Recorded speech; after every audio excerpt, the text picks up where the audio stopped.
On a cruise ship, the best student in school, Gao Qinyu, confesses to Ellen, the school goddess. Everyone cheers them on. Meanwhile, an uninterested student, Qin Tian, watches Master Talk's wilderness adventure vlogs. Just then, the weather turns stormy, and everyone panics and goes back to the cabins. Qin Tian wonders who mentioned Titanic before. He knows it is too late to go back to the cabins and runs off somewhere. He tries to grab a float, and the ship capsizes.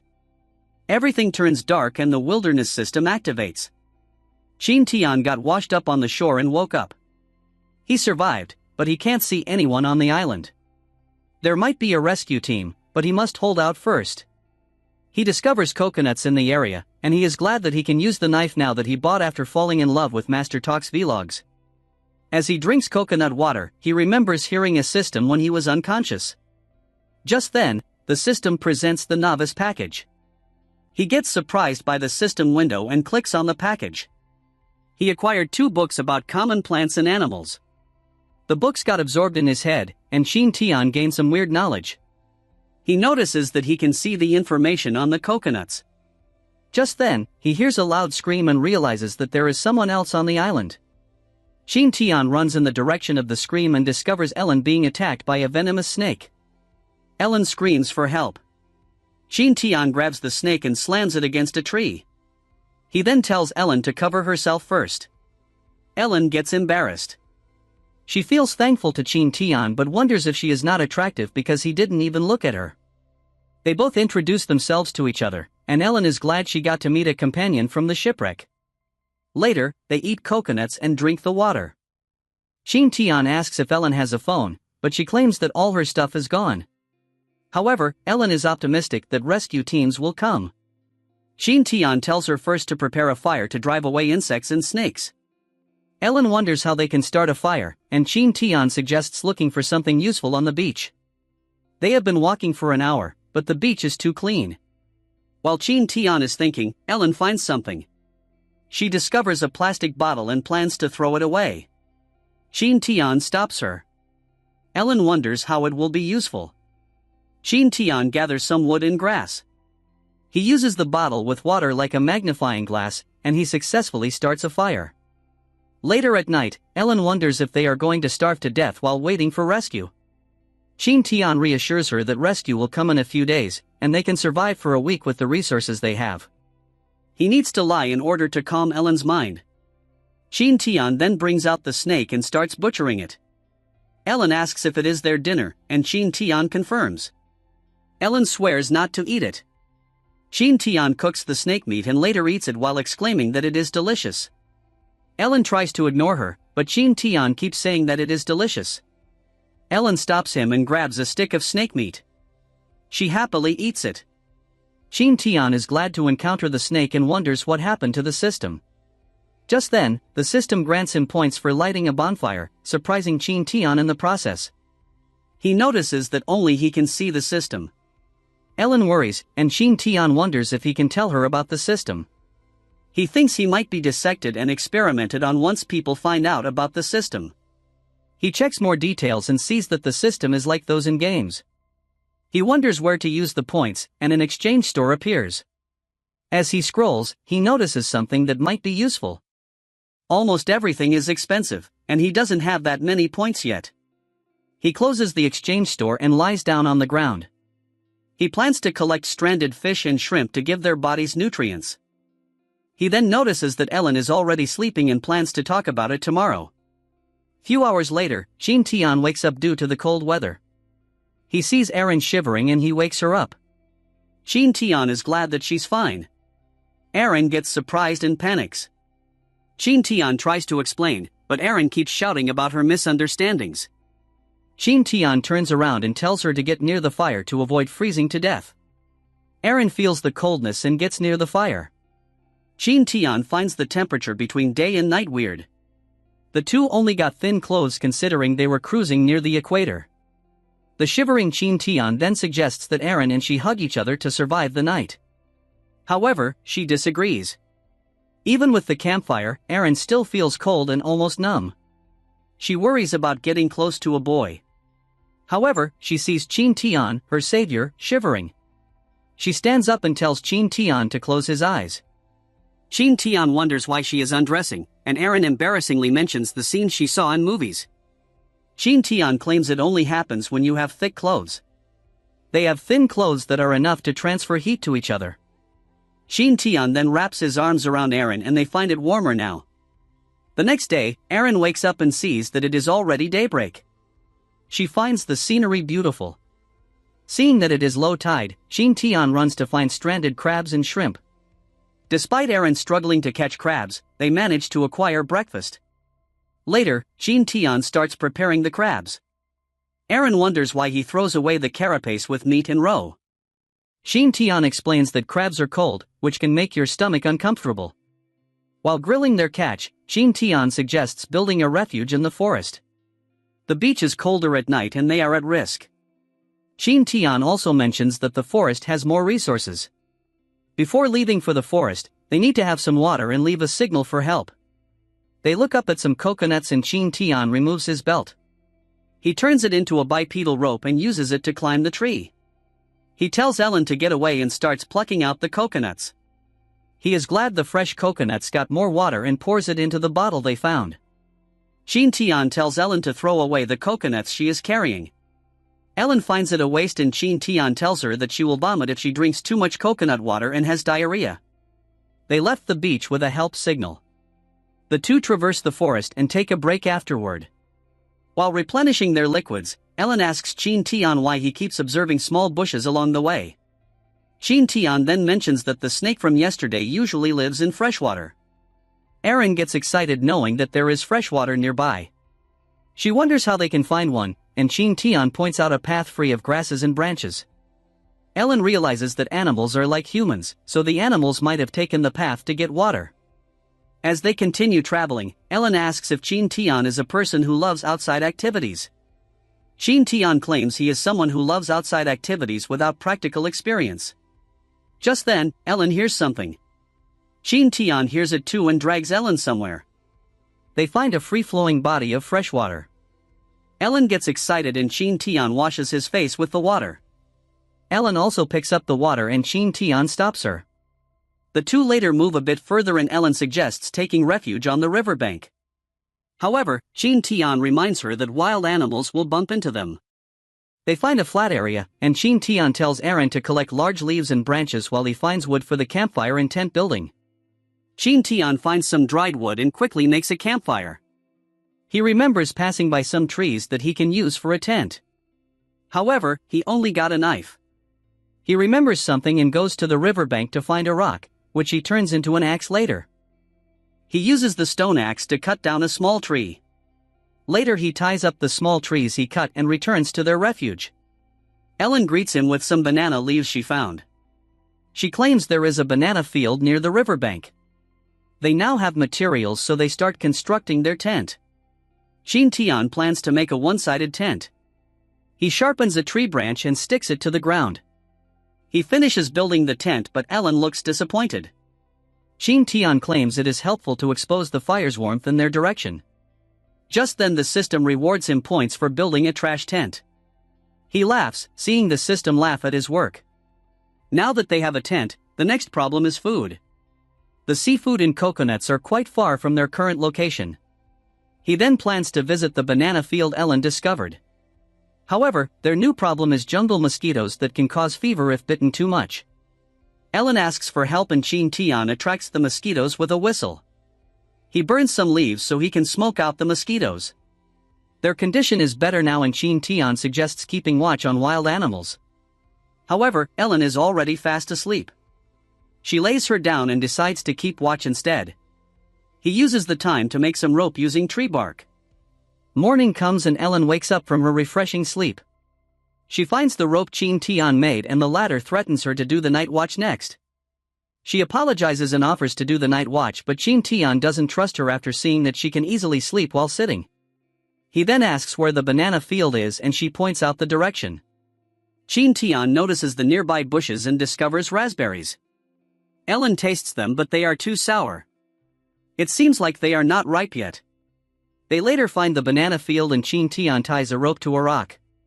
He throws it at the banana stalk and tries to pull it down. The banana tree breaks instead and falls on Qin Tian. He pulls out a banana and offers it to Ellen. Because Ellen refused, he peeled the banana and ate it himself. However, the banana is hard and Ellen mentions that it might be raw.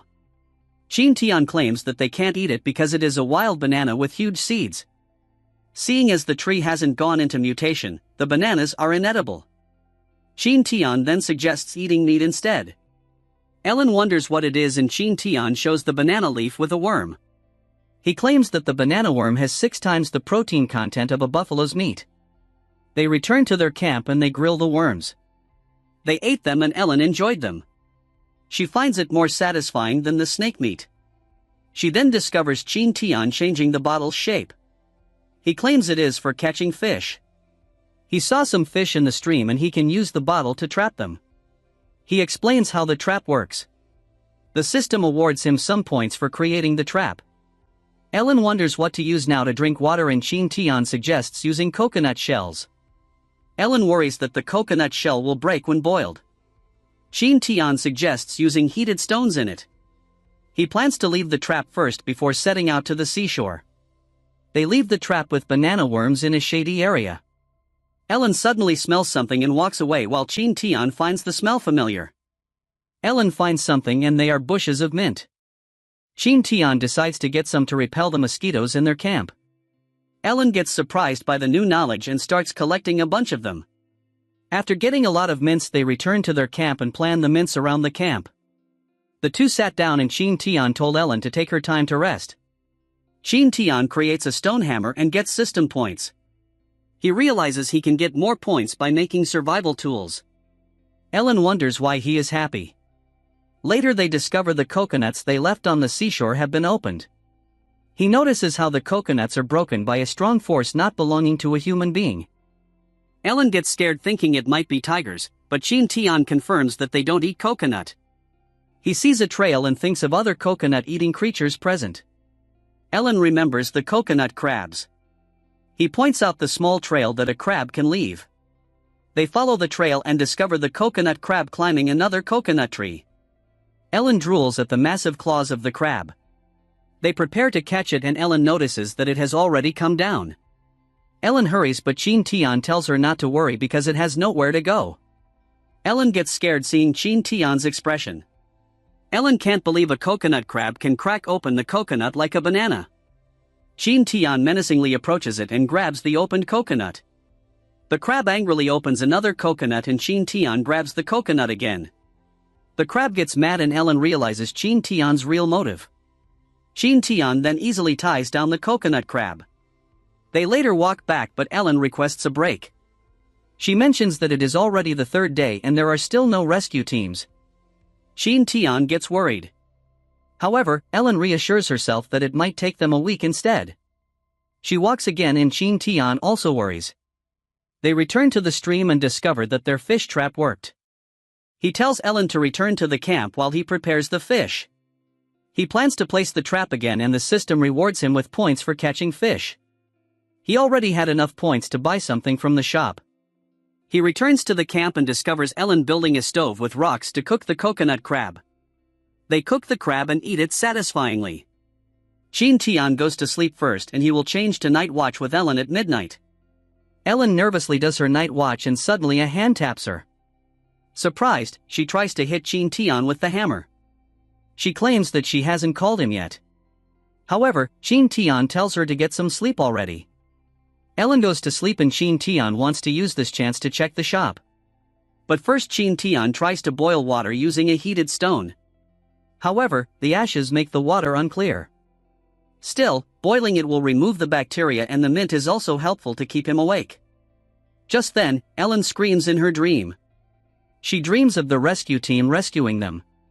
It looks like she is really not a positive person at all. Qin Tian thinks Ellen hypnotized herself to get over the tragic accident. If no one comes within a few days, then she will despair. Qin Tian then checks the shop and discovers books that he can buy with his current points. He chooses the book about manufacturing tools and the knowledge is immediately delivered to his head. Qin Tian quickly learns things and he can use them to live on the island longer. He then notices the lucky wheel and gets a free spin for his first purchase. The wheel doesn't have a free space and a prize is guaranteed. He spins the wheel and wins a prize that is worth 10,000 points in the shop. He gets to choose to use it now and is scared that he is lucky today despite being an unlucky person. He chooses to use the prize later. Morning comes and Ellen wakes up. She looks for Qin Tian and the latter arrives with freshly caught fish. Ellen tells him to tell her the next time he leaves.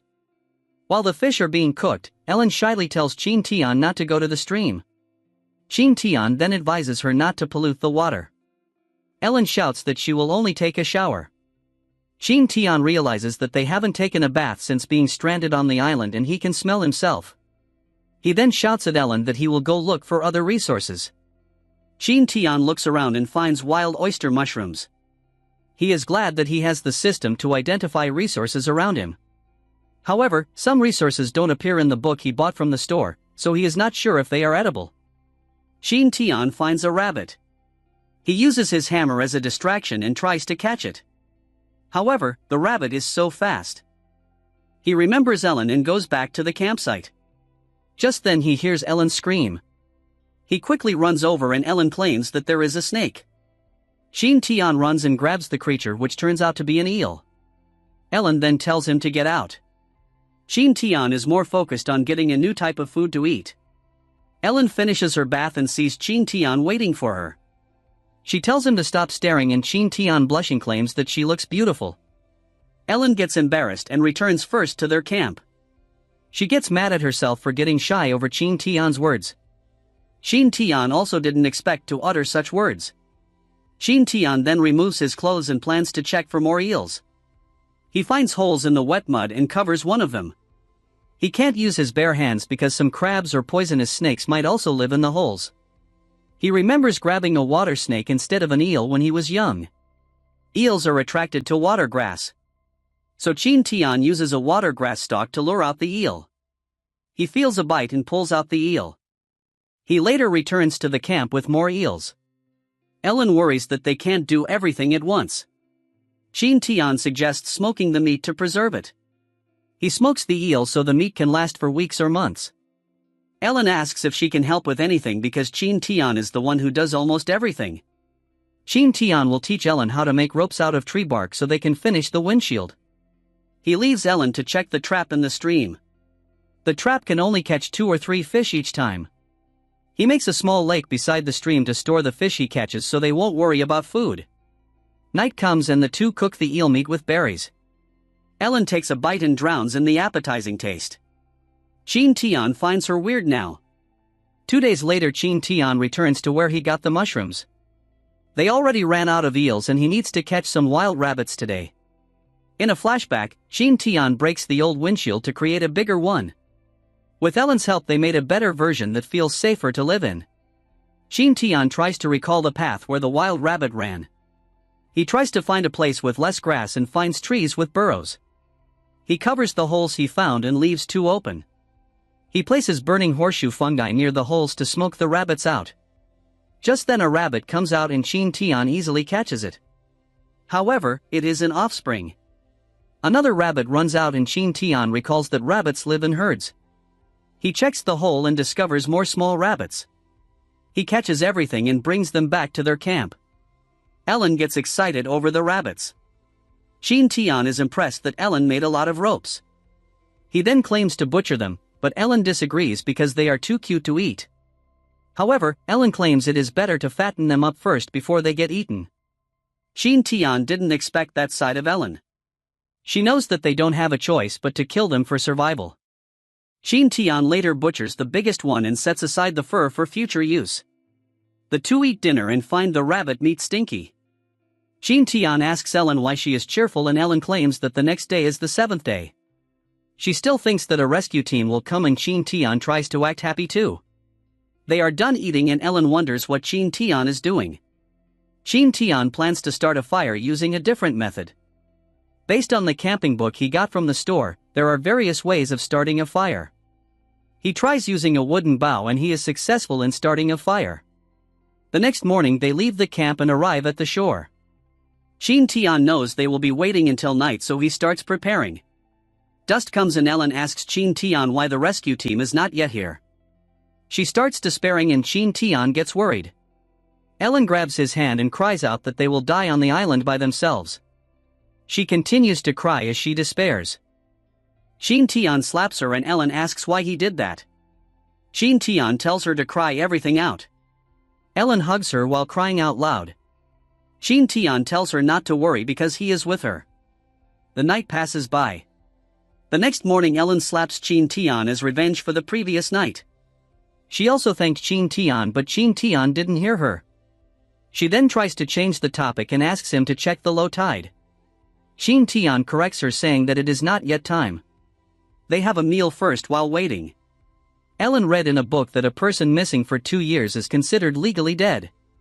Qin Tian mentions that a rescue team will give up after a month of no results. Ellen gets mad at him for being negative. Qin Tian then suggests creating a boat and escaping the island themselves. Ellen thinks Qin Tian is cool right now. Qin Tian then tells her to get some seafood now that it is low tide. They later return to the camp and Qin Tian is glad that the rabbits didn't run away. They cooked the seafood they collected. Qin Tian tells Ellen to eat first but she must not throw away the shells because they will be useful later. The seafood is only temporary and Qin Tian must find another source of food. Ellen can notice Qin Tian's darkened eye bags. Qin Tian later takes a nap and asks Ellen to wake him up at midnight to switch to night watching. Ellen thinks it is her fault that Qin Tian didn't get enough sleep last night. The morning comes and Qin Tian is surprised. He gets mad at Ellen for not waking her up. But Ellen just wants him to fully recover from his sleep. Qin Tian then tells the sleep-deprived Ellen to rest for the day. Qin Tian sets out to find more resources. Qin Tian has been searching for 2 hours but he finds nothing. He then decides to go to the shore instead to get seafood again. Just then he notices something. He runs and comes across a bamboo forest. Bamboo is a multifunctional plant. Qin Tian has a hard time cutting down a bamboo tree. He brings one down and remembers that there might be bamboo shoots nearby. He cuts the bamboo into pieces and loads them up. He returns to the camp and Ellen tells him to eat what she cooked. Qin Tian stares at a burnt fish and Ellen asks how it is. It doesn't taste good but Qin Tian says otherwise. Ellen tries it and she complains about how hard and bitter it is. Ellen apologizes for wasting food and Qin Tian claims that it is still edible. Qin Tian tells her to eat the oysters instead but Ellen keeps eating the burnt fish. The night deepens and Ellen asks what Qin Tian is doing with the bamboo. He plans to make a fish trap to replace the plastic bottle. Ellen then helps cut some bamboo to create water bottles. Qin Tian is glad that Ellen is willing to work and finish it on her own. Based on the survival book, Qin Tian creates a fish trap and he gets points for it. Ellen shows what she made and Qin Tian compliments her work. She asks if Qin Tian has anything to do tomorrow and she plans to go with him to help. Qin Tian is impressed with how Ellen changed and plans to make good use of her. The next day the two go to the bamboo forest. Ellen finds the place next to the bamboo forest more suitable for a camp.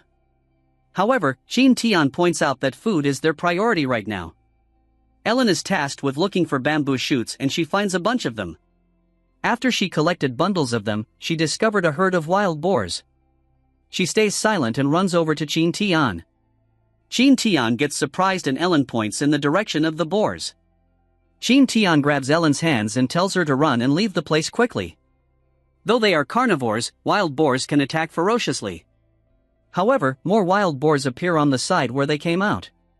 Qin Tian signals Ellen to be quiet but the wild boars smell them. The two then quickly ran away. However, the boars are fast. Ellen is tired but she can't hold back Qin Tian. Ellen tells Qin Tian to go and leave her. Qin Tian gets mad at the movie glitch /U00E9. He then faces the herd of boars and shouts out loud. The boars freeze in place and Qin Tian continues making loud noises. It works well and he throws his stone axe at the herd of boars. The herd runs away and Qin Tian falls to the ground in relief. Ellen gets worried and Qin Tian tells her that he is fine and they need to move now. Qin Tian notices a boar left alone and notices that it is wounded. A boar left alone will feel terrified and become more aggressive. Qin Tian throws his axe at the boar and baits it. He tells Ellen to go back to their camp. Qin Tian then activates his skill and he gets faster like a leopard. He gets far away but the skill drains too much of his energy. He falls to the ground thinking that he escaped from the boar already. Just then, birds create a ruckus nearby. Qin Tian wonders if it is the boar, and yes it is. Qin Tian gets surprised and climbs a nearby tree. As he feels lucky that the boar can't climb, the boar starts striking the tree. Qin Tian grabs properly at the tree until the boar gets tired and stops. As it walks away, Qin Tian remembers how precious pork is. He jumps off the tree and confronts the boar.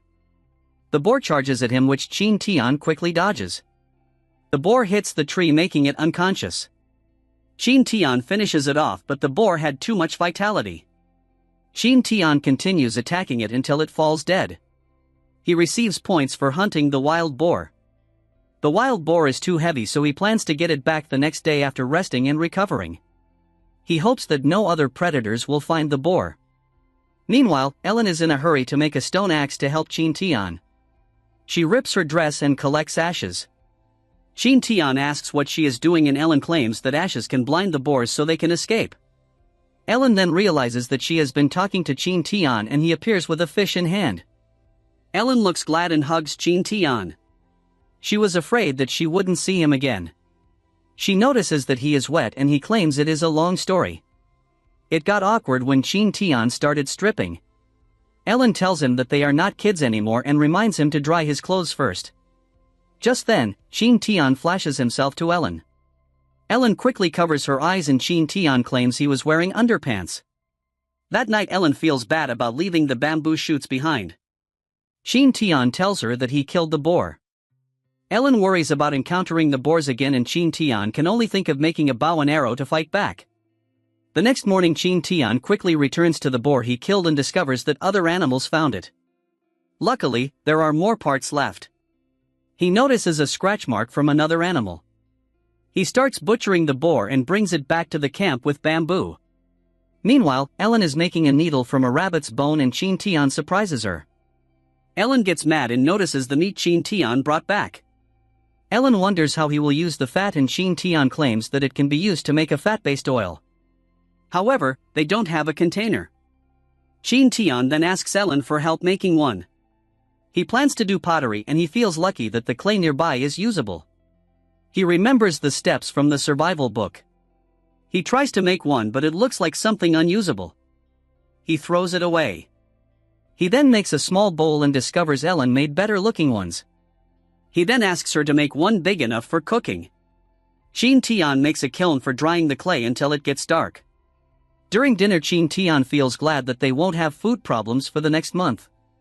Ellen notices Qin Tian smiling and claims that he is just happy to be alive. Qin Tian compliments Ellen's ability to mend. Ellen claims she must learn how because they don't have any clothes to change into. Qin Tian then tells her not to worry because they can change their clothes soon. The next day Ellen wonders if they can actually brush their teeth with the wood ash. Qin Tian mentions some science shit stating that it's a good substitute for real toothpaste. Later they begin preparing the pottery bowls and Qin Tian mentions that it will take 5 hours to harden. This surprises Ellen and Qin Tian tells her that they must control the heat properly. Otherwise the pottery will develop cracks. After the first batch of bowls is completed the success rate is disappointingly low, prompting Qin Tian to think of new techniques they could try instead. Later that night during Ellen's shift the success rate gradually improves, indicating that they could make more if they could control the heat. The next day as rain is approaching Qin Tian cooks the pork fat while Ellen wonders why he is adding water to it. Qin Tian explains that water helps reduce the risk of the fat getting overburned. They also prepare by grinding clam shells into powder to make soap. Qin Tian emphasizes the importance of making soap since there are no drugs on the island and if they get sick it could be life-threatening. Using soap reduces that risk. As they let the soap formulate throughout the day they prepare for the impending downpour. Luckily the duo has finished building the tents, otherwise they wouldn't have anywhere to stay. Qin Tian opens the system and with the pottery and soap he made he now has over 6,000 points. However he still needs another 500 points to buy the power of any creatures. Ellen appears and questions Qin Tian about what he's thinking, but he reflects on the situation and asks her what took her so long. He also asks if the soap works. Ellen calmly mentions that it does the job and expresses their luck in having the soap. Qin Tian prepares to make the bamboo bow and attempts to create a multi-layered structured bow to improve efficiency. He places some stumps in the ground as a makeshift mold since he has no other options. Suddenly the sky begins to thunder and the duo quickly rushes into the tent together and goes to sleep. During the night, Qin Tian wakes up upon hearing a sound and quickly wakes up Ellen. He tells her that they have to disband the tent and urges her to climb up the tree. Ellen wonders what's going on when suddenly a group of wild boars run through their campsite. Ellen wonders if a few of the boars are dead. As it appears they are wounded, but it turns out they are just taking a nap. The rain continues to pour and the boars are not leaving yet. Qin Tian uses his shoe to distract the boars and they run away. Qin Tian tells Ellen to get down and the girl slips down. She falls on Qin Tian. Look at Qin Tian blushing. Morning comes and Qin Tian is surprised to get 3,000 points for surviving the rainy night. The two start fixing their camp. Ellen is glad that the rabbits are still caged. Qin Tian hopes the wood sticks they have will dry sooner. Later, Qin Tian asks Ellen to remove her underwear. He plans to wash clothes and bathe at the same time, but Ellen refuses. Qin Tian notices the stream's water is higher than before. Luckily, the first trap is still usable. As the clothes must first dry, Qin Tian wears leaves in the meantime. That night, Ellen worries that the boars will return and Qin Tian offers to do night watch first. Seeing Ellen feel unsafe, Qin Tian wants to make more weapons to fight the boars. He creates the bow and uses a boar's muscle as a string. Qin Tian proceeds to make arrows. He burns the tips of wood sticks and sharpens them. He can also use sharp stones as arrowheads. He gets points as he finishes the bow and arrows. Qin Tian now has enough points for a new skill. Between speed and strength, he chooses the former and he now feels stronger than before.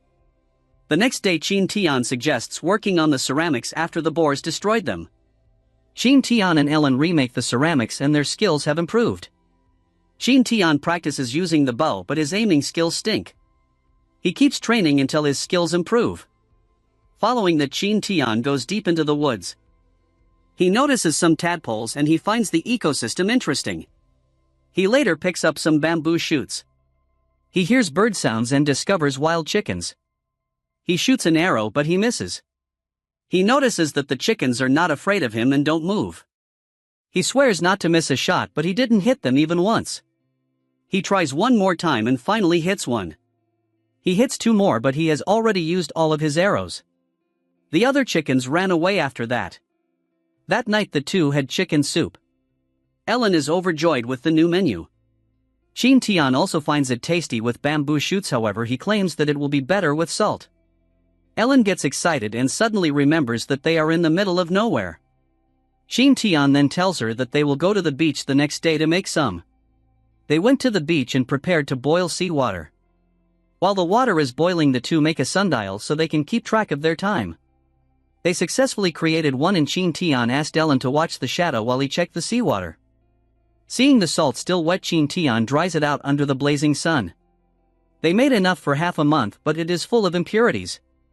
Qin Tian prepares another pot of seawater to boil and Ellen calls for his attention. Qin Tian asks for another bamboo. He knows that crude salt is not meant for consumption. He plans to saturate and purify the salt. Using his survival knowledge, Qin Tian made a filtration device. However, it took a long time. Ellen feels overjoyed with the dinner again. Qin Tian comments on how Chinese cuisine should have seasonings. He laughs at Ellen for overreacting. They also realize that it had been 20 days since they came to the island. Ellen wonders what kind of boat Qin Tian is planning to make. He needs a fishing boat that will help sustain them during the trip. Ellen suggests making a better tent first and Qin Tian claims it is better to find another place to camp. 4 days later, Qin Tian finds a meadow with a nearby cave. He stays alert thinking that something is living inside. He fires an arrow but nothing reacts. He goes inside and discovers animal remains. Just then Qin Tian senses an attack and dodges it using his cheetah speed. A panda attacked him and Qin Tian wondered why it looked a bit strange. He tries to distract it with a bamboo branch but the panda just crushes it. Qin Tian wonders what is happening and why it looks different compared to a normal panda. Qin Tian runs away and climbs a tree. As a Chinese, he hesitates to attack it, but he needs to take over the cave. The fired arrow just bounces off its fur and the panda discovers Qin Tian. He quickly keeps his distance and uses a rock arrow this time. It works, but the panda is still fine despite the bleeding. It confronts a surprised Qin Tian. Qin Tian dodges its attack and runs away again. That night, Ellen suggests ignoring the panda and the cave and looking for another area to move to. Qin Tian plans to use his arrow belt's tie to make an arrowhead. They need a furnace to melt the iron, so they start to plan to make one. They created a wind fan and the two started blowing air into the furnace to melt the iron. They manage to melt the iron and Ellen falls out of fatigue. Qin Tian pours the melted iron into Ellen's molds and he immediately cools them down. That night, Qin Tian sharpens the arrowheads in hopes that they work. He puts it on the arrow and he is now confident in beating the panda. He tries to buy the animal encyclopedia, but the system offers a better option for a bargain. He buys books about animals and how to tame them. The books also give tips on how to fight different animals. However, Qin Tian finds them ridiculous. Ellen wakes up to see Qin Tian making breakfast. Ellen insists on seeing the panda, but Qin Tian refuses. Qin Tian can see that Ellen is getting used to living on the island. Later, Qin Tian goes back to the cave and fires arrows inside. He notices that the panda is not there. He climbs a tree to wait for it and it appears after some time.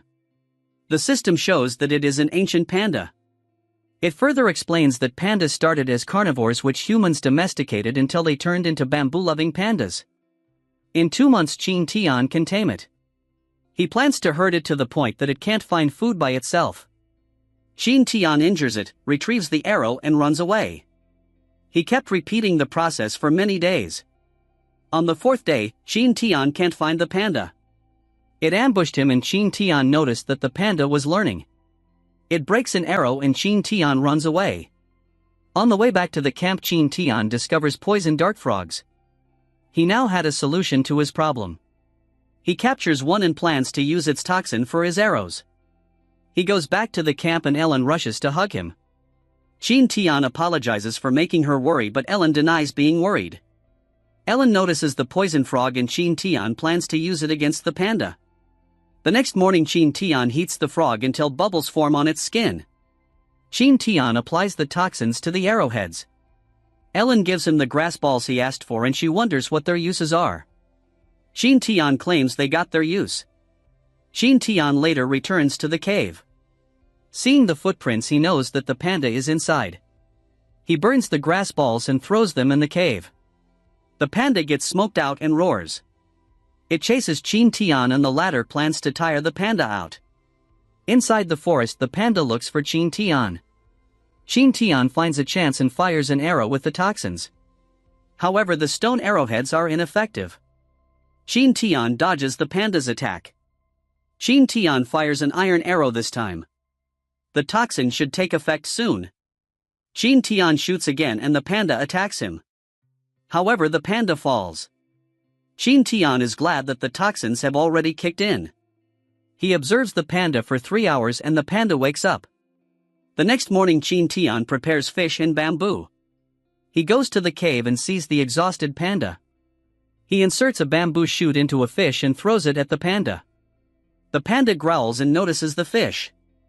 It hastily eats and Qin Tian shows it more food. It eats the remaining fish with bamboo shoots. Qin Tian wonders what name fits the panda. He notices how idiotic it is to relax knowing that it is poisoned.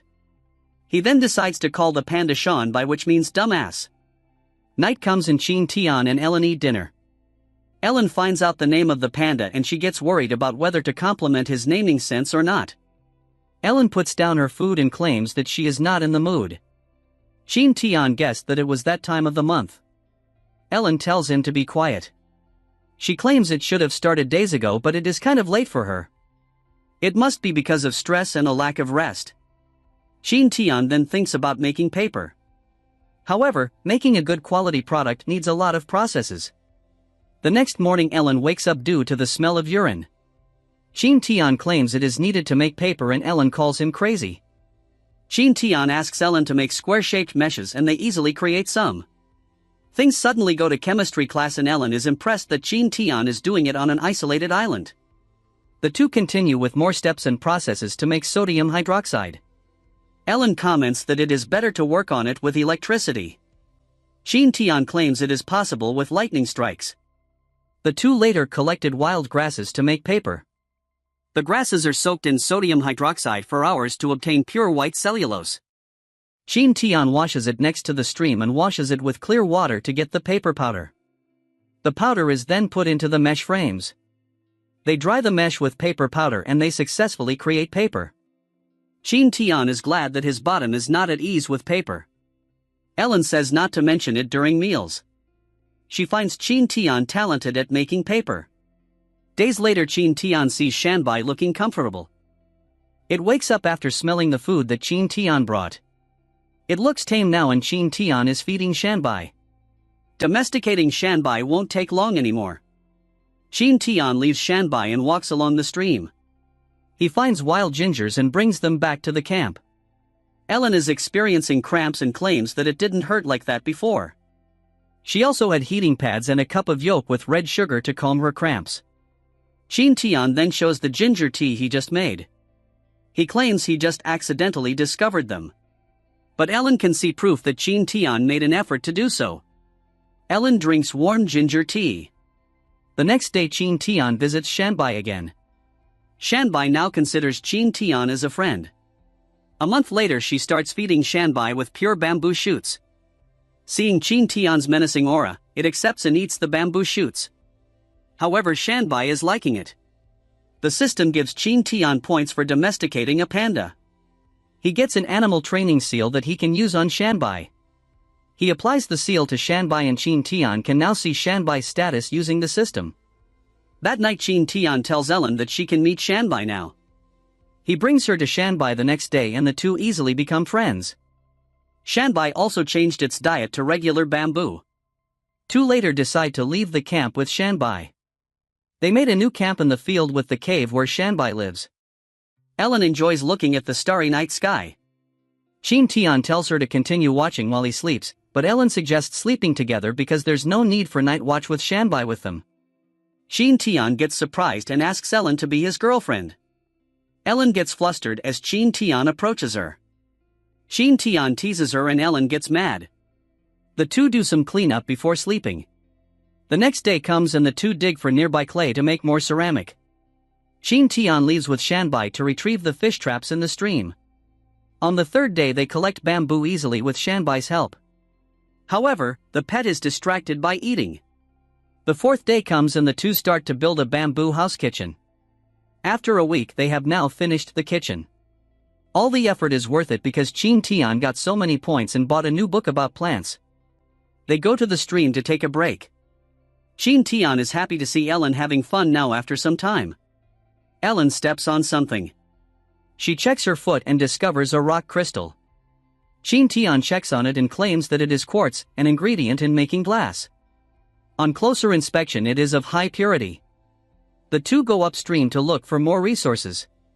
They later discover a tree of honey locusts and Qin Tian claims that the pulp is an ingredient in making shampoo. Ellen hopes they can make one. However, the tree is full of thorns and Ellen doesn't want to put Qin Tian in danger. Qin Tian activates his power and jumps onto the tree. Ellen tells him not to put himself in danger for her. However, Qin Tian claims he is only procuring food, making Ellen embarrassed for overthinking. Qin Tian cuts some pulp and notices something from afar. He immediately goes down and asks Ellen if they can make shampoo now. Ellen gets embarrassed and tries to act like she is not interested. Qin Tian then decides not to make shampoo, making Ellen flinch in shock. Ellen tells him to be decisive, but Qin Tian wants to think about it later after going to the sugarcane field. Ellen is surprised to see a field of sugarcane. However, Qin Tian notices that it looks like someone has grown the field. Ellen gets fascinated and Qin Tian stops her from touching them. However, Ellen gets hurt by the sharp leaves of the sugarcane. Qin Tian cuts down one cane and the three of them savor the sweet taste of it despite it being hard. Ellen notices a sour taste and Qin Tian explains that it is not the right season for its harvest. Qin Tian plans to take some cane home so he can make brown sugar. They go back home and start to process the honey locust's pulp. Qin Tian uses the extracts to make porridge which Ellen enjoys eating. Qin Tian later finished squeezing the sugarcane stalks. Ellen surprises him with a basket full of mushrooms. Qin Tian pats her head. However, most of the harvest is poisonous. Ellen is discouraged that only a few are edible. Qin Tian tells Ellen to collect the resources listed on the blackboard to create shampoo and toothpaste. Qin Tian later proceeded to process the collected resources and in the end, he successfully created shampoo. Ellen is sad that she can only try it tomorrow because it is already dark outside. In the middle of the night, Qin Tian wakes up hearing weird giggles thinking it was a ghost, but it was Ellen who was sleep-talking about the shampoo. As thunder rumbles in the distance, Ellen wakes up and realizes that it's also raining heavily. Shanbai, the panda, starts growling and Qin Tian uses his skill on the panda. He wonders if it's wild pigs again and instructs Ellen to stay inside while he goes to investigate. His prediction proves correct, as it turns out to be wild pigs. Shanbai lunges at them, attacking one of the pigs before getting attacked in return. While Shanbai distracts all the pigs, Qin Tian remains unnoticed. Shanbai rages on as he bites one of the pigs, just as another pig is about to attack him from behind. Qin Tian protects Shanbai and defends him by using his poison arrows to attack the rest of the pigs. However, a few of the pigs notice Qin Tian's presence. As he is spotted by the pigs, Qin Tian quickly devises a plan to lead them away from Shanbai. He utilizes his skill, dashing away from the pigs and finding refuge in a tree. While hiding, he wonders how Shanbai is holding up. Shanbai roars fiercely, causing the pigs to scatter in fear. Qin Tian reunites with Shan by giving him some reassuring headpads. Together they make their way back to the camp. Upon their return, Ellen expresses concern over the scratches on Shanbai's body. However, Qin Tian reassures her that Shanbai has endured worse. They store the wild pigs in their shed for future food. Qin Tian mentions that he will find some bamboo for Shanbai as a reward for his bravery. Continuing through the forest, Qin Tian collects sprouts along the way. As he ventures deeper into the woods, he suddenly panics upon noticing tracks on the ground. He is certain that it couldn't be from a steamroller and decides it's best to retreat for safety. However, his panic intensifies when he hears a noise and catches sight of a titanoboa, the largest snake ever known to exist and believed to be extinct. As Qin Tian flees, he is shocked by the sight of the titanoboa and wonders if he will encounter a dinosaur tomorrow. Seeking guidance, he turns to the system for information. Surprisingly, the system advises him to jump directly into the titanoboa's mouth, make his way down its throat and use a small knife to kill it from the inside. Qin Tian is taken aback by the absurdity of the suggestion and continues running away, dismissing the idea entirely. In his desperate escape, he spots a slope and slides down, successfully evading the titanoboa's line of sight. However, panic sets in as Qin Tian contemplates his next course of action. Suddenly, the titanoboa catches his scent and closes in on him. Qin Tian instinctively uses his dagger to stab the snake, but he realizes that the dagger is too short to reach the heart. In a thrilling turn of events, he finds himself being taken for a ride by the titanoboa. Desperate to survive, he considers staying silent in hopes of escaping. Then a foul odor reaches his nostrils and he realizes he has stumbled into the boar territory. The snake notices a boar nearby. As the titanoboa engulfs the boar, Qin Tian seizes the opportunity to escape, lunging away from the chaotic scene. However, the encounter ends sooner than he anticipated. He stumbles and continues running, desperately hoping to find something useful in the system to aid his survival. Qin Tian realizes that the available rewards have changed and he regrets missing out on an option. Nonetheless, he decides to give the horse superpowers option a try. Unfortunately, the system malfunctions, granting him an animal charm feature instead. Panic sets in as he turns around and spots a group of boars, hoping they won't notice him. Qin Tian's anxiety intensifies as the boars draw nearer, and eventually, he is spotted. In a moment of desperation, he activates the superpowers bestowed upon him by the system, experiencing a sensational burn in his legs as he utilizes them to run. Worried that his legs might give out soon, he notices a pile of feces and decides to dive into it, hoping to lose his scent and evade the boars. As the day progresses, the boars begin to rest in front of Qin Tian. He ponders why the pile of feces is warm and realizes that the released carbohydrates are preventing the heat from escaping. Slowly, he loses sensation in his arms and legs, but he fights to keep his mind alert. Fainting in this situation would spell the end for him. Since they are in the territory of the boars, Qin Tian doesn't have to worry about other animals. However, he remains concerned about the potential reappearance of the snake. Suddenly, he spots a flame and hears someone calling his name. At first, he wonders if he's hallucinating and hearing Ellen's voice, but to his shock, he discovers that it's actually her, accompanied by Shanbai the panda. Ellen notices the herd of boars and questions why Qin Tian is among them before scaring the boars away. Ellen inquires about Qin Tian's well-being and he assures her that he is fine but very dirty at the moment. He advises her not to approach him. However, Qin Tian's legs give way, but Ellen catches him just in time. Blushing, she insists that they must move quickly. They both climb onto the panda and Ellen tells Qin Tian to hold onto her, causing them both to blush. They return to camp and Qin Tian washes himself while Ellen does the same, playfully instructing him not to peek as she stands behind the panda. After drying off, Ellen goes to bed while Qin Tian checks their food storage and notices signs of an attack. He wonders if there is a wild animal nearby, but it turns out that Ellen used pig fat to make a torch. Qin Tian attempts to crouch down but feels pain in his bruised knees from using the cheetah superpower to escape the boars and Titanoboa earlier. The system rewards him with 7,000 points for successfully evading the Titanoboa. Qin Tian offers Ellen some porridge but she is still asleep. He is shocked that Ellen saved him and never expected her to do so. As they both rest and wake up later to eat, Qin Tian informs her that the tracks she saw belonged to a Titanoboa, which frightens her. She wonders if they need to relocate from their hideout. Qin Tian assures her that if they stick to the forest edge while walking, they will be safe. He also expresses his gratitude for her saving him, which brings a smile to Ellen's face. Later in the day, Qin Tian begins slicing the meat in preparation. They set it up on the smoking rack as Ellen asks if it's safe to leave the meat outside. Qin Tian explains that they have no other space available. The following day, Ellen screams Qin Tian's name, informing him that their bacon has disappeared. Shocked, Qin Tian wonders what could have stolen the meat, especially since Shanbai didn't react to it. He prepares to guard the meat that night and catch the culprit.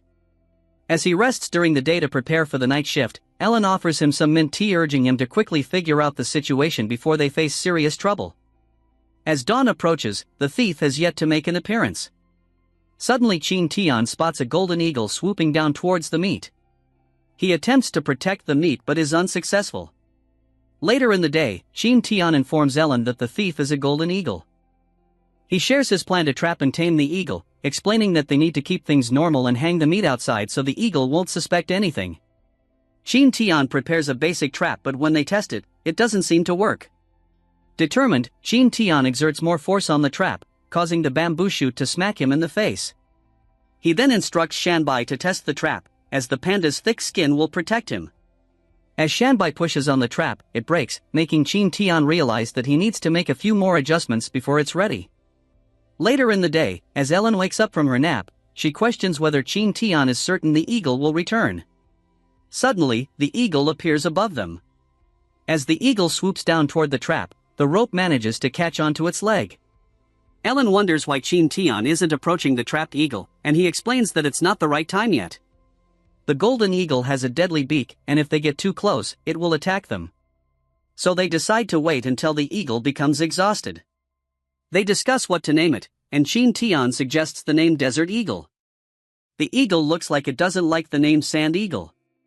However, Qin Tian thinks otherwise. Ellen wonders how they can domesticate the eagle. Qin Tian then asks if Ellen knows what a night owl is. Ellen exclaims that staying up all night is unhealthy. Qin Tian suggests taking turns watching the eagle and making it awake all the time until it gets tamed within the week. He tells Ellen to keep watch during the day while he does the night shift. The afternoon of day 1 comes, and the eagle tries to escape. However, Ellen is keeping watch, so it won't have a chance to escape. Day 2's night comes, and Qin Tian finishes creating a toothbrush during his night shift. He tries to ask the eagle's opinion, but it ignores him. Day 3 comes, and the eagle is tired. Shanbai also helps keep it awake while Ellen is making a shirt for Qin Tian. Day 4 night comes, and Qin Tian is cooking glue. He smacks Shanbai for neglecting his task. Shanbai gets mad at the eagle instead. Day 5's morning comes, and look at this dead, tired eagle. It gawks out loud out of frustration. Qin Tian tells it to surrender already. The eagle then willingly surrenders to Qin Tian. Using the pet seal, Qin Tian tames the eagle and successfully domesticates it. He then sees its memories and discovers that there is a chick back in its nest. The eagle recovers its health, and Ellen is surprised to see it domesticated already. Qin Tian claims that the eagle has a child. Ellen wonders how he knew, but Qin Tian claims it was just a hunch. It is also the eagle's mating season in the spring. Ellen then suggests raising the young eagles. Qin Tian agrees and tells her that he will set out the next day. The eagle lands on Qin Tian's arm protector, and Ellen is fascinated by how cool the sight is. However, the eagle doesn't like Ellen yet. She cries and wonders why it behaved differently toward her when the two of them domesticated it. She walks out telling them to watch her. Just then, the eagle notices something. It walks like a chicken after seeing the fish on Ellen's hands. Qin Tian and Ellen took the day off to refresh their energy. They then set out to look for the young eagle in the mountains. After some walking, they set up camp because it was getting dark outside. During dinner, Ellen wonders if they can find the young eagle. The forest is too wide, and it might take them some time. Seeing that the forest is wide, Qin Tian wonders if it stretches more and if the island is really an undiscovered island. Ellen wonders what he was thinking, and Qin Tian makes up a story of wild animals attacking them during the night. The group later sleeps, and in the middle of the night Qin Tian senses something. Ellen also wakes up and notices Shanbai on guard. From the nearby bushes, wolves come out to attack them. Qin Tian tells Ellen not to panic because Shanbai is with them. Shanbai roars at them, but Qin Tian reminds him not to be aggressive. Qin Tian assesses the situation and says that if Shanbai loses, he and Ellen will be attacked for sure. Just when Qin Tian thought that they were really unfortunate, the wolves got scared of the nearby flame. Qin Tian totally forgot about wild animals being scared of fire and asked Ellen to light up a torch. He tells her to move forward. Qin Tian throws his torch and scares off the wolves a bit. He orders Shanbai to attack. Shanbai then scares off the wolves. Knowing the wolves' deviousness, Qin Tian claims that the wolves might still be nearby. The morning comes, and the group hurriedly gets out of the forest. They can see the eagle acting up. It seems like they are nearing their destination. The group climbs up the mountains and Ellen feels like giving up. Qin Tian lets Ellen rest while he looks for the young eagle. He climbed the mountain and almost fell. He reaches the top and gasps for air. He enjoys the scene as if he is on top of a skyscraper. He then notices a volcano where plants are growing along the foothills. He plans to look for resources in that area later. The eagle then gets his attention after Qin Tian forgets their initial purpose. Qin Tian then drops a rope on a steep hill to let the baby eagle perch on it. Using the pet seal, Qin Tian communicates with the eagle, and it relays the instructions to the baby eagle. Qin Tian was able to pull up the baby eagle. The two birds reunite. Qin Tian immediately grabs the bird and brings it down with him until they reach the bottom. He sighs as Qin Tian swears not to do some climbing again. He then looks for Ellen. Qin Tian discovers writings on the ground that Ellen left to look for resources. The weather gets bad and Ellen arrives while riding Shanbai. Qin Tian suggests moving fast because the weather might cause landslides. Just then, Ellen notices something. An airplane passes by. This concludes the latest chapter, and we will be continuing it from here in the next episode. An airplane passes by. Qin Tian thinks something happened. Ellen panics because she heard an explosion, but Qin Tian tells her to calm down. Qin Tian wonders how an airplane comes to a deserted island. They come out of the forest and arrive at a dead end. Qin Tian suggests stopping first and planning what to do next. Qin Tian mentions how they don't have enough food if they go to the plane's crash site and get back to their campsite. Ellen then suggests replenishing in the camp first and returning. However, Qin Tian disagrees and claims one person will do. Ellen realizes that she can return to the camp alone while Qin Tian will have enough food if he goes alone. Qin Tian worries, but Ellen is confident that she can go back alone. That night, Ellen plays with the baby eagle. She wonders what to name it. Qin Tian suggests an absurd name again. Ellen sweetly calls it Xiaobai, but names like Shanbai and Sand Eagle are better for Qin Tian. The next morning, Qin Tian discovers that Ellen procured some pine oil. He claims it can be useful for many things.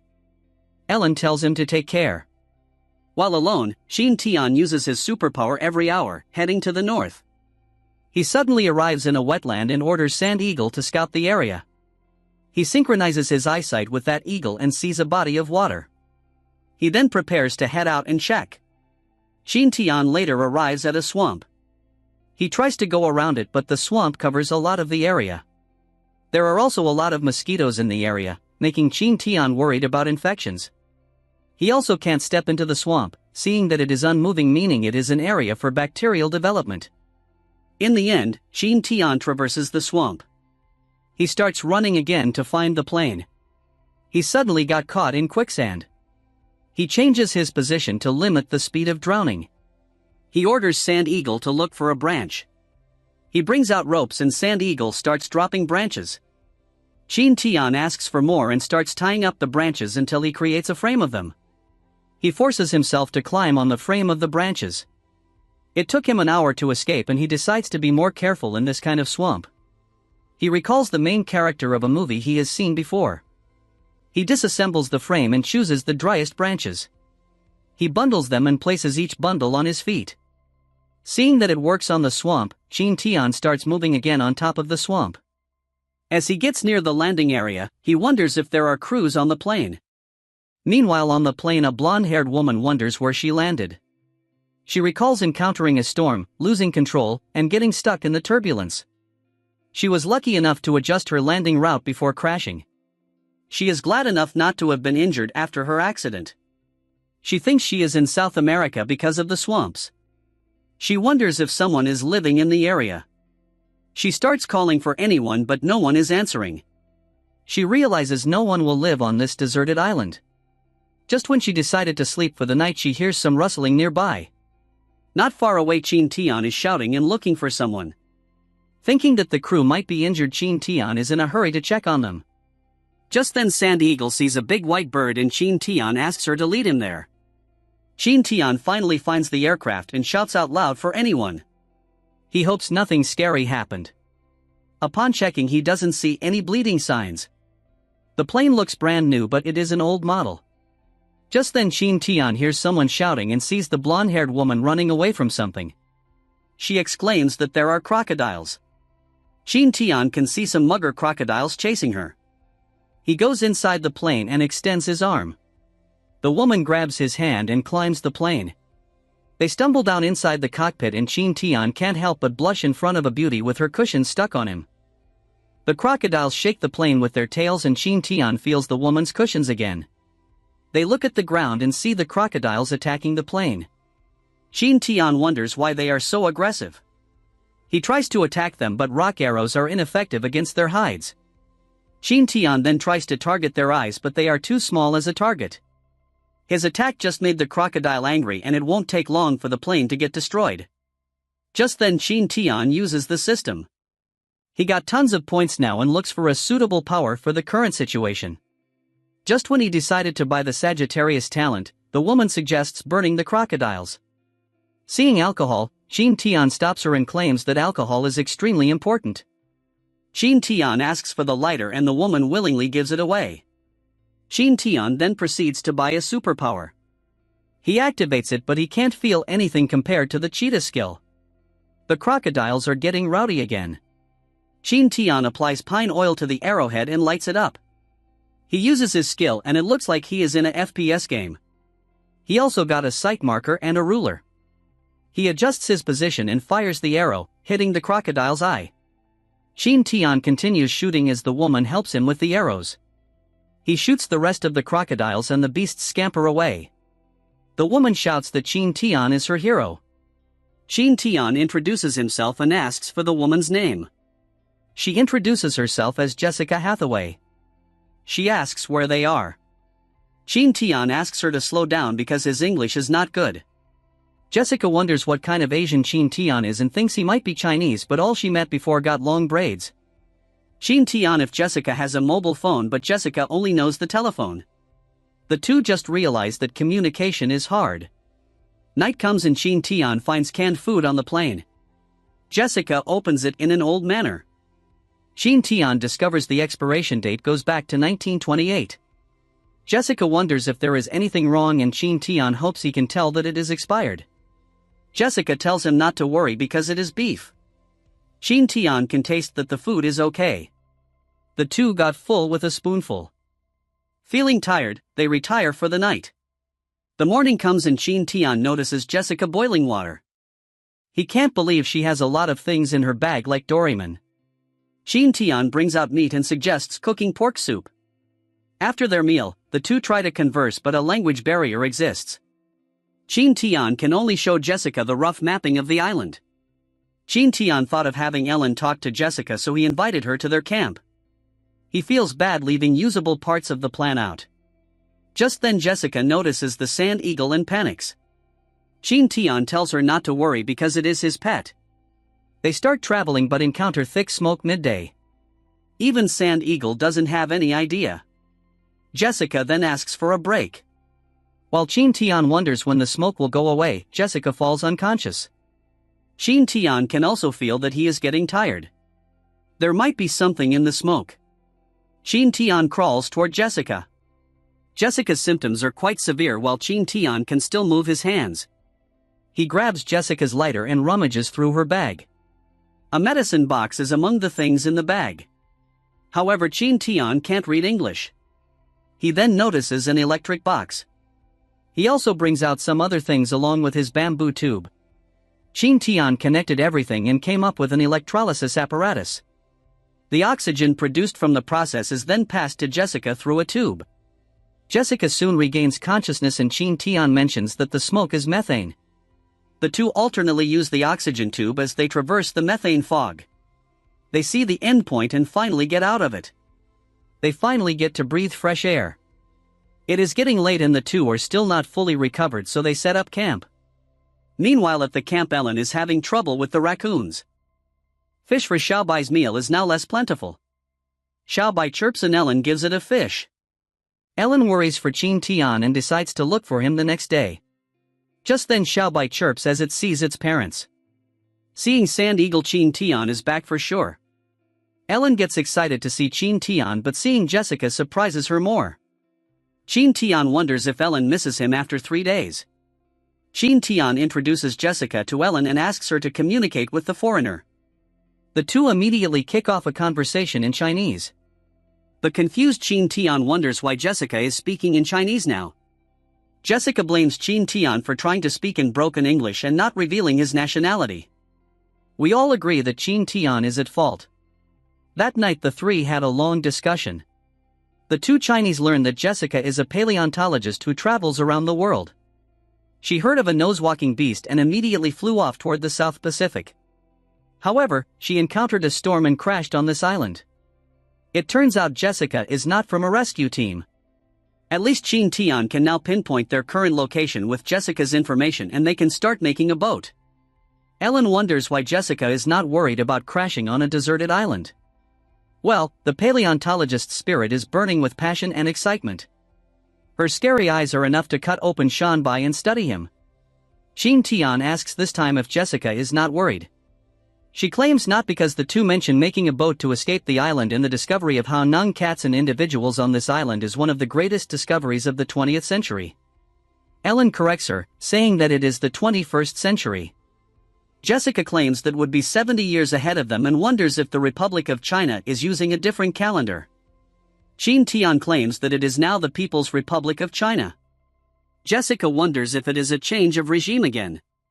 The two Chinese get offended. Jessica apologizes and asks to be corrected instead.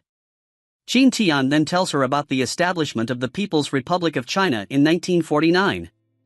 Jessica claims that it is still 1927.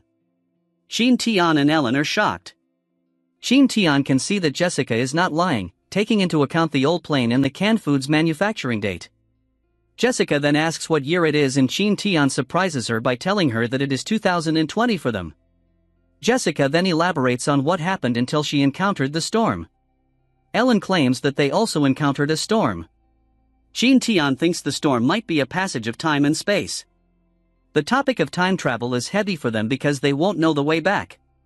Knowing that there are prehistoric and dangerous animals out there, Qin Tian suggests focusing on protecting themselves and improving their quality of life.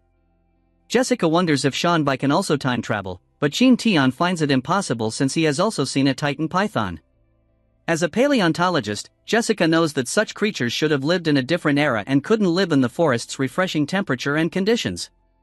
Ellen then explains that they have encountered 2 heavy rains, which can explain how a Titan python can live in the area. Qin Tian and Ellen just hope it won't come through their front door. Ellen then tells Qin Tian and Jessica to rest while she does the night watch. Jessica wants to make it clear if Qin Tian and Ellen are lovers. The two shyly deny and Jessica asks if Ellen is pursuing Qin Tian because she is interested in sleeping in the same bed as Qin Tian, while Ellen also sleeps on a separate bed. Jessica claims she already likes Qin Tian after seeing his heroic acts during her rescue. Ellen is clearly jealous and frustrated. Qin Tian then tells Jessica to calm down and explains how everything should start purely with getting to know each other based on Chinese culture. Jessica then starts flirting with him. A flustered Qin Tian then retires for the night and encloses himself in a sleeping bag. Ellen feels glad but suddenly gets threatened by Jessica's stripping. She is surprised at how open Americans are. She then checks on something and sees Qin Tian watching everything. Jessica says hi to her audience. Ellen scolds Qin Tian while the pets know how their master should be punished. Morning comes and Ellen gives Qin Tian a humble breakfast. Jessica wonders if Qin Tian upset her, but Ellen is only teasing our poor boy. Jessica can see that Ellen also likes him. Jessica knows that Chinese people are polygamous and she offers the first wife's seat in big room to Ellen. Jessica feels this is a bit tricky. Ellen goes to Qin Tian and asks for a big room. She gets flustered after saying that. The 3 later discuss their future plans. The first stage is they need to explore and learn about the whole island. With Qin Tian's talent, he made barricades against the feisty boars. He also intends to capture some boars and raise them in captivity to ensure food for winter. They also need more resources, especially iron, to create nails to hold the boat in place. The second stage is shipbuilding, which might take years to achieve. Jessica then brings out the contents of his bag to check if there is something useful. Ellen notices a dress and Jessica tells her to try it on. Jessica also has iron tools that are useful. The next day Qin Tian checks the bamboo forest with Shanbai. Just then Sand Eagle discovers something. Jean arrives at the dung hillside and still can't believe he dove into it before. He tests it out and discovers soil nitrate. He collects some dung to make black powder in the future. He goes back to the camp where Jessica prepared a container for the nitrate soil. While preparing things, Qin Tian tells Ellen to guide Jessica around the camp. With a lot of nitrate soil prepared, Qin Tian starts cooking them and the evaporated water and viscous nitrate start precipitating on the bottom. They filter out what is needed until they obtain potassium nitrate. It was a tiring day, so they had their fill first. After that, Qin Tian now obtains potassium nitrate, charcoal, and sulfur powders. He estimated the amount for each component and mixed them together. Ellen wonders what Qin Tian is doing. Qin Tian lights up the mixed powder and it explodes. They succeeded in making black powder. Jessica then suggests making a bomb immediately. They start preparing dried soil and dried bamboo for the bomb. Black powder is wrapped in a slightly damped paper and Qin Tian starts making layers in the bamboo. Here is the anatomy of their homemade bomb. The girls are surprised at how Qin Tian can easily make a bomb. He laughs as he recalls the pranks that he was a part of when he was still a kid. Unbearable memories indeed. Soon after, Qin Tian tells the girls to back off and he throws a lighted bomb outside of the camp area. It explodes and Qin Tian gains points for successfully creating a bomb. Seeing that the explosion is not powerful, they wonder how much black powder should be put into the bomb. Qin Tian claims he just needs a bomb that can scare off wild animals. Just in case they later made more lethal bombs but were limited to only 3. Days later, the group starts cooking bricks and kills. Seeing that it takes a day to dry one, they gave up. They then decided to use wood and bamboo instead. The summer heat arrives and it is getting into the hard-working Qin Tian. He takes a break and drinks some water. He realizes he hasn't moved the potassium nitrate for a while now. He then decides to use it to make ice. He puts a pot of drinkable water in a pool of water with dissolved potassium nitrate. He then starts preparing some raspberries. He pours out the water from the pot and discovers the accumulated thin ice. He tops it with crushed raspberries and the dessert is done. Ellen and Jessica come back and Ellen happily presents a grape to Qin Tian. Jessica claims that Ellen wants to surprise Qin Tian. Qin Tian then presents them with their reward. The girls are excited to see an ice smoothie. The girls enjoy the dessert, making Ellen feel like surfing in the ocean waves. Jessica wonders if Qin Tian used some Chinese sorcery to make it, but Qin Tian explains that he only used potassium nitrate. Embarrassed by the compliment, Qin Tian suggests putting in some grapes too. However, the glutton is already eating the ice smoothie as it is. In order to make better ice, Qin Tian and Ellen make some pottery similar to a matryoshka doll. The new tools can be used to greatly improve the cooling, and creating the ice will be more efficient. Meanwhile, Jessica is focused on making wine using the grapes they foraged. They make sure to cover it in tight containers or it will turn into vinegar instead. Jessica then checks on what Qin Tian is doing. He claims he is making fan blades, not the fan itself. However, he claims that it will be automatic. He will put it on a long stick and the other end will be pushed by steam from boiling water. Ellen suggests adding a condenser and Qin Tian agrees. Midsummer arrived and the group managed to improve their steam-powered fan. They made it to reuse the water being condensed. They also created raspberry popsicles. Xiaobai also got addicted to it. Ellen worries for Xiaobai and Sand Eagle. Qin Tian suggests giving them iced water. A storm suddenly comes and Ellen is worried that the boars will topple down their incomplete fence. Qin Tian assures her that it will be different this time because they have the bombs. Rain continues pouring down and the boars come out of the forest. Jessica has wanted to see this scene since she heard about it. Ellen wants to help too. Qin Tian can't believe how much the rain pours. He starts shooting arrows at the rampaging boars. Seeing that the boars are divided, Qin Tian asks Xiaobai and Sand Eagle to take care of the ones on the left. The two pets start obliterating the boars. Qin Tian and Jessica start taking care of the boars on their side and find out that they are increasing. Ellen suddenly shouts to move away. She tells the other two to be careful as she tosses a bomb. The bomb lands in front of the boars and the explosion is enough to make them panic. The boars on the other side are also escaping. Qin Tian doesn't want to let them get away and starts firing arrows again. Xiaobai and Sand Eagle are also doing their jobs very well. They come out victorious as the rest of the boars escape.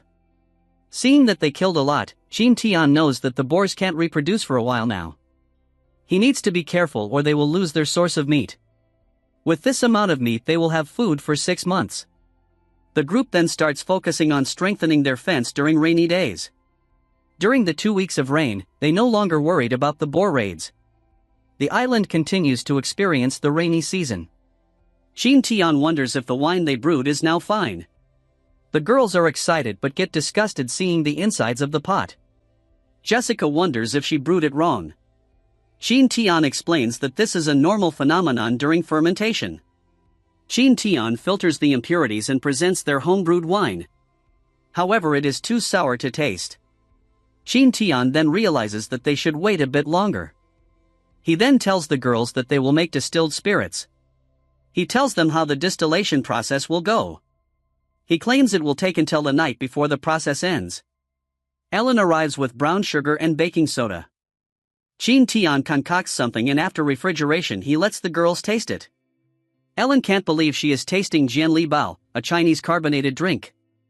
Jessica is reminded of Coca-Cola. Well, Jian Li Bao is Chinese Coke. A month later the camp is completely perfect, with a grocery room, pottery room and washing block. Qin Tian is awarded system points. Summer ends without anyone knowing and Xiaobai can now fly on its own. Qin Tian thanks Ellen for the clothes she made for him. She is glad after spending too much time making it. However, Qin Tian is too focused on functionality instead. Qin Tian plans to investigate the surrounding areas, especially the plane's crash site, for 3 days. Right now Qin Tian can do it with enough food packed in his bag. Qin Tian and Xiaobai continued running the whole day. He finds a place to camp and uses Jessica's camping tents and sleeping bags. The next day, Qin Tian arrives at the volcano he has seen before. It's a good thing he wore jeans because of the thick shrubs in the area. He notices Shan Bai feeling unwell. It might be because of the smell of sulfur. Qin Tian tells Shan Bai to wait for him and he climbs the volcano alone. There, he finds a sulfur mine. With this amount they can make more bombs. He also checks the surrounding rocks and minerals. He doesn't know what type of rock it is, so he purchased an appraisal skill to check it. He finds out it can be used to create colorless glass. After finding a ton of ore and minerals, Qin Tian camps for the night. He tries excavating the volcano's surface the next day, but it's really hard, causing him back pain in the process. The Sand Eagle arrives with a letter from Ellen. She tells her to be alert and careful with love. Qin Tian blushes as he plans for his next actions. He then asks Sand Eagle to scout for him and Qin Tian synchronizes with it. He needs to figure out the methane fog's duration. Sand Eagle reports that there are two-legged animals nearby. Qin Tian runs as he tells Shan Bai to stay. He uses his superpower and asks Sand Eagle if he is getting near. He continues running until he finds people. A group of Viking-looking men is chasing a little girl. The cornered little girl tries to fight the men, but they have shields to block her attack. Still, she manages to target their vital points. She is alert enough to dodge the attacks of the other men. She didn't notice that she was surrounded. She shouts as she keeps fighting them. Qin Tian can see that they are really killing each other. He feels like he needs to save the little girl. He starts concocting a bomb right on the spot. He created a smoke bomb. He is nervous about using the bomb against people, but the island is lawless in the first place. To save the girl, he fires an arrow at the men. The little girl takes the chance to escape from the distracted Viking men. Qin Tian fires more arrows to distract the men. The escaping girl just noticed Qin Tian. Qin Tian throws the smoke bomb and it immediately explodes. The girl stopped and watched the smoke. Qin Tian tells her to run, and the girl follows him. The smoke clears out and the Viking men start chasing them. Qin Tian knows it is hard to win against them and running away is the only option. He can see that the girl is bleeding a lot and tells her to get on his back. However, the girl tells him to go alone instead. She plans to fight the men so Qin Tian can run away. Qin Tian sighs and grabs her. He uses his superpower to gain speed. Just then, Sand Eagle reports that the Titan Python is nearby. The Titan Python appears, scaring the Viking men. Despite the crowd in front of it, the Titan Python chases after Qin Tian. He wonders if it has a grudge against him. Qin Tian dodges its attack and the girl leaps on it. Qin Tian is impressed to see the girl maneuver on the python's slippery body. She stabs it and it makes the python hiss in pain. She falls from the python, which starts attacking her. Qin Tian saves her using his superpower while throwing a bomb in its mouth. They get pushed aside by the python's body, and smoke starts coming out of the python's mouth.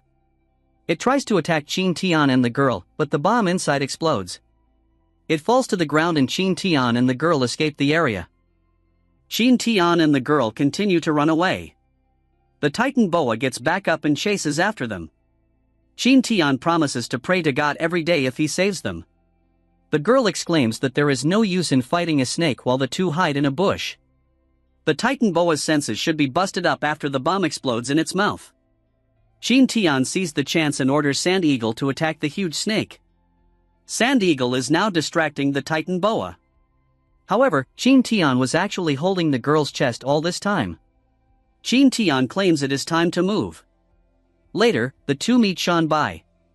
The girl quickly stands on guard, seeing a beast. Qin Tian tells her that Shan Bai is a pet and they can ride him. The girl bows down to Qin Tian. Qin Tian puts her on Shan Bai and they travel until Qin Tian notices that he needs to tend to the girl's wounds. The girl is surprised to see a lighter that can easily light up a fire. Qin Tian then brings out medicine and uses sign language to tell the girl that it will be painful. The girl puts up with the pain and her arm gets bandaged. The wounds on her thighs are next and Qin Tian brainwashes himself first that she is wearing something colorless. The girl moans in pain and she finally gets treated.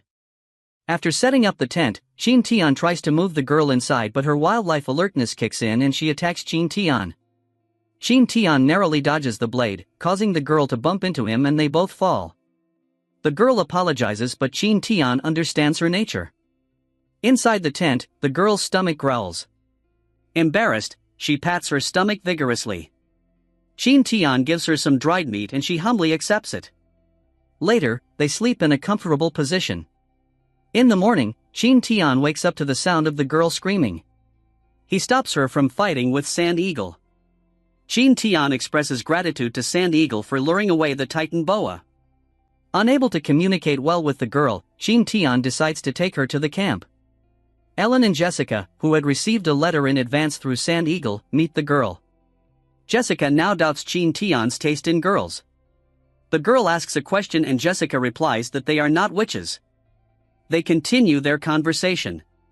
Ellen wonders what they're talking about and Jessica explains that the girl is Nikhani, a member of the Lada tribe from Yemen.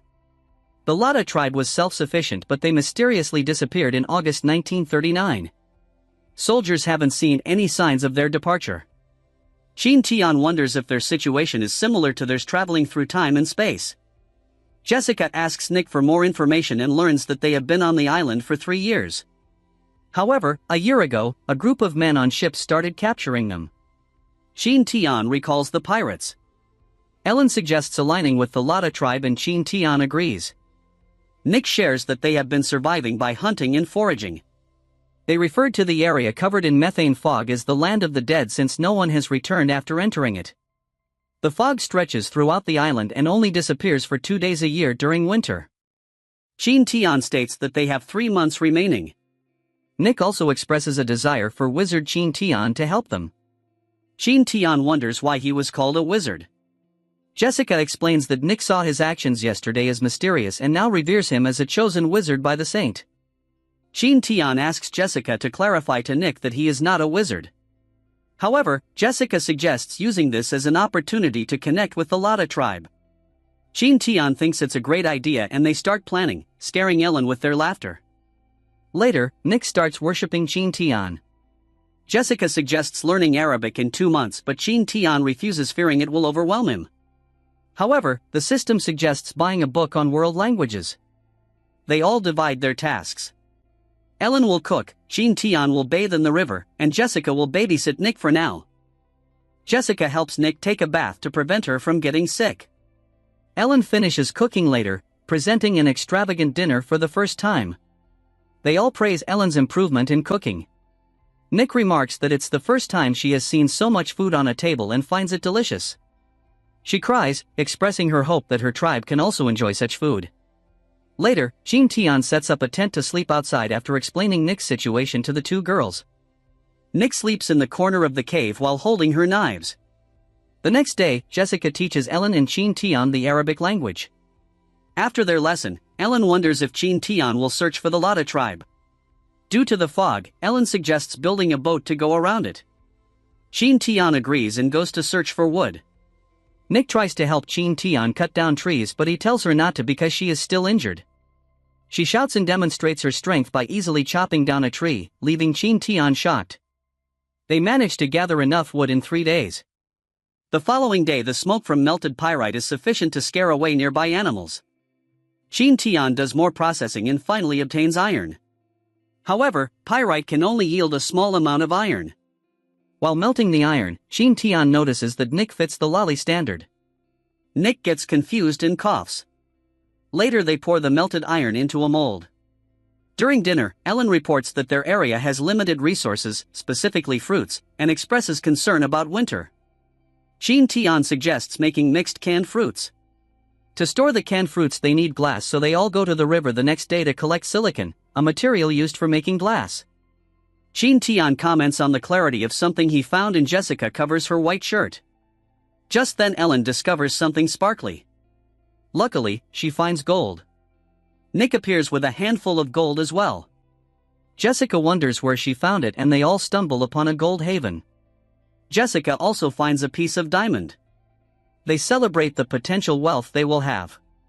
However, they realize something and decide to focus on finding silicon instead. Afterward, they leave with baskets filled with silicon, gold, and diamonds. If they manage to escape the island one day they will be rich. Later Qin Tian prepares some shell powder and galena to reinforce the glass. He melts the materials together with Nick. Meanwhile, Ellen and Jessica make a blowing tube for shaping the glass. Afterward, Qin Tian demonstrates glass blowing, leaving Nick surprised and thinking it's magic. The girls continue to give instructions on forming the glass. However, they encounter some failures and Qin Tian warns the girls to be careful, unlike him. Ellen attempts it in one go and with Jessica's support she starts shaping the bottle. The glass cools down but Ellen isn't satisfied with the result. Nevertheless, she appears cool in front of the others, earning their praise. She wonders what to do next and Qin Tian instructs her to dip it in water and use a knife to cut it. Ellen suggests creating a rotating round table for making crystal wares. Qin Tian polishes the glass made by Ellen and shows it to Nick. Nick exclaims that Qin Tian is truly a wizard and Qin Tian can now understand her thanks to the system. In the following days the girls focus on making more glass bottles while Qin Tian and Nick gather materials for making bombs. During their meal, Qin Tian proposes the idea of making a telescope for searching and investigation. He plans to create a Keplerian telescope with convex lenses. The next day Qin Tian makes the lens molds with Ellen. Starting to produce 5 of them, they pour liquid crystals onto the molds and wait for them to cool down. Qin Tian then assembles the lenses in a bamboo frame and they finally have a telescope. They all try it out and Nick is particularly amazed by it. Additionally, they also make magnifying glasses. With everything prepared, the next step is building the boat. However, they have limited sources of wood and iron. Based on the encyclopedia, Qin Tian decides to construct a 2-hull boat with a sail. Jessica suggests making paddles as well in case the wind blows them in the wrong direction so they won't rely solely on the sail. Ellen is impressed by Jessica's knowledge. They immediately start working on the boat and Qin Tian also installs a cabin as a precaution. After a week, the boat is completed and floating. While enjoying the night sky, Nick promises to save her father and tribe. Ellen wonders what Qin Tian is contemplating deeply. Qin Tian expresses his concerns about their first voyage but Ellen tells him that it is exciting and thrilling instead. She assures him not to worry because Jessica is now with them. As Ellen tells Qin Tian to be careful, the two blush. Jessica wonders if this is a lover's conversation and asks if she can join in. The two are surprised and Ellen tells Jessica to wear more clothing. The following morning it's time for them to depart. Qin Tian gives Ellen some precautions and asks Shanbai to protect her. Qin Tian and Jessica assure Ellen that they will return soon. Ellen swears to protect the camp. Meanwhile, Qin Tian is relieved that he doesn't get seasick. Nick is now ready to save her people with Qin Tian and Jessica.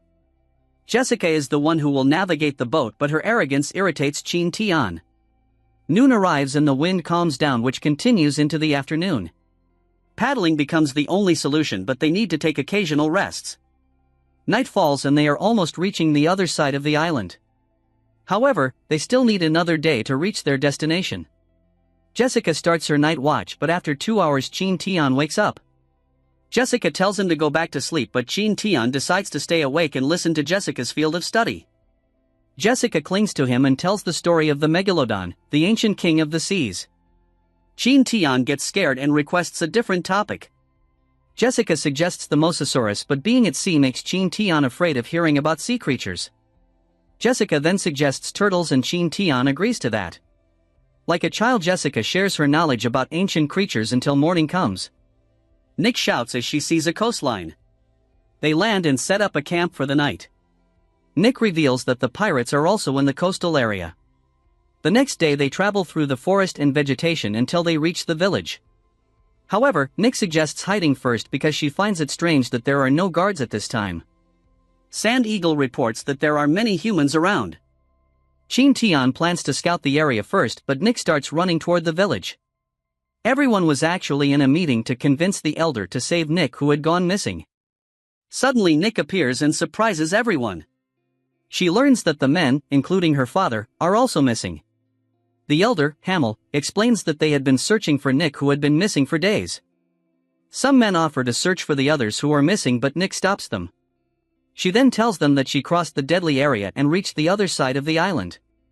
She claims to have met the Mighty One. However, everyone considers her delusional and suggests that she rests from exhaustion. A man named Kata dismisses the idea of relying on a non-existent entity. Nick insists that the Mighty One exists and Sand Eagle suddenly flies by. Panic ensues as Sand Eagle tries to scare them. Qin Tian makes his entrance with the help of Sand Eagle. Nick refers to him as the Mighty One and everyone gathers around Qin Tian. Aware that they find him suspicious, Qin Tian decides to take action. He ignites the lighter and everyone is astonished to witness what they perceive as magic. The lot of people immediately kneel before him. Kata rudely demands to test Qin Tian. Nick exclaims how strong Qin Tian is, igniting Kata's fighting spirit. Qin Tian showcases his superpower and surprises Kata with his speed, leaving everyone in awe of his inhuman swiftness. A stunned Kata breaks into a cold sweat. Qin Tian declares that he will use only 2 fingers and instructs Kata to stand. Despite Kata's efforts, he is unable to move. Qin Tian smirks at him and everyone is amazed to see their strongest warrior rendered weak before Qin Tian. Realizing that Kata cannot fight, Qin Tian removes his fingers from Kata's forehead. Kata springs up and glares at Qin Tian before ultimately leaving. Qin Tian is relieved that his plan worked. Elder Hamel requests Qin Tian to save their tribe and Jessica suddenly appears. The elder refers to her as the Mighty Woman. Seeing Qin Tian's superpower, Jessica comments on the reality of the Chinese term hidden dragon and claims that men keeping secrets are more attractive. The crowd cheers as the mighty Qin Tian offers his assistance. Elder Hamel then leads them to their tent, which functions as a church. Qin Tian wonders about Nick's whereabouts, and Jessica informs him that she is outside, sharing stories about the mighty Qin Tian. She also mentions how the telescope gives her remarkable vision. Kata states that he admires genuine strength, not magic. Qin Tian expresses concern for the tribe, which consists of the elderly, women, children, and injured soldiers. A girl named Abby Lu approaches them and offers some fruits. She tearfully implores Qin Tian to save their tribe. Qin Tian reassures her and gives her some dried meat. Hungry, Lu eagerly devours the meat, revealing that the tribe is experiencing a food shortage. The presence of another group on the island has made it difficult for their tribe to acquire sufficient food. Qin Tian realizes the severity of their situation. Elder Hamel arrives and scolds Lu, but Qin Tian intervenes, assuring him that it's fine. He observes the amount of food Elder Hamel has brought and politely declines, acknowledging the food shortage. He emphasizes that he was merely fortunate to be chosen as the Mighty One and requests to be treated as a fellow human. Qin Tian retrieves his bag containing smoked meat and offers to share it with the Lada people. Elder Hamel becomes emotional and expresses his gratitude to Qin Tian. The Lada people rejoice, believing that the gods have answered their prayers by sending the Mighty One to rescue them. Elder Hamel is relieved that the Mighty One is a kind-hearted person. Qin Tian feels the weight of his title, but Jessica assures him that everyone is supporting him. She reminds him of the Chinese saying that changing the world is possible with everyone's help. The next day Qin Tian and Jessica search for the others. Nick explains that they went to find food. Elder Hamel offers fruits to Qin Tian once again. Qin Tian inquires about the other fighters, but Elder Hamel insists that the Mighty One alone is more than capable of dealing with the brutes. Jessica clarifies that the Mighty One has exhausted much of his powers to descend. Qin Tian feigns weakness and states that he can only investigate now. Elder Hamel becomes emotional, believing that Qin Tian has made significant sacrifices. Fortunately, Nick knows the enemy's location and leads Qin Tian to a coastal encampment. Upon realizing that they are Vikings posing as pirates, Qin Tian deems it impossible to establish peace with them. Nick notices the lot of people being held as slaves. Seeing the guards around the perimeter, Qin Tian assumes the presence of an enemy. Sand Eagle reports that someone is approaching, prompting Qin Tian and Nick to hide.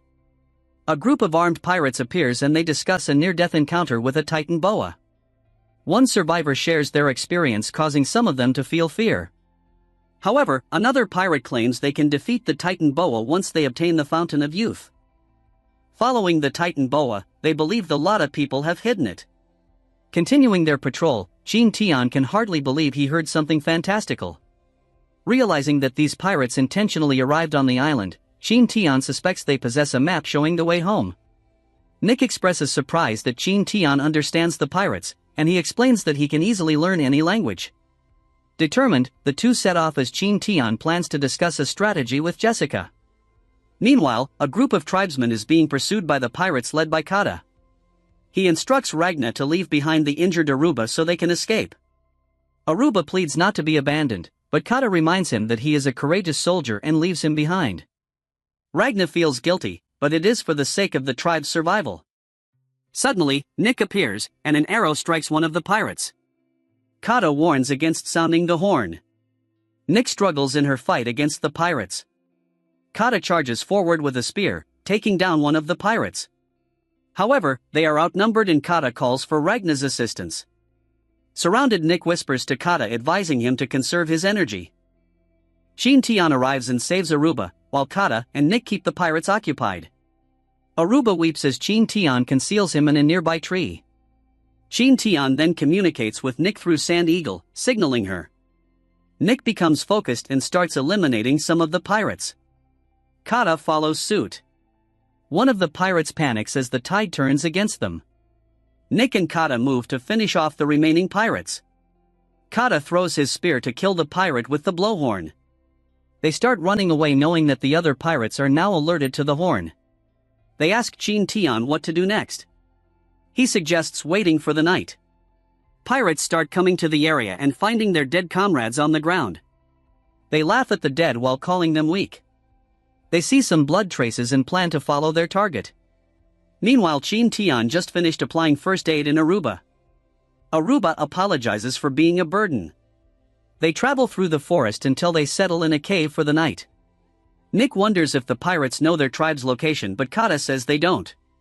Ragnar explains that they only ventured further to look for food. Just then their stomachs growled in unison.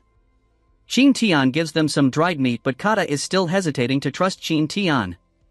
Aruba claims Kata's share, but Kata swipes it away while blaming Aruba for the recent issue. However, Qin Tian can see that they don't really hate each other. The next morning they continue traveling through the forest and arrive at their tribe camp. Qin Tian asks them to take care of the injured Aruba. Qin Tian meets Jessica and reports about the Vikings. Jessica sighs as she finds it better to see their bones instead of the ones in the flesh. Qin Tian shares what he heard from the Vikings about the Titan boa and Leviathan. Jessica claims that a Leviathan is just a huge whale and tells Qin Tian not to worry about it. Qin Tian then asks about the Fountain of Youth. Jessica claims that it is a famous myth among the Vikings. A fountain contains water that can help a pirate live forever. However, another pirate uses a chalice to hide the fountain and disappears. Qin Tian then asks her about the tribe's situation, and Jessica claims that the Lada tribe's situation is very bad, especially in food matters. Qin Tian needs to come up with a solution for it and wonders if they can borrow some food. Jessica gets confused, and Qin Tian explains that the pirates should have a storehouse that has food in it. They can distract the pirates on one side and sneak in to steal their food. Jessica worries about the plan, but Qin Tian swears to make it successful. However, Jessica remembers that there are a lot of people chained up in the pirates' camp. Qin Tian claims he also has a plan for that. The next day, Qin Tian asks Elder Hamel if there are any craftsmen in the tribe. Elder Hamel remembers Alex and immediately introduces her to them. However, she is too focused on creating a spear. Qin Tian is amazed at how intricate Alex is. Alex finishes her spear and just notices the others beside her. Qin Tian asks Alex if she can make a container and small pipes, basically a catheter and reagent bottle. Alex proudly swears that she can make anything. Qin Tian then asks Elder Hamel if there are any leftover bones. Elder Hyam gets excited assuming that Qin Tian will do voodoo magic, but Qin Tian refutes what he said. Jessica steps in and tells the elder that they will only make a useful tool. Hamel then claims that they have collected the bones in one spot as a form of respect toward the Earth's spirit. Qin Tian then asks Elder Hamel to leave them for now. Jessica wonders what Qin Tian will do. Qin Tian explains that he will produce phosphorus. He then writes a request to Ellen for silica and sends Sand Eagle away. Qin Tian then asks Jessica to help him look for food. As they look around the forest, they discover Aruba while looking for food despite being injured. Qin Tian wonders where Aruba found the huge leaf on his arm. Aruba shows it and claims that they are using it as a hat. Jessica and Qin Tian shout as they recognize the taro leaf. Qin Tian asks Aruba to lead them to where he found the leaf. They later arrive in a taro field. Jessica exclaims that they found food, but Aruba tells them that the leaves are inedible. Qin Tian claims that taro is edible once cooked. However, Aruba can remember how his mouth burned for a day after eating a leaf. Aruba trusts Qin Tian for now and starts plucking leaves. Qin Tian stops him and claims that they won't eat the leaves. Jessica shows that the flesh growing underground is edible. The three of them started harvesting and brought a lot of taro back to the tribe. Qin Tian and Jessica start boiling the taro in a huge pot of water. After some time, Qin Tian uncovers the lid and the delicious smell fills the air. After checking that they are cooked, the boiled taros are shared with the tribe. They start munching on the taro, but Qin Tian tells them to peel the taro first. Elder Hamel cries as he realizes that they won't starve anymore. Qin Tian and Jessica can only smile. They all thank Qin Tian. Elder Hamel is even kneeling. The other lot of people arrive as the smell leads them into the area. Qin Tian tells them that he is cooking food for them. They get excited as they see huge pots of it. Nick and Kata wonder what is happening and some of them explain the situation. Elder Hamel gets their attention to thank the almighty Qin Tian. Qin Tian then makes a speech just to open the lid so the food can be served. While everyone enjoys the taro, Nick and Elu approach Qin Tian and Jessica. Elu gives Qin Tian a handmade necklace as thanks for saving their tribe. Ragna comments on how down-to-earth Qin Tian is, but Kata still can't accept him. After their community meal, Qin Tian announces that the food supply might run out soon. He suggests building a boat as soon as possible to leave the area and rescue the captivated Lada people. They soon go to the coast where Qin Tian and the others landed. Qin Tian then asks Alex for his request. Jessica is impressed by Alex's craftsmanship, but there is still not enough for Qin Tian's needs. Later, Qin Tian starts collecting seashells to ground them later and gain calcium hydroxide. Jessica boils seawater to acquire salt brine. They mix the two together and go through different processes until they acquire magnesium powder. Seeing that it is ready, Jessica suggests testing immediately. Qin Tian lights up a bit of the powder and the flashy spark is enough to be called witchcraft by the Lada people. The tribe later stops working and takes their dinner. Alex reports to Qin Tian, who asks her to create a tenant and gives her a blueprint. Alex is impressed by how things get connected without ropes.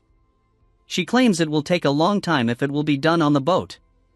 Jessica explains to Alex that it will not the boat as a whole and marks the parts to focus on the blueprint. Alex claims that it will just take 3 days and Qin Tian leaves the job to her. The next morning, Sand Eagle is back with a package. Qin Tian is glad to see new tools and commends Ellen's craftsmanship. She even has a note to warn Qin Tian of his safety. With the animal bones, Qin Tian grounds and mixes them with some of phosphorus. They can obtain a safety match soon. What Qin Tian wants is the red phosphorus match because it is safer. He continues working on the processes. While at it, he and Jessica prepare tree bark for the matchsticks. They soon finished all the components for the safety match. Qin Tian starts mixing things until Jessica asks him if he is ready. Qin Tian strikes the match and it successfully lights up. Jessica gets excited and hugs Qin Tian. Qin Tian then moves over to work on Aqua Regia. The two later return to the coastal camp. Nick proudly shows how her wounds are now healed. Alex shows how they have already made 6 boats. Qin Tian is impressed by how sturdy they are. Alex wonders when they are going to save the captivated ones and Qin Tian tells her that it will be in 4 days. 4 days later, Qin Tian and Jessica give out 1 safety matchbox per person. Qin Tian then demonstrates how to use it and Lu immediately tries it out. Everyone is amazed by the magic, but it is only chemistry for modern people. Everyone is amazed that they can light up a fire easily by themselves. Everyone finds them convenient, especially our Tsundere Kata. Qin Tian then it is almost time to rescue the captive tribe members and everyone cheers for their success. Qin Tian then announces the members of the rescue team. He chooses the twins Bakuma and Bahama, who are both good with bows and knives, and Vera, who is the oldest dual-axe-wielding warrior. Nick, Kata, Aruba, and Ragna will also join them. Qin Tian tells them the plan and dismisses them. Jessica worries that Qin Tian doesn't have the determination to kill a person yet. She reminds him that even animals kill each other for survival and points out that the pirate's hands are already bloodied from killing people. Qin Tian calms down as Jessica hugs him. The next night in the pirates' camp, guards complain about how cold the weather is outside. Just then one of them notices a light in the forest and thinks that it must be the Fountain of Youth. Everyone panics as they see the divine light. Everyone then moves out. Meanwhile, a man is fishing in the nearby area. He notices a shark taking the bait and pulling it up. He then throws a harpoon to capture it. Just then someone calls him. The guard reports to Captain Suomen, but the captain reminds him not to disturb his fishing time. The guard then points at the diving light from the forest. Suomen commends him and claims that a bright light will surely attract a lot of fish. Everyone runs toward the light to get the treasure and gain a reward from their captain. Suomen wonders who will be the fish or catcher tonight. The pirates are surprised to see the light move. They continue chasing it. Meanwhile, Qin Tian can see that the pirates are following the flashlight. Seeing that they are leaving the camp, Qin Tian orders Bakuma and Bahama to stay behind and give them support when necessary. Nick and Kata move toward the camp wall. Kata nimbly crosses over the tall wall. Nick follows Kata's move. Qin Tian didn't have a choice but to use his superpower. The three successfully infiltrated the camp and entered a room. They find Nick's father and other captured Lada people. Qin Tian tells Kata to stand guard as he makes the Aqua Regia. He uses it to easily melt the iron chains that lock the cages. Just when they almost finish releasing everyone, they hear the pirates' horn blow. The pirates start moving in their direction and Bahama panics about what to do next. Bakuma reminds her about the magic powder left for them. The twins then start firing flame arrows at the pirates. The food warehouse gets caught on fire. Suomen orders the others to put out the fire while he goes somewhere with other men.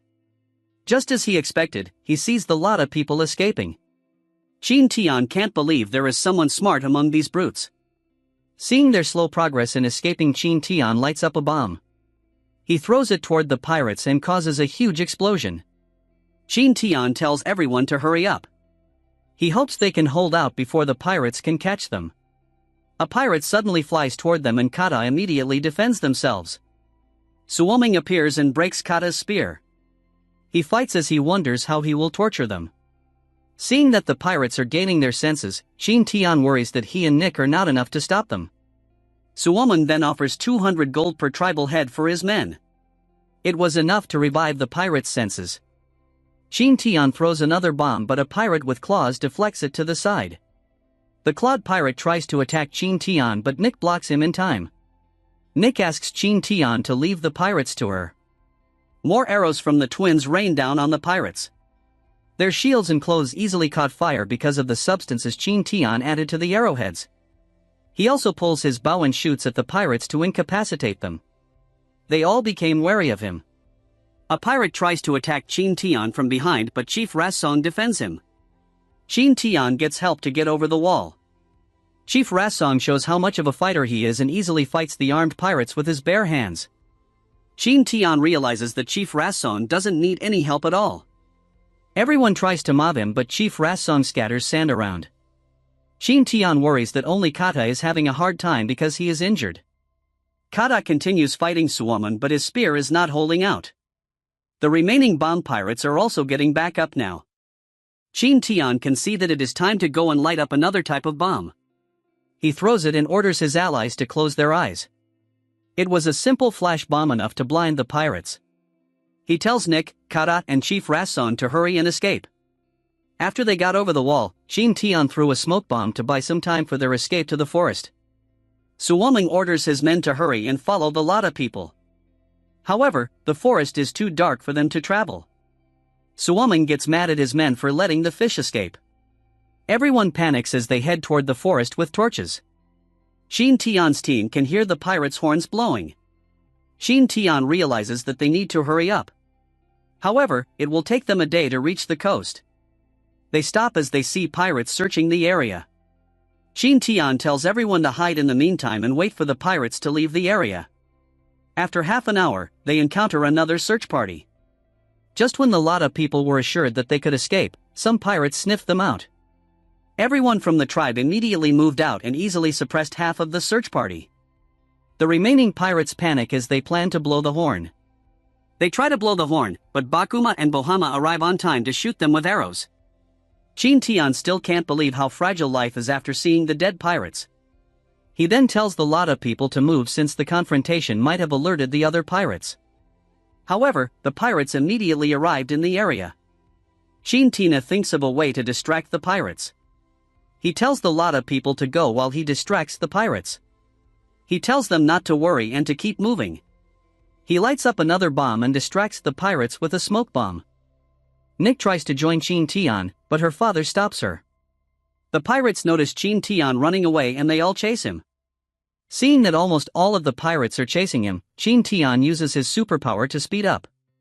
The pirates assume that Qin Tian has the Fountain of Youth and blow their special horn. Qin Tian hears how ominous this horn sound is. He continues to run away, but he notices how the pirates are doing a blanket search. He goes in another direction, but there are more pirates. He then decides to gamble on something. He sneaks behind a search team and throws a bomb toward them. Almost everyone gets blinded, but a few pirates discover Qin Tian. He runs toward a cliff and pulls something from his backpack while trusting Alex's craftsmanship. He jumps off the cliff. This concludes the latest chapter, and we will be continuing it from here in the next episode. Qin Tian starts chanting Buddhist scripts. The pirates get flustered after they see Qin Tian jump off the cliff and disappear into nothingness. Everyone starts blaming each other's incompetence until Suo Meng arrives. He then asks Stein what happened and explains the fantastical things Qin Tian did. Suo Meng orders them to search below to find the Fountain of Youth. Stein gets scared to go and Suo Meng doesn't have a choice but to force him down the cliff. Suo Meng wants to see Qin Tian's corpse. Meanwhile, Qin Tian sighs and folds his parachute while watching the disfigured Stein on the edge. He wonders how Jessica is doing. The morning comes and the Lada people arrive at the coast. Jessica looks for Qin Tian and Nick explains that Qin Tian took on the pirates alone. Everyone gets worried but Jessica assures them that she will not put him in danger. Later Qin Tian is frozen on the shore. He can hear other pirates trying to find a way to go down. Qin Tian feels that he needs to find a solution to escape. He sees some tree branches washed up on the shore and starts collecting them. Just then, Sand Eagle arrives after Jessica asks it to look for Qin Tian. Qin Tian writes down on paper his location with the best possible description. He gives the letter to Sand Eagle and the bird leaves. Qin Tian wonders how Jessica will save him. At dusk, while expecting that the rescue will arrive tomorrow, Qin Tian sees something coming. Nick and Kata look like they are rowing for an Olympic competition. Qin Tian is impressed by their speed. However, Ragna suffered being with those inhuman. They set up a tent and the group brought in food to eat. The next morning they all rowed the boat. They arrived at the coastal camp in the afternoon. The Lada people cheer as they see that Qin Tian and the others are safe. Jessica checks on Qin Tian and claims that everything and everyone is ready. They start sailing to migrate to the other side of the island. Jessica calls off for a break and orders the rest to put down the anchors. A tired Qin Tian slept throughout the night since they departed. He wakes up to the delicious smell of Jessica's cooking. Jessica asks what happened with the rescue and Qin Tian narrates everything while eating. Jessica is glad that her hero is back safely. The next morning, Suo Meng finds the tribal village and orders his men to capture the Lada people. However, the huts are all empty and the village is technically deserted. Suo Meng orders his men to look for them nearby. Meanwhile, Qin Tian, Jessica, and the Lada people arrive on the other side of the island. Qin Tian leads everyone to his campsite. The Lada people are scared after hearing a loud roar. Qin Tian assures them that it was his pet. Ellen comes out of the fence and greets them in Arabic.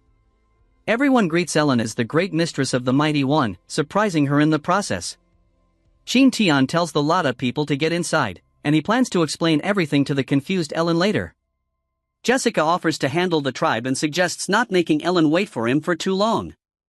Qin Tian approaches Ellen and immediately receives a loving hug. Ellen cries as she mentions her worries for Qin Tian. Qin Tian apologizes and Ellen immediately turns around after getting embarrassed. That night, everyone feasts on the food prepared at the camp. Qin Tian and Ellen arrive after some time. Qin Tian realizes that they need to expand the base camp. Jessica wonders if the lovebirds' time is over and claims that it is her turn now. Qin Tian hugs Jessica and thanks her for everything. After their dinner, Ellen worries about where the Lada people will sleep. Qin Tian suggests letting the kids, women, and elderly sleep in the cave while the men camp outside in the meantime. After settling down, Qin Tian takes a bath to wash his tiredness away. Everyone gets to sleep well after knowing that some conflicts are over. Noon comes and Qin Tian just woke up. He discovers the girls embracing him in their sleep. He immediately wakes them up and receives different reactions. Qin Tian later leads a team to collect bamboo. Meanwhile, Jessica and her team go fishing. Other Lotta people stayed with Ellen to help with various chores. The camp's development is still in progress. Ellen recalls the first time they set up a camp without other people. Jessica and her team return after harvesting a lot of food. That night, the Lotta people danced around the campfire. Jessica pulls Ellen into the dance. Just then, Chief Frosong appears and asks if he can sit beside Qin Tian. Qin Tian notices how Chief Frosong speaks in English. Hamel wonders what they were talking about. Chief Frosong explains that they are using a special language blessed by the gods. Chief Frosong claims his English was learned from the British Army. He kneels and thanks Qin Tian, who makes it clear to him that he is not a mighty one. However, Qin Tian's actions in saving the tribe are enough for him to be called one. Qin Tian acts humble, and Chief Frosong asks for his future plans. The next day comes and Qin Tian discusses with everyone their housing problems. They were all divided into 3 teams. The first team is responsible for making bricks. The second team collects seashells. And the third team is responsible for clearing the trees around the camp. Jessica's team returns with the seashells. Chief Frosong wonders if seashells can help in building a house. Qin Tian explains that they need it to make lime mortar. In the meantime, he asks them to crush the shells into powder. Afternoon comes and Qin Tian mixes sand and the powdered shells with water to make lime mortar. He then demonstrates how to use it with the bricks and makes a simple wall for the others to follow. One member claims that the wall is soft, and Qin Tian exclaims that it will take time for it to harden. The next day, everyone was impressed to see the wall harden overnight. Kata attacks the wall and concludes that this kind of wall is enough to protect them. Elder Hamel moves forward and cries that they always experience cold weather in the desert. He can remember how harsh the winter was when they arrived on the island, and everyone can deeply remember it. Qin Tian assures him that their winter this time is warm. Meanwhile, the pirates are still looking for the Lotta tribe. Sua Meng did recall the report about them going into the fog. Knowing that they haven't experienced winter on the island yet, Sua Meng plans to give up for now. He orders his men to prepare for the winter. On another day, the Lotta people are fascinated with glassmaking. As a craftsman, Alex is obviously fascinated by it. With Qin Tian's suggestion, Alex immediately tries out the process. She feels embarrassed by her first product, but it is actually better than Ellen and Qin Tian's first trial. Qin Tian hopes they can make a lot of glass jars before winter and leave the task to Ellen and her team. Qin Tian later focuses on making an outline of their camp. Jessica comes to fetch him for lunch. However, at the dining table, Qin Tian, Ellen, and Jessica are already sick of eating fish. Elder Hamel wonders what is wrong, but the 3 claim that they are not just hungry. Qin Tian tries to think of something to increase diversity in food to improve their diet. Qin Tian asks Chief Frosong if the warriors can hunt a boar, and the chief confirms that they can as long as it is not a group.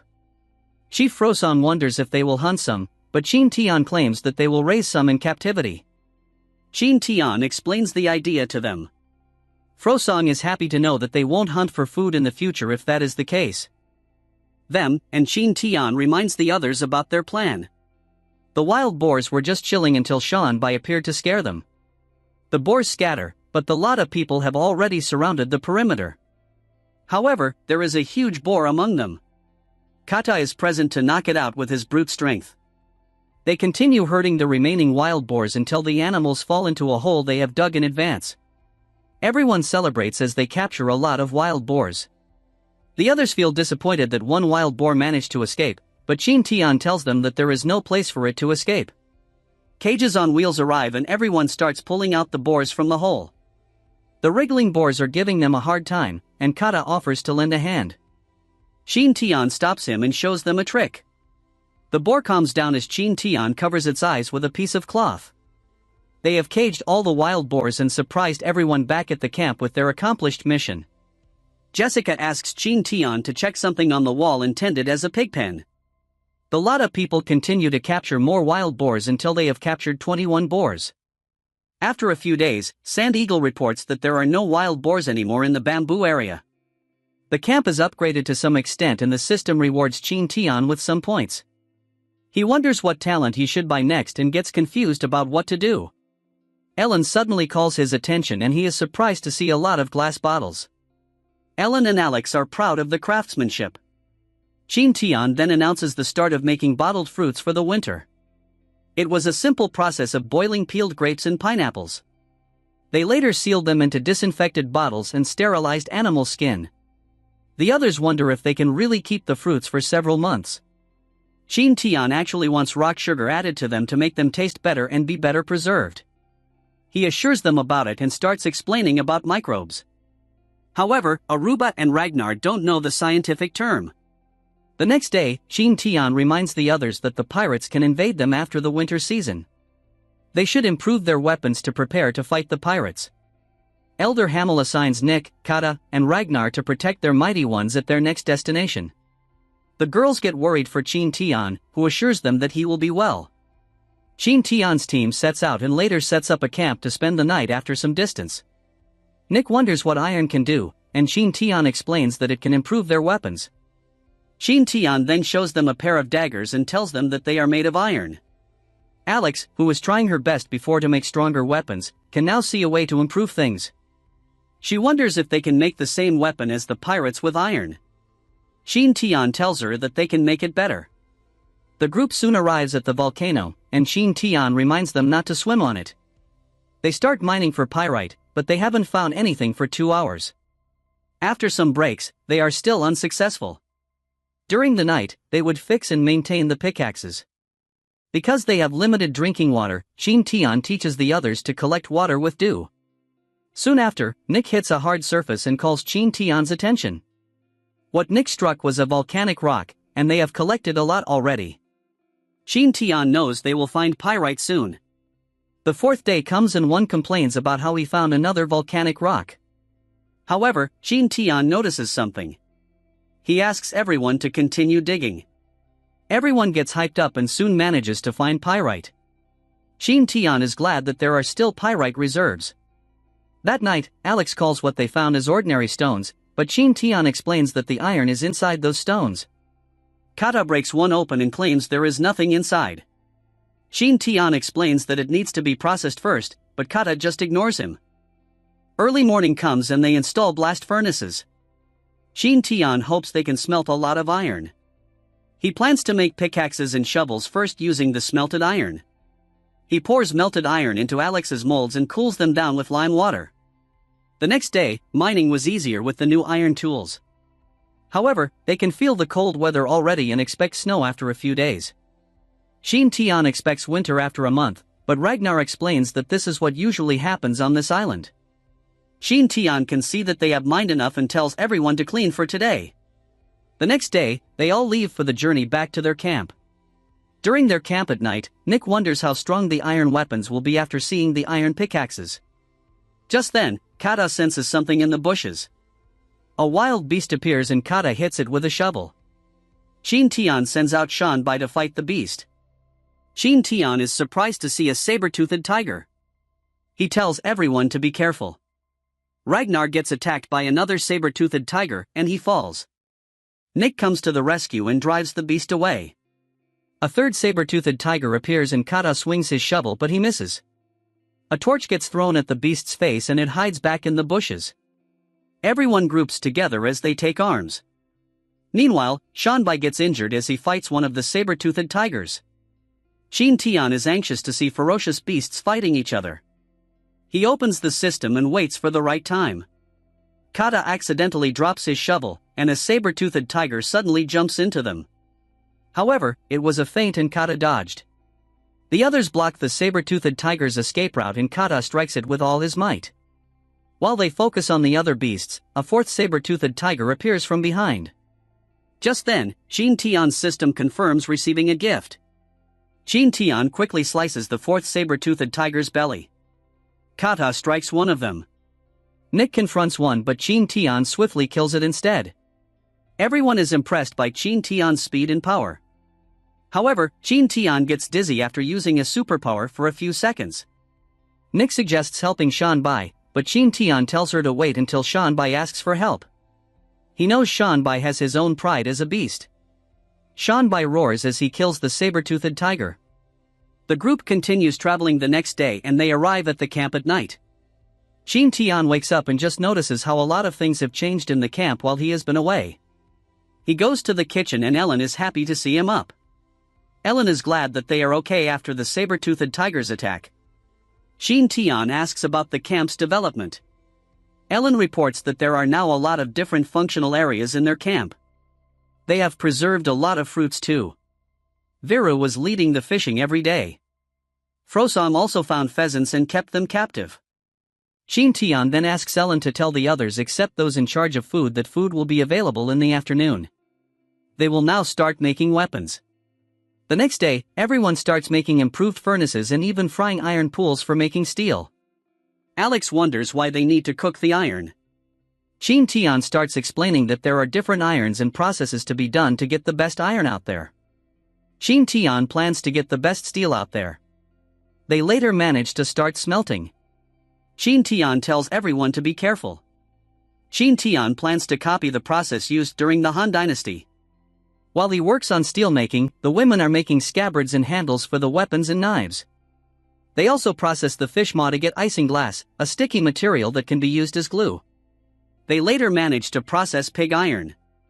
Ragnar starts hammering on the ingot to remove the impurities. He wonders how many strikes he should make. He gets depressed after hearing that he has to do it 100 more times. After some time, Qin Tian can see that the first product is okay. Alex gets excited that it is now time to make weapons. With the help of kata, Alex starts processing the iron until they form it into a blade. Qin Tian puts some soil on the blade and returns it to the furnace. Aruba wonders if soil can help, and Qin Tian explains how it will turn out hard and sharp. The finished product is done, and Alex presents it to Qin Tian. Qin Tian exclaims that they can take on the pirates now. Qin Tian then starts a duel to test the iron blade against the pirate's blade that they picked up before. Kata and Nick face each other. Nick moves first, and the duel starts. Ellen gets worried, but Qin Tian and Jessica tell her not to worry. Everyone wonders who will win between the two. The two clash again and everyone hears a loud clang. Kata's sword, which is from the pirates, gets broken. Qin Tian applauds the two's performance. He then checks the two blades and thinks of making other weapons, like an axe. The others praise Nick's skills and wonder if she can do well against Qin Tian. Qin Tian agrees and everyone gets excited. Elder Hamel gets worried, but Qin Tian also wants to try fighting Nick. After some rest, Nick faces off against Qin Tian. She menacingly attacks Qin Tian. Qin Tian activates his superpower and quickly reacts to Nick's attack. The two continue clashing swords, and Qin Tian is genuinely surprised. Ragnar is surprised by the fight and Kata claims that Qin Tian is just training Nick. Everyone tells Nick to defeat Qin Tian, and he gets disappointed.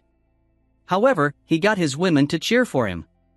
Qin Tian then realizes why swordsmen need to practice swinging 1,000 times. He then uses his superpower to attack Nick and blinks behind her. Nick instinctively reacts and throws his sword. Qin Tian dodges it and everyone is impressed. Everyone can't keep up with their speed. Qin Tian and Nick clash one more time. Their blades clash and everyone falls silent. Nick lost her blade and everyone praises Qin Tian's strength. Hamel asks when he will marry Nick.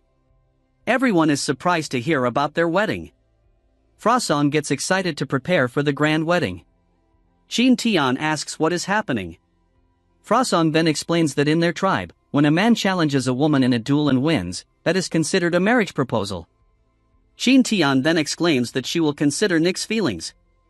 Frosong claims that women in their tribe hope to serve their stronger husbands. Qin Tian asks to let it slide.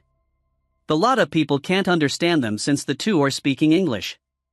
However, Jessica and a dejected Ellen can. Frosong wonders if Qin Tian doesn't find Nick cute enough. Nick understands that Qin Tian doesn't want her and offers to leave the tribe. Frosong tries to console her but Nick has already decided to leave. Everyone panics as Nick gets abandoned and rejected by the Almighty. Jessica steps in and claims that Qin Tian is not unwilling but rather will marry one woman every 3 years. She further claims that they need to wait 2 more years for another marriage because Ellen was the first one. Jessica will be up next and then Nick.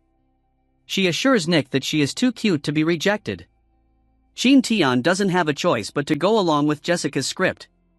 The crowd disperses and Jessica asks for a reward. Qin Tian refuses because he wants to live a few more years. Look at that cute pouty Ellen. Qin Tian quickly retreats. Jessica tells him to live with them in the future but Qin Tian refuses. After that, Alex has been making weapons for everyone. Others prepare for the incoming winter. And a few days later snow starts falling and Qin Tian recalls some memories from when he was still a student. Nick gets up early and greets Qin Tian. They both watch the snow fall. The other girls got up and Jessica wondered if they were talking about love.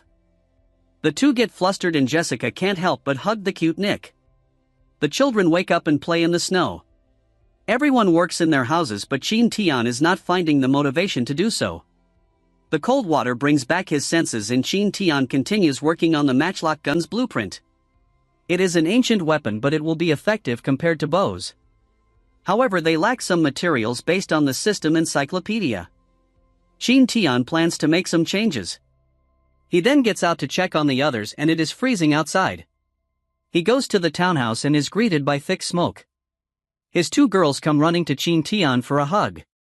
Thinking it might be worse in December, Qin Tian plans to make charcoal. Aruba wonders what charcoal is. And Qin Tian explains it as something that they use to avoid smoke inside the house. He then checks on his pets and discovers them in hibernation. Seeing the pets accustomed to the weather, Qin Tian suggests focusing on themselves instead. The next morning, Qin Tian divides himself into 2 groups. One group is responsible for making charcoal kilns and another group is responsible for chopping the wood into pieces.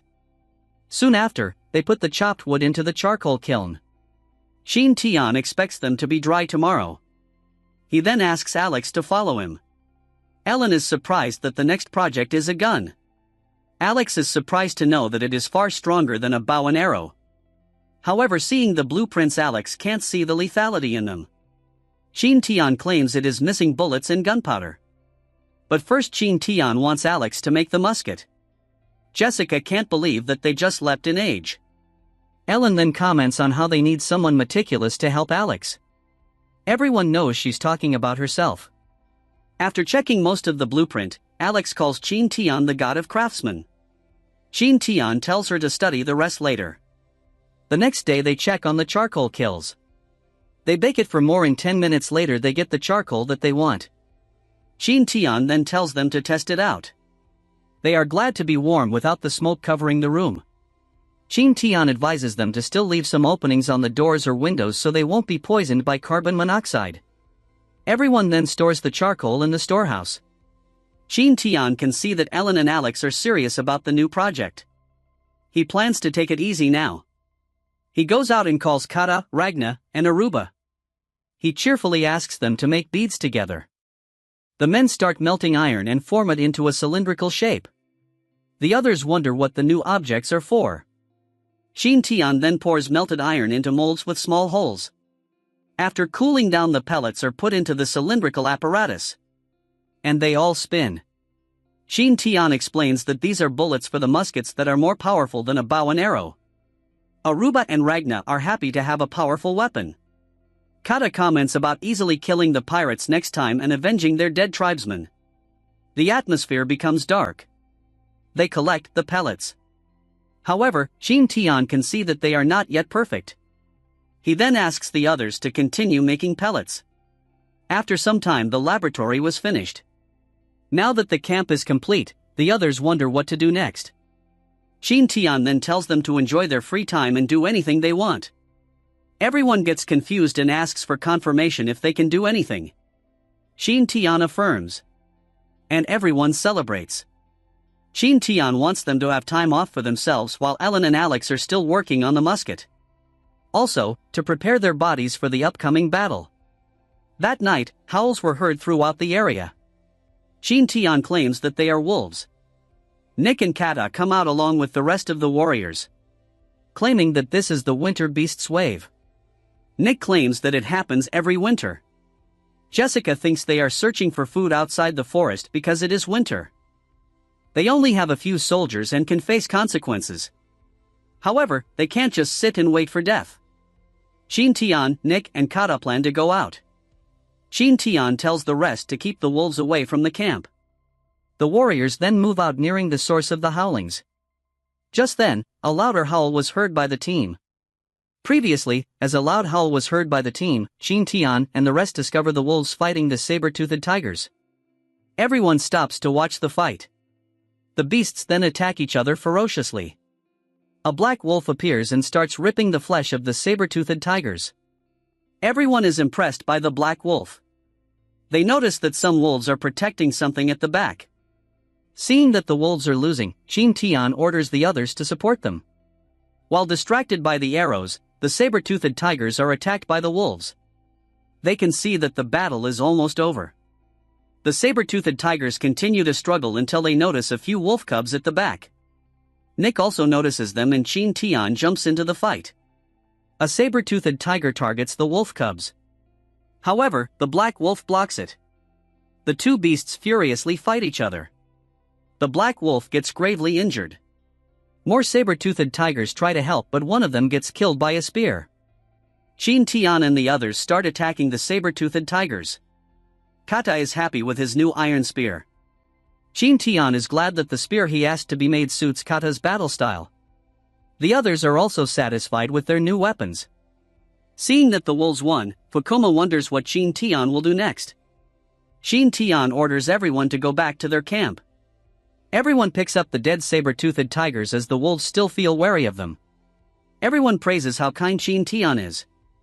Qin Tian claims it is not to ruin the ecological balance. Kata tells them not to ask anymore, where the earth spirit will get angry. Truth be told, Qin Tian was just worried about the wolf cubs.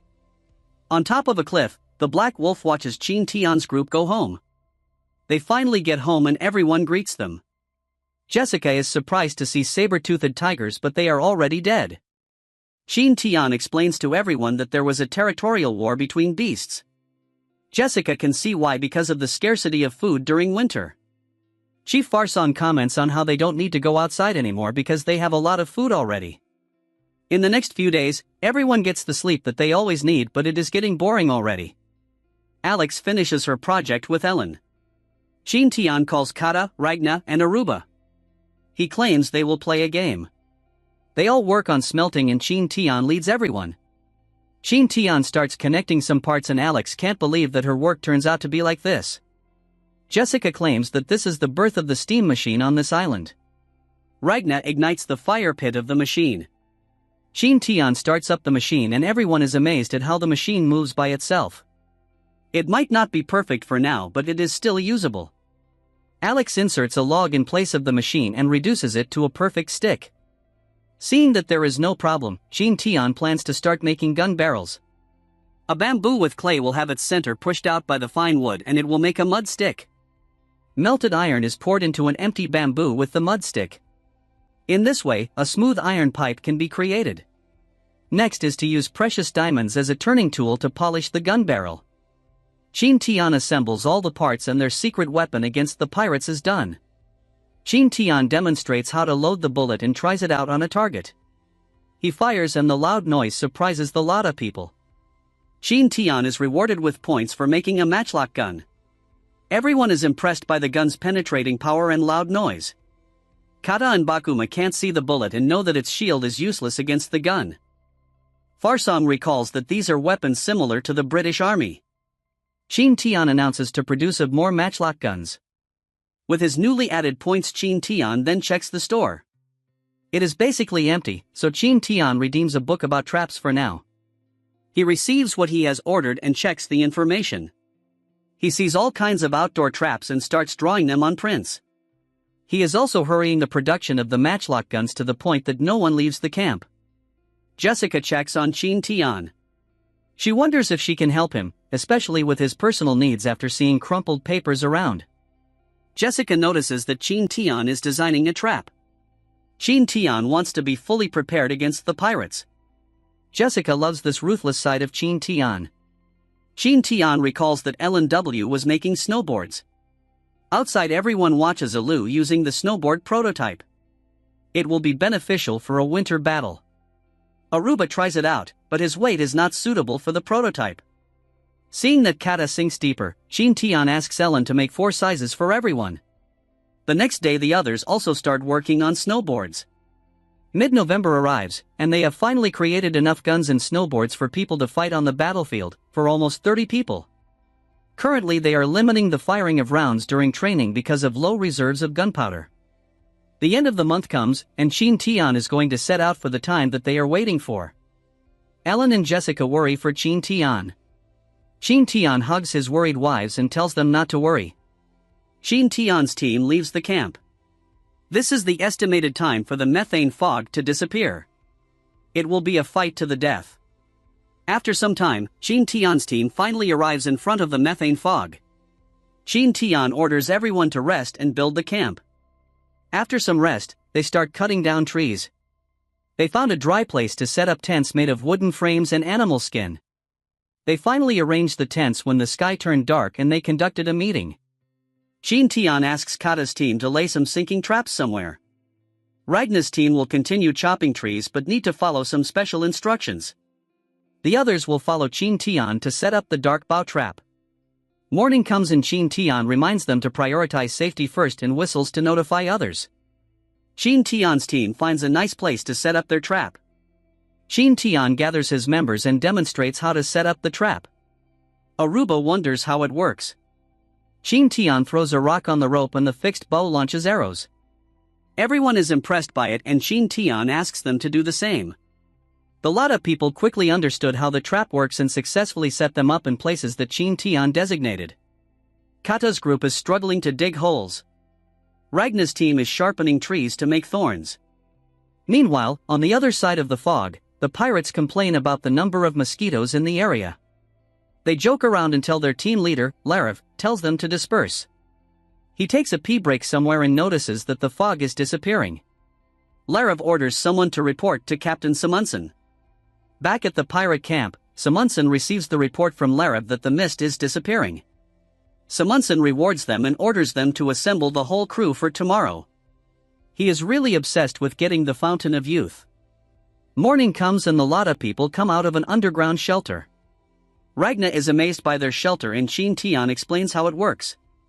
However, the tribesmen can't understand him. Qin Tian tells them to start a fire to eat and rest. Expecting that the pirates will come in 2 days, Qin Tian knows they can't fight them head-on. He asks Sand Eagle to observe from the skies. In the wetlands, the pirates start marching. One wonders if the Titan Boa will appear out of nowhere. They reach the border and discover that the deadly fog is now gone. Samundsen steps forward and Sand Eagle observes them as they make a camp. Qin Tian and the Lada people receive Sand Eagle's report. Bahama asks about the huge snake but Qin Tian claims that it is hibernating.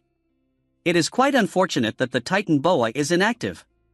Qin Tian claims it is better for them to avenge the dead themselves. He points to the map where the pirates are. They will conduct a night attack to weaken the pirates' forces. Farsong wonders when to do it and Qin Tian assumes that the pirates are still vigilant. He asks them to rest first and they will attack early in the morning. Later at the pirate camp, the pirates on night watch dare each other to take on the Titan Boa. Little did they know that Qin Tian's forces are watching them. Ragna sees a lot of guards and Qin Tian tells him not to worry. However, Ragna also notices that Qin Tian is tense. Ragna cheers him up by placing full trust in Qin Tian. Qin Tian smiles and tells them to get ready. The pirates standing guard notice flames in the woods. Just as someone realizes something is wrong, a bomb rolls toward them and explodes. The pirates panic, assuming that the god of thunder is angry. Qin Tian locks onto a pirate who acts as the captain. After some hesitation he fires his gun and kills the pirate. The pirate wonders what just happened, seeing his comrades falling down one by one.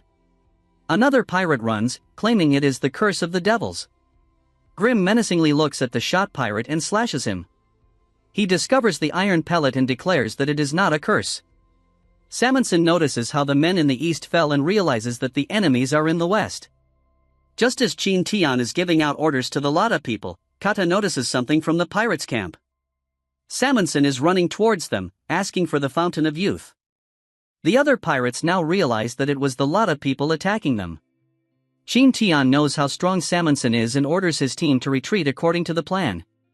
Salmonson arrives and clashes blades with Qin Tian. The lot of people attack the pirates with arrows. Bakuma ordered the archers to aim for the pirates' legs. Frosong instructed the others to prepare for an ambush near the traps, while he and Kata supported Qin Tian. Kata joined the fight, but they were still no match for Salmonson. Qin Tian asked Kata to cover for him and he ran off somewhere. Salmonson thought that Qin Tian had run away, but Qin Tian had only circled around the woods to attack him from the side. Kata also attacked from the front. Salmonson smirked as he used his axe to redirect Kata's spear toward Qin Tian. But instead Kata blew Qin Tian away. Qin Tian could see how inhuman Salmonson was.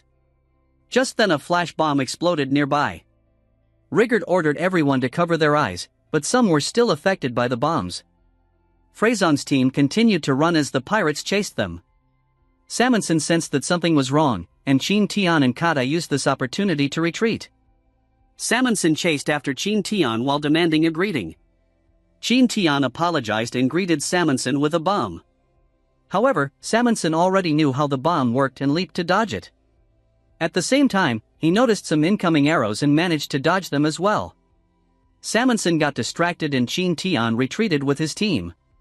Salmonson's face grimaced. The pirates continue to chase Qin Tian and the lot of people. Seeing that the pirates are following them as expected, Qin Tian orders the lot of people not to fall behind. Salmonson orders his men to continue the chase. Meanwhile, Nick and her team hide in the bushes as they watch the approaching mob. Qin Tian tells the others to be ready and alert. To maximize the use of traps, Qin Tian and the others spread out. Salmonson orders his men to chase everyone without fail. Qin Tian feels glad that Salmonson chased him. He can just use his superpower to outmaneuver the superhuman pirate. Qin Tian gets past the trap and checks back to see if it will work. Salmonson wonders why the mouse has stopped running and he trips on the trap. Multiple arrows are fired off towards Salmonson. Some of the pirates also trigger the same traps. Another group of pirates chases Kata, but they fall into the pitfall trap. They immediately die due to the spikes. One survives and asks for mercy, but Bahama kills him. On the other hand, the trap was useless against Salmonson, who realizes that they are being lured into traps. Qin Tian can't believe Salmonson has deflected a dozen arrows. Just then, a horn sounds through the forest. Knowing that the lot of people have prepared traps in this dark forest, Salmonson agrees to conduct a retreat. As Salmonson leaves, Qin Tian realizes that the pirates are communicating using horns. Originally, Qin Tian and his people were going to ambush them after the pirates went through all the traps. It is unexpected that they have retreated this early. The ambush team flinches as they see someone emerging from the woods. However, it is Fa Song who informs them that the pirates didn't pursue them after the horn was blown. Qin Tian and the others have also returned. In a small camp, many pirates are injured.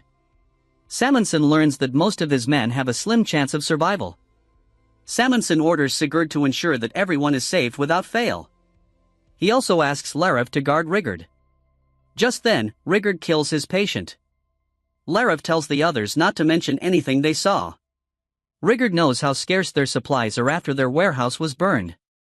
These injured men will only be a burden to them. Meanwhile, Qin Tian receives a report on the rough estimation of the number of pirates killed. Qin Tian is glad that their forces have weakened significantly. Bairu worries that the pirates may already be aware that the forest is full of traps. Qin Tian tells them not to worry, and to continue with their guerrilla plans. Everyone notices something, and Nick asks Qin Tian if he is okay. Qin Tian bids them goodnight and covers himself. Nick worries, but Frasong shakes his head. Back at the pirate camp, they dispose of the deceased. Just then, it is announced that those who survived will be rewarded. Salmonson claims that this is necessary to boost morale. He then orders Grimm to be prepared to set out early in the morning to the snowfield. He begins talking about the gun. He knows that the tribesmen are nearby and their eyesight will be impaired in the snowy field. He knows they are being lured out.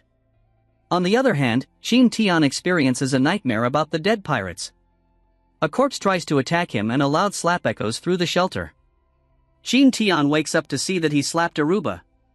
The others then start making fun of Aruba. Qin Tian goes out and orders the others to follow him. Their team then discovers that the pirates have left their camp. Nick notices that they went to the plains. Frasong worries because they didn't set any traps on the plains. Qin Tian can see that the footprints are not in disarray and were left deliberately. He asks the twins to follow him while the others stand by. Qin Tian has the Sand Eagle scout the area. They see a group of pirates and Qin Tian asks the twins to lure some of the pirates into a nearby trap. He knows how skillful and flexible the twins are and they will not get caught. Qin Tian continues watching them but Sammonson already notices them. He informs Grimm that he can strongly sense them. Just then, pirates in the front complain that it is the lot of people again. Bakuma and Bahama start firing arrows at the pirates. Sammonson tells his men to stop chasing. He orders them to keep a defensive formation and threatens to kill those who disobey. They continue their travel while in a defensive formation. Qin Tian notices how useless it is to lure them out and plans to make new arrangements. The pirates later arrive at the snowy field. Bakuma notices how slow they were. Qin Tian claims they brought everything like supplies. Bairu worries that they are making a fire nearby on purpose. Qin Tian tells him not to worry. The pirates know that the forest is trapped and won't move carelessly. Qin Tian knows that the pirates will run out of food soon. Qin Tian and his team will be waiting and watching nearby. That night, Sammonson receives a report that their supplies won't last long. He orders Grimm to tell the others to rest for now. He knows that the lot of people are waiting in the trapped forest, and he also points out that they can't go back once the fog is back. Grimm asks if killing the tribesmen is the only way. Sammonson knows the tribesmen are just out there, but he won't take the bait. Back at the campsite, Jessica and Ellen enjoy the morning sun. Ellen worries for Qin Tian and the others. Just then, she gets hit by a snowball and discovers Jessica playing with the kids. She tries to decline the invitation, but Jessica tells her not to think too much. She tells Ellen not to worry about their husbands. Ellen brightens up and plays with them. Meanwhile, Aruba is also playing with the snow, and Ka ruins the fun. Kata tells Aruba to always be vigilant, but Aruba points out that the chief is also fooling around. Frosong invites the others to play with him. Ragna is worried about the carefree atmosphere, and Qin Tian claims it has been a week since the pirates turned quiet. Just then, Bakuma notices that the pirates are moving. The pirates are organizing a hunting team. Everyone gets interested as they hear that there are rewards. Grimm worries that the hunting teams will get attacked. Qin Tian can see that they are forming small groups and tells his people to get ready. The pirates' hunting teams then set out to find at least a snow rabbit. As they complain about how the older members are just relaxing, an arrow strikes one of the complainers. The lot of people surround the small team of pirates. One of them tries to blow a horn, but Nick swiftly kills him. Qin Tian reminds the others not to let the pirates sound their horns. Kata and the others easily subjugate the pirates, and the twins are also killing the rest with their arrows. After the fight, Aruba claims it would be better if there were a lot of pirates. Kata, who is busy burying bodies, tells Atuba that it would have been disadvantageous for them. Ragna comments on how the other pirates will notice that one of their teams hasn't returned yet. Qin Tian tells them not to worry since he notices that the pirates are already losing their supplies. He wants to reduce their numbers until they can take on the main force head-on. Just then, they are surprised to hear a loud horn. They try to think where it came from, and Vera thinks it came from the two hills next to them. Qin Tian asks Sand Eagle to scout the area, and notices that the hunting teams are just baiting them to pinpoint their location. Sammonson hears only 3 out of 4 horns and now knows where Qin Tian and his people are. Grimm orders a group of pirates with huge horns to start. The horn sound is so loud that it echoes through the snowy mountains. Qin Tian tells the others to retreat, and they hear the echoes of the loud horns. It is even useless to cover their ears. Just then, Qin Tian notices something and orders everyone to fall back. The mountain rumbles as an avalanche occurs. Qin Tian knows that they can't escape. He realizes something and orders the others to cut down a huge tree. Qin Tian tells them to grab the trunk, as the tree gets swept up by the avalanche. Qin Tian tells the others not to let go, as the tree manages to ride the surface of the avalanche. However, there are trees in the direction they are going, so Qin Tian orders them to watch their heads. The avalanche crashes and Summonson admires the sight of the power of nature. The other hunting teams return, and Summonson rewards them. He wants to gather the ingredients for their next banquet. Meanwhile, Qin Tian and the others have survived, but some lot of people are either injured or unconscious. They notice that Viru is missing. Bahama also reports that the pirates are coming their way. Qin Tian orders Frasong to retreat with the others while he looks for Viru. However, Qin Tian forgot that the Viking pirates are accustomed to snow. Nick tries to defend Qin Tian after seeing the pack of wolves appear. Seeing the wild wolves, the lot of people prepare to fight. Qin Tian feels unlucky to be cornered by two enemies. However, the wolves show mercy. Nick and Kata try to fight the wolves, but Qin Tian stops them. Qin Tian stares at the black wolf acting as the leader. Later, the pirates are searching for the lot of people's dead bodies. Someone discovers blood nearby and Summonson rewards the pirate. Summonson notices wolf footprints among the blood trails. Grim thinks the wolves dragged the dead bodies, but Summonson still orders his men to give chase. Qin Tian and the others are aided by the wolves. Viru's life is also not in danger. Everyone is glad to hear the news and impressed that the wolves are following Qin Tian. Qin Tian claims that they are just returning the favor. The lot of people know that it was because of Qin Tian's kindness toward them. They soon arrive at their camp and lay down the injured. 5 of them have lost the ability to fight and they blame the sudden avalanche. Qin Tian explains that the pirates caused the avalanche. Kata wonders if the earth spirit helped them, but Qin Tian corrects him, saying it was the sound their loud horns made. Aruba wonders how the pirates found out about their location. Ragnar realizes that it was the horns the hunting teams made. However, the others find it ruthless to use companions as bait. Frosong worries about the next plan, but Qin Tian tells him not to worry. The sky darkens and Summonson and the pirates notice separate traces. Summonson orders his men to spread out and look for the lot of people's bodies in teams. A group of pirates scours the area and discovers the wolves dragging a lot of person. They hurry so they can gain rewards, but a pitfall trap surprises them. The rest are surprised that the Lotta person is alive. Just when they try to blow their horn, some of the Lotta people push them into the pitfall. Frosong looks down at the dead pirates. In a flashback, Qin Tian tells the others that the pirates have assumed that they are already dead. Using footprints and traces, they need to divide the pirates into smaller forces. They will ambush them one by one, and Qin Tian will use Sand Eagle to send information. Currently, Ragnar's team has just eliminated a group of pirates and is worried about the others. Meanwhile, Nick and her team have also cleared some pirates. The Twins Archer group has also killed a group. Qin Tian receives a report from Sand Eagle that things are going smoothly. Everyone is rushing toward the middle path.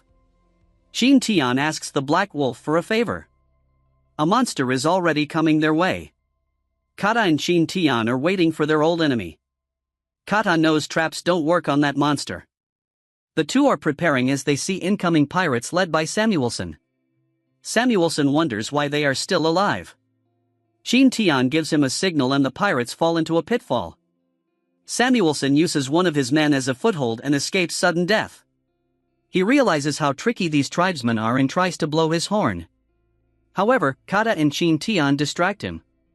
Samuelson doesn't have a choice but to fight back. He wants to talk with Qin Tian but Qin Tian refuses to talk with the dead. The two then clash. Meanwhile, Grim is fighting Nick while being confused about why they are still alive. Seeing that his team members are dying, Grim runs on his own. Nick tries to stop him. On the other hand, Samuelson's heavy blow cuts through Qin Tian's defense. Kata saves him. Samuelson knew about Qin Tian's speed but his power was not enough. He smirks as he attacks Qin Tian while ignoring Kata. Samuelson attacks Qin Tian with a huge blow. Qin Tian is slammed to the ground. Kata attacks Samuelson's vital point but Samuelson quickly moves and lets his arm hit instead. Samuelson smirks at Kata. Furious, Kata pushes forward but Samuelson grabs him. Samuelson swung his axe and heavily injured Kata. Samuelson breaks free from the spear and runs toward Qin Tian. As Samuelson attacks, Qin Tian asks for someone's help. The black wolf suddenly appears and attacks Samuelson. Qin Tian and Kata hold Samuelson in place. Qin Tian asks the black wolf to bite Samuelson's neck. Samuelson can only scream. Grim arrives to help, but Nick is hot on his tail. Unfortunately, the black wolf also gets injured. Samuelson is enraged seeing his brother die. He runs to Grim, who didn't take long to die, in his arms. Samuelson swears to use their skeletons as Grim's coffin. Qin Tian can see that the situation has turned bad. They continue the fight, but Samuelson easily beats down Nick, Qin Tian, and Kata. Samuelson menacingly walks forward with an axe in his hand. Nick and Kata tell Qin to run away. Just then, Qin Tian notices Sand Eagle. Qin Tian engages in a conversation with Samuelson to distract him. Sand Eagle dives to attack, but Samuelson dodges its attack. He wants to drain Qin Tian's blood to relieve his heartache. Qin Tian claims that would be impossible. Just then, the lot of people start coming into the area. Samuelson is now forced to fight dozens of warriors and wolves. Qin Tian suggests calling his men for a fair fight, but Samuelson breaks his horn. Qin Tian starts talking about how villains lose their cool on the verge of defeat. A pissed-off Samuelson attacks him, but Ragna shields Qin Tian. Samuelson claims that he is always in the right mind on the battlefield. He calls Qin Tian a coward for using numbers, but Qin Tian claims that this is the battlefield. After some time and casualties, Samuelson comments on how different Qin Tian is compared to the lot of people. Qin Tian corrects Samuelson, stating that he doesn't have the Fountain of Youth. Samuelson attacks one more time, but he gets shot by more arrows in the chest. He wishes Qin Tian to go to the underworld. Soon after, Aruba freaks out after Qin Tian wakes up. He was out for a day and a night. It felt like hours for him though. He can feel the backlash of using his excessive talents. Bahama advises him not to move yet, but he tells them not to worry. He asks to be left alone. Frasong then tells the others not to disturb their mighty one.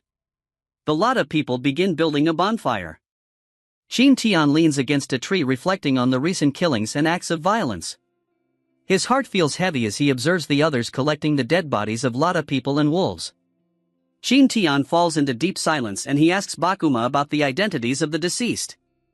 Bakuma feels embarrassed about being discovered and Qin Tian inquires about Bakuma's injuries. Bakuma proceeds to recount the actions of the deceased lot of people. Boer hugged two pirates, jumped into the pit and perished alongside them. Wutu smiles as he sacrifices himself to protect the others. Charlie used his life to make a trap work. It took them a day to search for their bodies, but the wolves aided in locating them beneath the snow. The wild wolves departed afterward. Qin Tian recognizes that they were all courageous warriors. Aruba calls out to Qin Tian and Bakuma assists him in standing up. Qin Tian walks toward the already set up bonfire. Frasong passes him the torch and Qin Tian ignites the bonfire. The wolves howl as the fire continues to burn. The lot of people then commence their celebration of victory. Qin Tian falls silent once more. Frasong then taps his shoulder and asserts that companion sacrifice is necessary. It might be a loss or sacrifice for Qin Tian, but for the lot of people, the deceased become stars in the night sky.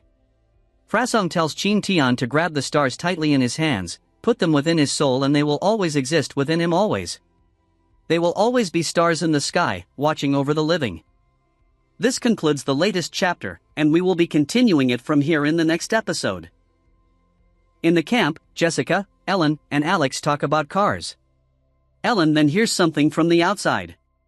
Jessica tells her to meet Qin Tian and the others. She knows how Ellen feels. They all go out to the gate and greet Qin Tian and his team. They are finally home. The warriors get treated. Of course, Qin Tian is tended to by Jessica and Ellen.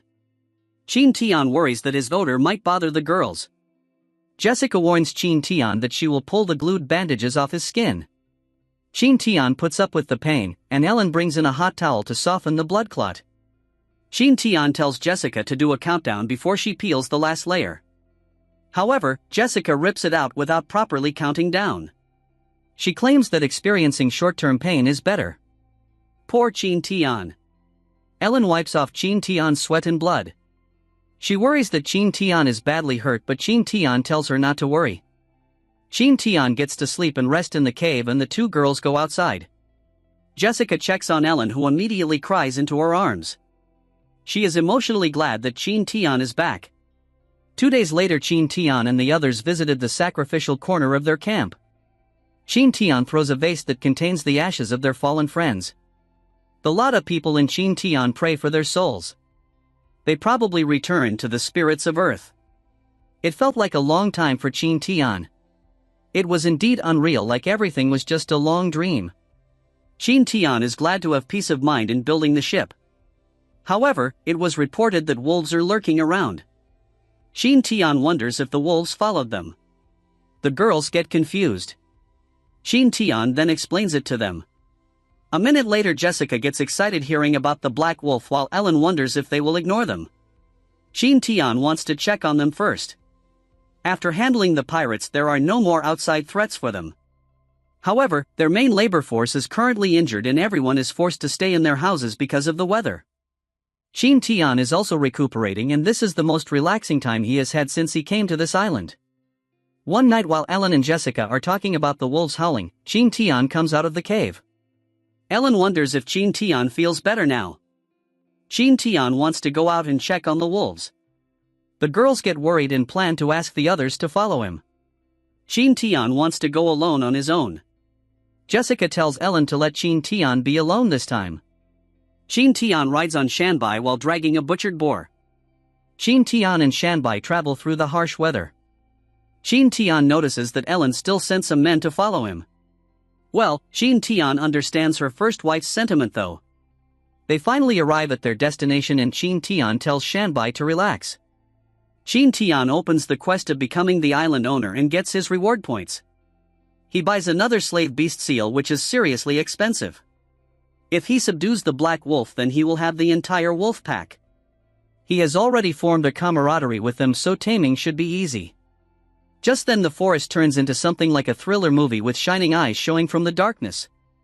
The wolves start coming out of the bushes, putting Shanbai on high alert. Qin Tian tells him to calm down and offers the meat they brought to the wolves as a thank you gift. Qin Tian does feel that the black wolf is intelligent and wants to understand it more. He uses the slave beast seal, but the black wolf is not yet tamed. It seems like Qin Tian needs some time to connect with the wolf first. Qin Tian sits down and confesses that he needs some help from the wolves again. The lot of people wonder what Qin Tian is talking about with the black wolf. Ragna suggests asking Qin Tian later for more details. Qin Tian then explains that he plans to retrieve the supplies left by the pirates and that he needs the wolves' help. Aruba agrees because it would be hard to transport the supplies in the snow. Just look at Nick, being silent, knowing Qin Tian is behind the other two. They then realize that Qin Tian has been with them the whole time. The three then blame each other, but Qin Tian tells them to go home together. That night Qin Tian tells everyone about the plan and organizes some work. For the next 2 days everyone is busy making ropes and sleds. They make enough sleds to be pulled by 30 wolves. On the third day the children wonder what sound Qin Tian just made. He tells them about the whistle and how it works. Alex is also present during their discussion. Ellen calls Qin Tian's attention because the wolves have just arrived. Ellen is amazed to see a black wolf and Jessica explains that it is a result of crossbreeding, like domestic dogs in their timeline. Ellen wonders if there are domestic dogs on the island, but Jessica claims that it might be a natural mutation. Knowing how strange the island is, Ellen laughs and jokes that a golden and red wolf won't surprise her anymore. Qin Tian tries to convince the black wolf to be leashed, but it just slaps Qin Tian's hand. The black wolf is really acting tough like a Giga-Chad. Just then the children come to play with him and Shanbai can only laugh at him. Ellen wonders how long Qin Tian will be away again. With the wolves' help he confirms that it will take 2 days at most. Qin Tian then sets out later on. The travel is smooth, with Aruba getting excited with their speed. Nick can notice that Qin Tian is still walking on eggshells while passing by the corpses of the pirates. He recalls Suoming's words that Qin Tian would also go to the underworld. He raises his middle finger, making thoughts of Suoming disappear from his head. Nick wonders if Qin Tian is alright because he looks tired. They then arrive at the lakeside to rest. The group then talks about the methane fog absence, which is unusually long this time. The lot of people start making speculations here and there. Qin Tian can also think of some possibilities, but their goal for now is to get to the pirates' camp before it gets dark. With the help of the wolves, the trip is quick and they are able to travel smoothly on the snowfield. The lot of people didn't use the existing tents on the field and set up new ones. Their hatred for the pirates is really ingrained in their minds. Qin Tian orders them to look for things that might be useful. He goes to look for Suwaming's tent. He then finds a suspicious tent and discovers a huge box. Qin Tian opens the box and expensive gold and treasure are inside. However, Qin Tian had enough of them from the river nearby. He then finds some papers and reads them with surprise. The writings show how a son holds a deep hatred for his father. Qin Tian finds it interesting that a pirate loves writing diaries. The diary narrates how Suwaming encounters Westerners for the first time and gets greedy for their women and huge ships. Qin Tian concludes that the pirates are from the 8th century. Suwaming also narrates how he found the map that leads to the Fountain of Youth, which makes one immortal. His crew immediately sets out and later loses hundreds of crew members along the way. They also encounter Leviathan, the monstrous creature in the seas, along with a vicious storm. However, this made Suwaming excited because it meant that they were nearing his goal. After some time, they reached the mysterious island. They encounter indigenous people and start enslaving them. Qin Tian can see that Suwaming came to the island through a storm just like them. Just then something catches Qin Tian's attention. Suwaming describes a ring that shows God's symbols and draws 2 characters that he can remember. Qin Tian then turns his attention to the treasure box after seeing Chinese characters in the diary. Qin Tian's group later harvested everything useful and left the pirates' camp burned. The trip back to the camp took much longer because of the spoils of war. They return 2 days later to the camp. After the mission, Qin Tian keeps inviting the wolves to stay, but they leave after getting their reward. The girls are excited to see lamb meat and ale. Bakuma and the rest wonder where to put what they just unloaded. Qin Tian checks the contents and finds wheat, a greater treasure than gold on the island. Jessica is excited to smell the scent of wheat bread. The desert people wonder what it is. And Qin Tian claims that it is food. Aruba hurriedly eats the grains and spits them out afterward.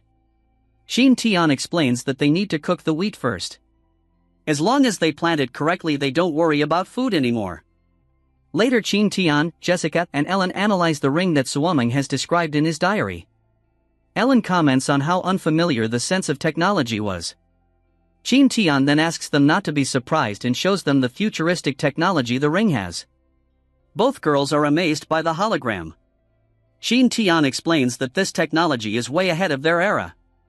Ellen notices the jumbled up characters while Jessica is fascinated by how technology has progressed. Qin Tian shows that there are different pages in the hologram and a map of the island where they are staying. Ellen feels like it looks familiar though, and Qin Tian confirms her feeling and claims that this is similar to Taiwan. The map also has zooming and positioning functions. Qin Tian realizes that the island is hiding something, especially the buildings on the other side of the island. The 2 girls are shocked by the new discovery. It should be near where the lot of people lived before. They then call the others to confirm if they saw it, but everyone claims that they haven't. However, the location is familiar to Vera, who claims that a huge hole is in the area instead of buildings. They don't have a choice but to wait for the winter to pass and go see it for themselves. Half a month has passed and everyone is living peacefully. Qin Tian's injuries are also almost healed now. He then decides to start producing nitrate again. Qin Tian also plays with the wolves to form a connection outside the camp, but his naming sense is still garbage. I'm not sure if Qin Tian's gags are effective, but more wolves are visiting near the camp. The black wolf gradually gets near the camp secretly, but the children discover him.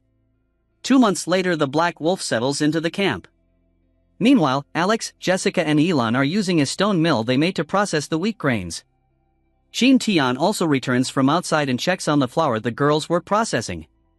Qin Tian is excited to eat some dumplings. Alex comments on how Qin Tian keeps smiling lately, but Ellen feels something different. Night comes and the whole camp starts their banquet. Qin Tian brings in some bundled bamboo and the modern girls immediately recognize it as fireworks. Ellen didn't know that it was already New Year's Eve. Qin Tian has been counting the days since they came to the island. Ellen wonders how her parents are and Qin Tian assures her that they are definitely in better condition. The fireworks are then lit in the night sky. A lot of people are amazed and compare them to flowers. They know the people who became stars can see the fireworks. Ellen now knows why Qin Tian has been being secretive lately. The part about making the fireworks was easy with the prepared gunpowder. Qin Tian used various metals to add color to the flame reaction. As Qin Tian continues explaining, Ellen notices his rugged hand. She hugs Qin Tian and commends his hard work. Qin Tian claims it was worth it as they all watch the fireworks together. After the fireworks show, everyone celebrates with food and drinks. They all enjoy the new menu, dumplings, and malt beer. The middle-aged men are happy to see their tribemates smiling widely. Qin Tian teases Kata to smile to snag some girls. Frosong teases Kata not to look sullen because the pirates are now dead. Nick notices how different Qin Tian is acting. Jessica claims that he is just venting his emotions. The night passes and Nick starts pulling a drunk Frosong back to their house. Qin Tian is also dead drunk, and the girls regret ignoring Qin Tian during the celebration. Jessica asks Ellen to take care of Qin Tian first while she cooks ginger tea. Ellen tends to Qin Tian, who then notices her. She can't believe the prettiest girl on campus is taking care of him. His head suddenly aches, and he claims that it was just the alcohol. Ellen hurries off to get the ginger tea. However, Qin Tian grabs her arm and pulls Ellen into his arms. With a trembling voice, Qin Tian tells Ellen that he killed a person. Ellen's heart aches. She knows this is what Qin Tian has been keeping for the past month. Qin Tian cries like a child in front of Ellen. She then gets Qin Tian's attention and tells him that he was not the bad guy but the pirates. She calls Qin Tian everyone's hero.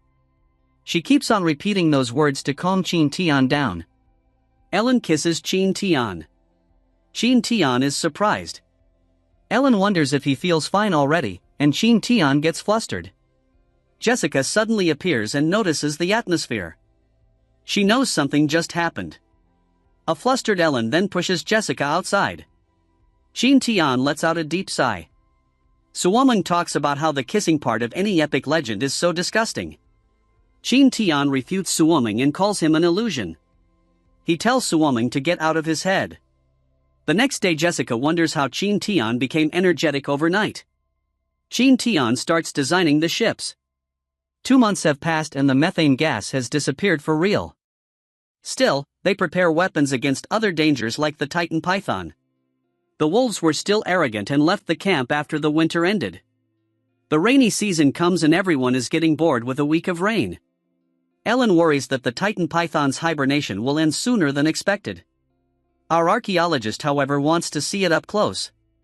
Just then, Sand Eagle reports that something just appeared. Near the wetlands, a huge shadow looms over the crocodiles and attacks them.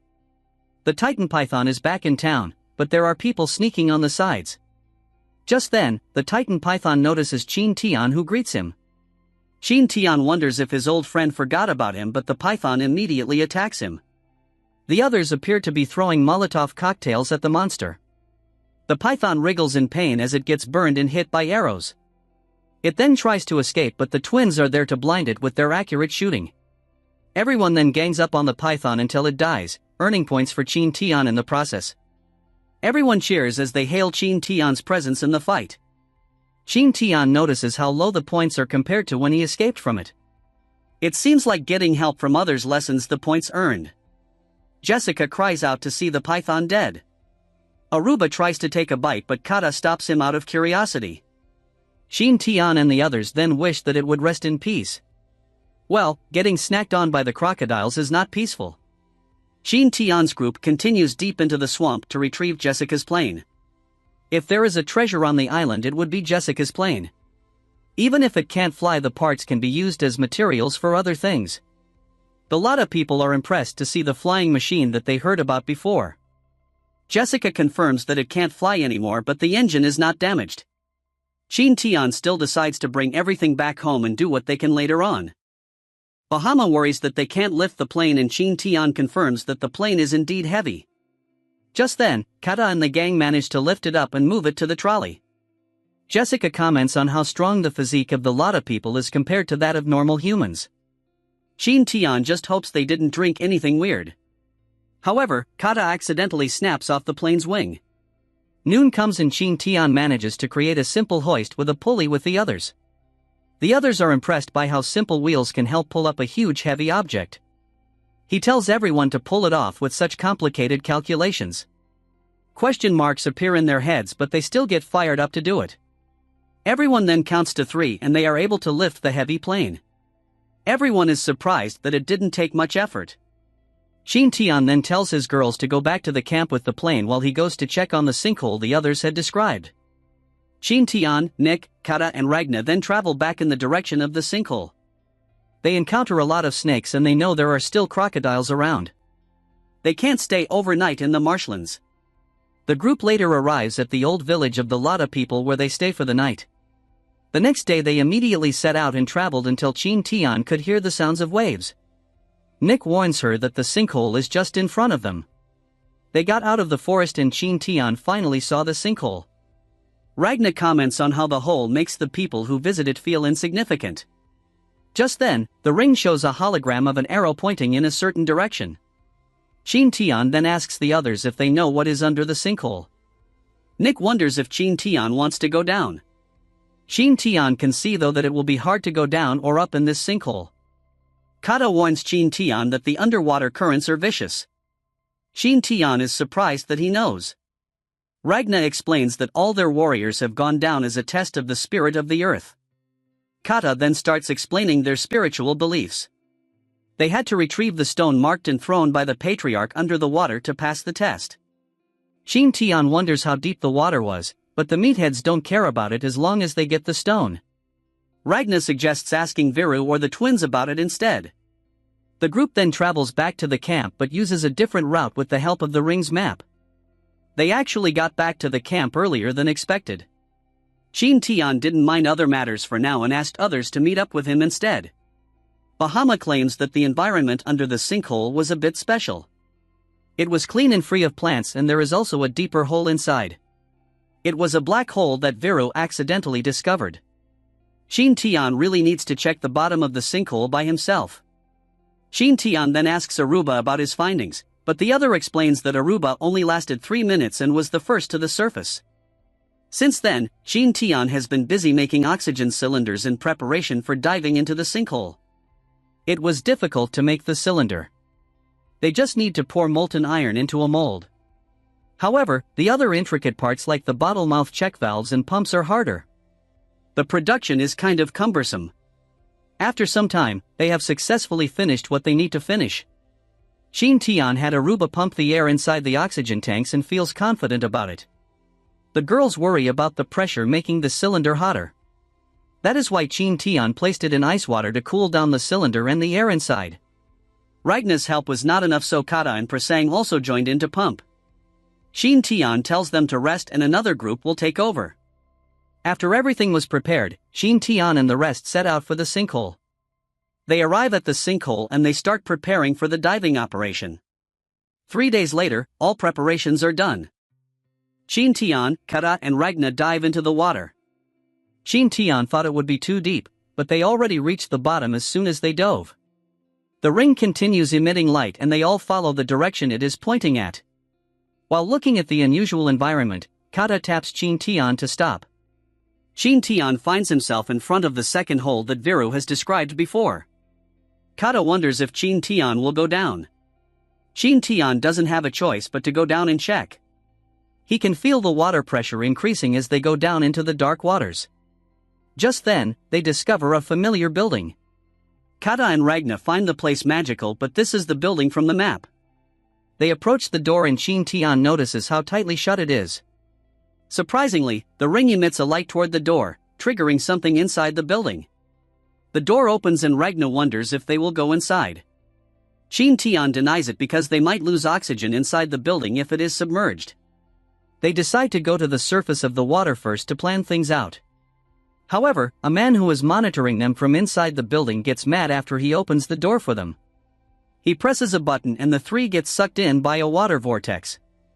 They are forced to get into the building and reach a water surface to breathe. Kata wonders if they are on the surface now, but Qin Tian claims that the sky and clouds are fake. Qin Tian plans to follow the direction the ring is pointing. It has been half an hour and they are still swimming. Just as they are feeling hungry, a shark appears to have them for lunch. Everyone panics and the man inside the building can't believe the experimented sharks are still alive. It was unlucky for them to meet the ancient megalodon shark. Qin Tian pulls his oxygen cylinder and releases the air toward the shark, making the water distracted for a while. Just as they try to escape, another shark joins the table. Qin Tian tells the others to open the cylinder's valve to maximum and hold it. They continue to propel on top of the water until they notice a glass wall. Qin Tian tells them to dive and look for an exit. They see some small cracks underwater and smash them more using the cylinders. The three are able to get through the crack. The sharks chase them, but one got stuck in the sharp glass and bled to death. Qin Tian notices the room they are in with various instruments that he has never seen before. He recalls the different ancient animals on the island and thinks of something. Ragna taps him and points out that the stuck shark is now a bone. The other sharks are trying to get in. Qin Tian signals them to move. They reach out for a steel door and try to open it with all of their strength. The sharks are now hot on their tails again. Qin Tian notices a scanning device near the door and uses the ring on it. The door opened, but they still needed to pull it open due to the rust on the hinges. Seeing the sharks coming their way, they all quickly got through the gap and almost became sharks' lunches. One of the sharks got stuck on the door and Qin Tian worries that the other one will push the stuck shark to get in. However, the other shark seems to be teaming up with it to kill it. Qin Tian gets flustered by the other shark and calls it an idiot. The stuck shark dies on the spot. However, the one outside is still lively. Qin Tian opens the door a bit to let out the dead shark. The other shark charged forward, but it got stuck on the door too. The shark was really dumb after all. The man observing them feels disappointed that the megalodons had low IQs despite being a successful experiment. The three then swim to look for a way out. However, they are already dead tired from the shark chase. As their bodies are getting cold, the three then make rafts from the pieces of wood they found. They spent a long time rowing and floating around the inside of the building, which looks like a maze. Just then, the ring lights up and their raft gets lifted mid-air. Ragna wonders if this is one of Qin Tian's tricks. Qin Tian denies it as they fly through the hallways. They hold on for dear life as they are heading toward a closed door. The door opens and Qin Tian can see someone. The three crash inside a blue room and Qin Tian notices the ring breaking. A scientist confirms that the ring has already used up its energy.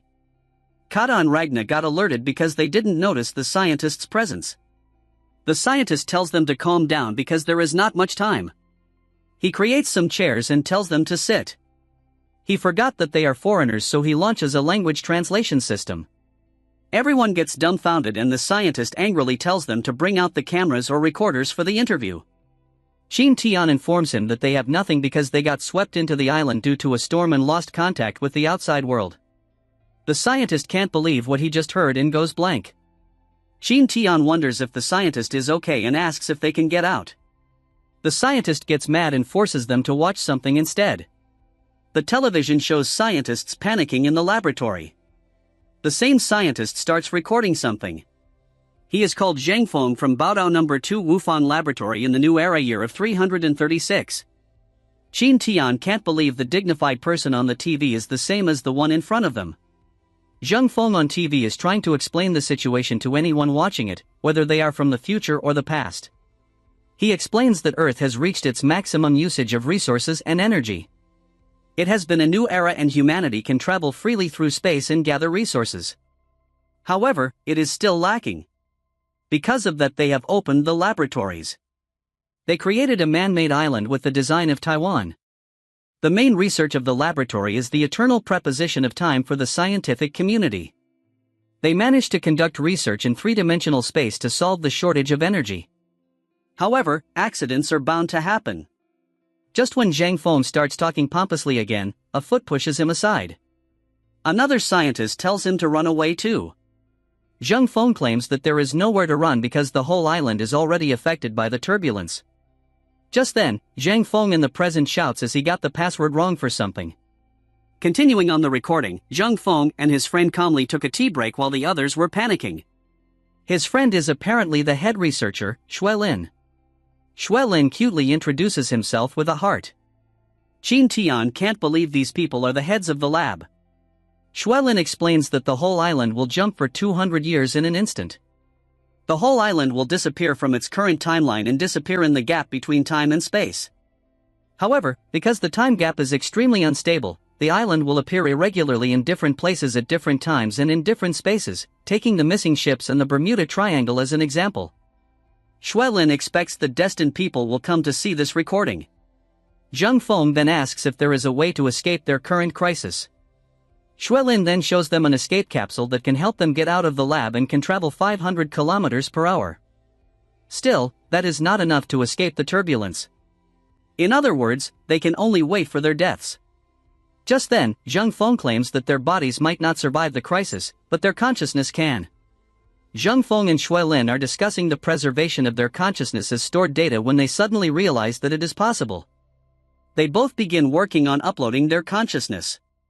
Meanwhile, Zheng Feng finally manages to guess the correct password. He asks Lin how it feels to be reborn. Kata and Ragna believe that Lin is a god.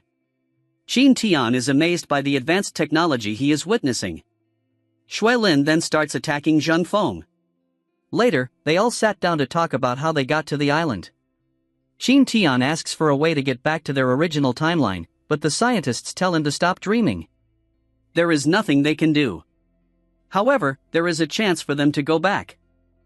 Lin brings out a ring and gives it to Qin Tian. It contains all the data from the Wufan laboratory. They claim it should be familiar to Qin Tian because it is part of Homeland Plan.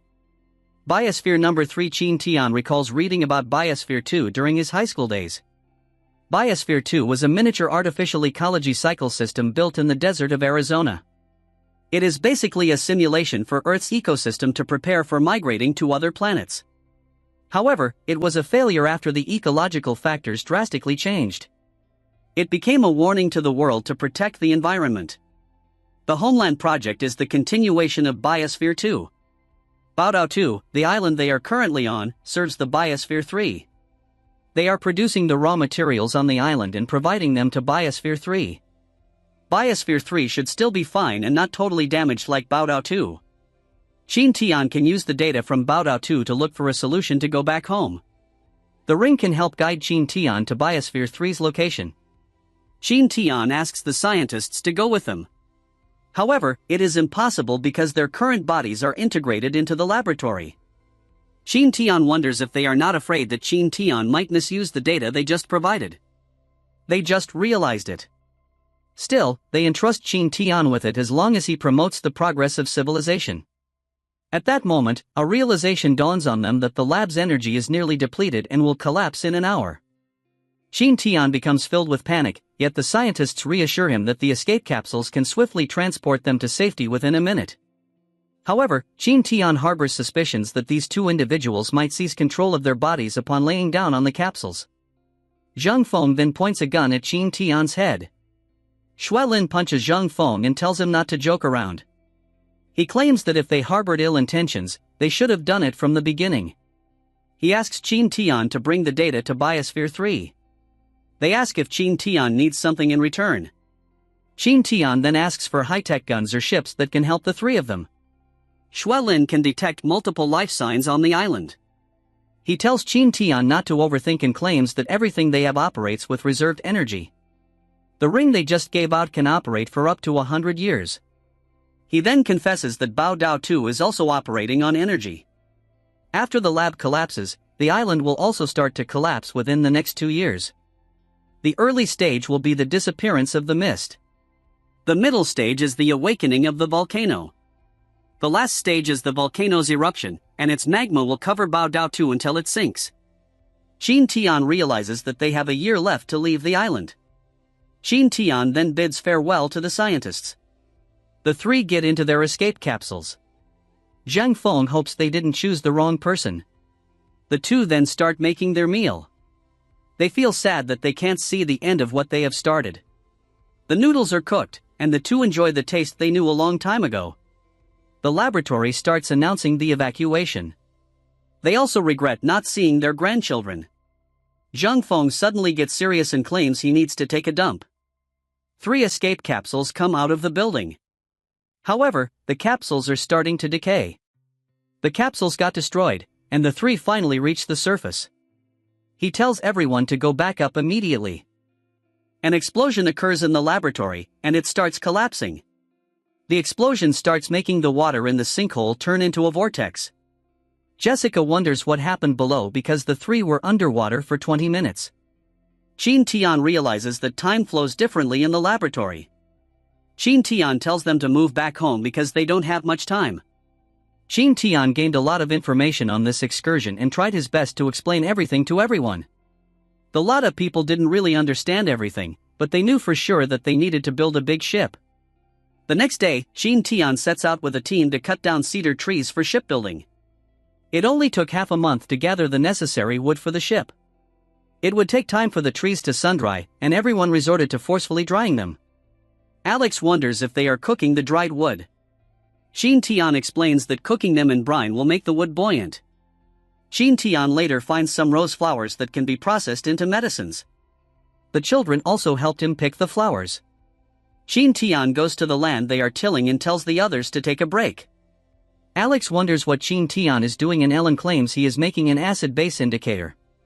Qin Tian quickly makes it and tests the soil nearby. They find out that the land they are reclaiming is alkaline. He explains that soil testing shows how the land can either help the plants grow or die. Ragna worries that their hard work will turn into nothing. Qin Tian tells him not to worry and that they can just sprinkle the right amount of sulfur. Sulfur can help turn alkaline soil into something suitable for wheat growth. Everyone worked on what Qin Tian instructed. And Aruba couldn't help but get excited, however Qin Tian tells him to wait 3 days before they can plant the wheat. Everyone realizes that Aruba is excited to eat dumplings again. The modern trio discusses their yield and concludes that the harvest will be enough for everyone for a year. Everyone then dries the wheat seeds first and starts building the dock for their ship. After soaking the seeds in water for a day, Qin Tian and the others planted them on the field they had cultivated. They managed to finish planting in a field the size of 10 football fields. Qin Tian knows that everyone is tired, but he hopes that everyone can persevere. He gives them tasks to be done. Alex will work on the lathe that will help shape the wood. Jessica will lead the wood transport through the sea because the land path requires more manpower. The twins, Pakuma and Pohama, will be their escorts. Ellen will take charge of the camp's agriculture while Nick will lead the camp's security. Qin Tian will announce the members later and ask them to rest. After that, everyone starts getting busy, like working on irons and transporting bricks and wood. Even the children are helping. Just then the elders came to check on them. The elders came after feeding the livestock. Ellen tells them to rest because she assumes that they are weak due to old age. However, the elders feel bad that they are taking on the easy tasks and ask if they can help more. Ellen then claims that they can swap with the children in the water wheel from time to time. The elders get happy and remove their cloaks. They start pedaling on the water wheel with vigor and pure muscle strength. Despite being over 100 years old, they can sure pedal. They all work from dawn until the sky turns dark. They sail on the sea under the blazing sun.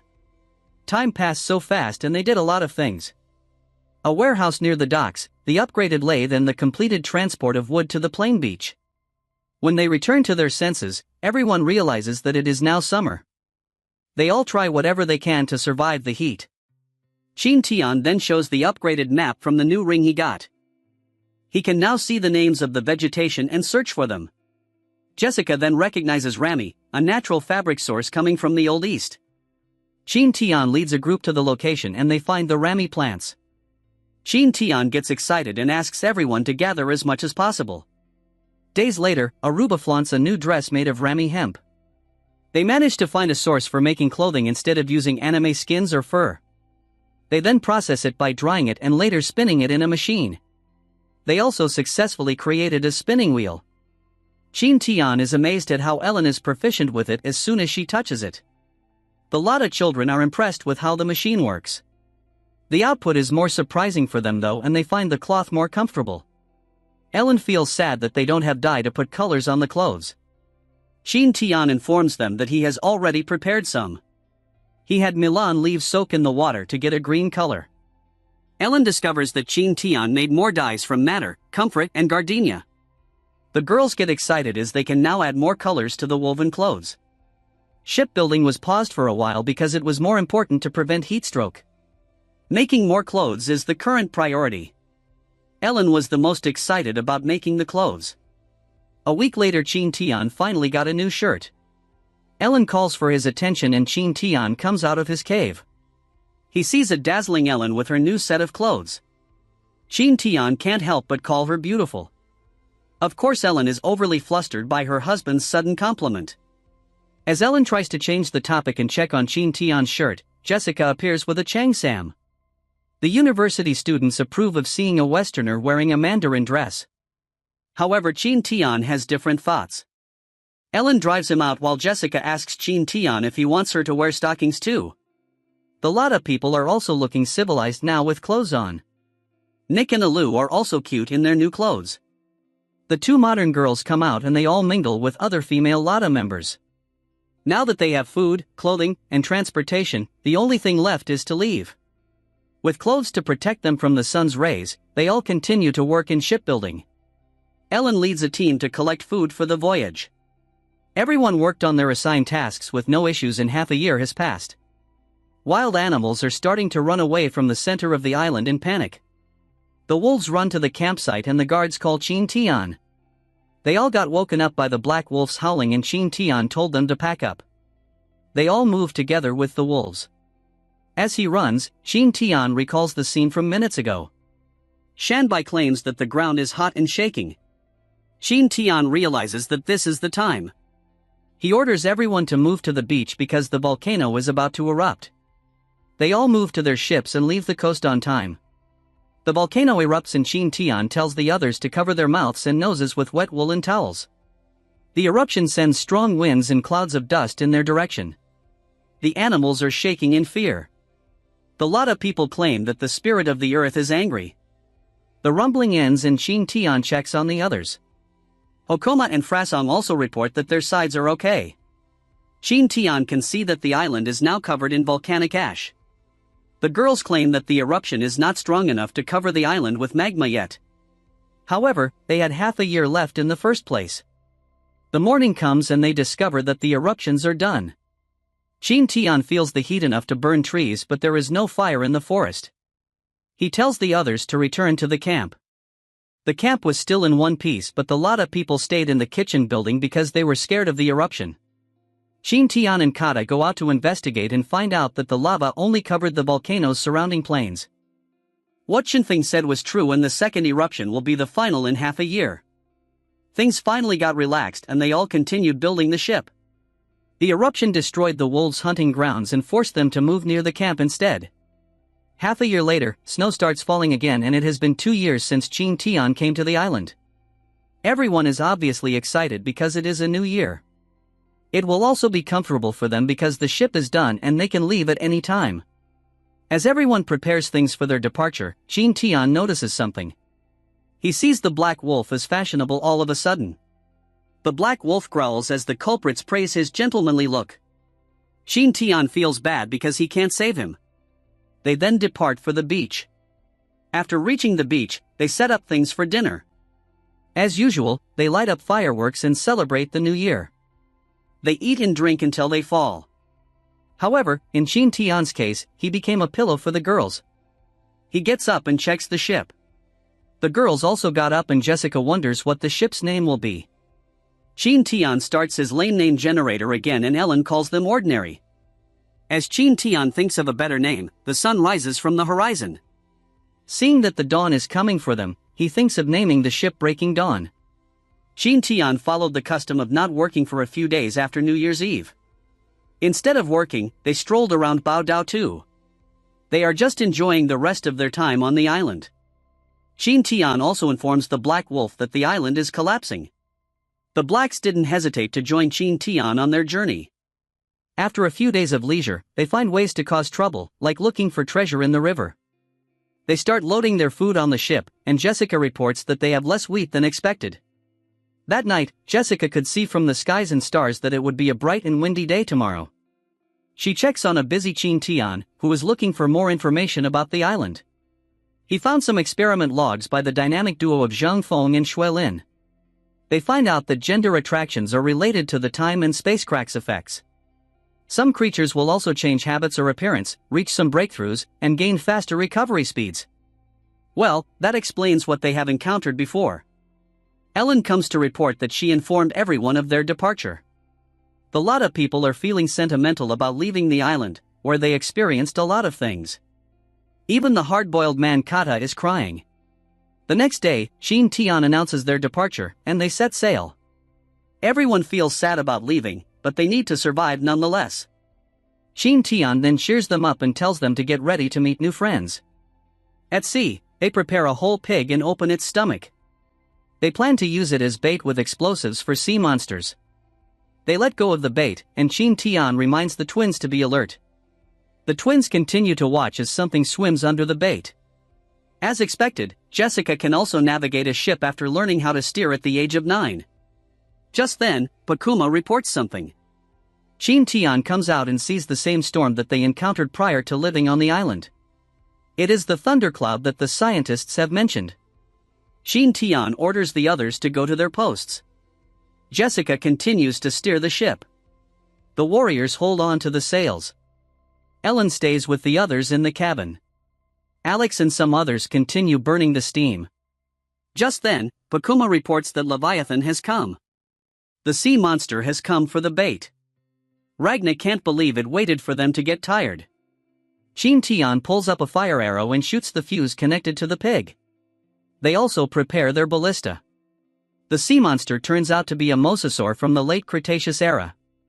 Everyone starts firing the ballista bolts and hurting the mosasaur. Everyone tries to reload bolts, but the monster dives back into the water. The others wonder what to do. Qin Tian asks Jessica to start the paddle wheel. Jessica then asks Alex to start, and Alex starts increasing the fire below. The mosasaur comes out of the water to attack again. However, the paddle starts revving up and the ship goes off with more speed. The mosasaur goes back into the water and chases them again. Just then, something explodes under the water. The others wonder what just happened. Pieces of the mosasaur float on the water's surface and Qin Tian gets relieved. Jessica asks for a report and Qin Tian tells her to come out to take a look at the mosasaur. Just as Jessica plans to leave her post, she notices a huge wave coming in their direction. Everyone on board starts running toward the cabins. They increase the paddle wheel's power and also have other manual paddles. Qin Tian can't believe what he is seeing. He feels like Sun Wukong facing the Buddha's palm. They find the right timing and they rev up the ship's speed. They ride the huge wave and everyone is doing their best. The ship reaches the top of the wave and they safely get out of the predicament. Ellen thinks they have left Bao Dao 2's magnetic field. They successfully got out of the stormy part of the sea. The weather becomes calmer and everyone takes their time to rest after the tiring experience. Qin Tian brings dinner for the animals and discovers they are seasick. Everyone then starts getting excited and runs past Qin Tian. Qin Tian then goes to the dining hall. He eats with the others and enjoys the food with no worries compared to the past. After dinner, Qin Tian can't sleep and checks on the points he got from killing the mosasaur instead. The girls also can't sleep without being in the same room as Qin Tian. Pohama is on night watch. Of course she is awake. The animals who feel liberated enjoy the sea breeze on the deck. Dawn comes and Pohama calls everyone out. Everyone enjoys the sight of the sun rising from the horizon. They then lift their anchor and continue traveling peacefully. The men's leisure time is fishing. They enjoy the peaceful times after the storm. Well, that is, until they encounter something. Qin Tian, Ellen and Jessica are studying the map of Biosphere 3. According to the ring, the Biosphere 3 is not just an island, but a continent with various climates and topographies. The map shows more information about the main topographic details. Nick comes to report on the thick fog they are encountering. No one can see anything now. They are surprised because the weather looked fine a few minutes ago. Qin Tian wonders how this fog will affect their travel. Jessica explains that most sea collisions are caused by fog.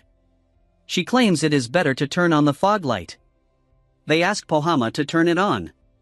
And Jessica explains that the light is necessary to indicate that a ship is on its way. Qin Tian then tells the others to stay in the cabin. He then follows everyone and finds Jessica telling ghost stories. She tells them the famous ghost ship story where the pirates are seeking revenge. They appear with an ominous-sounding bell. Nick feels ashamed of her scared father. She then asks Jessica about the fog light. Jessica wonders why she is asking about it. Nick points outside and claims that there is a yellow light. Qin Tian is creeped out by the coincidence. He tells the warriors to pick up weapons. Jessica asks Pohama to send a signal using the beacon light. However, there is no response at all. Jessica tells her to ring the bell instead. Aruba is already freaking out on the deck. With no response to the bell, they conclude that it is not a ship. Qin Tian asks them to avoid it. He wonders if it is really a ship and hopes that it is not something dangerous. Just then, Pohama shouts that there is a ship full of bows. A huge ship appears before their eyes. Everyone panics when they see such a huge ship. Qin Tian prepares the ballista and the ship brings out a cannon from its side. In a panic, Qin Tian orders the others to fire the ballista. However, the bolts just pass through the ship. The huge ship fires off all of its cannons and Qin Tian tells everyone to get down, even knowing that they will not survive. However, nothing happens or explodes. Pohama then reports that she witnessed how the shells just passed through their hull. Qin Tian realizes that it just meant something. He goes to confront an incoming shell but it just goes through his body, he is now sure. Aruba asks if Qin Tian is alright. He claims it is just an illusion. Jessica is glad that it was just a mirage. Ellen finds it a spectacle. Nick wonders what a mirage is and Ellen explains it in terms that Nick can't understand. Qin Tian steps in and compares it to a shadow. Just then, Jessica flinches as another one comes. Qin Tian is amazed that mirages can move. Jessica is embarrassed for acting surprised. They later get out of the thick fog and they are glad that the ghost ship is nowhere to be seen now. They continue traveling toward Biosphere 3 as they remember the fantastical moment they just experienced. They still encounter storms along the way but Jessica is now experienced enough to navigate through one. It has been 2 months and people are getting used to the sea, except for the seafood. Qin Tian can see that the Lada people are getting bored. He then decides to have rotational training for more Lada warriors. Freesong worries because he claims that not everyone is born a warrior. There are only kata and a few others. If they encounter new enemies, they will have a low chance of winning. Freesong nonchalantly asks Qin Tian to train others enough to protect themselves, but Qin Tian needs his help on this matter. He suggests making the warriors to be hunt and bringing back a beast more powerful than a wolf. This kind of test assesses the Lada warriors' combat power, wisdom, and hunting experience. He wonders how Aruba passed it. Qin Tian and Freesong chatted for a long time and decided to have the warriors defeat the wolves in groups. Qin Tian later communicates with the Black Wolf and Shan Bai, and the great war between humans and wolves commences. Small groups of Lada tribesmen face groups of wolves for each test. The assessment took a month to complete. In the end, 13 tribesmen passed as warriors. Those who didn't pass the warrior assessment are now being taught archery by the twins. Ellen also got interested in it and Qin Tian decided to teach her. Their training session starts with Qin Tian carefully leading Ellen. She wonders why she is training differently than the others, but Qin Tian wants her to learn the basics first. Meanwhile, Nick, Ragna, and Kata lead the others in harsher training. Qin Tian also trains in close combat after feeling that he was lacking during the fight with the pirates. A month quickly passes by, and Jessica notices something. She announces to everyone that they are arriving at Biosphere 3. They just need to pass by one more thunderstorm along the way. Everyone then gets into their positions. Jessica puts the paddle wheel into full throttle and they travel through the thunderstorm. After half an hour, they finally see clear skies. Everyone can now see the nearby land. Everyone celebrates as they reach their destination. Qin Tian says it is going to take half a year to reach Biosphere 3. They stop in the nearby waters and they bring down a small boat for reconnaissance. Being desert people, the Lada people are fascinated by the mangrove trees. Jessica wonders what their exact location is, but Qin Tian's ring doesn't have a positioning function for Biosphere 3. However, based on the environment, Qin Tian concludes that they are in the rainforest area, also known as the D3 area. He claims it is dangerous to recklessly enter the rainforest because of the poisonous animals that frequently appear in such an environment. Qin Tian decides to look for a nearby area to dock the ship. He checks the map and sees hills that look like good anchor points. Qin Tian announces the plan to everyone and they just sail on the side of the island. According to the map, they can just follow the coastline to go to the A1 area. Everyone is bored again as they travel for 7 days. Qin Tian finds it weird that they are still in the rainforest area, which is different from the map. Just then, Bakuma calls their attention. He worriedly tells them to go out and check something. Everyone is getting confused. Qin Tian notices that they are in the same place where they arrived at the beginning. The three then conduct a meeting, and Ellen wonders if they went around Biosphere 3. However, they can only see one kind of environment, and it is impossible to circumnavigate a continent in 7 days. Qin Tian then speculates that they encounter a mirage and just travel in circles in the same area. The second speculation is that the ring's information is wrong. The third speculation is that Biosphere 3 collapsed and only left the rainforest area. Qin Tian claims the ring has been pointing to the rainforest since they were circling the area. Just then, the people on the deck noticed a strange monkey. However, it is a sloth actively swimming toward the shore. Jessica claims that it is their mating season. Once the male hears a female's cry, the laziness turns into horniness. Everyone was talking about whether they could eat it or not. Jessica then changes the topic to observing the mangroves during low tide. That afternoon, everyone embarks and looks around the mangrove area. The others get excited to land, but they suddenly slip on the muddy flats. They then check for more things. Even the children are discovering new things like a fiddler crab. The twins discover fruits, but Jessica explains that they are mangrove seeds and inedible. Qin Tian claims that they actually have thumb-sized fruits called lankian, which go with clams as a soup. The writer approves that it is tasty. Everyone then gets excited and goes off to search for the fruits. It didn't take long for them to find the targeted fruits. This will be a change of taste for everyone.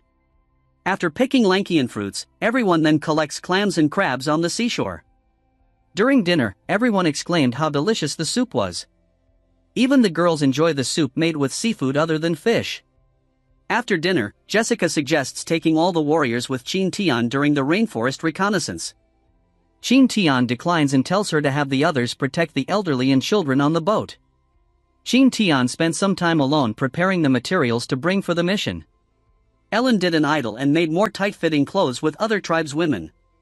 Jessica is also working on making an insect repellent, especially for the malaria-carrying mosquito. The next day, everyone wished the recon team well. Qin Tian claims it will be difficult to move inside despite having the map. He tells everyone to follow him from behind. Half an hour later, they reach a dead end in the river. Qin Tian tells the rest to disembark and use the routes as steps. It is already noon and they don't have a choice but to move forward. They leave the boats and travel on the mangrove routes. Nick is surprised to see a fish on the mangrove tree. It is a cute mudskipper that has lungs that can breathe air. Aruba wonders if it is delicious. However, the black wolf scares it off. It just means that it is not delicious. Qin Tian tells them to hurry and find land before night comes. This concludes the latest chapter, and we will be continuing it from here in the next episode. Previously, as Qin Tian tells them to hurry up and find land before the night comes, Sand Eagle continues to scout from the skies as Qin Tian and the others are scurrying through the mangrove area. They finally touch the ground after hours of stepping on roots. Qin Tian orders them to set up a camp. Just then, White Eye starts picking up a smell and growling angrily. Kata can also detect the strong scent of urine. It just means that they are in the territory of a strong beast. Suddenly, a beast appears. A jaguar comes out of the woods. A lot of people had only seen lions before and Qin Tian explains to them that the beast in front of them is a jaguar. It takes a piss on a nearby tree to mark its territory and growls at them. Qin Tian asks White Eye to tell the jaguar that they have already claimed the area. However, the jaguar furiously charges at them. The night comes and the group successfully sets up camp. The poor jaguar is their main dish for tonight. Everyone had different opinions on the taste, but Kata claims it is enough to fill their bellies. The morning comes and everyone can hear the lively sounds of the animals in the rainforest. Fortunately, nothing happened overnight while they were sleeping. They continue their travel as they slash through the vines in the unfamiliar rainforest.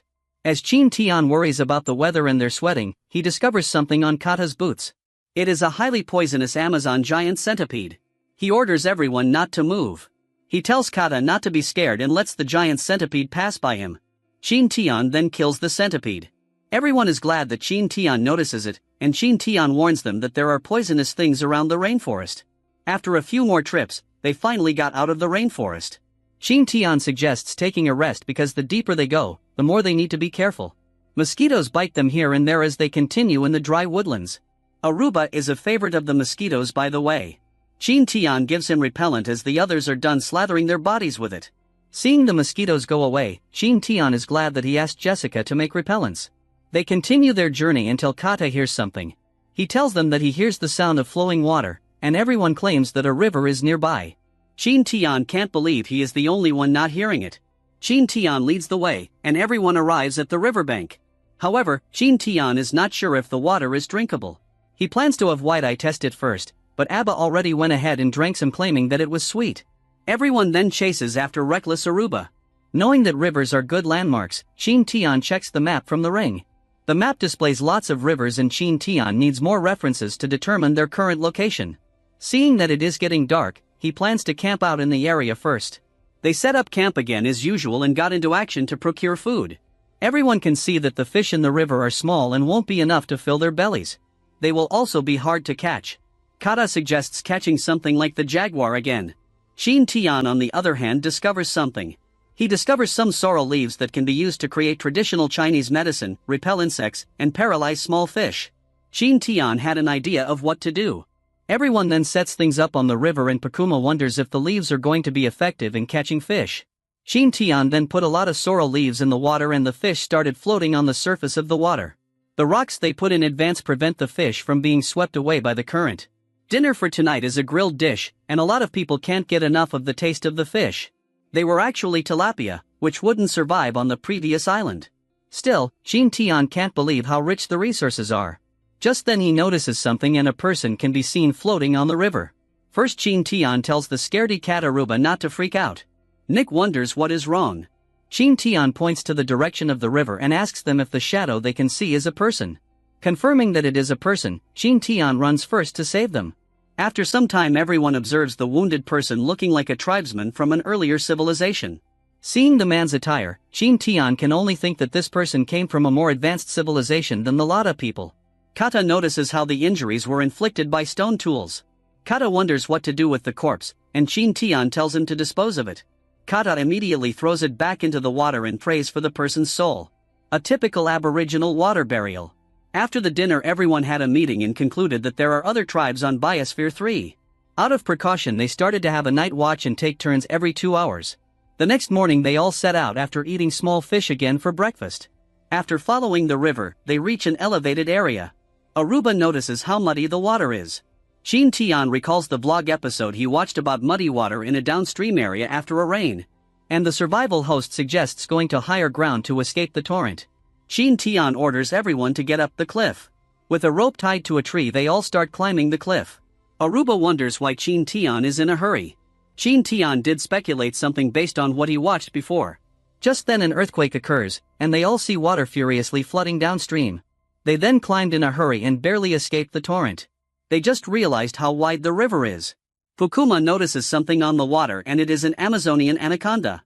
Aruba wonders if it is a small titan python. Qin Tian explains that they are different.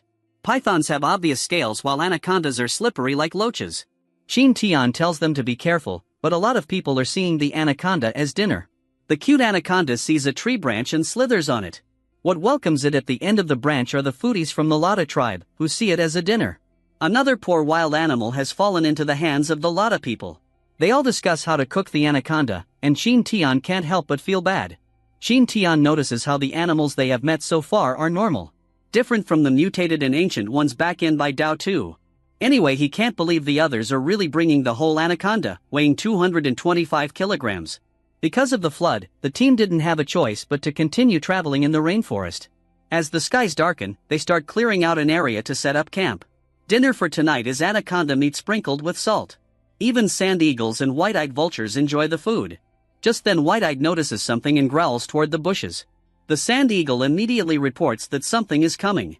Qin Tian tells the others in a hurry to put out the fire. After the fire is put out, they all hide in the bushes.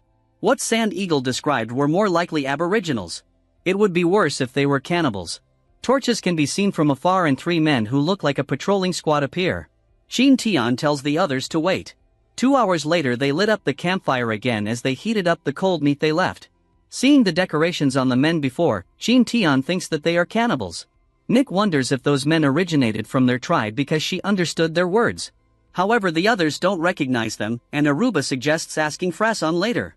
Qin Tian asks for another confirmation if the men who passed by were speaking in Arabic, and Pakuma confirms it. Pakuma wonders if there is something wrong, and Qin Tian tells them that there is. Qin Tian clearly heard the men talking in Mandarin. Everyone then tries to figure out what is happening until Aruba's brain gets fried. Meanwhile, a person picks up a huge ant and lets it bite her thigh wound. She uses the ants to close her open wound. The woman pants as she looks over a village from afar. The next morning comes and Qin Tian's team finds a settlement. Kata wonders if the men from last night are from the village. However, Pakuma sees dead people using their telescope. Ragna now knows why the village is quiet, and Pakuma suggests leaving. Qin Tian agrees and tells them to go around the area. Just then they hear a baby's cry echoing through the area. The others ask Qin Tian to look for it. Despite being worried, Qin Tian tells them to move in vigilantly. They can see traces of a fierce battle. They approach the house where the baby's voice can be heard. They get inside the house and discover that the baby has soiled itself and needs a change of diaper. Night comes, and the wounded woman from before approaches the village. She stops as she hears the lot of people being noisy over changing the baby's diapers. The woman finds their clothes unusual. The baby calms down beside White Eye. The others notice how the village got looted, but Qin Tian decides to stay for the night. They are glad that they found the baby early on. However, Qin Tian worries about how to feed it when it gets hungry. Qin Tian's nightmare comes, and the baby cries out loud due to hunger. Aruba tries to feed it with a piece of meat, but Kata smacks him for being an idiot. Qin Tian lets it drink water for now, but it still cries out. Everyone continues to worry as someone sneaks around the area. The baby continuously cries as the woman outside tries to start a fire. Kata suggests knocking out the baby to make it fall silent, but then he notices the other houses burning. Qin Tian gets alerted, and they discover how the fire quickly spreads to the adjacent houses. They use their axes to bring down the nearby houses. Qin Tian finds it weird that the house suddenly caught fire. He knows that this is deliberately done, basically arson. The woman sneakily runs to get the baby, but Qin Tian discovers her. While holding the baby, the woman tries to slash Qin Tian, but Qin Tian manages to dodge her attack. Qin Tian just realized that the one who sneaked in is a woman. Qin Tian knocks her out after realizing that she is from the village. Qin Tian gets flustered as the baby starts fondling a melon. The fire soon dies out and everyone concludes that it was the woman who started the fire. Ragna wonders if she is the baby's mother, and Qin Tian agrees that she might be. The woman wakes up as Nick greets her. She starts going hysterical and calls them demons. Qin Tian asks her to calm down. The woman realizes that there are a lot of them, and if their goal was to hurt her they should have done it earlier. The woman introduces her as Sorum, and the baby is hers. Qin Tian then confirms if they can understand each other and comes to the conclusion that everyone in D3 can understand each other regardless of language. Qin Tian then asks Sorum to sit down and have a conversation. However, Sorum falls over because she is too tired and hungry. The morning comes and Sorum finally takes a bite of food. Nick tells her to eat slowly. She thanks Qin Tian and the others. Qin Tian asks her what happened to the village. She then starts talking about what happened 3 days ago. The village was suddenly attacked by other tribes. The villages rose to put up a fight, but they were outnumbered and taken as prisoners to become slaves. Sorum was given the opportunity to escape during the battle. Sorum couldn't hold back her tears as she recalled what happened. Nick confirms that Sorum fell asleep after crying too much. Qin Tian wonders if the Lada tribe can accept people from other tribes but the others don't know about it. Kata confirms that this hasn't happened to them yet. Qin Tian suggests taking Sorum back to their ship, Breaking Dawn. However, they need Sorum's opinion about it too. For now, Qin Tian tells the others to sleep well for the night. Qin Tian initially planned to talk to Sorum in the morning, but she is still sleeping due to fatigue. He then decides to leave Ragna and Nick behind while he and the others look for food to eat. The group aimlessly roams around the wilderness looking for food. A curious Aruba discovers a spider and calls out for Pakuma's attention. Pakuma gets mad at Aruba and kills the spider. Qin Tian notices that there are Jaro spiders around and clearly remembers a collector buying these for a fortune. The group soon arrives at a coconut field and everyone gets excited. They check for coconut fruits, and Pakuma notices how they are different from the ones they usually know.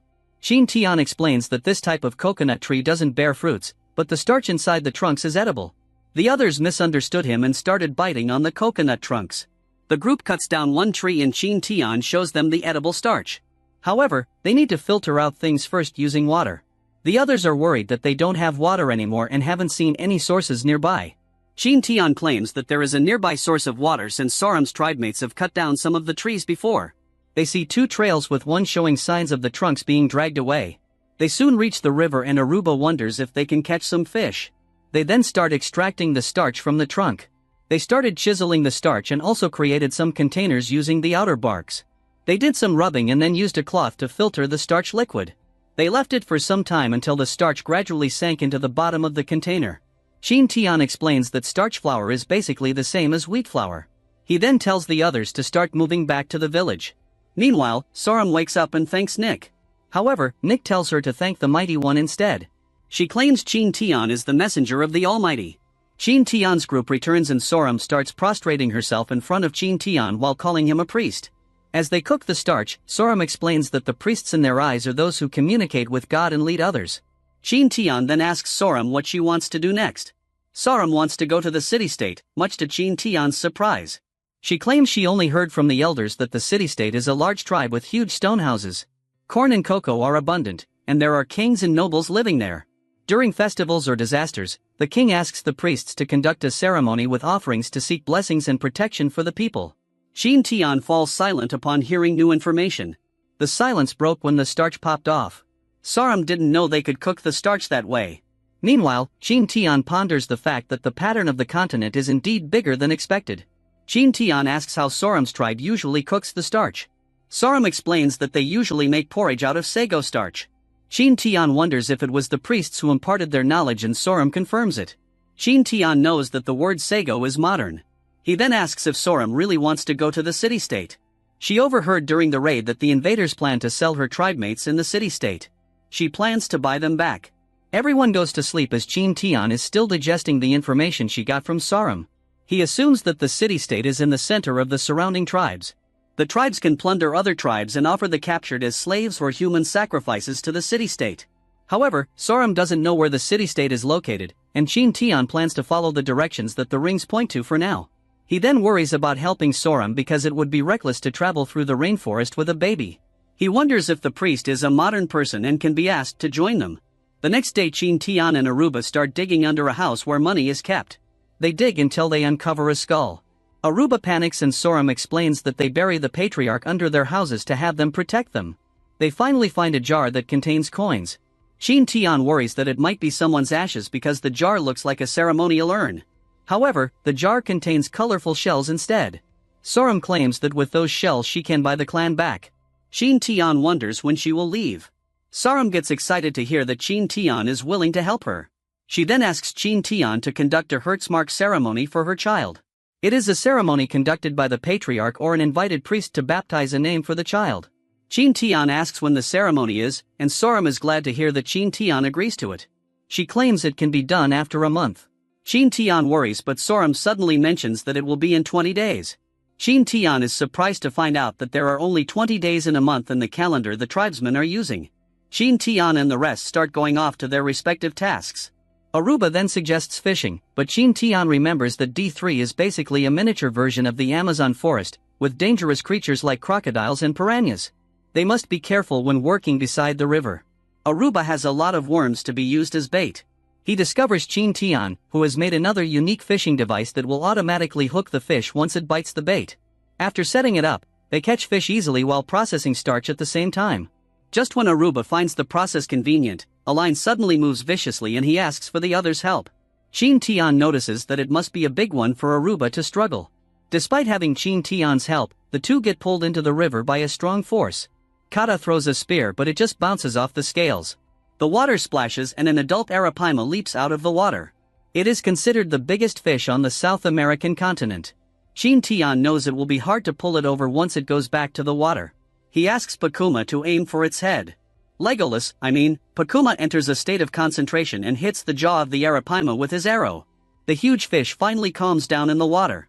After pulling it out of the water, they conclude that they have enough food for 3 days.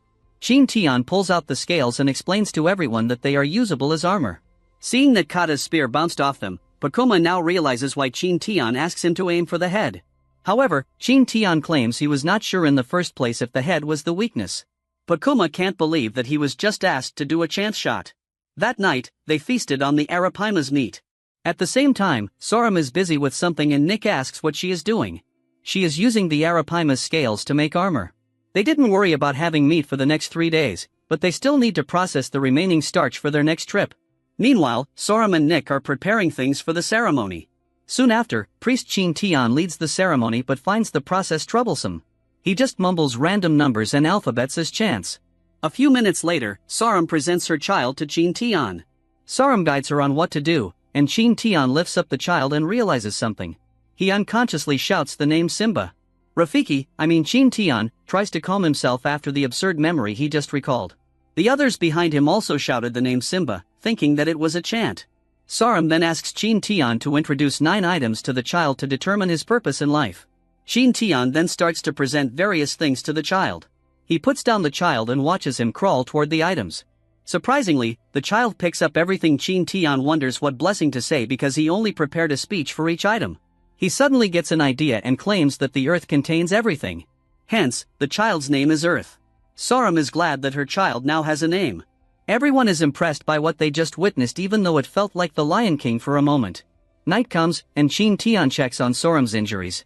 They then show Sorum the map of the continent they are on. Qin Tian then asks, "Where is the village located?" She points to something near a river. However, Qin Tian knows that the map is kind of hard to use without the positioning function. They then continue planning the path they are going to embark on. The group sets out the next morning and follows the path Sorum's tribemates left. Qin Tian offers a set of clothes for Sorum, but she finds her current attire comfortable. The group later encounters a dead end and decides to camp for the night instead. The next day comes and Qin Tian can't believe he collected a lot of water from dews overnight. Everyone also does the same while Earth is chilling with white eye. The group continues to travel and Aruba is complaining about the weather. Sorum suddenly stops and feels the wind. She claims that it is about to rain. However, the others can see how sunny the sky is. Sorum exclaims that it will be heavy rain. Qin Tian can trust Sorum because she is a resident of this continent. He then orders the others to set up camp. After some time, the skies start rumbling and rain comes pouring down. Ragna is thankful that Sorum gave them a warning.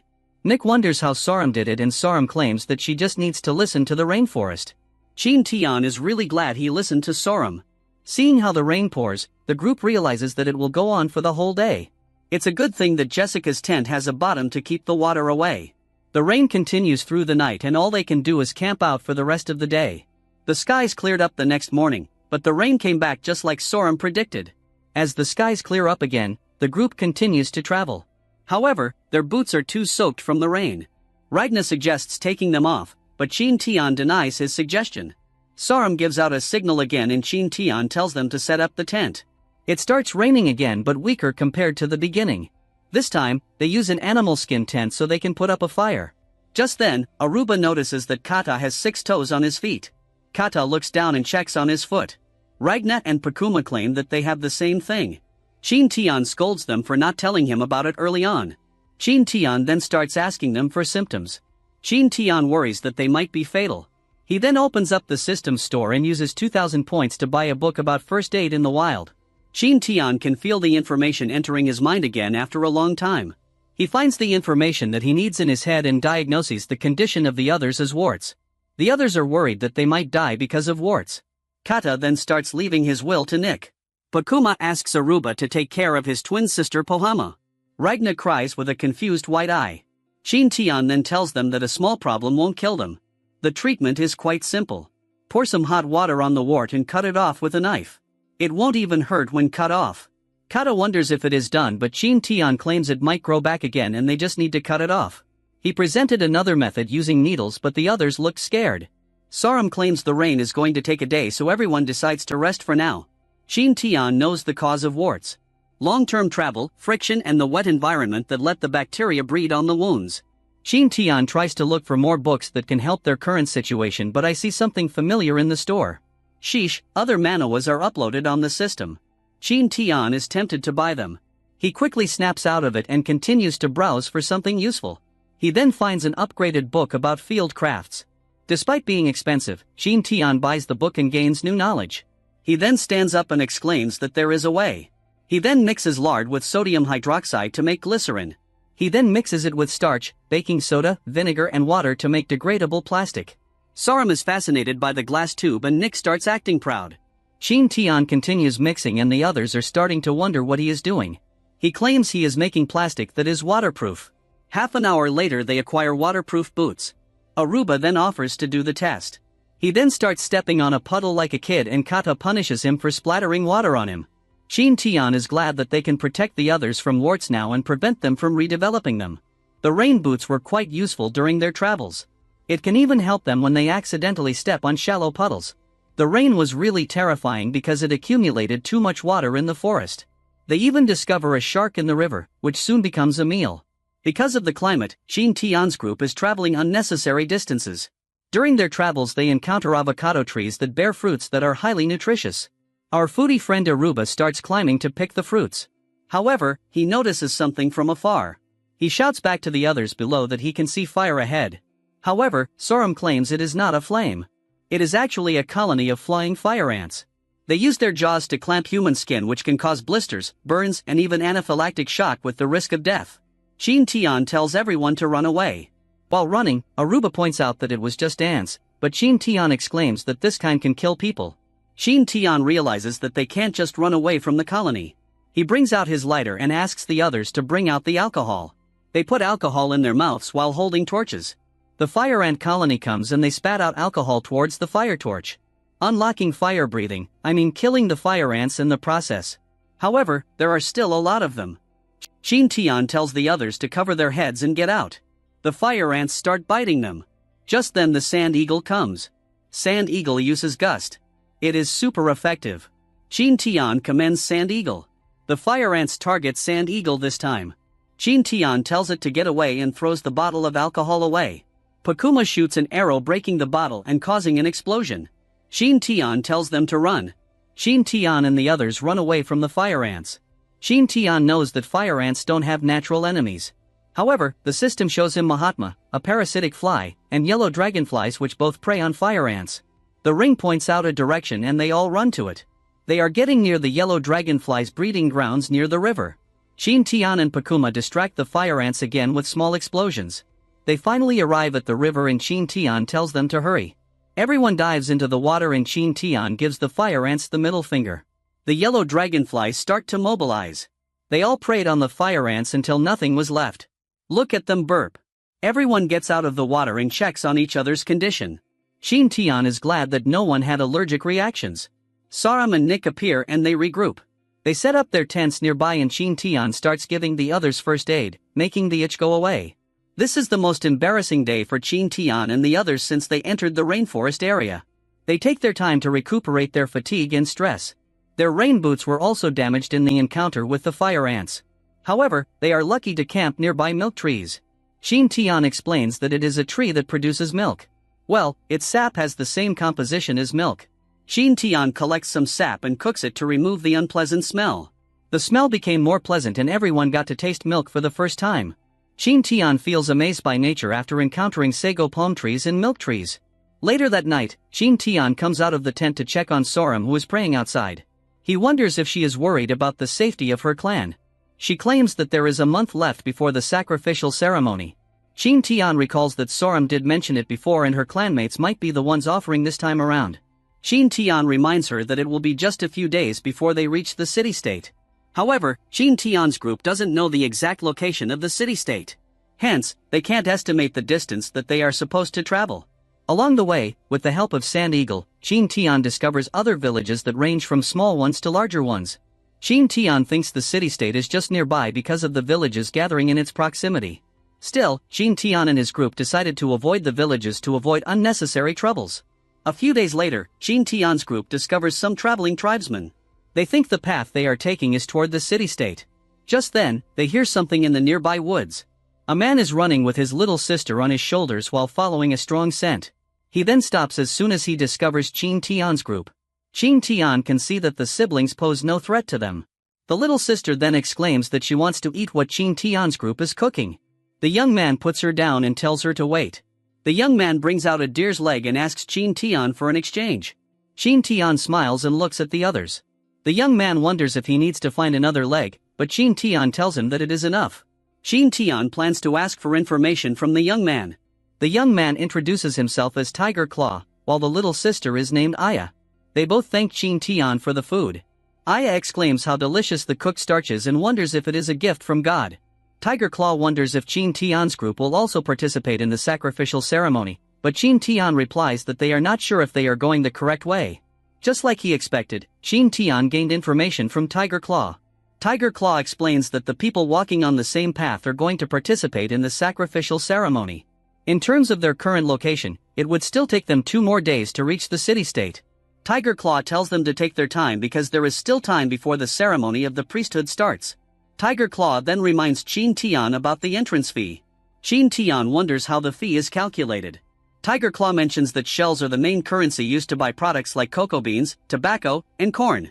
Qin Tian wonders how much it is per person, and Tiger Claw tells him that it is 20 shells per person. Tiger Claw suggests trading their items for currency and offers to trade some for Qin Tian's food. First things first, Qin Tian wants to know if plundering happens in the city-state after knowing that looting between villages happens. Aya then cheerfully suggests killing the other party to gain more things. Tiger Claw tells the anxious Qin Tian that others normally target other small groups. Qin Tian wonders if the siblings are in danger. Aya exclaims that her brother is strong enough to take on 10 people by himself. Qin Tian then changes the topic and asks for the exchange of shells for food. The siblings then receive food from Qin Tian with extras. Qin Tian now worries if Soram can buy off her clanmates with her jar of shells. The 2 groups finished exchanging goods and shells and went their separate ways. Qin Tian and his group moved to look for another place to camp. He worries that the siblings are other tribes' scouts. Meanwhile, the siblings talk about how nice Qin Tian is. Tiger Claw hopes he won't participate in the holy ball sports after the gods bless them. Just then, Aya starts shivering. Tiger Claw stops walking and covers Aya with this thick cloak. They spent the night as the older brother warmed up his little sister. The next day, Qin Tian's group takes a road different from the main road. Qin Tian tells them to wait and see. He recalls Tiger Claw's warning that other tribesmen target people on the road. Suddenly Qin Tian notices a glint in the woods. An arrow appears, and Qin Tian immediately has his superpower that speeds up his mind and movements. He knew that this kind of situation would come and didn't expect the tribesmen to be smart enough for an ambush. Knowing that they are nearing the city-state, this kind of ambush is a normal occurrence. Qin Tian can also see another party waiting for the result of the scuffle. However, it is a pity that they chose the wrong target. Qin Tian, Kata, and Ragnar quickly fought back and overpowered the tribesmen. Their modernized swords are enough to scare the tribesmen. However, the tribesmen are proud of their numbers compared to Qin Tian's group. Aruba now knows how the pirates felt when they were at an advantage with their weapons. Qin Tian is now worried about the enemy's numbers. They have just come out. A spear suddenly appeared between the 2 forces. Tiger Claw comes running with Aya on his shoulder. The other tribesmen freaked out after seeing Tiger Claw and bounced out of the scene. However, the strong man that the others are scared of tripped on a random rock. Aya skillfully jumps off of her brother and greets Qin Tian's group. Tiger Claw asks for their well-being, but it seems like he needs to check on himself first. Qin Tian helps Tiger Claw get up and mentions how the coincidence is so great that it looks like the siblings knew their location. Tiger Claw immediately spouts random stories and reasons for helping Qin Tian's group. The siblings even mention how God guided them to meet again. They suggest traveling and eating good food together. Qin Tian accepted their suggestion, and the way to the city-state was now easier with the siblings. Qin Tian's group can't believe seeing a sudden number of people. Pakuma wonders why the others are distancing themselves, and Tiger Claw mentions their clothes, saying that only nobles can afford to buy them. They then decide to sell their clothes and blend in with the people. On the other hand, they are all glad that they don't need to stay in the muddy forest anymore. And the skies show that the weather is good for the next few days. That night, everyone camped out. Tiger Claw expresses his shock as he discovers that Qin Tian's group has refined salt. He mentions how they only got it by simply drying salt water. Just then, they notice a sudden commotion behind them. People got their hands tied on their backs, and a menacing man shouted his order to stop. Tiger Claw explains that they are city-state soldiers that ransack human sacrifices and offerings from nearby villages. Qin Tian asks about the siblings' village, but Aya claims that they are strong enough to kill the soldiers. Qin Tian expresses his worry about the soldiers' retribution, but the little girl explains that the city-state won't know as long as they kill everyone. Sorum suddenly jolts up to check on the prisoners. Qin Tian lends her his telescope. Sorum checks on them and shakes her head, meaning it is not her clanmates. Later on, the siblings enjoyed using the telescopes for stargazing. It was interesting enough for Aya to trade her brother for one. They continue traveling the next day and see conflicts along the road. Everyone ignores these conflicts, including the city-state soldiers. After walking for 3 days, they finally see a huge structure, more than enough to know that it is already the city-state. Nick is genuinely surprised, unlike Ragna and Kata, who have already seen the laboratory before. Qin Tian asks Sand Eagle to survey the area and borrows its sight. Qin Tian is surprised by what he sees. Mayan pyramids appear before his eyes, and he can't believe it. Qin Tian asks if the siblings are Mayan people, but they claim they are corn people. Qin Tian can't be mistaken for thinking that these are Mayan pyramids. He does recall that the Native Americans cultivated corn way before others. Tiger Claw wonders if there is something wrong. Qin Tian shakes his head and asks to keep going. Qin Tian asks Tiger Claw if he knows about the 5th Maya prophecy, but the latter doesn't know about it. It seems like these people were also brought to the island by the time and space storms. Qin Tian can see that people are paying the gate fees with crops and such. He can also see a moat, which is quite unusual for Mayans. He wonders if some people have attempted to jump over those moats, which is doable. The siblings get flustered and mention that God is watching all the time. Just then, they see someone get in without paying, and Tiger Claw explains that the person is a resident of the city-state and always brings a special identification card. Qin Tian wonders how to become a resident, but Tiger Claw claims that there is no way. He further explains that one day the gods descended on a random village and imparted wisdom until it became a city-state. As they get further inside the gates, they see other people getting banned from entry. Afterward, Qin Tian's group sees wide farmland full of flames. Qin Tian discovers that slaves are being used to collect the fallen leaves and corn stalks and burn them to be used as fertilizer. After 10 more minutes, they can now see low-rise buildings. Based on Tiger Claw's explanation, the city-state is divided into 3 parts. The farmlands, the residential areas, and the temple in the center of the city-state. They arrive at the market and things are lively. Tiger Claw wonders where they will go, and Qin Tian wonders where they can see slaves. Aya calls him disgusting, but Qin Tian explains that he is only curious to see Tiger Claw point in a direction where slaves are being sold. A visibly strong man is currently being put on auction and everyone bids on their cocoa beans and shells. Sorum lets out a deep sigh. Aya soon learns that they are looking for Sorum's clan, which has been captured. The siblings just found out the reason why Qin Tian and the others came to the city-state. Sorum thanks Qin Tian for bringing her to the city-state and swears to repay Qin Tian in the future. Qin Tian also thanked her for leading them to the city-state, which was their main goal in the first place. Qin Tian wants to explore the Mayan structures, but he needs to help Sorum look for her clan first. The siblings offer their help to look around. It seems like giving them discounts before made the siblings feel gratitude toward Qin Tian. The city-state is wide and it already turns dusk searching for Sorum's clan. Everyone gets hungry after walking around and Tiger Claw wonders if Aya wants to eat her favorite. A man wearing a business smile sells hot cocoa. There are also other things to eat at the food stalls. Qin Tian hears the price of the hot cocoa, but he worries that the siblings already used it during their transaction with Qin Tian. Aya claims that is the reason her brother is helping people get paid now. Tiger Claw shouts and tells Qin Tian to help themselves, but Qin Tian wants to pay for their food themselves. Just then, the merchant wonders if Qin Tian owns the Golden Eagle.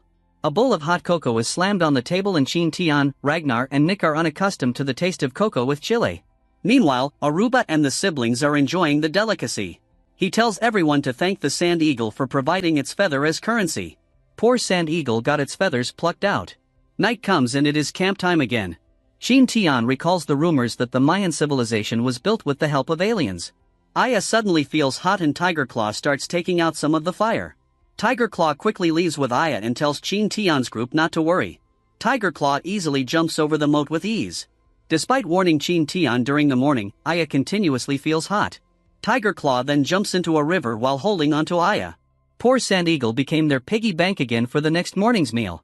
Qin Tian was worried after seeing the siblings soaked in water and Aya unconscious last night.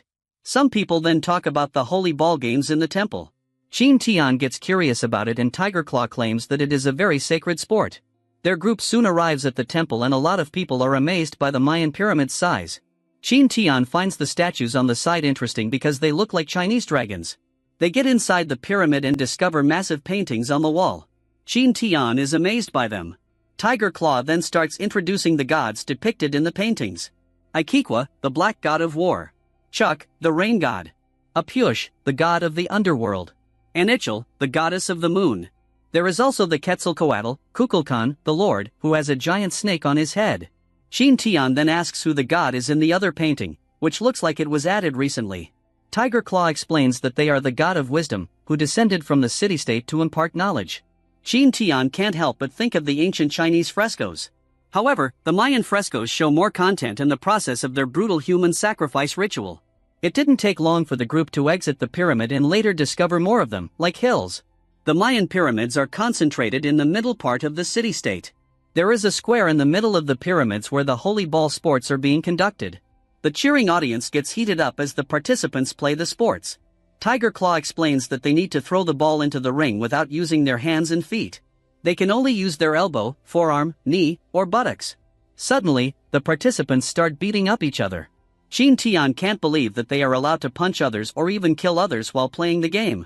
Just then, the ball flew toward Qin Tian. Qin Tian tries to catch the ball, but its terrifying force is strong enough to throw it off Qin Tian. Tiger Claw, on the other hand, easily catches it. Tiger Claw checks on Qin Tian, who asks for the ball. The ball weighs at least 6 pounds and Qin Tian notices how it feels like rubber. The players then ask for the ball. Seeing the injured players, Qin Tian wonders if the sport is really dangerous. Tiger Claw claims that this only occurs when the priest hosts the game. Everyone seems competitive this time around. A man then joins their conversation and informs them that it is a priest-hosted game. Tiger Claw wonders if the sacrificial ceremony is over since the priest-hosted game happens after it. The man explains that the priest adjusted the time of the game and set it before the ceremony. Tiger Claw then grabs his sister and leaves. The siblings abruptly leave Qin Tian and the others. They wonder what happened to make Tiger Claw giddy. They think the holy ball contest is a big deal. Qin Tian orders the others to scatter to look for slave auctions and meet after an hour. The group continues their search for Soram's clansmen. Knowing that the holy ball games are important, people will flock over to them. It means it will be easy now for Qin Tian and the others to look around the regions. Unfortunately, they haven't seen signs of Soram's clan after searching for an hour. Just then, someone shouts for help. A caged talking bird shouts for help while mentioning Soram's name. A man puts up a price of 300 cocoa beans or 100 shells for the talking bird. He is also willing to trade the bird for a sand eagle or white-eyed hawk. Qin Tian tries to bargain the price, but the merchant ignores him. In the end, Qin Tian uses all the cocoa beans he got from Tiger Claw and some feathers from the poor sand eagle. The parrot continues repeating the words, and Soram. The Lada people are amazed by the talking parrot. Soram claims it was the bird that one of his clanmates was raising. She then asks the parrot for the whereabouts of its owner and the others. The bird then flies off somewhere and asks them to follow it. They soon reach another Mayan pyramid, which is still impressive for Qin Tian and the rest. Suddenly, the ring points toward the direction of the pyramid. The guards then stop them because the temple is ahead of the gate. Qin Tian calmly complies with them and backs off after finding out that a certain area is where the priest and king live. Just then someone called out to them, and it was the merchant from before with a nice business smile. He came to offer hot cocoa to the priests in the temple. He was chosen to present an offering because he got the best hot cocoa in the city.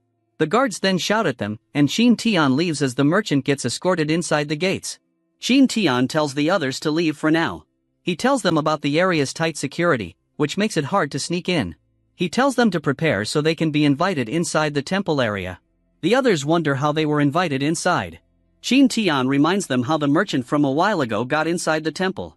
They just need to collect a lot of cocoa beans from now on. Qin Tian plans to make the most delicious hot cocoa after trading some of it from the market area. Qin Tian also discovers some sweet potatoes and recalls how America is their home. In addition to cocoa beans, Qin Tian's group also collected sweet potatoes and vanilla. That night, Qin Tian's group roasts sweet potatoes, and it is the first time the Lada people eat them.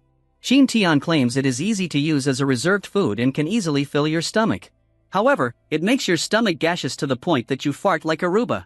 Qin Tian gives them a clear warning using Aruba as an example. The main reason Qin Tian bought too many sweet potatoes was to get the syrup he needed for the hot cocoa. After dinner, everyone starts processing their hot cocoa.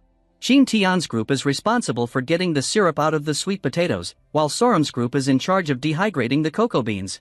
Soon after, the sweet potatoes show signs of sugar, while the cocoa beans are now being ground to pieces. Qin Tian lets the remaining water evaporate while the syrup is left behind. On the other hand, Soram adds herbs to the ground powder. After some time, all their ingredients are done.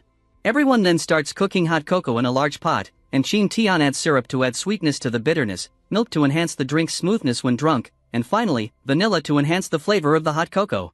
Everyone takes a sip of the improvised hot cocoa, and you can see on their faces that Qin Tian was successful in making a unique hot cocoa. With Qin Tian's taste test, he realizes he needs to add more syrup to it. Bakuma wonders if honey can also enhance the hot cocoa's sweetness. Qin Tian explains that honey becomes sour at a certain temperature, which is not suitable for a hot drink like hot cocoa. The next morning, a peculiar scent covered the market's food stall area. Qin Tian shouts and advertises their hot cocoa as the best in the city-state. The sweet, delicious smell is enough to turn people into hot cocoa junkies and push each other to buy some. The business was booming, and Qin Tian's group was selling hot cocoa like hot cakes. Everyone gets a taste of the new hot cocoa in town. It was delicious enough to hear the gods calling them. It was only an hour, but Qin Tian's group sold out of hot cocoa. They also got a lot of cocoa beans as payment for today's sale. Seeing that they are selling is pretty rewarding for Qin Tian and the others, but collecting currency is not their goal. They just need to get famous and reach the ears of the priests. Qin Tian's group sold their hot cocoa in various parts of the city-state, and Qin Tian expected that they would get the attention of the priests in less than a week. He wonders what is happening now with the holy ball. Everyone cheers hard as players attack someone who was wearing a haystack on the field. The punch was ineffective, and the haystack man easily flipped over his attackers. The attacker wondered what had happened as he punched the haystack. Qin Tian and Kata are impressed by the haystack man and even mention how that haystack man is stronger than Summon Sun. Just then, a kid calls out to Qin Tian and asks if he can work for them in exchange for hot cocoa. Qin Tian then hands out a large bowl of free hot cocoa to the kid. The kid hurriedly gulps down the hot cocoa, making Qin Tian flustered, and he asks the kid to put down his basket first. Qin Tian notices the contents of the basket. The stones are calcium carbide, which is a material for the production of acetylene and calcium cyanamide. Qin Tian asks if he can take a look at the stones. He then throws one into a bowl of water and the water starts boiling. Qin Tian asks the others to step back as he places fire on it. The bowl explodes as the calcium carbide reacts with the flame. This confirms that it is a real calcium carbide. Knowing that this material shouldn't exist in nature, Qin Tian asks the kid where he got it. On the outskirts of the city-state, the kid leads Qin Tian to the nearby forest. The kid claims that the place they're going is cursed. He mentions how lightning struck the temple and everyone in it turned crazy. Qin Tian wonders why the kid is not scared despite the rumors. The kid claims that the priests have already driven away the evil gods in it. They then arrive at an abandoned Mayan pyramid. The kid tells Qin Tian not to worry about offending the gods because the temple is now abandoned. They enter the pyramid and Qin Tian notices the cracks in the walls. The walls were also melted by the lightning from the stories. The kid then points out the rubble where he got the calcium carbide. Qin Tian notices a lot of charcoal, quicklime, limestones, and of course calcium carbide. Qin Tian wonders how these byproducts came about. He can only think of the electrical traces on the walls, but mere lightning is not enough to produce the necessary heat and charge. Qin Tian then notices a different-looking piece of rock. He feels like he's already seen this rock before and knows that the Mayans can't produce such a rock. Qin Tian then plans to check out the other nearby temples. Qin Tian then wonders why the kid is collecting limestone. The kid explains that the limestones are used to build temples, and Qin Tian realizes that the kid is selling them. Qin Tian thanks the kid for leading the way and promises to pay him later. The kid declines, as he has already received a bowl of hot cocoa. Based on the kid's appearance and clothing, Qin Tian realizes that the kid is one of those poor commoners of the city-state. Later, Qin Tian discovers a shelf and wonders what was originally placed on it. The kid claims it was all limestone before he took them away. Qin Tian's hunches are now right. The kid wonders what Qin Tian is looking for and he claims that he is looking for something strange, like a shiny stone. They get on top of the pyramid, and Qin Tian notices the tiles on the rooftop. He can see that they look like solar panels. He then decides to check on the other temples. Afternoon comes and Qin Tian thanks the kid for showing him around. The kid went home and Aruba got worried that the stone would explode in the jar. Qin Tian tells him not to worry as long as it doesn't come into contact with fire. It was a shame that Qin Tian only gained calcium carbide during his excursion. However, he is more worried about the temple roof, which clearly resembles solar panels. He had checked the other temples and discovered that not all of them got solar panels. Some of them got ruined. He notices how it was deliberately broken by someone. Because of the impact of the hit, the panels explode, leaving holes behind. Those panels are obviously not a product of this era, and Qin Tian can't help but think of them. He initially thought that the calcium carbide was made by the priests, but it turned out to be the product of an accident. Just then, Nick reports that the hot cocoa is sold out again. Qin Tian tells them to pack up and prepare to return to camp. The next day comes and the holy ball sports are still raging on. Apparently, it is the last day of the sports, which is why there is a large audience. Despite the number of people, Qin Tian's hot cocoa is not selling well in the finals. Suddenly people start kneeling and others wonder if they should do the same. Sorum claims that the priest is coming. 2 men are being carried on a palanquin. They pass by the people who are kneeling in front of them. Qin Tian wonders who among the two is the priest. He can't deduce because no one looks like a learned person. They can't hear what the thinner man is talking about on top of the pyramid. On the other hand, the man feels great looking down on people like ants. Everyone celebrates as he announces the start of the Holy Ball Sports Finals. The 2 men sit down as they watch the games. The thinner man discovers the haystack warrior bulldozing through the other players. He wants to take the man as his own. The thinner man turns out to be the priest and he gets some hot cocoa as a refreshment. Later on, Qin Tian continues to brew their hot cocoa until someone calls them out. Guards from the temple menacingly look at them. Qin Tian soon learns they can either get cocoa beans or slaves as rewards. The guards confirm and inform them that they will pick them up tomorrow morning. They must prepare before that. Qin Tian is glad that saving Sorum's clan is now easier thanks to the fat man or the king giving him slaves. A rewarding choice. Just then, Bakuma points somewhere. A man covered in blue ink is being apprehended and tied up. The priest calls the man lucky to meet the gods as he menacingly lifts a knife. The man gets stabbed and kicked off the stairs. He falls to the ground in front of the haystack warrior. The priest lifts the human sacrifice's heart as he announces that the divine light will always protect them. Everyone cheers except for the haystack warrior. Kata finds the event blasphemous while Qin Tian suggests getting out soon. That night, Qin Tian checks on Ragna who is stuffed in their jar. They added more holes to the jar for Ragna's ventilation. Qin Tian expects things to happen the next day. The morning comes and Qin Tian worries if the priest will ask them to remove their masks. The guards check on their jar and see no problem. A guard orders Qin Tian and the others to always follow them. The other guards were impressed by the cart's wheels. Qin Tian notices how wide the moats are where the priests and king live. Something caught Qin Tian's attention. Piranhas live in the moats. If someone falls over it, then it is game over. Seeing the huge pyramid again, Qin Tian wonders how long these structures took to be built. He then notices that there is an entrance on the side instead of the stairs. Qin Tian is surprised that this pyramid is bigger than the rest of the scattered pyramids. He paid some cocoa beans to the guard for information, but the guard's knowledge about the place was limited.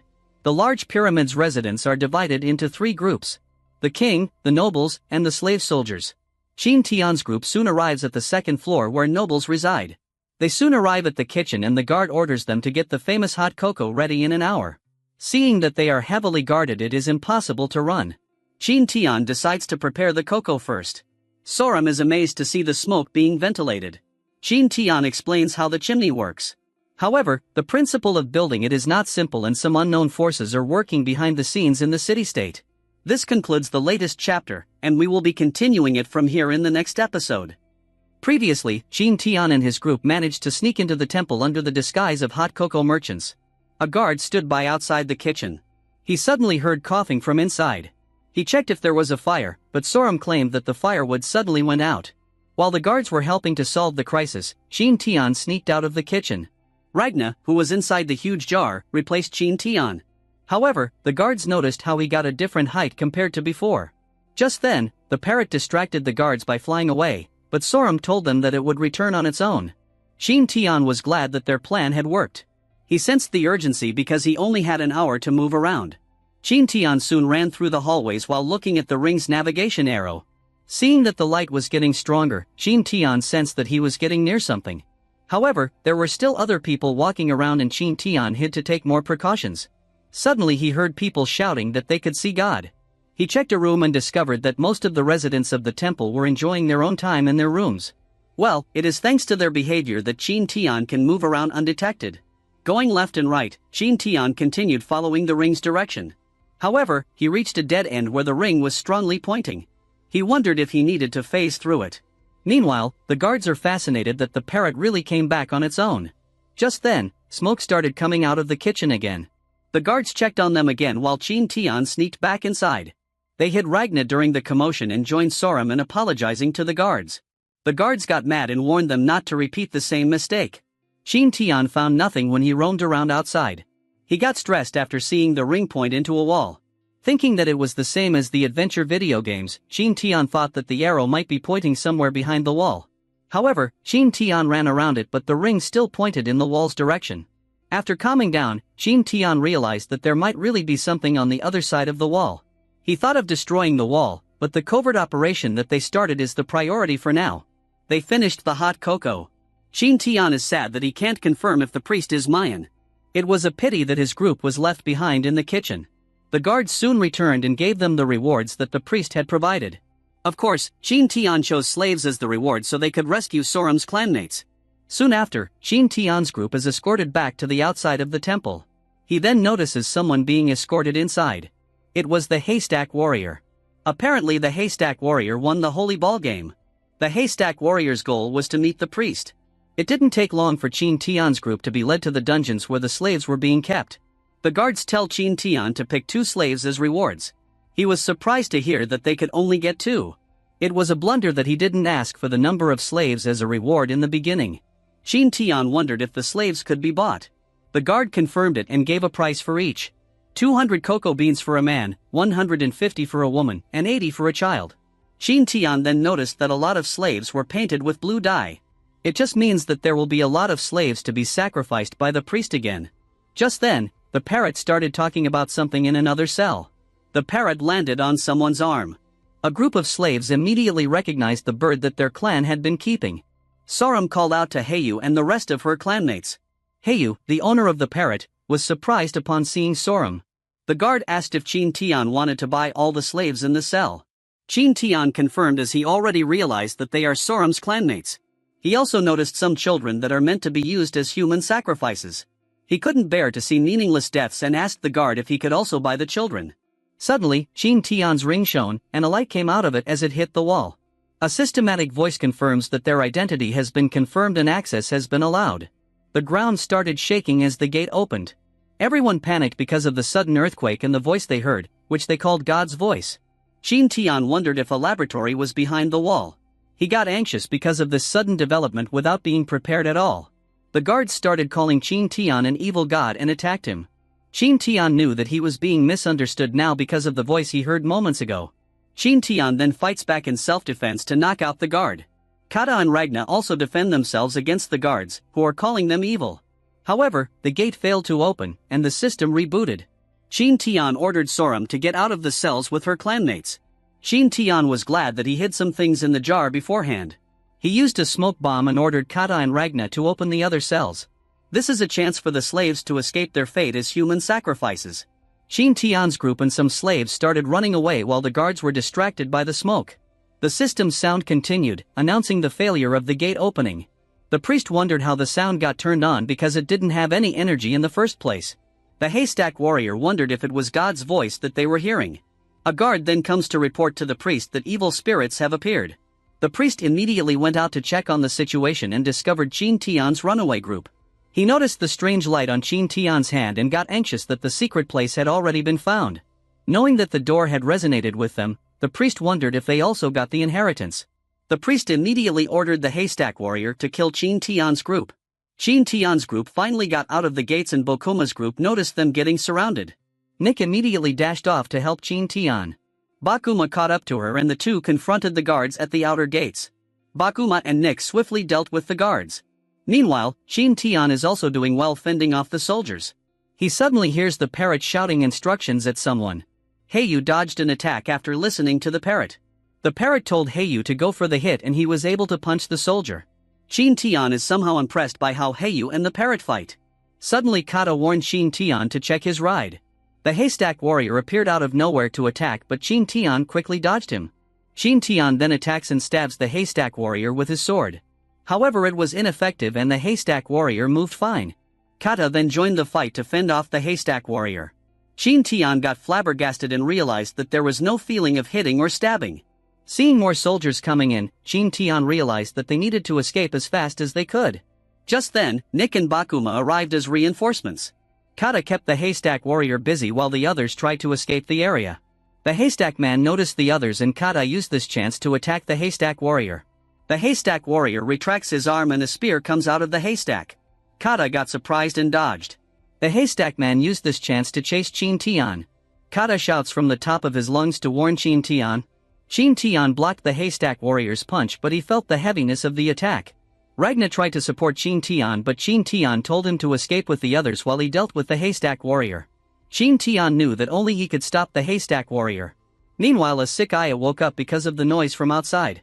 She complains to her brother, but she discovers that he is missing. She went out to check what was happening outside and noticed soldiers chasing some people. Nick asked where Qin Tian was, but Ragna told her that they needed to go first. However, Nick wanted to help Qin Tian. Ragna stopped her and told her to believe in Qin Tian. Meanwhile, Qin Tian and Kata were fighting against the haystack warrior. After fighting for a long time, Qin Tian realized that the haystack man was using the haystack to cover his posture. In that way his enemy would get confused, however his haystack cloak can only confuse stabbing attacks. Qin Tian used his power to surprise the haystack warrior with his speed. Qin Tian managed to slash the haystack man and blood spurted. The haystack man backed off quickly and Qin Tian was amazed by his nimbleness. The haystack man then got serious and brought out a weapon. Qin Tian orders Kata to find a way to disarm the haystack warrior. They need to hurry and help the others being chased by the soldiers. Qin Tian and Kata then surround the haystack warrior. Qin Tian easily destroyed the stone spear. The haystack warrior tried to counter with a punch, but Kata was behind him. The three quickly made a distance from each other. They then gritted their teeth for one more clash.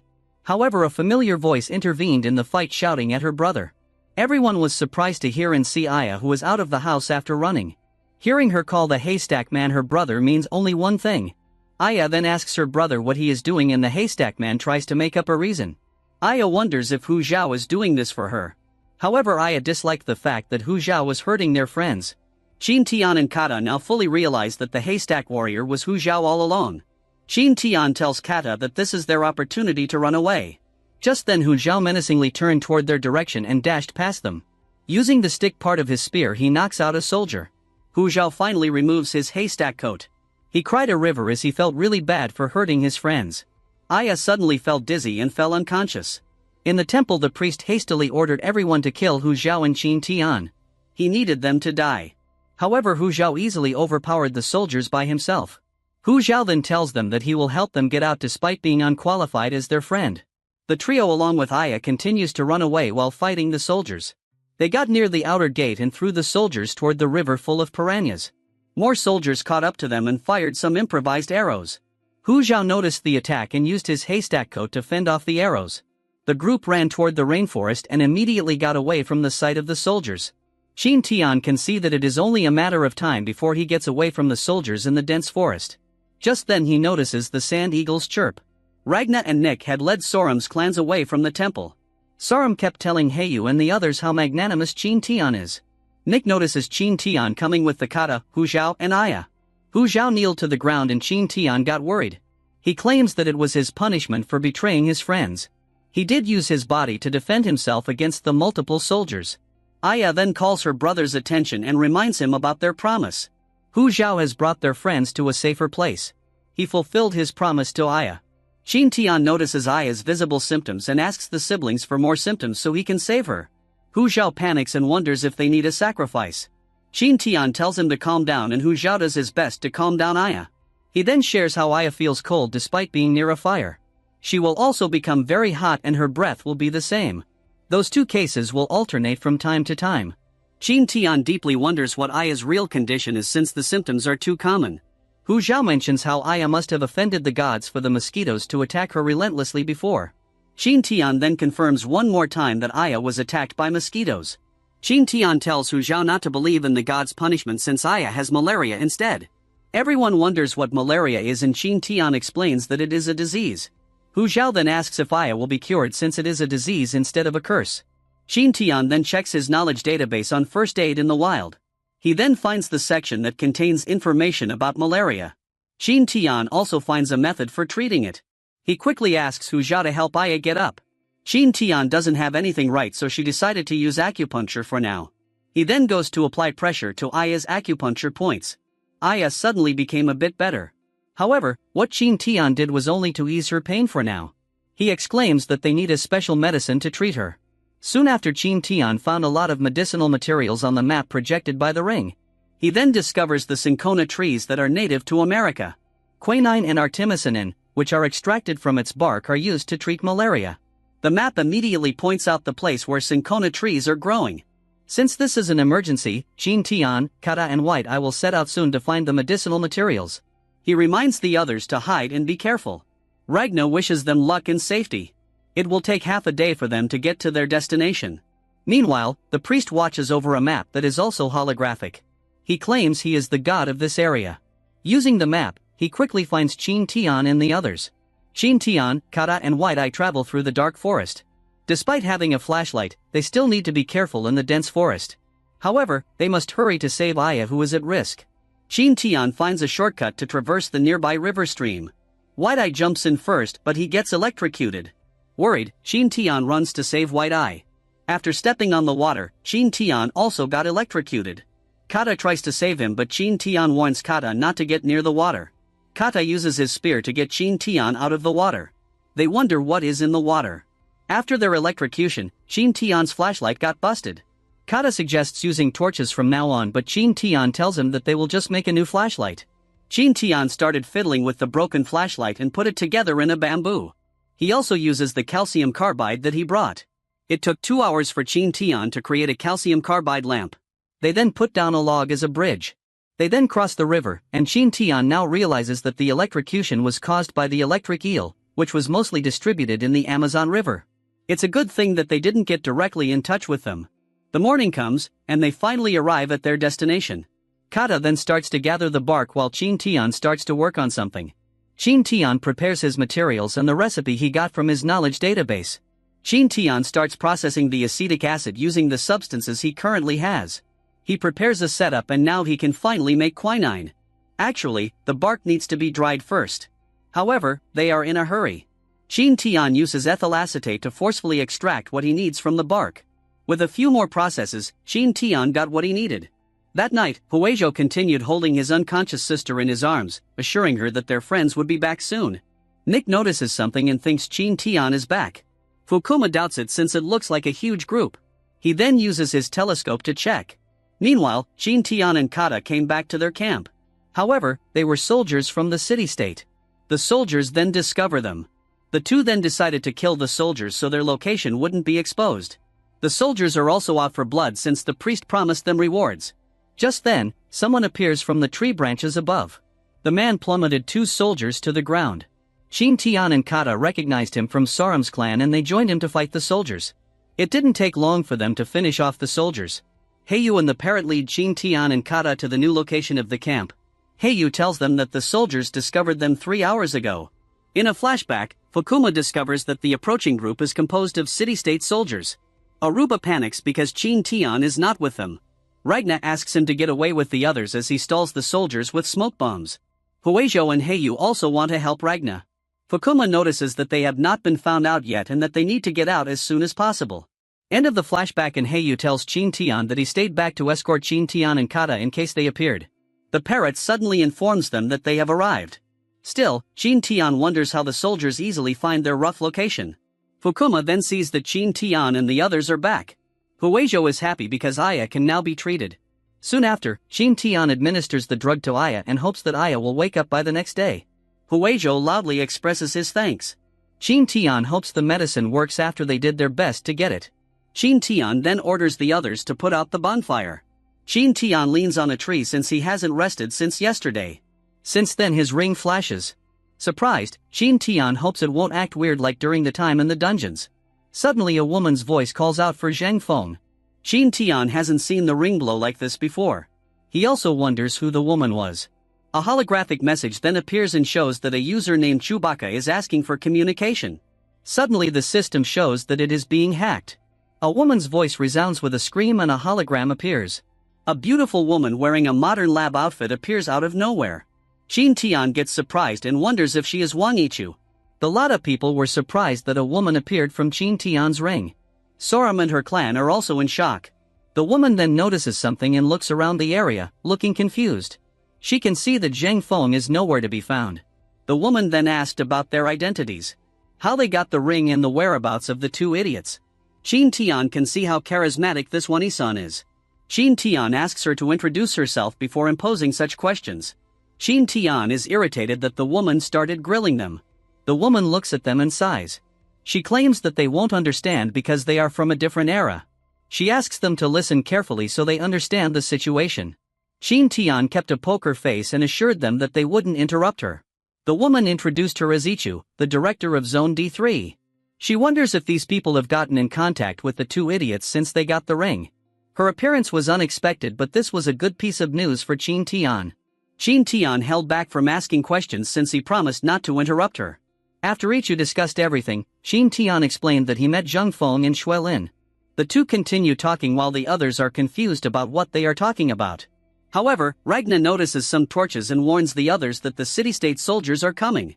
Qin Tian wonders how they are found so easily.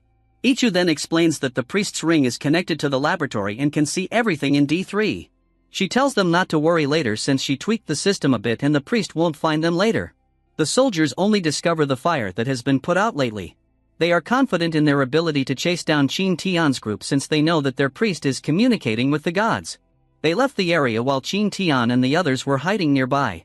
Ichu claims that her bait is working. She can see the priest being confident while looking at the map. Qin Tian suggests revoking the priest's access to the ring's functions. Ichu explains that it will cause some difficulties. Qin Tian is amazed that Ichu can easily lure away the enemies and realizes that she expected things to happen like this. Ichu then calls it a day and tells Qin Tian to continue their discussion in her laboratory. Qin Tian exclaims that Ichu should solve this issue since this is her territory. Ichu refuses to help and leaves. Qin Tian's head is hurting due to the information overload. Qin Tian then notices how the others are looking at him. Hu Zhao and Sorum's clan starts exclaiming how they want to follow Qin Tian since he is friends with the goddess. Well, Ichu does look like a goddess to the Mayans and Qin Tian plans to keep it like that for now. It took Qin Tian an hour to calm down the Mayans. It was their first time to see such technological power. Qin Tian also managed to think through everything and summarized what Ichu discussed with them. First, the D3 lab is in the priest's temple. Second, the D3 lab can open a space-time portal that can send people back to their original timeline. Third, Ichu won't appear again until they reach the D3 lab. And fourth, the priest had a genetic potion similar to a super soldier serum just like Captain America. So the priest is Captain Mayan? Qin Tian then plans to figure out how to reach the D3 lab. But first, he needs a good sleep since he hadn't closed his eyes for 2 days. Qin Tian slept through the morning and only woke up in the afternoon. He then starts planning how to infiltrate the D3 lab as he recalls where the guards are stationed. It will turn dark soon and he can use this chance to infiltrate the temple. Later, some tribesmen camping around the city-state are captured. Qin Tian and the others can see that the security got tighter. Qin Tian, Kata and Nick sneakily jump over the moat while the guards are busy capturing others. The three then arrive at the abandoned temples. Qin Tian explains that no one approached them since they call it a cursed area. It will be easier for them to use the area as a place to hide. They climbed the abandoned pyramid and used it as a lookout. Qin Tian notices that the temple is lit up on one side while the other side is dark and quiet. Qin Tian's group continues to monitor the soldiers' movements. Despite Ichu luring others away, there are still a lot of soldiers patrolling around the temple. The spaces between the bridges are the only place where there are no soldiers. The priest must have believed that no one could cross the area. Qin Tian's team can cross the river instead and he decides to make a raft. Soon after, a raft is thrown into the water infested by piranhas. Qin Tian and the others climb down the cliff, however their raft starts making thumping sounds. The vicious piranhas are eating through the wood. Everyone gets shocked and immediately climbs back on the cliff. It seems like the piranhas have mutated. Using a raft is impossible for now. Qin Tian decides to call it a day for now. The next morning Qin Tian continued to check things out on the map. He recalls seeing rubber trees and notices from the map that it is not that far away. However, collecting latex is too much work and the others are not in the condition to do labor. Just then Aya wakes up and asks for food from her brother. Hu Zhao exclaims that Aya is now awake.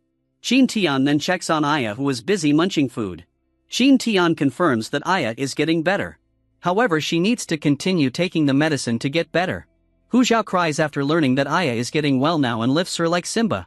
Now that the biggest problem is solved, Qin Tian can work on the rubber trees. Rubber trees typically grow in tropical forests. It is the most important industrial raw material. Aruba is amazed to see the tree leak something akin to milk. Qin Tian reminds the foodie that latex is not food. Qin Tian tells Hu Zhao not to help them and to take care of Aya instead. Hu Zhao insists on helping since it is his friend's business. Hu Zhao then wonders what Qin Tian is going to use the latex for. Qin Tian explains that he needs it to catch a fish that can knock out a crocodile. Aya wonders if Qin Tian is talking about the electric eels and Qin Tian confirms it. Qin Tian plans to use the electric eels to knock out the vicious piranhas so they can cross the river. To catch the electric eel they need an insulating material like rubber. For now, Qin Tian can produce natural rubber instead of synthetic rubber. To make natural rubber, Qin Tian needs formic acid. He starts making formic acid using oxalic acid and his leftover glycerin. He continues to work on the chemistry processes that we won't explain further. While cooking, Qin Tian wonders how much latex they can collect. The afternoon comes and Qin Tian starts mixing the latex with formic acid. Nick hands over gloves made from animal skin. They felt like the smell was familiar. Qin Tian reminds them about the red fire ants which produce the same formic acid. Qin Tian then starts applying the natural latex to the gloves and some cloaks. He hopes things will turn out well the next day.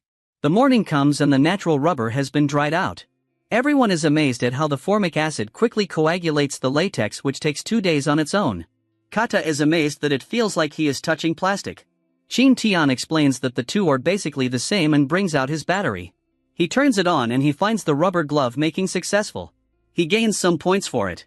Later at the river with electric eels, Qin Tian reaches out for an electric eel and tosses it toward Kata. Aruba can see that they look like harmless mudfish, but Pakuma warns Qin Tian that they are quite dangerous.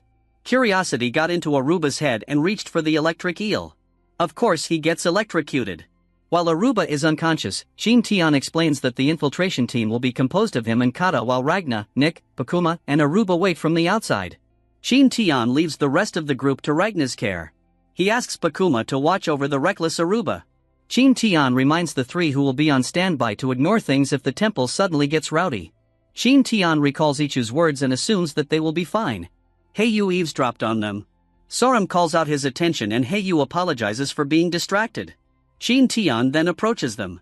Sorum is surprised to know that Qin Tian is leaving. However, Sorum already swore her allegiance to Qin Tian and plans to say goodbye to her clan. Huizhou also wants to follow Qin Tian, but Qin Tian reminds him that they are currently wanted in the city-state. He asks Huizhou and Aya to go back to their tribe. The siblings got shocked and Qin Tian wonders what is wrong. The two are saddened upon learning that they are being abandoned. Heiyu appears and explains that Qin Tian was given a mission by the goddess, which is why Qin Tian can't bring them along.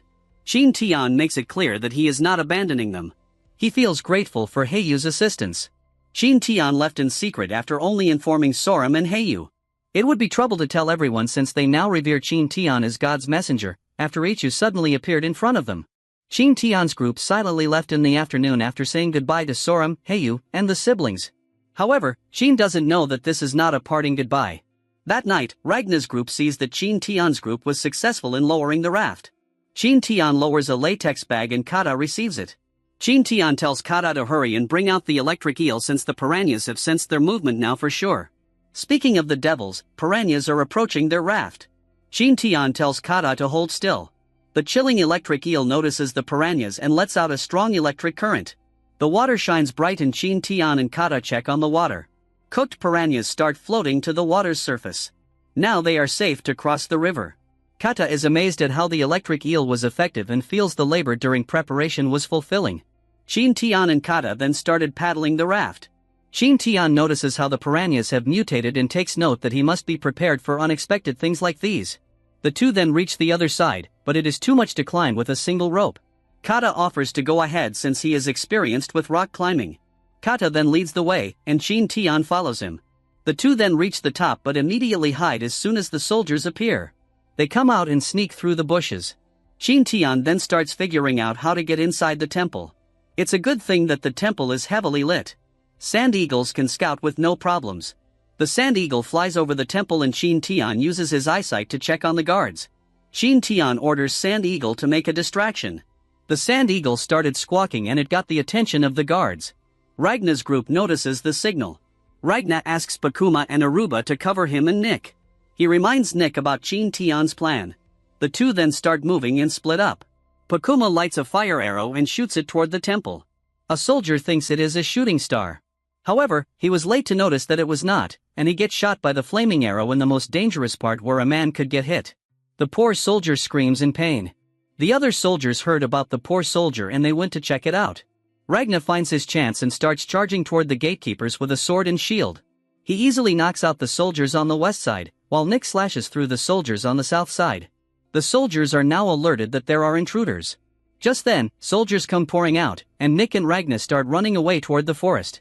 Qin Tian only ordered them to draw the soldiers' attention and leave as soon as more came out. The priest immediately got the report about the two intruders. A dozen of their soldiers died and most of them are now chasing the two in the forest. The priest sighs as he thinks of them as useless. He then tells them to leave and continues staring at his screen. He has been watching the movement of Qin Tian's group without sleep, and they just keep moving around even at midnight. He complains about how tiring it is even for the soldiers pursuing them. The priest can't believe that two people came back to attack. Just then he realizes something. Most of the soldiers are gone but 4 more guards are left behind to guard the dungeon. Qin Tian then tells Kata what to do next. The two use their sneaking skills to pass the guards and enter the dungeon. Qin Tian notices that the temple hasn't brought in new slaves since they escaped from there. The two then arrive at the stone wall which was described by Ichu. Kata wonders if they will use a bomb, however they haven't brought any gunpowder. Still, Qin Tian is well prepared for this and rummages through his back. He brings out bamboo containers that have carbide and sulfuric acid in them. They then pour some of the carbide into the small cracks. Just when Qin Tian is going to pour the sulfuric acid next, incoming footsteps are heard by them. The priest has come with his soldiers. He knew that there would be infiltrators in the dungeon. They suddenly discover a pair of shadows. However, they are only rats sticking against the wall near the torch. The rats ran off and the soldier thinks the infiltrators can use witchcraft and transform into rats. The priest gets mad and slaps the soldier. The priest looks around and notices the small cracks in the carbide. He then orders the soldiers to look for the infiltrators even if they have to open cracks. With the priest's orders, the soldiers scurry through the dungeon. They stab haystacks with the spears and continue to check every nook and cranny. Qin Tian watches them while hiding in a haystack. It's a good thing Qin Tian was quick to hide with Kata. There are a lot of them and it will be hard to kill them, so Qin Tian plans to attack the priest directly instead. The priest is heavily guarded but that also makes his position constrained. Qin Tian and Kata then decide to kill the priest. Kata comes out of the haystack and leaps toward the priest. Soldiers cover for the priest but Qin Tian suddenly appears and steps on Kata's back. Qin Tian leaps toward the priest and the priest is glad that Qin Tian came out. Qin Tian felt something off. The priest smirks as he grabs the sword with his bare hands. The priest calls Qin Tian careless and tries to smack him with his mace. Qin Tian uses his superpower and quickly backs off. Kata gets worried but Qin Tian claims that he is okay. The priest then introduces himself as Stuville. He claims he has been waiting for them. He realized that he was being tricked by the group and thought that Qin Tian would come to the D3 lab. Stuville then announces that he will kill them as punishment. Meanwhile, Nick is doing well and luring the soldiers away from the city-state. Ragnar is also doing his best but the soldiers' persistence is already pissing him off. From the top of the abandoned pyramid, Pakuma fires off arrows as support. Soldiers are killed but of course Pakuma's location is discovered at the same time. Seeing them distracted, Ragnar lights up a smoke bomb and throws it at the soldiers. Aruba gets worried and wonders if they need to support Qin Tian. Recalling Qin Tian's words, Pakuma tells Aruba to stay and wait. He reminds Aruba to trust Qin Tian and continues monitoring. Just then, he notices 2 individuals and wonders why they are there. Sand Eagle also notices it. Back inside the dungeon, Qin Tian laughs out loud at the priest's joke. The priest claims that Qin Tian and Kata can't escape. Qin Tian then tries to respond but forgets his name. Stuville shouts out his name. Stuville thinks that Qin Tian is still unaware of his power. Qin Tian then comments on how huge Stuville's eye bags are waiting for Qin Tian. Stuville asks Qin Tian how they can move without rest every day at every moment. Qin Tian decides to tell Stuville about it. He claims that his ring is more advanced and that Stuville's ring is inferior compared to his. Stuville gets pissed off by Qin Tian's bluff. However, Stuville also realizes that Qin Tian is not showing any fear at all. It is Stuville who is getting anxious right now. Qin Tian then claims that he still has some tricks. He pulls out a bamboo stick. Stuville orders his soldiers to kill Qin Tian and Kata, Just then, they hear a loud noise from the dungeon's entrance. Qin Tian did expect someone to come. A soldier comes flying in and Hu Zhao and Heiyu come as reinforcements. Hu Zhao is glad to see his friend again. Using Sand Eagle's shared vision, Qin Tian discovers the two infiltrating the temple. Stuville then announces that he will give out rewards to whoever kills the infiltrators. Qin Tian then tells his allies to hang in there while he gets busy for a minute. Kata and Hu Zhao shout as they comply. The two then block and protect Qin Tian. Qin Tian then opens the bamboo and pours acetic acid into the cracks with carbide. A chemical reaction starts and produces calcium sulfate. Qin Tian then brings out a water bottle and gulps some water. He sprays the water from his mouth over the cracks. The calcium sulfate starts reacting with the water and explodes like a bomb, cracking open the wall. Stuville can only curse, which leaves him no choice but to use something. He cracks his staff and a vial appears. Is this the serum that Ichu was talking about?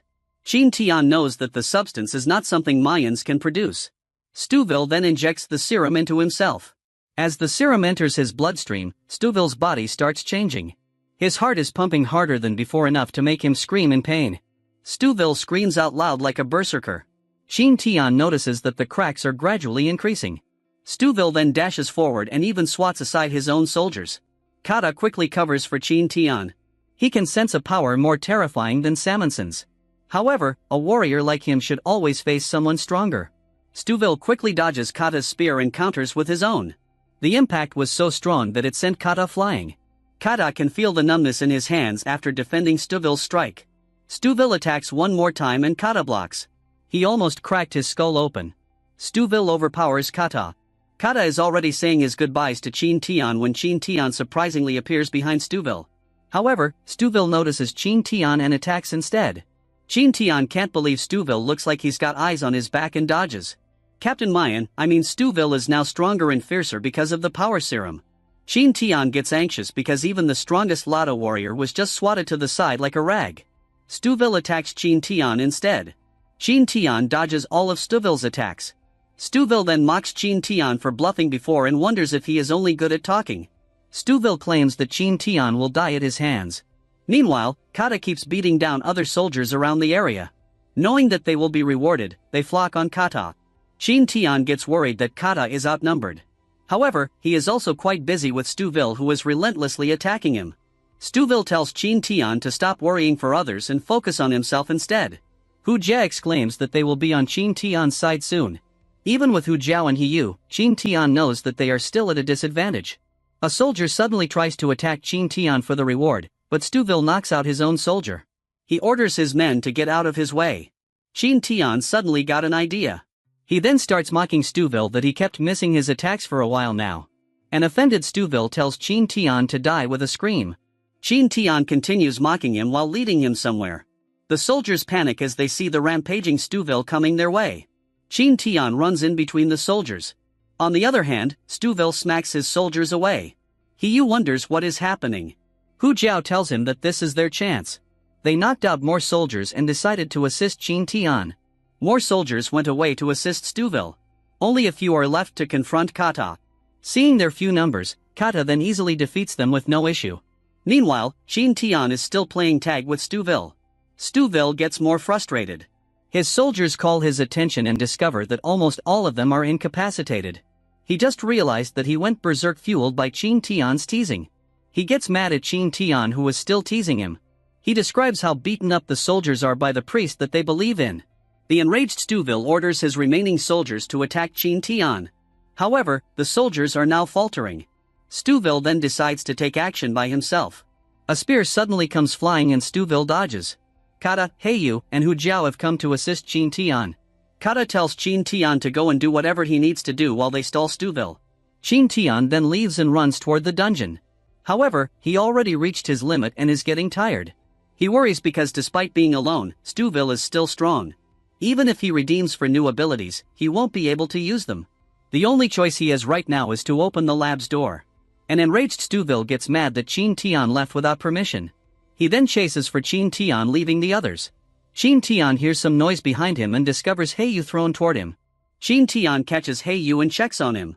Kata and Hu Zhao are trying their best to hold down Stuville. Qin Tian recalls Zhang Feng's explanation that the ring can summon a shield.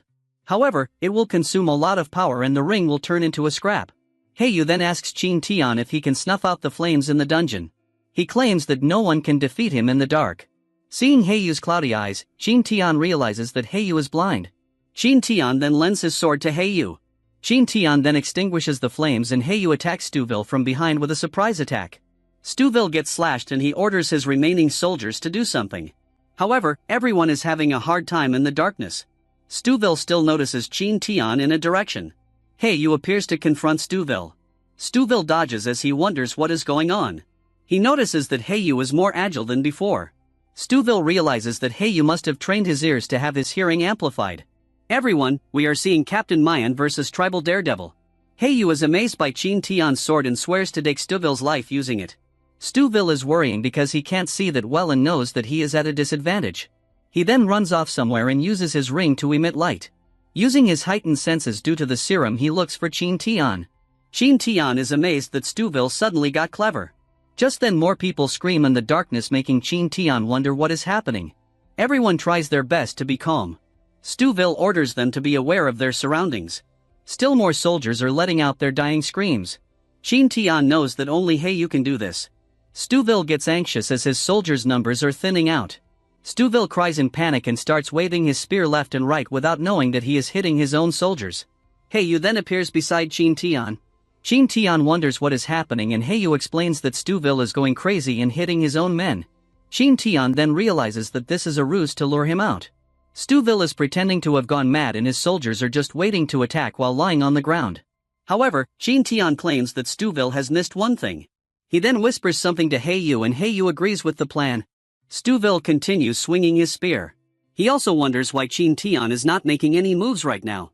Just then a rock flies in a certain direction and Stuville hears it. Stuville then hits something, but it is only a haystack. More stones are being thrown in other directions and they are making Stuville confused. Qin Tian is just silently laughing and throwing another stone. More stones follow, hitting different places. Stuville is getting confused. Qin Tian is stalling time while Heiyu pours the remaining acetic acid into the cracks. Suddenly a blinding light comes out of the crack. Qin Tian gets surprised. Stuville is getting more confused by the sudden event. Heiyu managed to widen the cracks. Stuville panics as he realizes that there is something more powerful than his ring. He then tries to leave and goes to a secret door.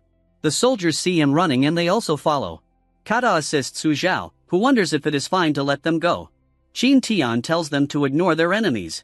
He is thankful that Heiyu is with them because he fought amazingly with the priest in the dark. He claims he has lived all this time in darkness and only relies on his hearing. Just then, the crack widens and the lab's door appears. Qin Tian then uses his ring to activate the door. The system then welcomes them. The door opens and Hu Zhao wonders if the gods are welcoming them into their abode. He claims that this is the true temple of the goddess. Qin Tian tells them to go in. It is really different from where they came from. Another door opens and Ichu comes out of nowhere.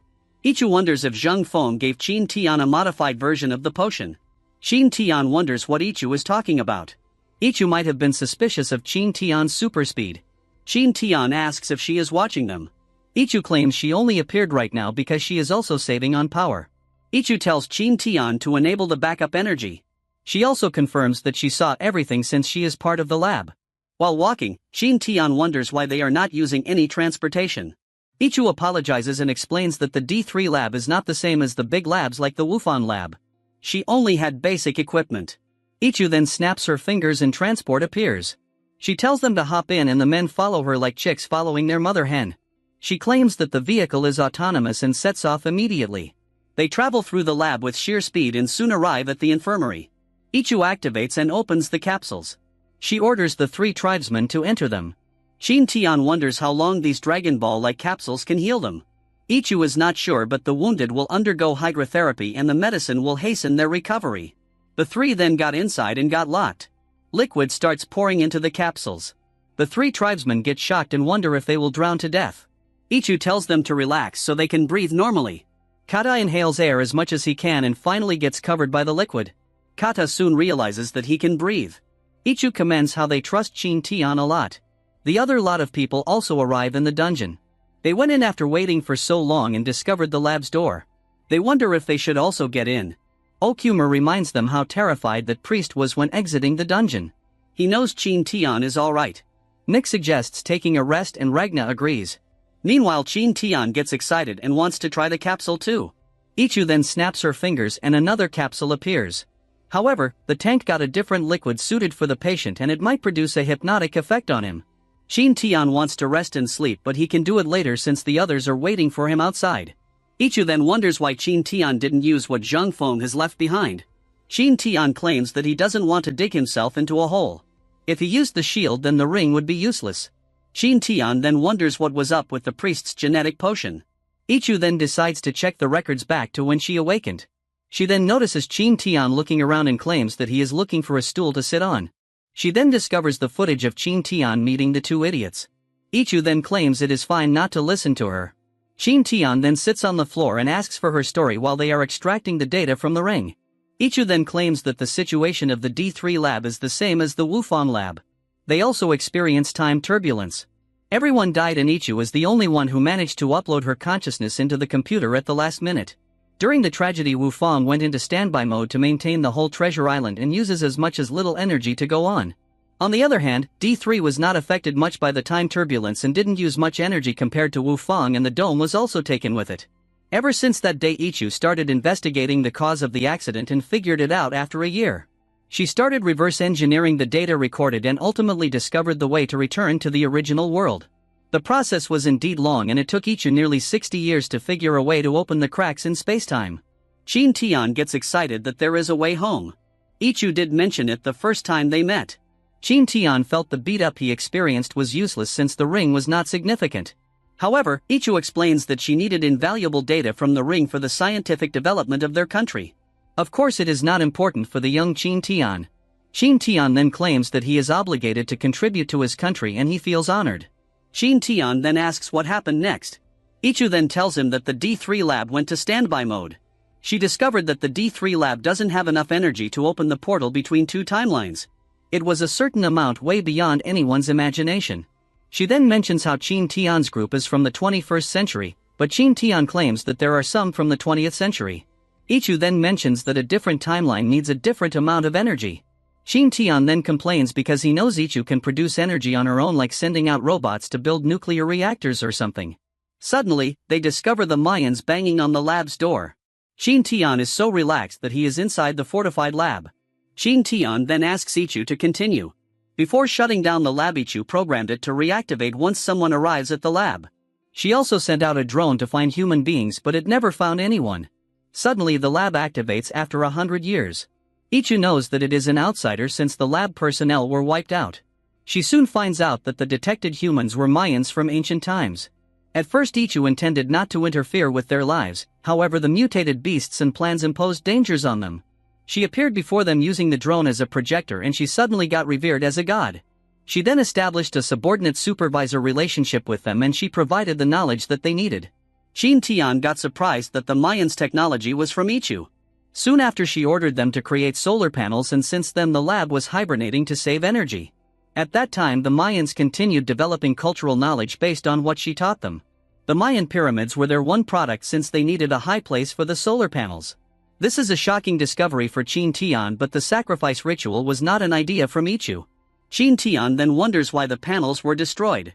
Ichu explains that the Mayan civilization has reached a new height with a growing population. She woke up for the second time and selected some of them as her students. She made clear that she was not a god, but they still revere her. She imparted them a ring after she taught them everything. It was meant to protect her students, whom she left the task to spread civilization. Her students' predecessors then soon called themselves priests and held the responsibility for advancement for hundreds of years. However, a scheming one has appeared. Qin Tian wonders if it is the one from outside.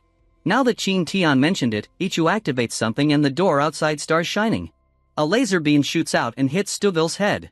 Seeing that Stuville has fallen dead, the soldiers run away knowing that they have offended the goddess. Ichu claims he abused his authority and it is better for him to die. Qin Tian feels like he is also being warned. Qin Tian wonders who the priest Ichu was talking about. She mentions it was Black Soil and mentions how the Mayans used simple words as names. She recalls how ambitious Black Soil was and made a plan to take over the Mayan kingdom. He went to assassinate the other priests and used Ichu's name to control things behind the scene through the king. It was the start of the age of theocracy, and Black Soil's family ruled the Mayan civilization through different civilizations. Qin Tian wonders why there is still a king if Black Soil is already claiming the place as his own.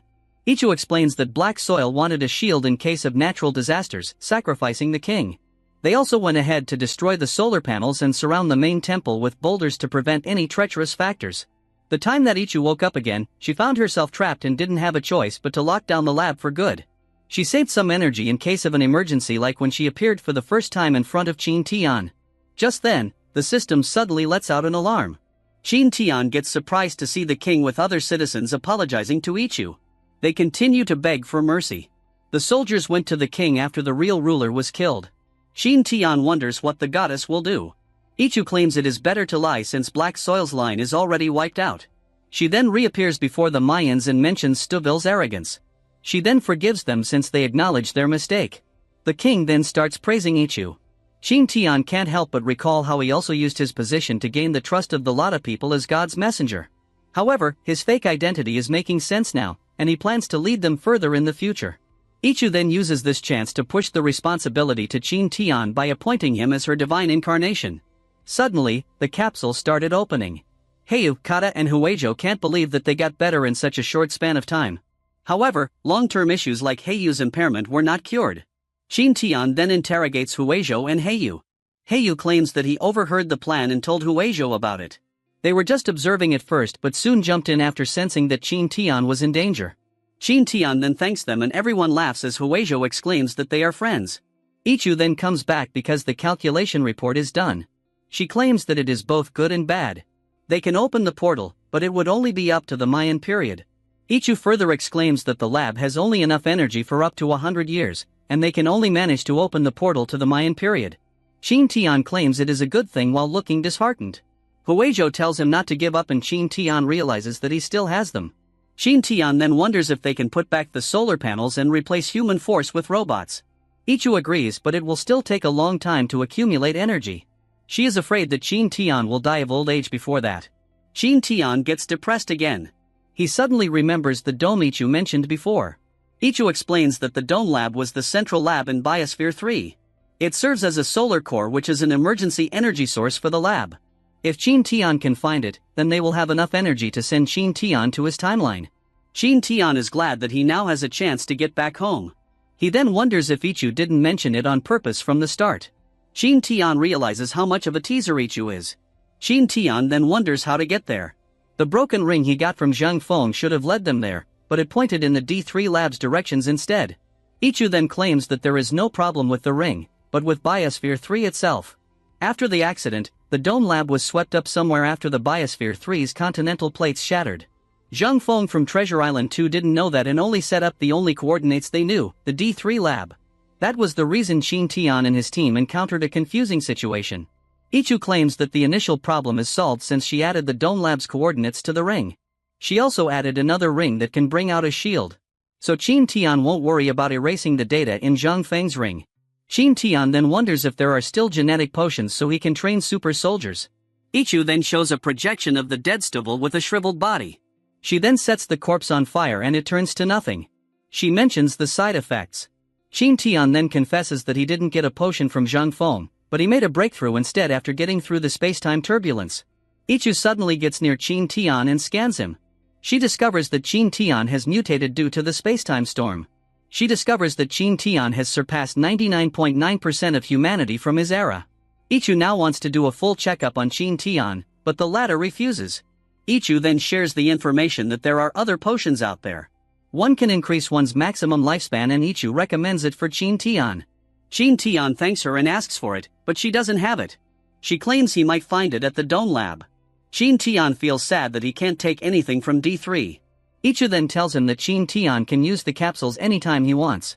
However, Qin Tian knows that Ichu is after his body to be examined. Qin Tian then claims that he wants to get excused now. Ichu escorts them back outside using the speedy transport from before. After a minute, they arrived outside and the speed was still too much for everyone. The farewell was too abrupt, but there is one more thing Qin Tian needs to handle. The Mayans, who are referring to him now as their priest. Nick and Pakuma come out of hiding and Qin Tian asks if they are alright. Nick assures them that they are okay except for scratches from sharp leaves. Qin Tian knew they were hungry and invited them for a meal. Meanwhile, back at the daybreak, a lot of people are living comfortably while waiting for Qin Tian and the rest. The elders wonder where Ellen and Jessica went. In the mangrove area, a pheasant bird is being admired by Jessica, who is sketching its appearance.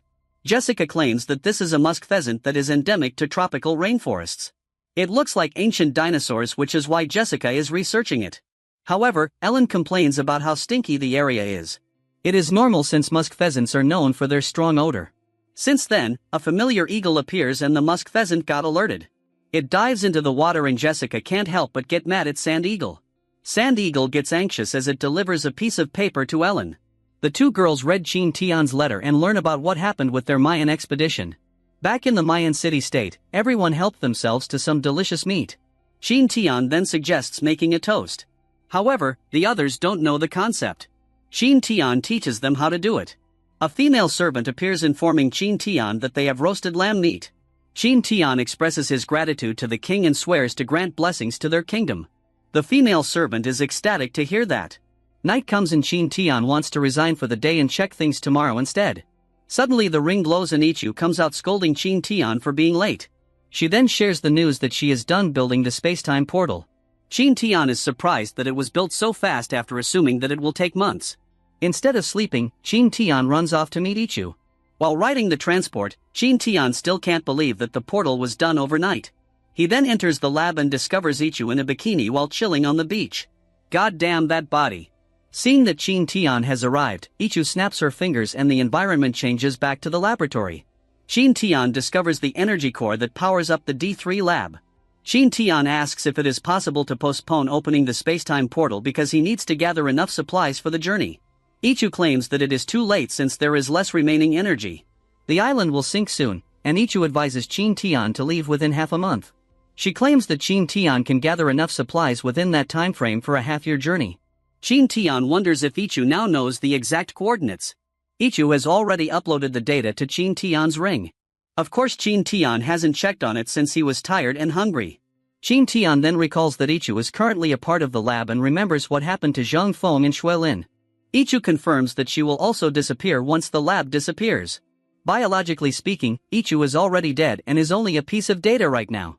She is already happy that she met Qin Tian, who brought her the data.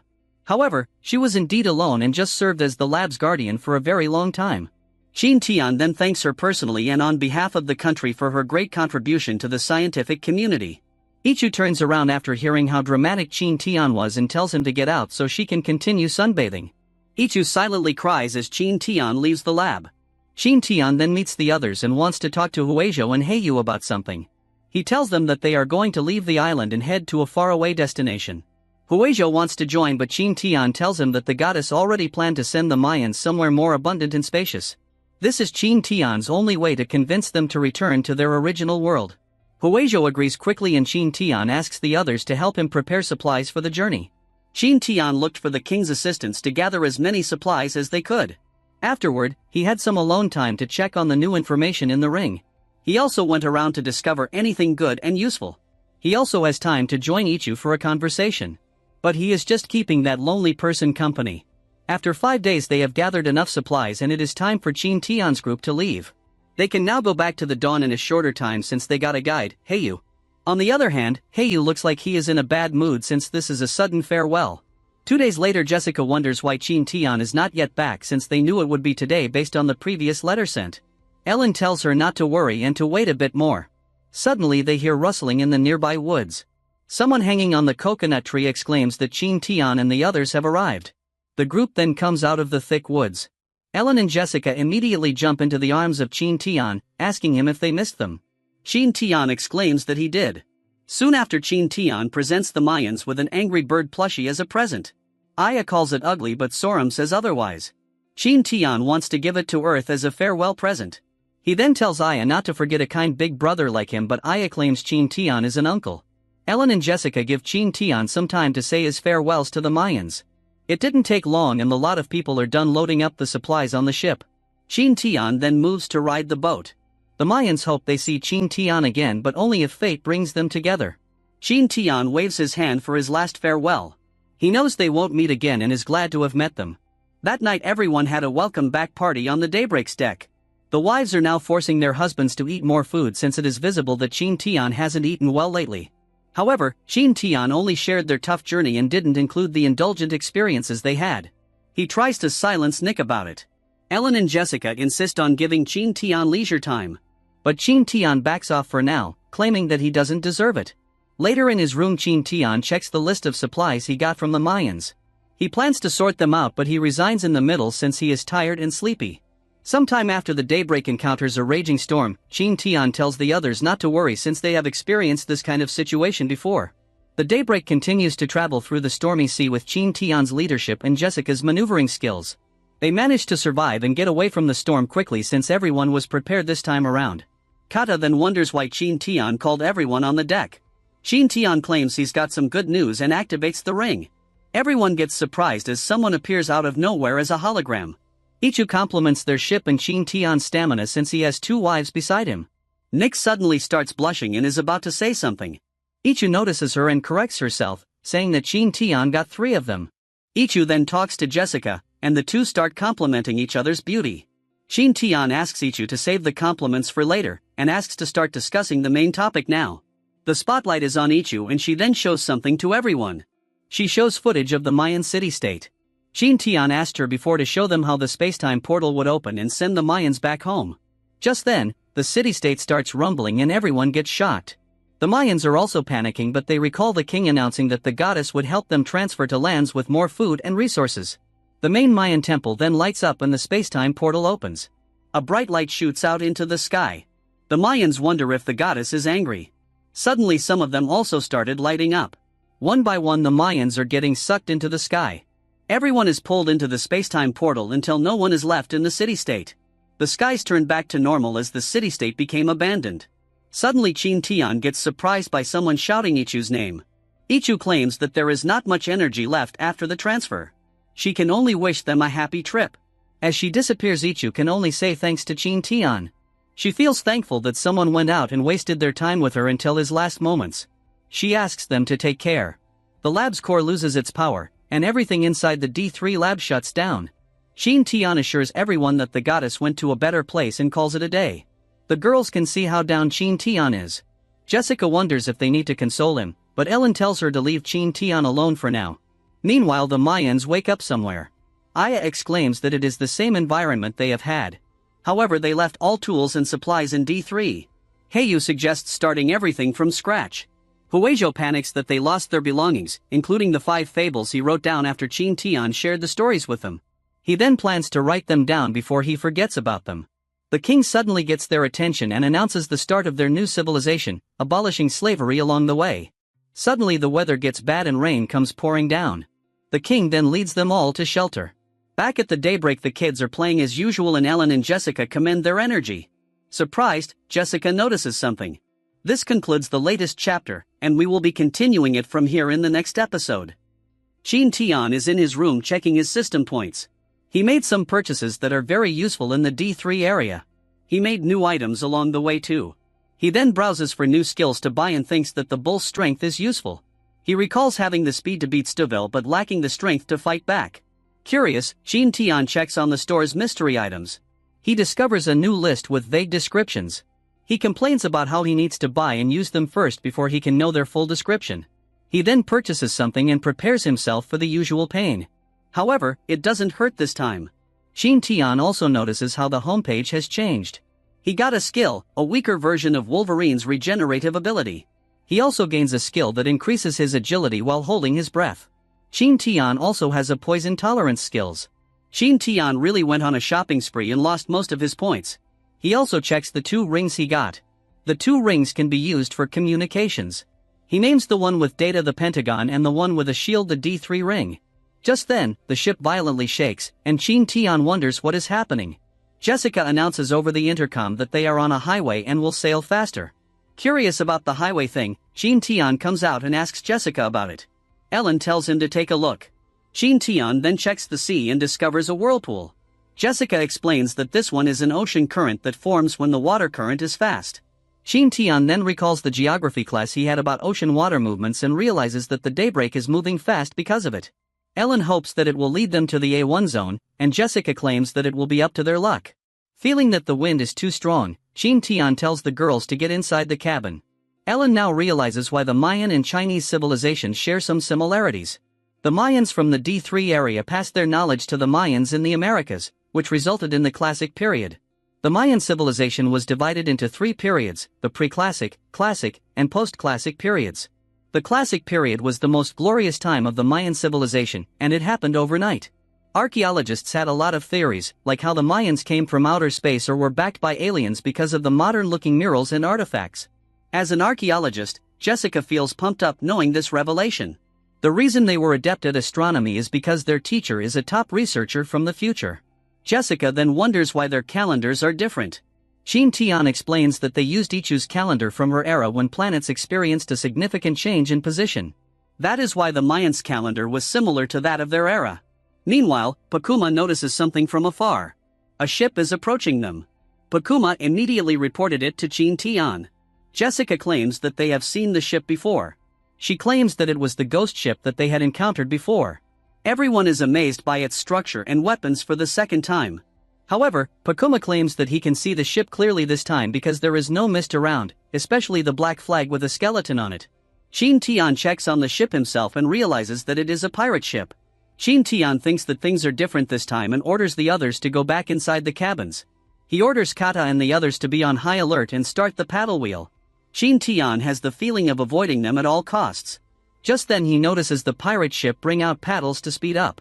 The ship is clearly after them. Nick comments on how the people on the ship have fair skin, unlike them. Qin Tian checks on the ship and discovers pirates checking on them too. Qin Tian can see that they look like an army with a noble aura. Meanwhile, the pirates are amazed at the Daybreak's speed and movement while assuming that it is only a ghost ship. The bearded man, Schwartz, comments on how the spirits move and calls them lowly. The mustached man, Captain Chadley, warns Schwartz to watch his mouth or they will get back on him. Schwartz laughs and asks Chadley not to joke around. He claims that the Daybreak's crossbows are inferior to their cannons. Chadley reminds him not to be aggressive since the ship might be a treasure ship. They are glad that they are free at sea to bring offerings to their king. Schwartz complains that they lack women on board. Qin Tian can clearly see that they are speaking in English and realizes that the ship is real. He is sure that they saw the Daybreak before at the same time they encountered each other's mirages. They must not know that the Daybreak is not a ghost ship. Qin Tian decides to speed up. Just then Schwartz got bored chasing the Daybreak and tossed his bottle toward it. The bottle almost hit Qin Tian and crashed on the deck. The pirates were surprised that the ship was solid. Qin Tian orders everyone to stay alert. He orders the others to put the paddle wheel on full power.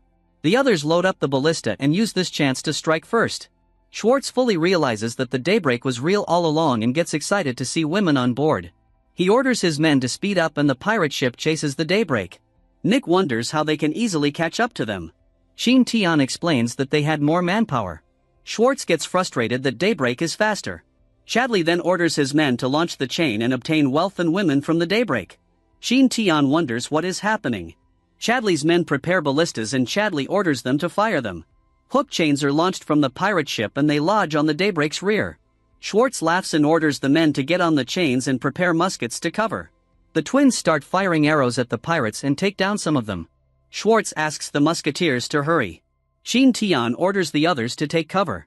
Everyone runs toward the cabin and the pirates start firing their muskets. It's a good thing that there is a distance. The bullet's firepower can't fully penetrate the wooden wall. Qin Tian then tells the others to use the pirates' reloading time as their chance to fight back. Kata and Nick will fend off the ones on chains. The twins, Ragna and Aruba, will look for a higher place to kill the musketeers. However, Qin Tian notices that there is only a 2-second gap between the shots. He then realizes that the pirates are using a rotation system. The others are getting worried about the pirates on the chain. Qin Tian is getting anxious since they are outnumbered and under heavy fire. Kata offers to buy them some time, but Qin Tian tells them to wait for his signal. Everyone got worried that Qin Tian was going alone outside. They don't want Qin Tian to be hurt. Just then, Qin Tian uses his ring and the others think that Qin Tian is using his wizard power.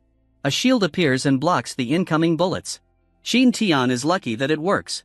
He then tells the others to stay behind him and wait for his orders to counterattack. Kata, Nick and the others start their counterattack. Kata and Nick are truly exceptional when it comes to close-quarter combat.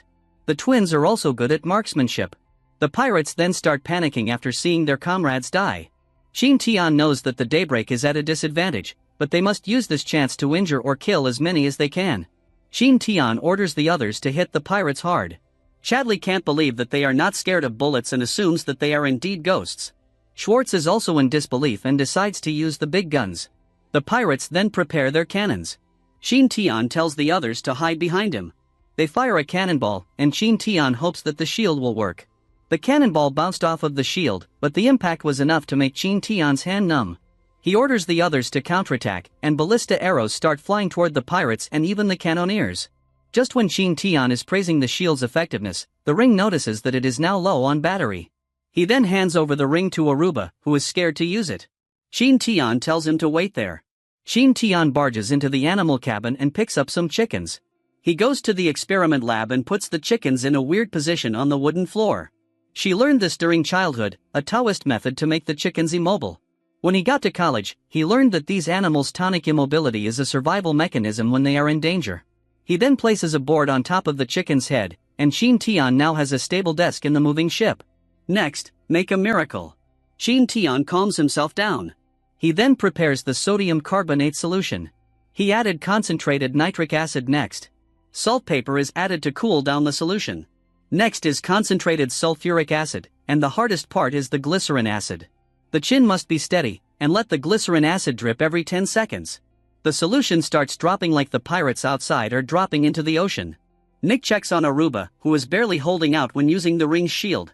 Hakuma tells them to hang because he knows Qin Tian has a solution. Speaking of the devil, Qin Tian finishes his solution. Nitroglycerin, the most explosive liquid in history. Qin Tian must be careful with the next step or the daybreak will blow into pieces. Qin Tian then slowly pours the solution into distilled water. The excess oil separates from the nitroglycerin. He did learn this process from the book he purchased recently, but it was a dangerous experiment. He needs to properly store it. Outside, Aruba is already getting tired of using the shield. The pirates can see that they are getting tired. Schwartz wants to destroy the ship, but Chadley reminds him about the women. Just then, Chadley notices something. Qin Tian runs back to the deck and commends the others for holding up. He takes back the ring from Aruba and activates his superpowers.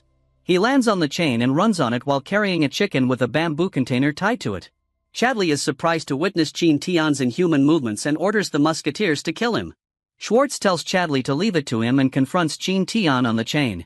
Qin Tian punches the talkative Schwartz in the face and the pirate falls into the ocean. Qin Tian warns the pirates to watch out since their master is coming.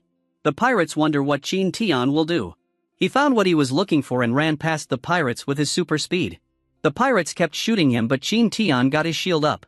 He enters a door and runs down the stairs. He reaches the keel, which will sink the ship once blown. Qin Tian brings out his newly concocted solution and throws it. Nick and the others then notice the pirate ship explode. She gets worried about Qin Tian, but Kata sees him. While shielded, Qin Tian falls into the ocean. Seeing Qin Tian splash into the water, Nick grabs a rope and hastily jumps into the ocean. The others can see the pirates panicking as they are being sucked into a whirlpool. They even betrayed each other for the sake of survival. Raigna gets worried that Qin Tian and Nick will also get swept into it. Pakuma asks Jessica to stop the ship while Raigna jumps off the daybreak to save Qin Tian and Nick. Jessica is having a hard time turning the ship and Ellen comes to help her. Nick reaches out for Qin Tian's hand and grabs him. The rope tightened as the whirlpool tried to suck the two away. Qin Tian orders Nick to let go or both of them will die. However, Nick won't let go. Qin Tian knows that Nick won't hold for too long. Nick suddenly releases the rope and Qin Tian quickly pulls her into the shield. The two get sucked into the whirlpool as Qin Tian hugs Nick tightly. Soon after, Qin Tian wakes up to see the chicken who assisted him in blowing up the ship. He then sits up and checks on Nick. He then discovers himself in an icy environment. Qin Tian keeps slapping Nick until she wakes up. However, she got hurt after straining her arms during the incident. She wonders where they are right now, but Qin Tian doesn't have an idea. Just then the ring beeps and it should be Ellen calling. Ellen and Jessica appear on the screen and are glad that Qin Tian and Nick are well. The screen starts buzzing and Qin Tian discovers that the ring is low on battery. The shield disappears and they all fall into the cold water. Qin Tian saves the injured Nick. He also notices that the chicken got frozen. He grabs the chicken and runs off somewhere while dragging Nick. He needs to take action soon or the cold environment will chill them.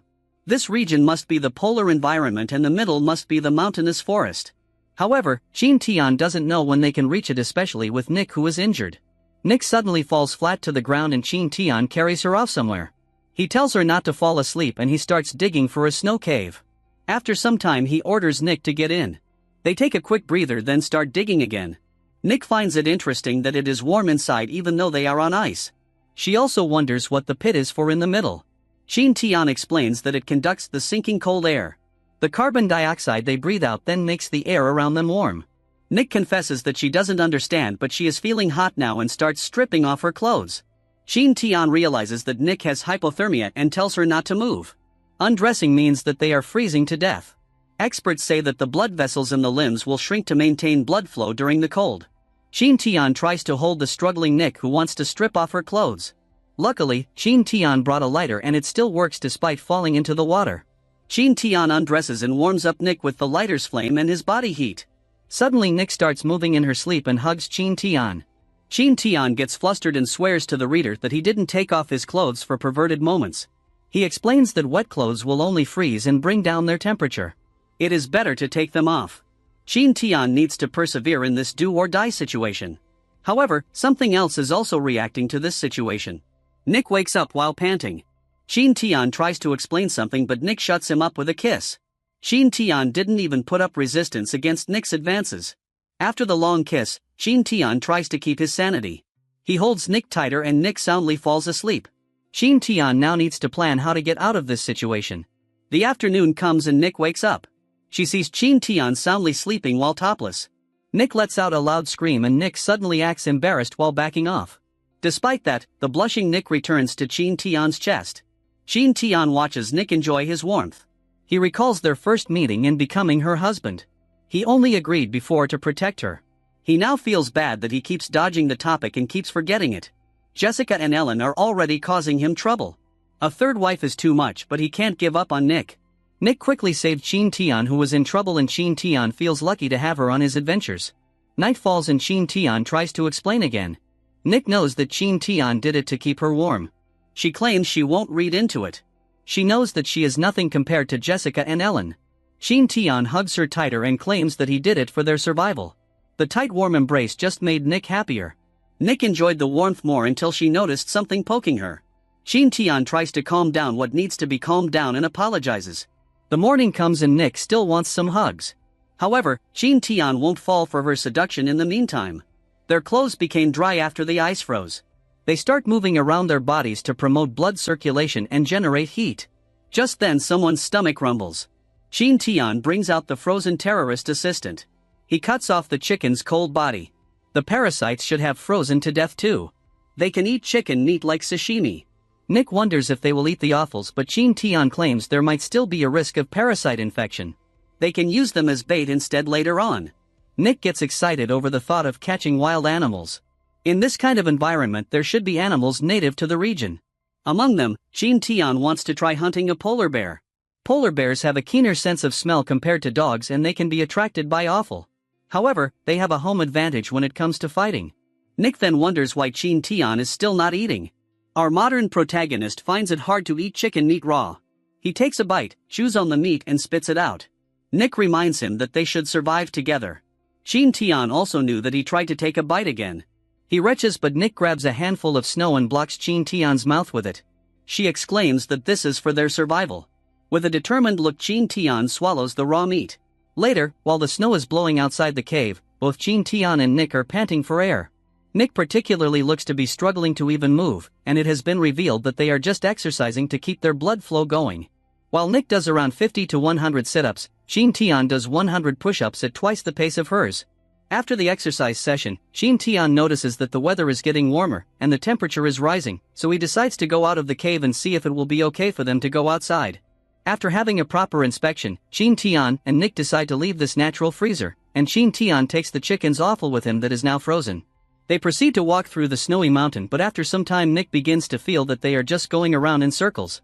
Qin Tian reassures Nick that they are going on a straight path thanks to his navigation. Nick feels exhausted and doesn't want to continue in this snowy illusion. Qin Tian motivates Nick to keep moving forward and tells her not to give up halfway to their survival. They continue walking, one step after another, when suddenly Qin Tian feels an itchiness in his eyes and his vision begins to get blurry. He realizes that something is wrong with his eyes, but he doesn't understand what is causing it. He decides to take a rest with Nick for now.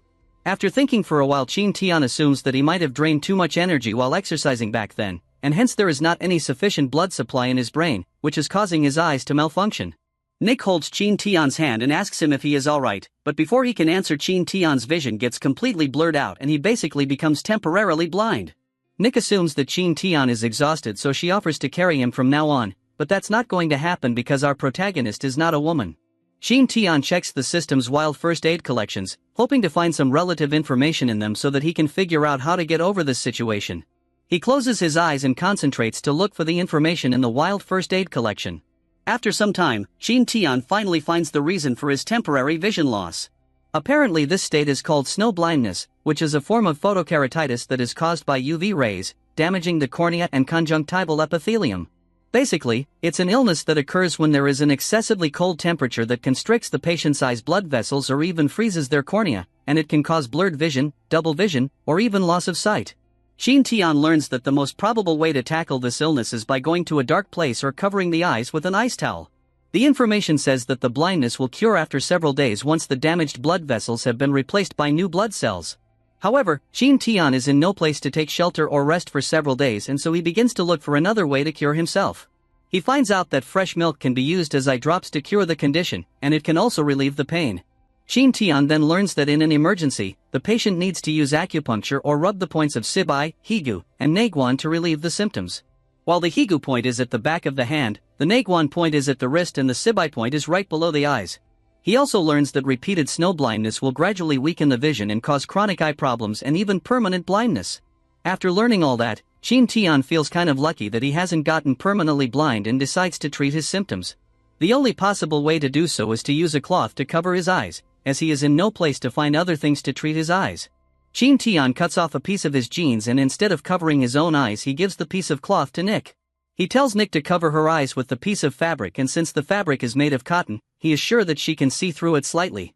Nick asks him why he is making her do this kinky stuff in the middle of nowhere, and in reply, Qin Tian reveals that he has lost his vision temporarily, which is why he has given her the cloth as a protection for her eyes from UAV rays. He then tells Nick that from now on she will be his eyes and that he will follow her around. Nick again proposes to carry Qin Tian, but knowing that she will drain a lot of energy if she does so, Qin Tian refuses.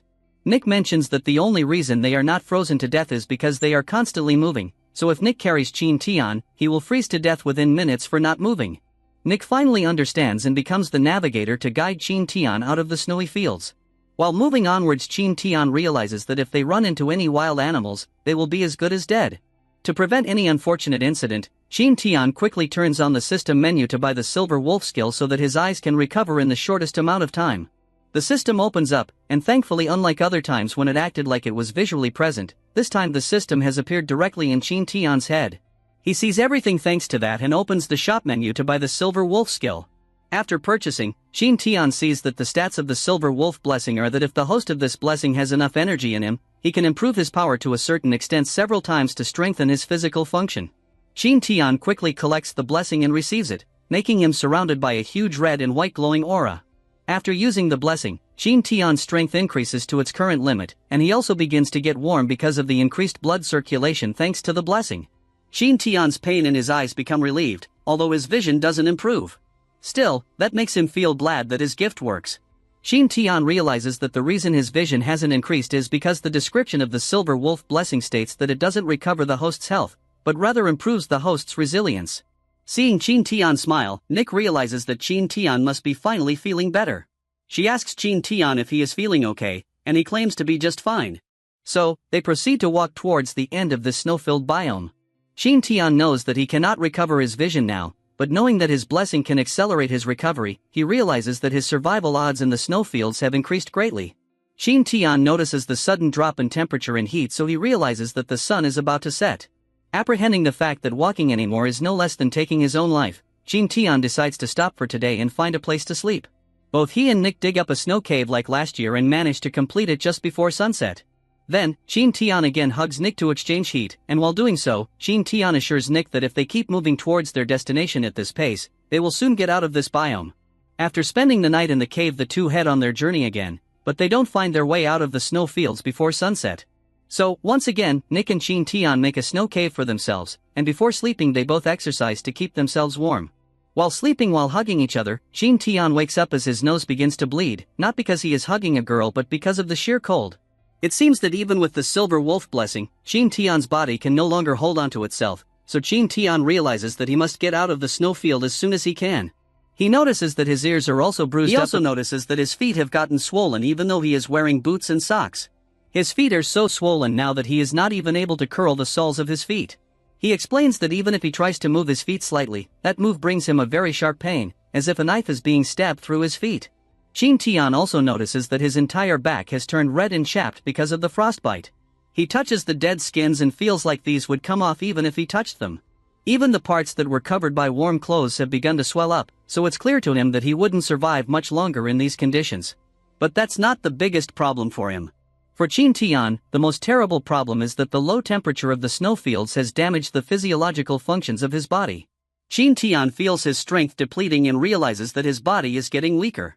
His stomach is also twitching now, and because it hasn't adapted to consuming the raw meat yet.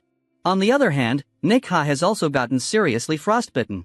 Nick has lived on the number 2 treasure island for several years in the past and has been influenced by the special magnetic fields there, which have made her much stronger than ordinary people because of science. But still, she has gotten frostbitten too.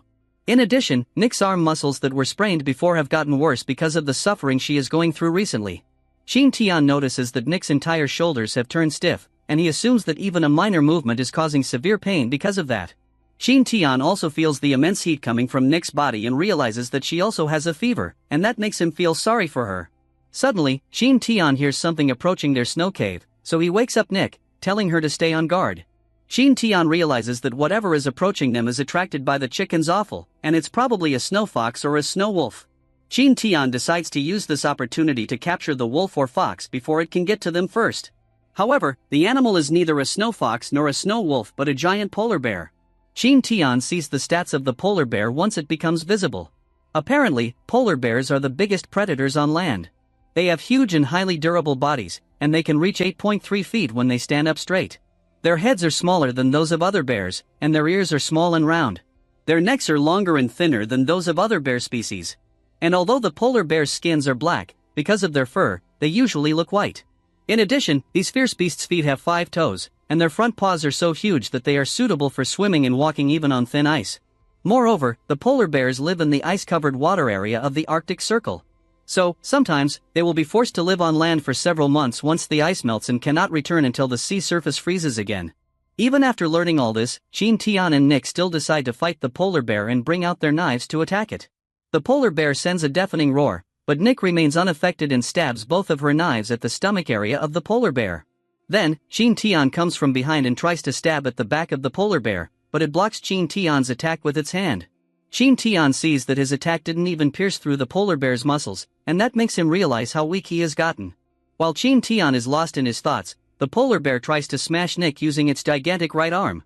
Nick barely dodges it, and Qin Tian uses the opportunity to attack with his knife with a boost from his jump. But Qin Tian fails once again to stab through the polar bear's thick skin. He falls back to make another plan to counter the polar bear. The polar bear turns around to see Qin Tian and gives him a dead stare, making him realize that he is now its prime target. Now that the polar bear has been instigated, it gets even more ferocious.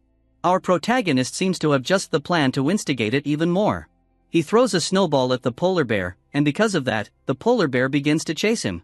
Qin Tian explains that he only did that to distract the polar bear so that Nick gets enough time to run away.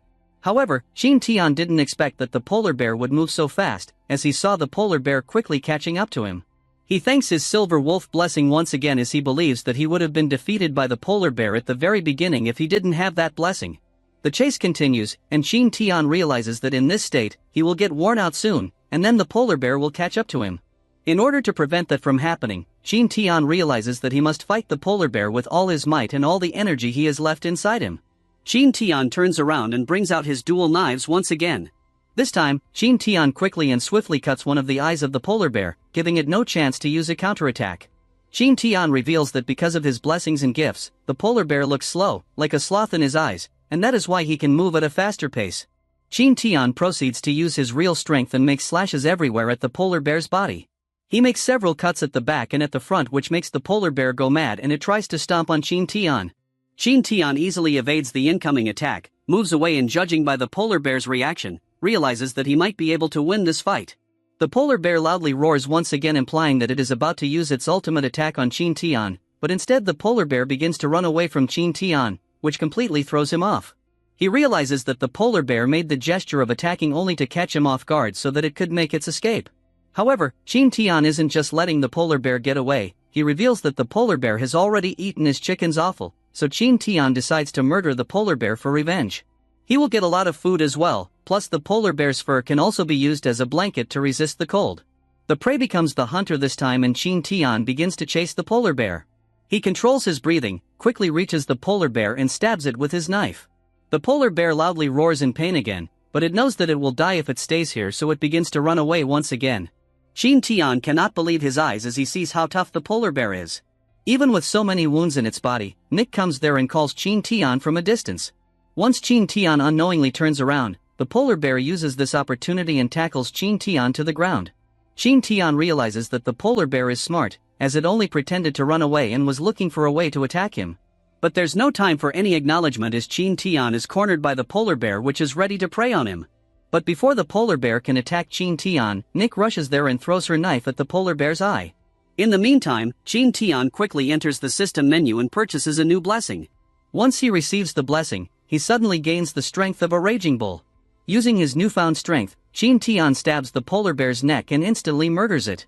But the polar bear falls on top of Qin Tian.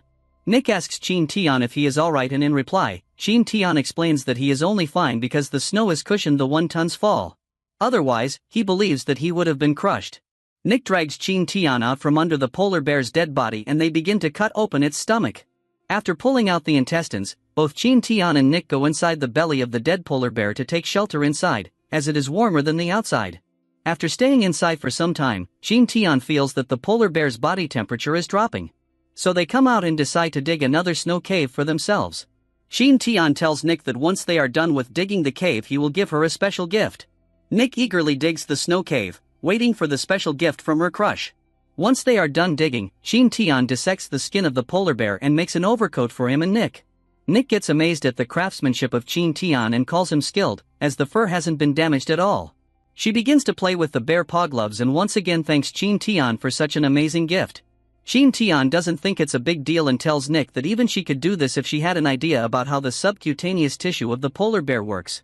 Qin Tian reveals that he has also made a blanket using the fur of the polar bear and uses it to cover them. Nick gets shy by Qin Tian's sudden approach and hugs him once again before having a good night's sleep together.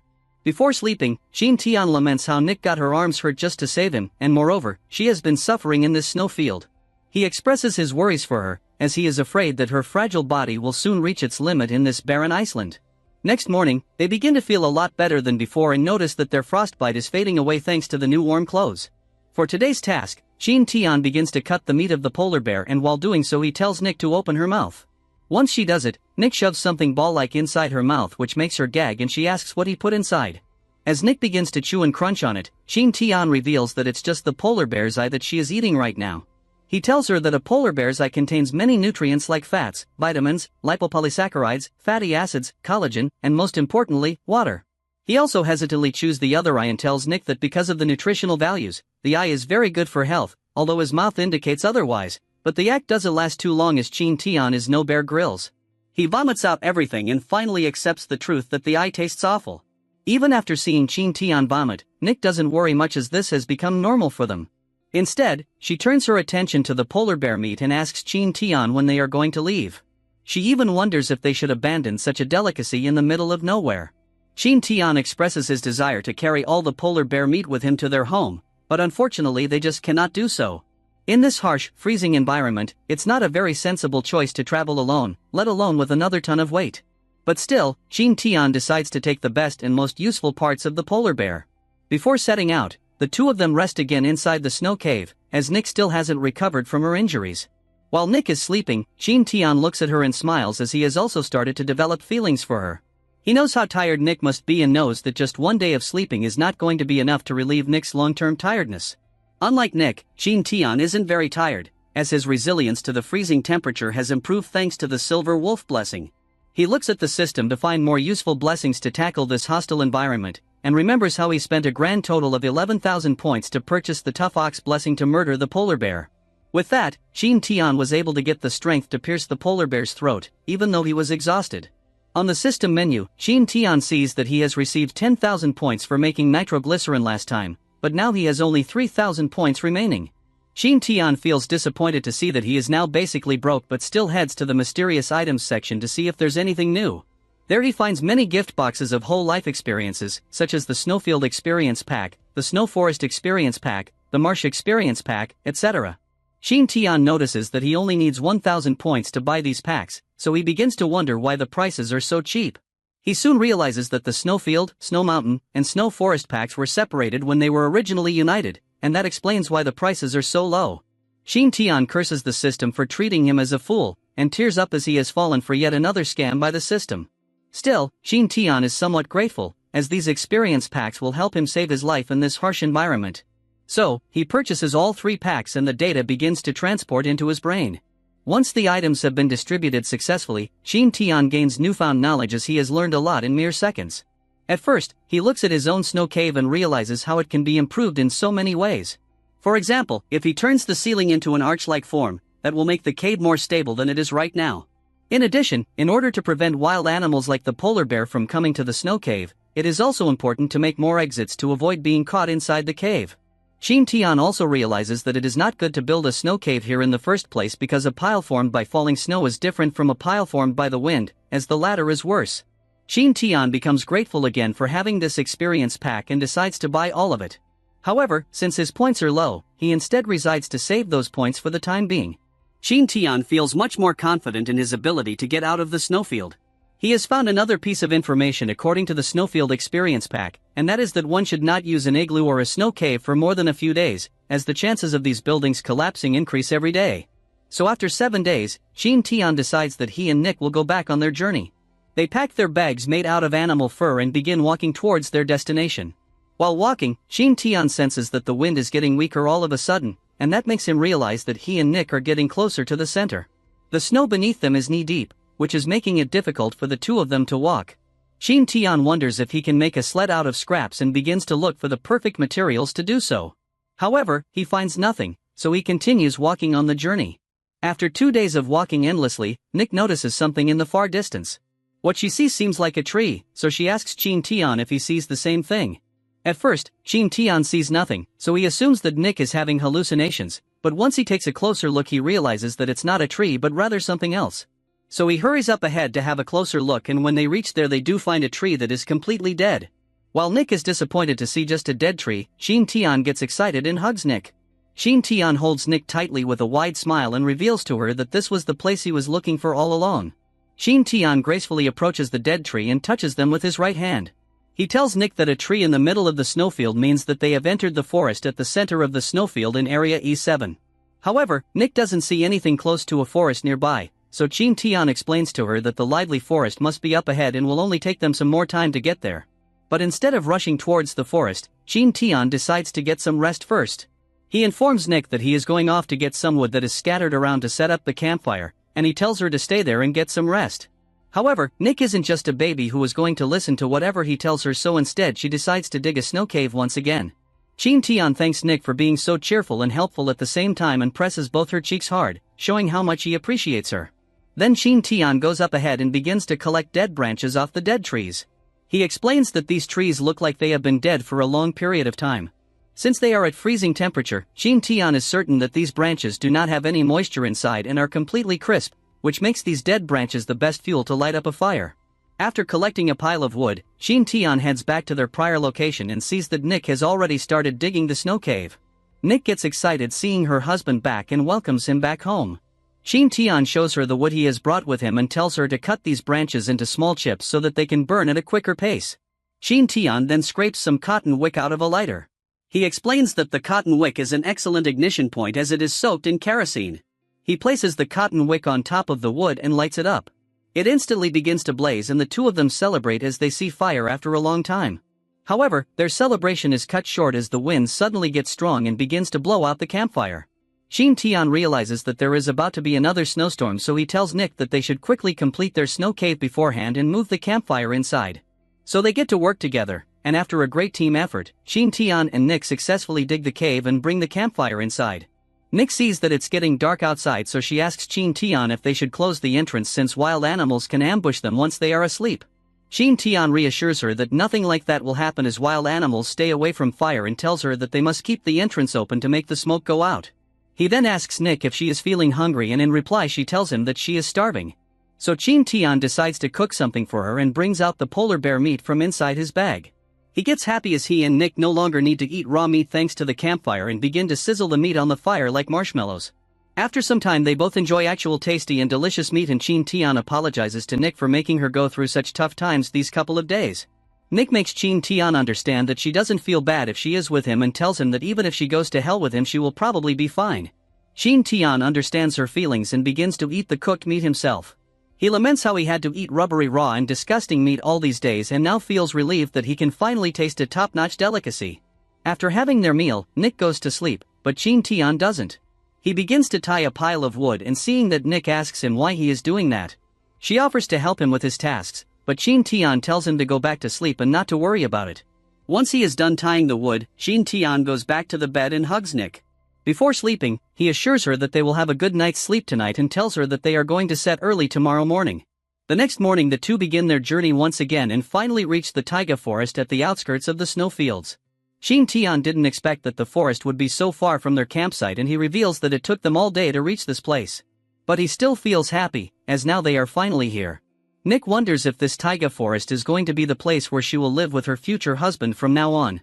Although it's barren, Nick is glad that she can stay beside her lover, Qin Tian. After looking at the giant trees, Qin Tian appreciates how great the view is and then decides to go and find the perfect place to spend the night as it's getting dark. They begin walking forward once again, and after some time, Nick sees that they have come to a place where there are already footprints of them on the ground, so she realizes that they have been going around circles all along and have gotten lost. Since the two have managed to make no progress, Qin Tian decides to end their journey today and proceeds to make their camp there. Nick doesn't see any strong snow on the ground, so she isn't sure if they will be able to make a cave since it is going to be impossible to dig a hole. Qin Tian tells Nick not to worry as he reveals he is not going to make a cave this time. He doesn't tell Nick what he is planning to make and instead assures Nick that she can leave everything to him. Qin Tian then brings out his knife and with that, he begins to chop down a small tree. He then tells Nick to gather some branches from the fallen tree. She begins to collect all the branches, even those that have leaves on them.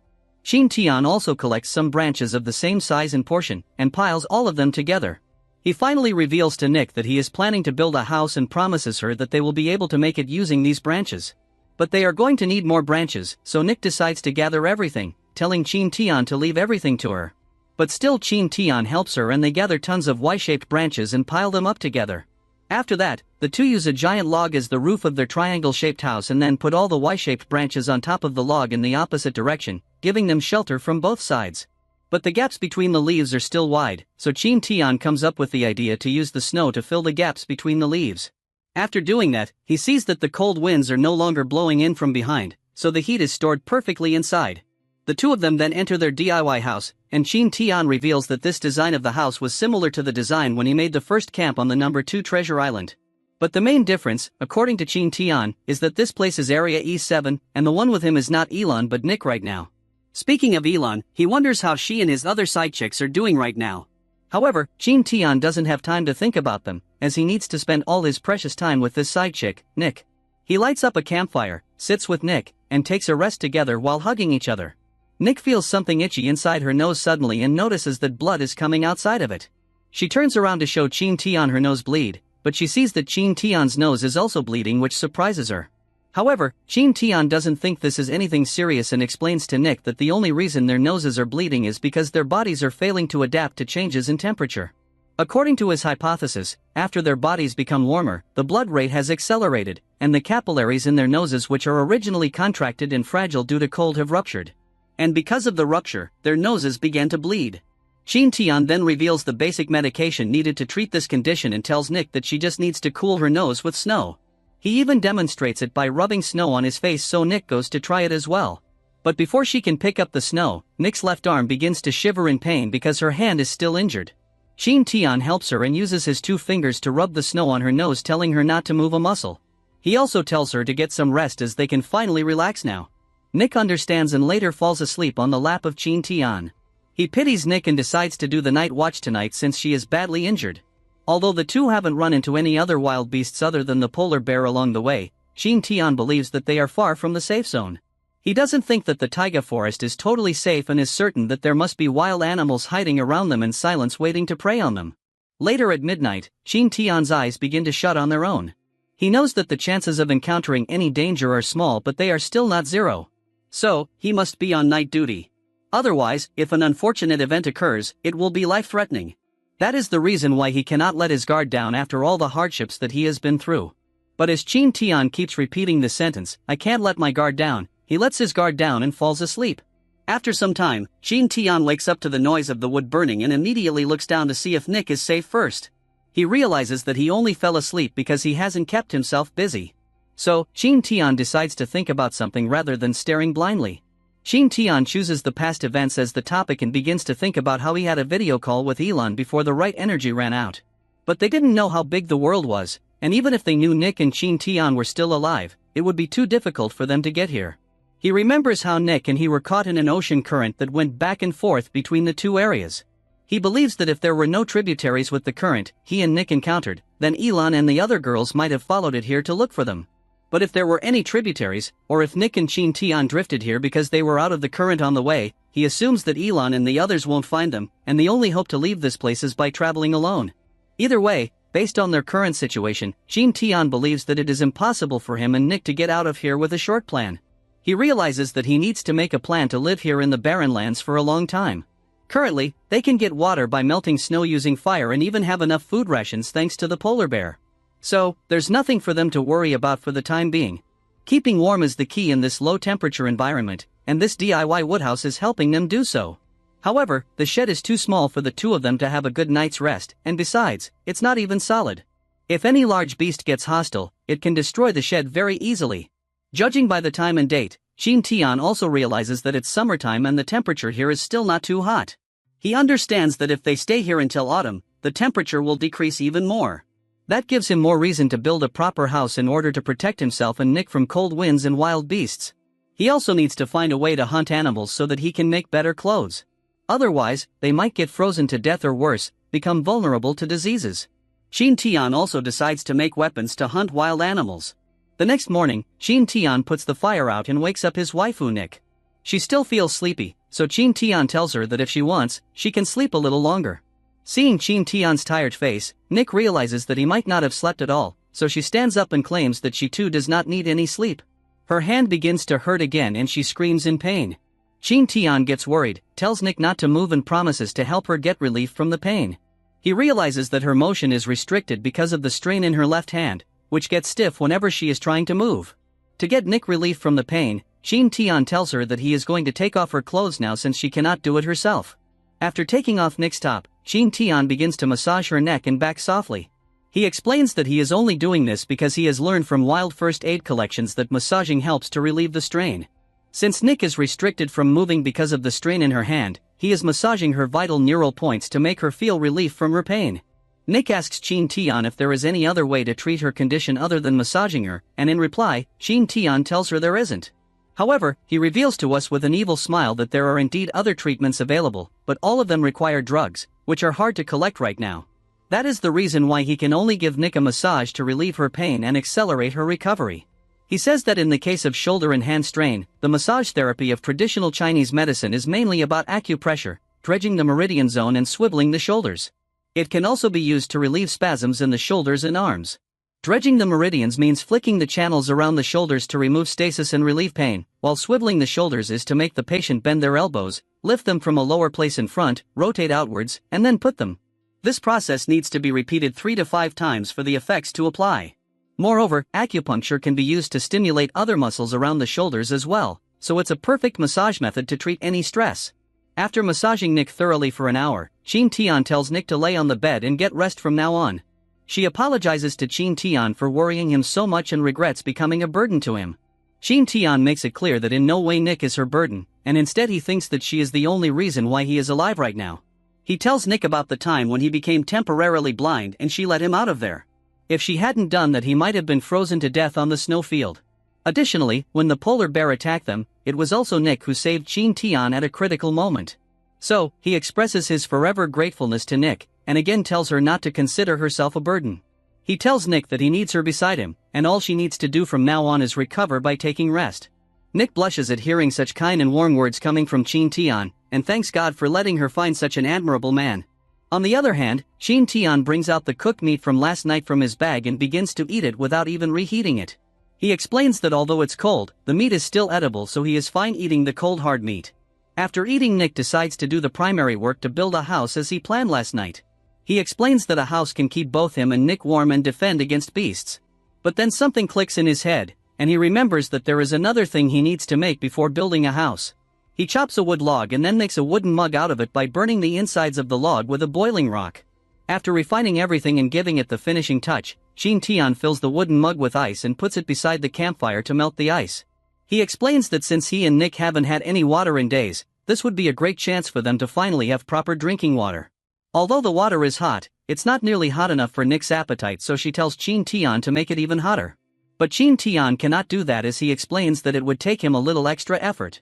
But to heat water even more, Qin Tian would only need some stones, because if he uses the stones as a heater, he can boil the water even more. However, except for trees and snow, there isn't a piece of stone here. There is another option of boiling the water right on top of the fire, but if he does so, the wooden moo will burn on fire and over time it will turn into charcoal and break apart. So they must work with warm water from now on. After drinking fresh water, Qin Tian tells Nick to take a rest again and leaves her sight to get something. He begins to wander around the nearby areas as he intuitively feels that he has missed something important. However, he cannot figure out what it is. Qin Tian wants to go deeper into the forest, but he knows that if he goes too far, he might not be able to come back in time in case Nick runs into any danger. So instead of looking for the thing that Qin Tian's intuition is telling him to look for, he turns on the system and decides to learn more from the experience packs. He sees the Snowfield experience pack that he bought before and feels grateful for it. As thanks to the pack's guidance, he was able to get out of the snowfields. Now that he and Nick are in the snow forest, he realizes that it is the right time to buy the snow forest pack to adapt to the conditions here. He eagerly purchases the pack and the information inside begins to distribute inside Qin Tian's brain. Once the process is done, Qin Tian instantly realizes what he has missed. He finally begins to see that the resources in this vicinity are very poor. Because of the lack of edible plants, there are no signs or footprints of any living animals anywhere around. He realizes the only reason this place is barren is because it is on the edge of the actual forest, where there might be actual food. So, he cancels his plan to build a house and decides to go even deeper into the forest with Nick to find a suitable place to live first. Only after can Qin Tian consider building a house once again. But before moving again, Qin Tian wants to make some preparations first. He plans to collect some white birch wood, which is one of the cold-resistant trees. It occupies 1/3 of taiga forest and the other 2/3 are pine and fir trees. It's kind of a mingled forest here, but that doesn't matter to Qin Tian. What matters to him are the white birch trees. He begins to peel the skin off the tree with the hope of finding something inside. After looking for a while, Qin Tian finally finds the gooey thing that he needs. Apparently, to get through the winter season, the white birch begins to collect and store nutrients at its roots until autumn. And when spring comes, it grows rapidly with these gooey nutrients. This nutritious sap is rich in vitamins, minerals, polysaccharides, and trace elements like iron, magnesium, potassium, calcium, phosphorus, and zinc. That is why Qin Tian is collecting the sap to use it as a detoxicate. Apparently, the sap has an anti-tumor effect and protects the human liver. So, basically, it plays an important role in the protection of the cardiovascular system, helps avoid allergies, and enhances the immune system. Qin Tian sees that there aren't enough to harvest, so he decides not to do it and instead cuts a lot of wood with his knife. He plans to transport these pieces of wood back to their base. As he carries some of the wood back to the base, he sees that Nick is still fast asleep. Qin Tian begins to process the wood that he brought and makes more wooden cups out of it. He explains that he only made more cups so that he could have several cups of water and shots without waiting for a while to take the next one. In addition, Qin Tian claims to have remade the snowshoes, as the old ones were made of broken bones and bound with small intestines that were too rough to stand on. The days pass quickly as Qin Tian puts his focus on building his house alone. For the next few days, while Nick sleeps all day, Qin Tian builds a new and more comfortable house for them to live in. Although he feels extremely depressed as he has no one to talk to since Nick sleeps all day, he is glad that she is recovering at a good pace. Qin Tian carries Nick to the new house, which is a sledge, and thankfully, it is big enough to fit both inside. So, Qin Tian no longer feels worried about whether Nick will feel claustrophobic or uncomfortable. Once she is asleep again, Qin Tian goes out of the sledge and reveals that this house can also be used for transport. It's basically a wagon, and Qin Tian, its horse, begins to pull it deeper into the forest area. Qin Tian explains that in order to reduce the inertia, he has added more sledge blades and added more mechanical things that have greatly reduced the friction between the snow and the sledge.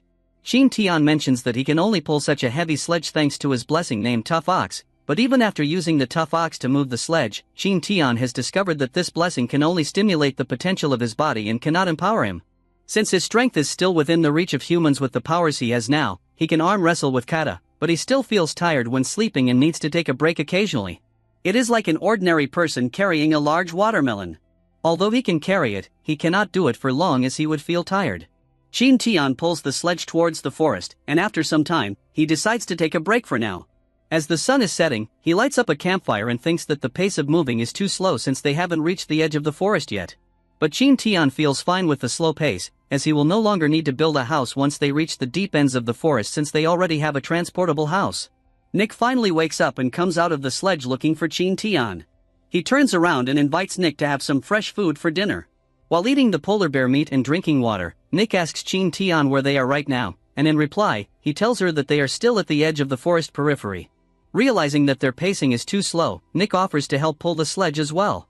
But Qin Tian knows that she can do absolutely nothing unless she gets her arms fixed up, so he tells her that she can help in every way once she is fully healed. Moreover, it's not worth making Nick struggle if it just leaves her in a condition that will be the consequence of her previous injury. Everything gets silent as Qin Tian suddenly realizes something while eating. He hurriedly gets up and tells Nick to keep an eye on her surroundings as he explains to her that he will be going away for a while. He then rushes into the woods and reveals that he is going through what is commonly known as loose motion. Once Qin Tian is done going to the bathroom, he comes back feeling all better. But once he reaches their campsite, Qin Tian's belly begins to rumble once again, so he rushes back telling Nick not to worry about anything. The going back and forth continues for 1 hour, and once everything is out of Qin Tian's body, he finally feels better. He realizes that he must have eaten something bad and wonders what it might be. He knows that it's not the chicken meat or the polar bear meat, since this condition would have happened days earlier if there was any problem with those. Also, the food is less likely to go bad at this freezing temperature. So, Qin Tian realizes that, apart from the meat, the only thing he has consumed is water. He remembers a hint in the Forest Experience pack that clearly states that if water is nowhere to be found in the snowfield, people can melt snow into water to meet their body's needs temporarily. However, the pack forbids the host to drink snow water frequently as it contains unfiltered viruses and bacteria. Moreover, snow water lacks minerals, so even if people take it after boiling, it can still cause abdominal distension, or worse, diarrhea, which is the case for Qin Tian. So, Qin Tian stops spitting out the water that he was about to drink and tells Nick that they can no longer use snow water as their main source of water anymore. He explains that since they have failed to boil the water, the bacteria are still living in it and will cause them many diseases if they keep drinking it. Qin Tian comes up with an idea to boil the water and preheats his sword on top of the fire to use it to boil the water. He explains that he only used this method before because his sword would break if he kept repeating it. But now he must do it. Otherwise both will fall into a vicious circle of diarrhea, and that will deteriorate their survival chances. After boiling the water, Qin Tian adds some pine leaves inside to make a pine tea and begins to drink the fresh tea alongside Nick.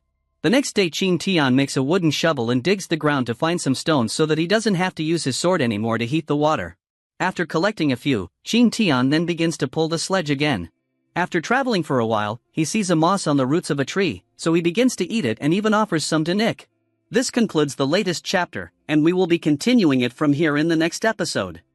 As Qin Tian pulls the sled throughout their journey, he notices that the mosses on the trees are getting bigger and bigger. Moss itself has a simple structure, so it is greatly affected by its environment, including the soil, light intensities, and even air. That's why mosses can also be used as a pointer to the direction and location of water. In the wilderness, large rocks or trees usually have moss growth on their north side. Thus, one can tell the direction based on this difference. However, locating water is a harder task. Just looking at one tree is not enough to know the direction of a water source. It would be best to compare different mosses from trees at least a kilometer apart and judge their growth. Thankfully, Qin Tian doesn't really care that much about water, since they aren't lacking it right now. With each step Qin Tian takes, he can feel the change in his surroundings as he gets into the middle of the forest. The snow is thinner here, and most importantly, it's also warmer. It's still completely barren compared to tropical forests, but it is still a lot better than the snowfield they were trapped in before. According to the experience packs, there might be berries around, which would also lead to the presence of animals. After 2 hours of walking, Qin Tian sits in the snow disappointed that he can't find a single source of food. His mood was about to worsen when he spotted a bush a few meters ahead of him. He shows the bush to Nick and informs her that they have finally reached the forest. In the next few days, they'll be settling down in a more secure and permanent place. He then asks Nick if he can leave her for a while so he can find a source of water. Nick happily reports that thanks to Qin Tian's massage, the pain in his arms has been completely gone, and his body is no longer stiff. She can now defend herself to an extent, so Qin Tian shouldn't worry about her too much. Qin Tian uses Swift Cheetah to run around the forest looking for the water source. Without the sled slowing him down, it would be faster for him to do it this way. He studies the moss from different trees in the surroundings, and from them, he learns that the water source is farther from their location. He goes back to Nick and pulls the sled deeper into the forest. This proves fruitful since Qin Tian observes that the moss is getting larger and larger in the trees. Not only that, he finally found animal footprints in the snow. It was the footprint of a snow hare, but it was a few days old, so he couldn't track and capture the hare. Nevertheless, the footprint is a good sign that they were in the right location. After a while, Nick herself spots the creek flowing a few meters away from them. The creek is small and shallow, but the water flow is abundant. It is also full of stones, so they would be able to use those too. Qin Tian points out that they should build their shelter a half-hour away from the creek since the creek is also essential to all animals. It would be dangerous for them if their shelter was attacked by animals and there were only 2 of them to defend it. After searching, they found an excellent open space near the creek and decided that that would be their base of operation. The first thing they need to do to build a house is to lay a good foundation. However, they have no tools to use to dig and they can't make steel tools, so Qin Tian would have to make stone ones. As for food, he hadn't hunted in days and the bear's meat is enough for only a week, so he would have to stock up soon. Qin Tian heads back to the creek and collects some stones he can use to make tools. One of the stones he found is a flint, which is dense, hard, and is historically used in primitive societies.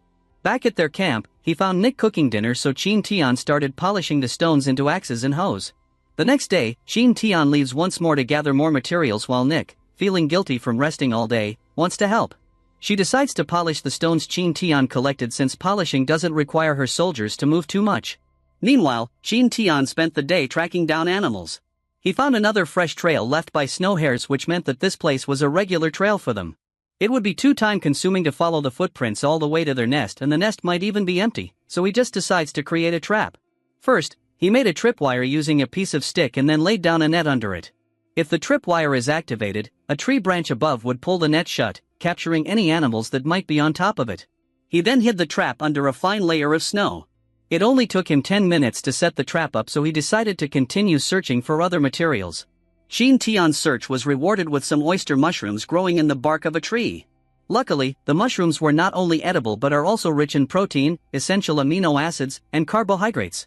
Looking at all the mushrooms around him, Qin Tian was reminded that it had been a long time since they had eaten something other than roasted meat.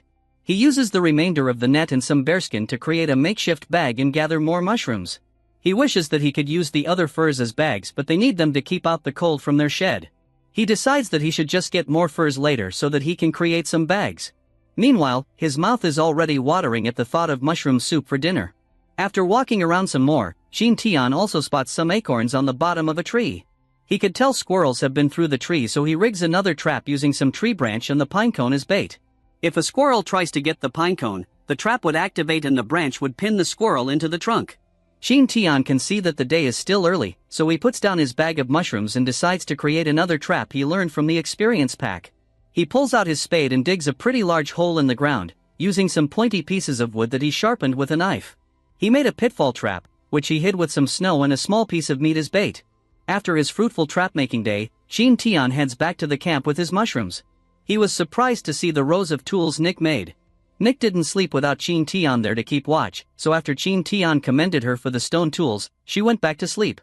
Meanwhile, he starts cooking dinner using the stones he collected to boil water and make soup. An hour later, the enticing aroma awakens Nick and they enjoy the soup made of some mushrooms and meat. Qin Tian laments that they don't have any salt to season the soup with, but it was still their best meal to date. Their stock of mushrooms is good enough for one more day, and their meat is also running out, so Qin Tian hopes that he catches some animals soon. He set up many traps, but it depends on luck whether prey would fall into them. Nick realizes that it would be foolish to rely on only hunting as their source of food. If he wants to start a farm, he would need to build a greenhouse, and that would also take too long.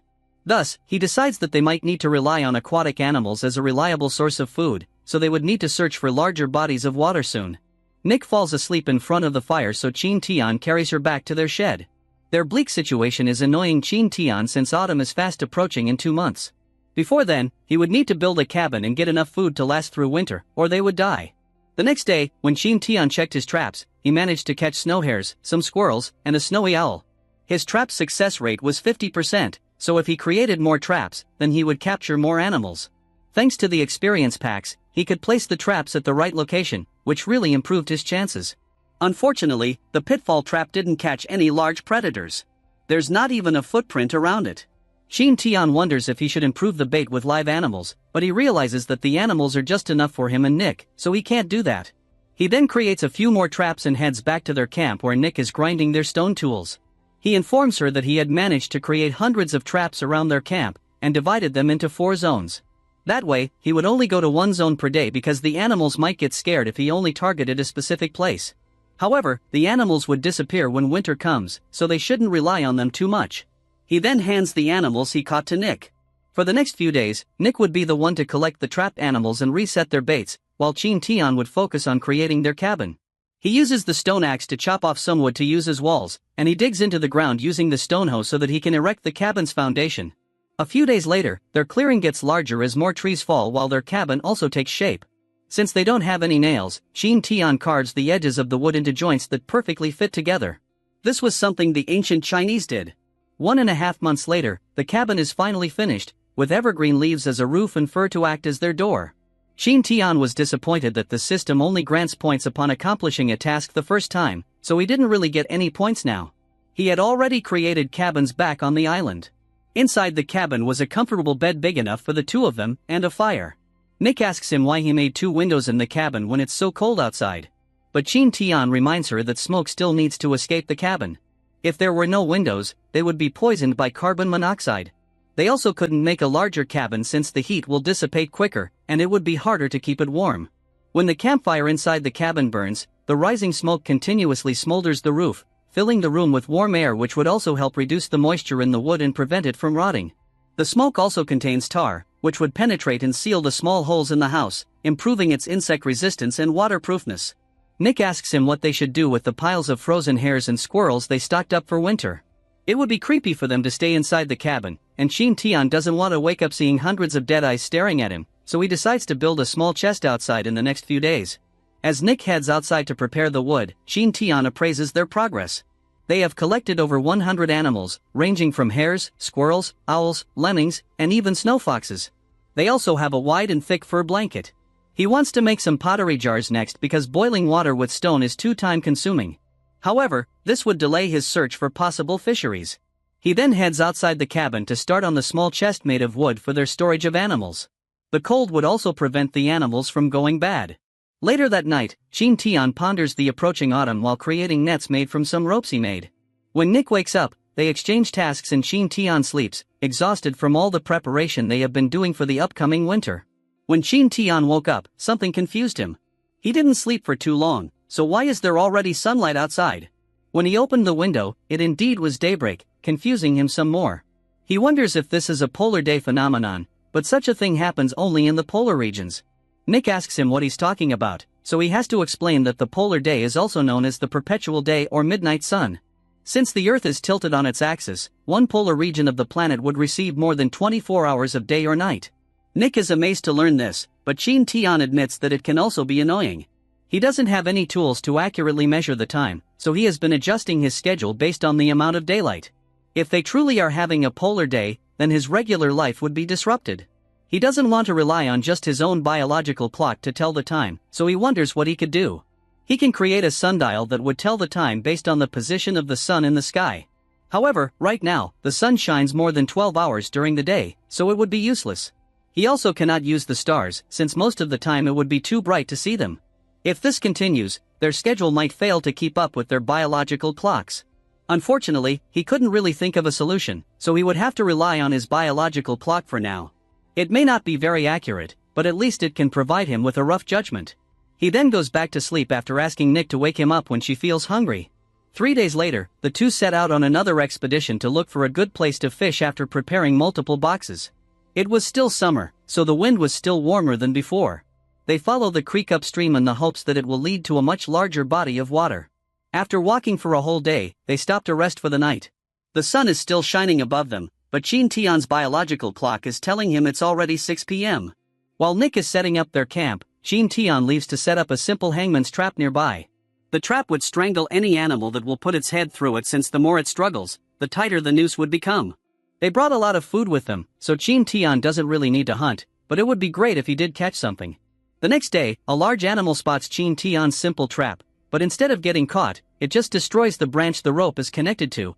Qin Tian spotted the animal and wondered if it was a honey badger. A honey badger is supposed to be white, but this animal is colored brown, so he deduces that it might be a Wolverinian steed. Wolverinists live in boreal forests and tundra grassland, while honey badgers live in the rainforests, so he believes that his conclusion must be right. The wolverine is a territorial creature, and upon seeing Qin Tian, it releases a loud roar and rushes to attack with its teeth and claws. In the wilds, the wolverine curls its body to minimize the damage caused by the teeth of other animals, but against Qin Tian's sharp knife, this strategy doesn't really work. After killing the animals, he goes back to Nick and continues their journey. A few hours later, Nick spots a large river ahead of them, and the two drop their sled to quickly check it out. To their amazement, it wasn't only a large river, but a river heading directly into a group of mountains. After the time they spent on the empty snowfield and in the monotonous forests, the snow mountain made them want to go climb it for a simple look. Qin Tian also hopes that just like the mountains back on the island, there might be iron ores in the mountains which they can use to create metal tools. With a new destination on the horizon, the two excitedly decide to check it out. Looking at the towering mountain before them, Qin Tian notices something strange. Recalling the map he saw of Zone E7, the mountain area is in the center of the map. A large forest then surrounds the mountain area with the snowfield surrounding the forest. On the map, the forest was much larger than the snowfield, and yet it took them almost a week to cross the snowfield, but just a few days to travel through the forest and reach the mountain area. He does admit that they were traveling slowly through the snowfield, because they didn't have the sled, but it still doesn't make sense.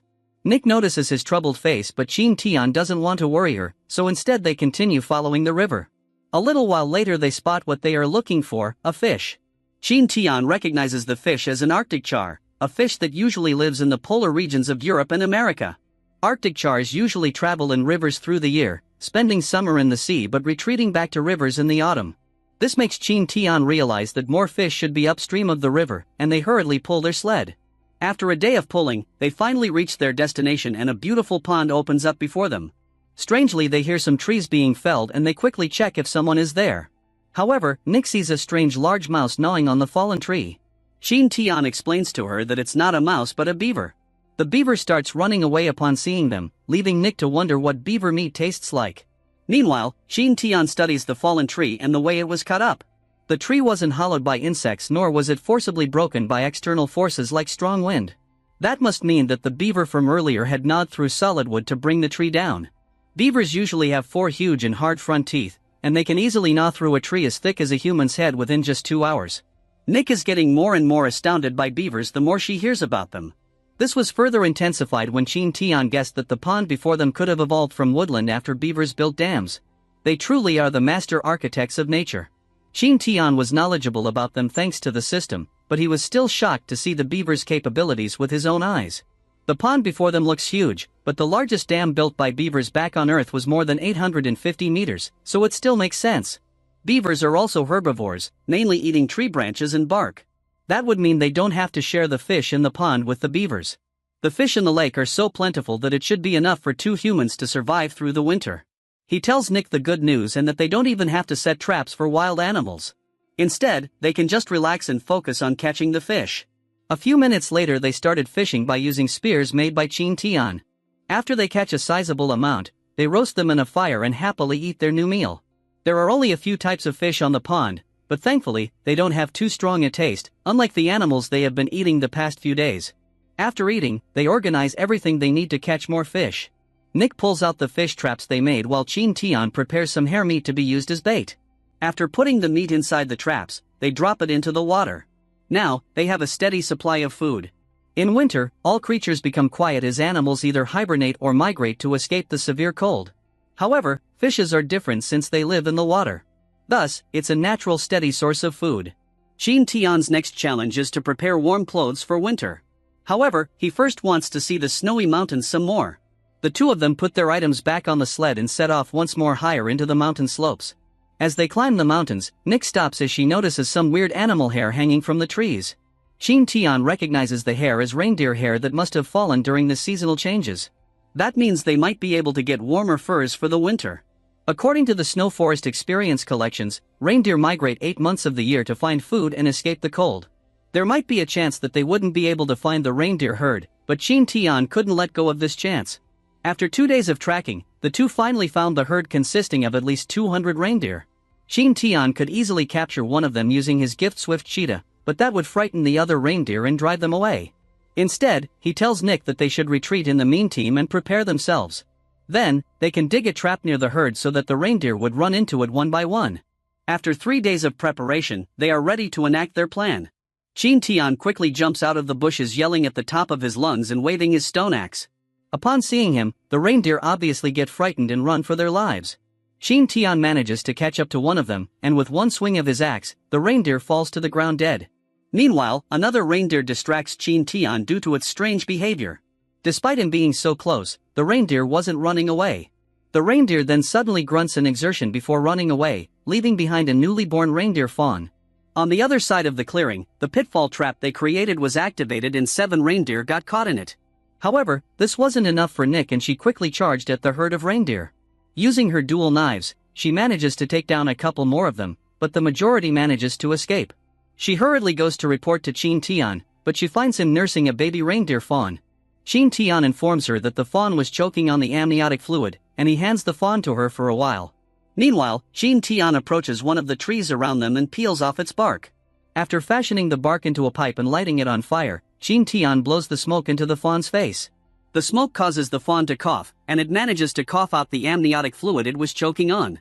This was a technique Qin Tian saw one of the elders use back in the village to save a calf. Nick asks him if they should keep it, and Qin Tian agrees. Reindeers are mammals, meaning they would need milk to feed it. However, Qin Tian has no idea where to get some. Since reindeer live in such an extreme environment, they grow up extremely fast. It will only take a day for the baby reindeer to learn how to stand, run, and search for food. This fast growth might mean it won't need milk to grow, but Qin Tian's instinct says that newborns are very weak and must drink milk. Not knowing what to do, they decide to just light a bonfire to provide warmth for the baby reindeer while they deal with the other reindeer corpses. Nick pets the reindeer fawn sleeping on her lap, while Qin Tian collects the 16 reindeer they managed to kill. They are more than enough to provide all the fur they need for winter. However, transporting them back to their camp might be a problem since each adult reindeer weighs about 440 pounds. In the meantime, he decides to just clean them all up and deal with the issue later. He goes back to Nick, who is gushing over the cuteness of the baby reindeer. Qin Tian switches with Nick and warms up the baby reindeer near the bonfire. He wonders what he should name it, but he realizes that it might even be too early to give it a name. After all, he's not sure it would even survive. He tries to check if the reindeer is still even alive, and thankfully, he can feel its weak breath with his fingers. He starts petting the baby reindeer while telling it that it needs to grow up since he needs someone to pull their sled just like Santa Claus' sled. The next day, the baby reindeer is alive and well as it shakily tries to learn how to walk. Qin Tian wonders if it might run away, but surprisingly, the reindeer instead scoots over closer to him. The reindeer sniffs all over him, making Qin Tian suspect that it might be looking for breast milk. Qin Tian sadly informs the inquisitive reindeer that he doesn't have any breast milk. However, he opens his hand and offers him some moss he collected earlier. If the baby reindeer doesn't eat it, then he has no idea what to do then. Thankfully, the reindeer starts eating the moss after giving it some cursory sniff.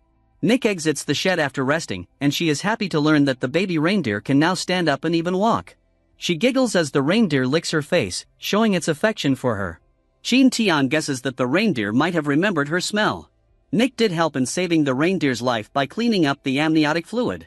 The two then switch tasks as Qin Tian enters their shed to rest, while Nick continues taking care of and feeding the reindeer. As Qin Tian lies down on their bed of furs, he starts thinking of what they should do next. They now have the necessary supplies to create warm clothes for winter. Should they head to the snow mountain some more, or should they return back to the cabin? In the end, Qin Tian decides that they should head back to the cabin. They were just planning to establish some fisheries, but they ended up taking a massive detour just to get reindeer fur. In addition, the materials they have gathered are increasing, and it's becoming more difficult for them to move it. As for the reindeer meat, Qin Tian wonders if he should even try to bring it back to their camp. At first, he was thinking of transporting them several times, but there's no need for that now. They already found a fishery, so there's no problem with their food supply. It would just end up tiring them out. Maybe he should just bring back the reindeer's furs and tendons. That way, they can just get some fish from the fisheries for their winter supply, and their load would be much lighter. However, the baby reindeer is also a problem. He would need to keep it away from the corpses of the others, since it might suffer from trauma if it sees them. After all, it can still recognize its own kind. The next day, Qin Tian leads the baby reindeer away from their camp while Nick gets rid of all the reindeer meat. A few days later, they are back at the pond and the reindeer can now easily run and jump around. They pulled the traps they left behind in the water, and it was loaded with fish. The large harvest gladdens Qin Tian, and they quickly clean the fish and prepare it for transport. While working, Nick asks Qin Tian if he thought of a name yet for their new companion. Qin Tian agrees that they should probably name the reindeer since it's already growing so fast. Barring any accidents, it would surely grow into an adult reindeer. Qin Tian stares fondly at the cute reindeer and decides to name it Horn after the cute horns on its forehead. 1 week later, they were back at their main base and Qin Tian had spent the past few days creating a small wooden shed for Horn. It was even placed right by their cabin's window so they could keep an eye on it. Reindeers typically have thick fur so they can survive winter. But since Horn is still a child, they usually cuddle with their parents to stay warm. However, Horn isn't with his kind, so they decide to keep him with them inside their cabin for now. A few nights later, Qin Tian is trying to sleep next to Nick. But the freezing cold seems to have intensified, making him shiver terribly. He tries to open the window to check what's up, but a cold surge of freezing air suddenly blows inside.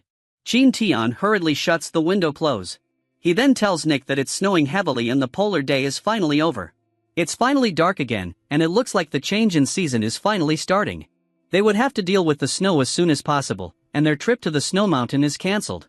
Winter is definitely not a time for travel since they can run into a snowstorm outside and bury themselves if they aren't careful. They then go back to sleep since they would probably have a very busy day ahead. The next morning, they found their whole camp covered with snow. They wouldn't have been able to push open the door, but thankfully, Qin Tian thought ahead and designed it to open inward. Horn quickly jumps around and plays in the soft snow while the two humans go to work, dealing with the reindeer fur.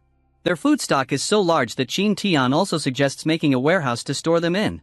They then spend the next week stockpiling and preparing for winter, while Qin Tian also starts on building a kiln.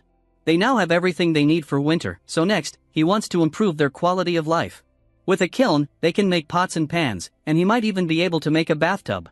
A few days later, he finishes the pots and pans, but he has no idea on how to start on a bathtub. Thus, he changes his idea instead. First, they would need to build another hut. A few days later, Nick is now enjoying a soak in steamy hot water inside their new hut. It turns out that Nick's plan was to build a hut, remove all the snow inside, dig a hole, and plaster it with mud. He then burned some firewood inside the mud-plastered hole, which solidified the mud into an improvised bathtub. After her bath, she sees Qin Tian heading out again to check on their traps. He told her that even though they have lots of fish, it would be tiring to eat it all the time, so they should try other foods too. Nick decides to accompany him along with Horn, who runs away looking for his own food. They are also about to split up and check the traps when Horn comes back bleating loudly. The reindeer seem to be telling them something, so they decided to follow him. Horn then leads them to a bush full of colorful berries that Qin Tian identified as cloudberries. The place was full of them, and the two gathered them in their bags. The berries usually grow on the ground and are sheltered by weeds, so it is very well hidden from the eyes. If it weren't for Horn, they would have never found them on their own. Later that night, they try the berries and their eyes twinkle from their sweet and sour taste. They finally don't have to eat just meat anymore. When October arrives, snow is now heavily falling from the sky. Nick and Qin Tian are wearing more and more fur on their bodies, but they know that it's still not the middle of winter. For today, they have decided to go out and look for seal oil. They head out of the forest and back into the snowfield in the hopes of hunting some seal in the ice sheets. They also brought Horn with them to pull their sled through the snow. For shelter, Nick volunteers to create an igloo in the snow. Nick was doubtful that the soft snow could even hold up an igloo, but she was proven wrong when the snow blocks proved hard enough when she tried to make one. Qin Tian explains that it's because although the freshly fallen snow is soft, the way it gets accumulated through time makes it denser under the effect of gravity. Except for the fluffy snow on the surface, the deeper snow has accumulated for years and has been compacted by gravity. Cutting snow blocks and stacking them up actually reminds Qin Tian of his childhood. They also cannot work continuously since they have to be careful not to sweat. Sweating would get their clothes wet, and when this freezes, the clothes wouldn't keep them warm anymore. Therefore, they have to stop working when they feel hot enough to sweat. After 2 hours, their igloo is finally finished. They also made a separate snow cave for Horn to sleep in. Inside the igloo, Nick wonders if other people are living there like them. Qin Tian replies that although he's not sure, someone probably lived there before. He recalls how Huang Yiqiu informed him that there was a laboratory in each zone in Biosphere 3. That means there must have been a laboratory here in the past, even though the researchers might already be dead. If they can find the laboratory, they might be able to get help and contact the others. Thus, Qin Tian decides to start searching for it after winter. After eating some meat, they go to sleep inside the igloo. The next day, they finally reach the ice sheets, and on the horizon resting under the bright sun are a group of seals. It looks like their journey wasn't in vain. Despite the heavy snow falling on top of their heads, Qin Tian and Nick start stacking ice blocks to create their house. When Nick asks him if they are going to stay there for a while, Qin Tian informs her that they will probably just stay for a few days. However, seals are extremely vigilant, so they would need to still make some preparations. Aside from their own igloo, they could also build a big house for their reindeer, Horn. In response, Horn bleats his appreciation for their efforts. As the sky darkens above them, the snow continues to fall harder. Thankfully, they managed to finish the igloo before it got fully dark. After creating a fire, Nick wrapped herself up in her sleeping bag and went to sleep. Meanwhile, Qin Tian watches over her through the night. Although the snowstorm is heavy and there is little chance of polar bears coming out, they still need to stay vigilant. In the meantime, he can think about how to catch those seals. The next day brings forth a bright day and wildlife fills the surroundings. Birds catch fish from the sea while the seals frolic in the snow. Nick wonders why, despite seeing so many prey before her, she doesn't feel excited. Instead, she stands in awe and feels that life in nature is so wonderful and diverse. She feels so calm and comfortable. Even so, they still must continue with their plans. They still are a part of nature after all. Qin Tian charges at the animals with his axe drawn and his skills in full effect. The speed bonus he gained in the past is still proving useful even now as he quickly dashes through the snow. He was getting closer and closer until the seal finally noticed him and cried out a warning. They all start moving towards the water, but fortunately for Qin Tian, they weren't moving fast and he could easily catch up. However, they start diving into the waters in just a few seconds. Qin Tian was shocked and even Nick asked him what happened. It turns out that the seals didn't even have to run to the waters. Instead, they gnaw through the thick blocks of ice underneath them and create holes in the ice. Even with their knives, it would take them too much time to dig through the half-meter block of ice. But the seals gnawed through them without any tools in just a few seconds. Normally, seals would resurface to breathe, but they are too frightened now, so they probably won't pop out anytime soon. In the meantime, Qin Tian calls over Horn to start their other plans. Horn could only carry a few things with him, and since they would need a lot of space to bring the seals back, they did not bring much food with them. Thus, they must catch some sea fish. Qin Tian creates a contraption with some sticks and branches which he then lowers into the ice fishing hole. Nick inquires as to what the purpose of the branches might be, so Qin Tian explains to her that they are there to prevent the ice hole from freezing. While the middle part has a hook and bait to catch fishes. Since they still have daylight left, Qin Tian decides that they should search around some more in the hopes that they might see other groups of seals. He also used this chance to teach Nick more about their surroundings. For example, an ice ridge is a long narrow pile of broken ice that forms when two pieces of ice collide. Ice ridges lead straight to the sea and seals are often seen on these ridges. Nick also asks him why they did not capture the walruses on the ice sheet when there's many of them. However, Qin Tian points out that the walruses were on the edge of the floating ice. There was no way they could catch them because they could easily jump or roll over into the sea. They should just focus on searching for ice ridges and hope that they have seals. After a while, Nick points to a nearby moving ice block and asks if that is an example of the ice ridge Qin Tian was talking about. They excitedly search the surroundings, but unfortunately, that ice ridge is a newly formed one. Its structure is still too unstable, so there will be no seals on it for now. Since they have walked for a long time, they decide to go back to their igloo and start anew tomorrow.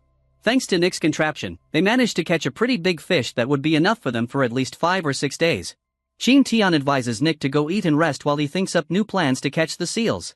The next day, they venture out again in the hopes of catching their prey. They could probably stay in the ice sheets indefinitely thanks to their animal furs and igloos as shelter. They can also hunt fish for food.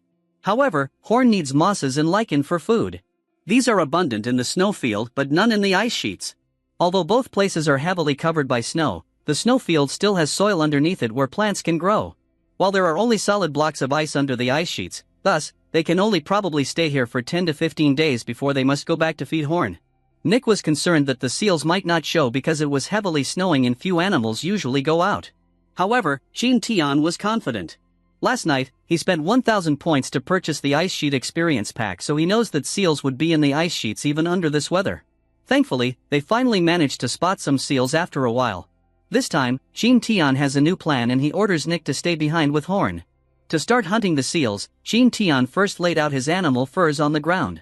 He then lies down on top of it and wraps it around himself. Using his feet, he slowly but surely pushes himself nearer to the seal. His hope was his low posture and slow movement would not spook the seal and scare it away. Thankfully, the seal just looks at him curiously. He learned this method from the Ice Sheet Experience Pack and it looks like he's already getting back his money's worth. Even Nick, who was watching from afar, is amazed at his method and she wonders if it's because Qin Tian currently looks like a seal himself. When Qin Tian is near enough to the seal, he abruptly stands up with his weapons drawn. The seal immediately tries to run away but Qin Tian is already too close. He jumps into the seal just as the seal dives into a nearby ice hole. Qin Tian's spear follows the seal and stabs through its tail, staining the waters red with blood. He then pulls on the rope attached to the spear and flings the seal back into the ice. The seal is still alive and tries to run away but Qin Tian quickly ends its struggles with his knife. Nick runs toward him congratulating him for successfully hunting the seal. She was amazed at how fat the seal was, which Qin Tian was also glad to see. The fatter the seal is, the more it has for them to collect. He was worried that it wouldn't be fat enough. They then start dissecting the seal right on that very spot. After a few hours, they had moved the resources they got from the seal into a couple of large clay pots they brought from the sled. Thanks to the Ice Sheet Experience Pack, their seal hunting is succeeding. Now they must continue their success. The sun is at its apex, signifying that it's still noon, so the two split up and hunt seals on their own. Nick copies Qin Tian's method and starts pushing with her feet while lying down on the ice while wrapped in animal furs. She discovered that it was still so cold that she couldn't feel her fingers. Qin Tian did this method earlier in the morning when it was even colder, but he didn't quit, so Nick pushed herself to continue. Meanwhile, the seal she's targeting is just yawning in the open, oblivious to the human getting closer to it. After a few minutes, Nick jumps up near the seal and charges right at it. However, the seal was quicker than her and was able to dive into an ice hole before she could throw her spear. She laments how slow she is compared to Qin Tian, and she couldn't catch up to the seal at all. It looks like she must look for another method of hunting. Nick then decides that she's just going to do it her way. She'll be waiting by the ice hole, and if a seal swims near it or shows up, she'll pierce it with her spear. This might look like a dumb plan, but her stillness was so good that a seal slowly swims its way nearer to the ice hole. She then quickly pierces the seal and captures her prey. Later that night, she tells Qin Tian everything she experienced while hunting. Most of the seals were too timid, and even when she was able to get 30 or 40 meters near them, they all rushed into the ice holes and escaped. She then tells him how she waited by the ice hole, but after one whole afternoon of waiting, she only captured one seal. Qin Tian agrees that hunting seals isn't an easy job. However, they still managed to catch some of them. Compared to yesterday, when they didn't get any, it was still an improvement. They then roasted some seal meat in the fire for dinner and went to sleep. On the fourth day, they once again captured a seal each. On the fifth day, their techniques are getting better, leading them to be able to capture 2 seals each. On the sixth day, only Nick managed to capture one. But on the seventh day, they both didn't capture any. Qin Tian wonders if they might have hunted them too frequently, that the seals are now choosing to hide under the water or in icebergs farther in the sea. Nick agrees with his guess, since after all, seals are smart compared to other animals. Luckily, they still captured at least 10 seals in the last few days, which Nick surmised was enough for them to survive the harsh winter. Nick also points out that Horn is running out of food, so it might be wise if they go back to the snowfield. Qin Tian agrees with her suggestion, and they spend their last night in the ice sheet. During the night, Qin Tian notices that the wind outside seems to be quieter than usual. However, this is better for him, since without the noise, he could hear the movement outside more clearly. He then notices that something seems to be happening with their clay pots full of seal oil. Qin Tian carefully lifted the cover of the clay pot, and he found that the seal oil seemed to be shining like gold. This was good news for him. He quickly wakes up Nick, who finds the smell of the oil so good that she immediately gets up. A few minutes later, they are now eating some fish dipped in the oil. Nick found out that the oil seemed to be warming her up. Qin Tian explains to him that it looks like the solidified seal oil has melted and become shiny oil under the high temperature of the campfire. Nick also understood why Qin Tian was insistent they find the seals. In this frozen oil, eating the oil can effectively keep out the cold and maintain their body temperature. After eating their fill, Qin Tian invites Nick to go for a walk. Outside the igloo, they appreciate the beautiful night sky and full moon. Qin Tian also wonders how Yellen and the others are doing. The next day they start their trek back to their base. Qin Tian knows that if the sky is clear and cloudless at night, then the following day should be a clear day. The moon was so bright and there weren't many stars last night, so they should have no problems today with the weather. When the afternoon rolls around, Qin Tian suggests that they stop since they must build an igloo for the night. Qin Tian starts creating the foundation of the igloo while Nick handles creating the snow bricks. After a while, Qin Tian notices that Nick has stopped giving him new snow bricks. He asks her if she's doing fine, but Nick doesn't answer. He quickly heads over to the hole in the snow where Nick was cutting up the ice and he finds her there with a solemn look on her face. He wonders if she found anything, but Nick reveals that she found seawater.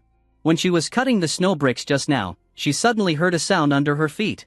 When she carefully listened to it, she realized that it was the sound of the tide ebbing.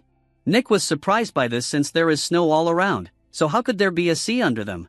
He goes down the hole and listens to the ground, and just like Nick had said, he also hears water splashing around. He immediately takes his knife and stabs it into the ice. Using that, he determined that the snow should be less than half a meter thick left. The two dug around until they finally hit the ice. They were amazed that they were still under the ice sheet even though they had already traveled more than a dozen kilometers today. Nevertheless, Qin Tian tells Nick that it seems the ice sheet wants to give them one last gift before they leave. Since they can hear the waves crashing across the ice block, then there should be a beach underneath them. He then decides that they should first finish the igloo before digging through the hole in the ice block and gathering their gift. At midnight, Qin Tian wakes Nick up and informs her that they are now going back to the ice hole. Inside, they should find their gift in the form of blue mussels. He expounds to her how blue mussels have meat that contains a variety of vitamins that the body needs. Although they had cloudberries to supplement their vitamin needs, they didn't have many of them, so it was a good thing they found another source of vitamins. Nick then asks him why they must wait until midnight to gather the blue mussels when they had already finished creating the ice hole earlier. Qin Tian explains to her that when the full moon is in its apex, the tidal range will reach its maximum, so they would have plenty of time to move under the ice sheet. Just like he predicted, the water underneath the ice hole starts receding and reveals a sandy beach underneath. Without timing tools like clocks or watches, they can't know how much time has passed or calculate the ebb and flow of the tide. Thus, they can only rely on the sound of the waves and keep their ears sharp while gathering the mussels. The ice may also be thick above them, but there is still the possibility of collapse since there's no seawater underneath supporting its weight. If they hear ice shattering, they should escape while they can. Collecting blue mussels under the ice may look easy, but it is very risky. Most times, there will be no danger, but if it occurs, it will surely be deadly. Thankfully, nothing bad happened, and they managed to return to their igloo with a bag heavy and full of blue mussels. Qin Tian estimates that they must have gathered more than 100 kilograms. Nick suggests they go pick some more since the tide hasn't risen yet, but Qin Tian decides against it. It has been low tide for so long, so the tide might rise any time now. They don't really need to take the risk, and they should just move the blue mussels to their sled. They also tried the blue mussels, and Nick found it extremely delicious. She could even eat a couple of them, while for Qin Tian, he thinks its raw wriggling form very unappetizing. In fact, raw meat seems to be more appetizing. However, he needs to eat them for the sake of vitamins. He slurps the mussel into his mouth, and he finds it to be like refrigerated jelly. It went smoothly into his mouth, and although the juice was still fishy, it tasted okay. With that done, Qin Tian suggests to Nick that they should go to sleep since they would have to travel early tomorrow. The weather has been nice for the last few days, so they should take advantage of that. After a lot of traveling, they finally reached their cabin in the woods. Unlike the ice sheets, there were trees and all kinds of animals here. One squirrel even drops a pine cone on Qin Tian. The two lay down on their bed, enjoying its softness after their long and hard journey. Qin Tian starts listing the things they need to do, like deal with the prey they gathered in the wild, make bows, or even arrows. Unfortunately, the comfort of their house seeps into his bones, and he finds himself slowly drifting into sleep. A few days later, everything is back to normal with Qin Tian and Horn hunting for food.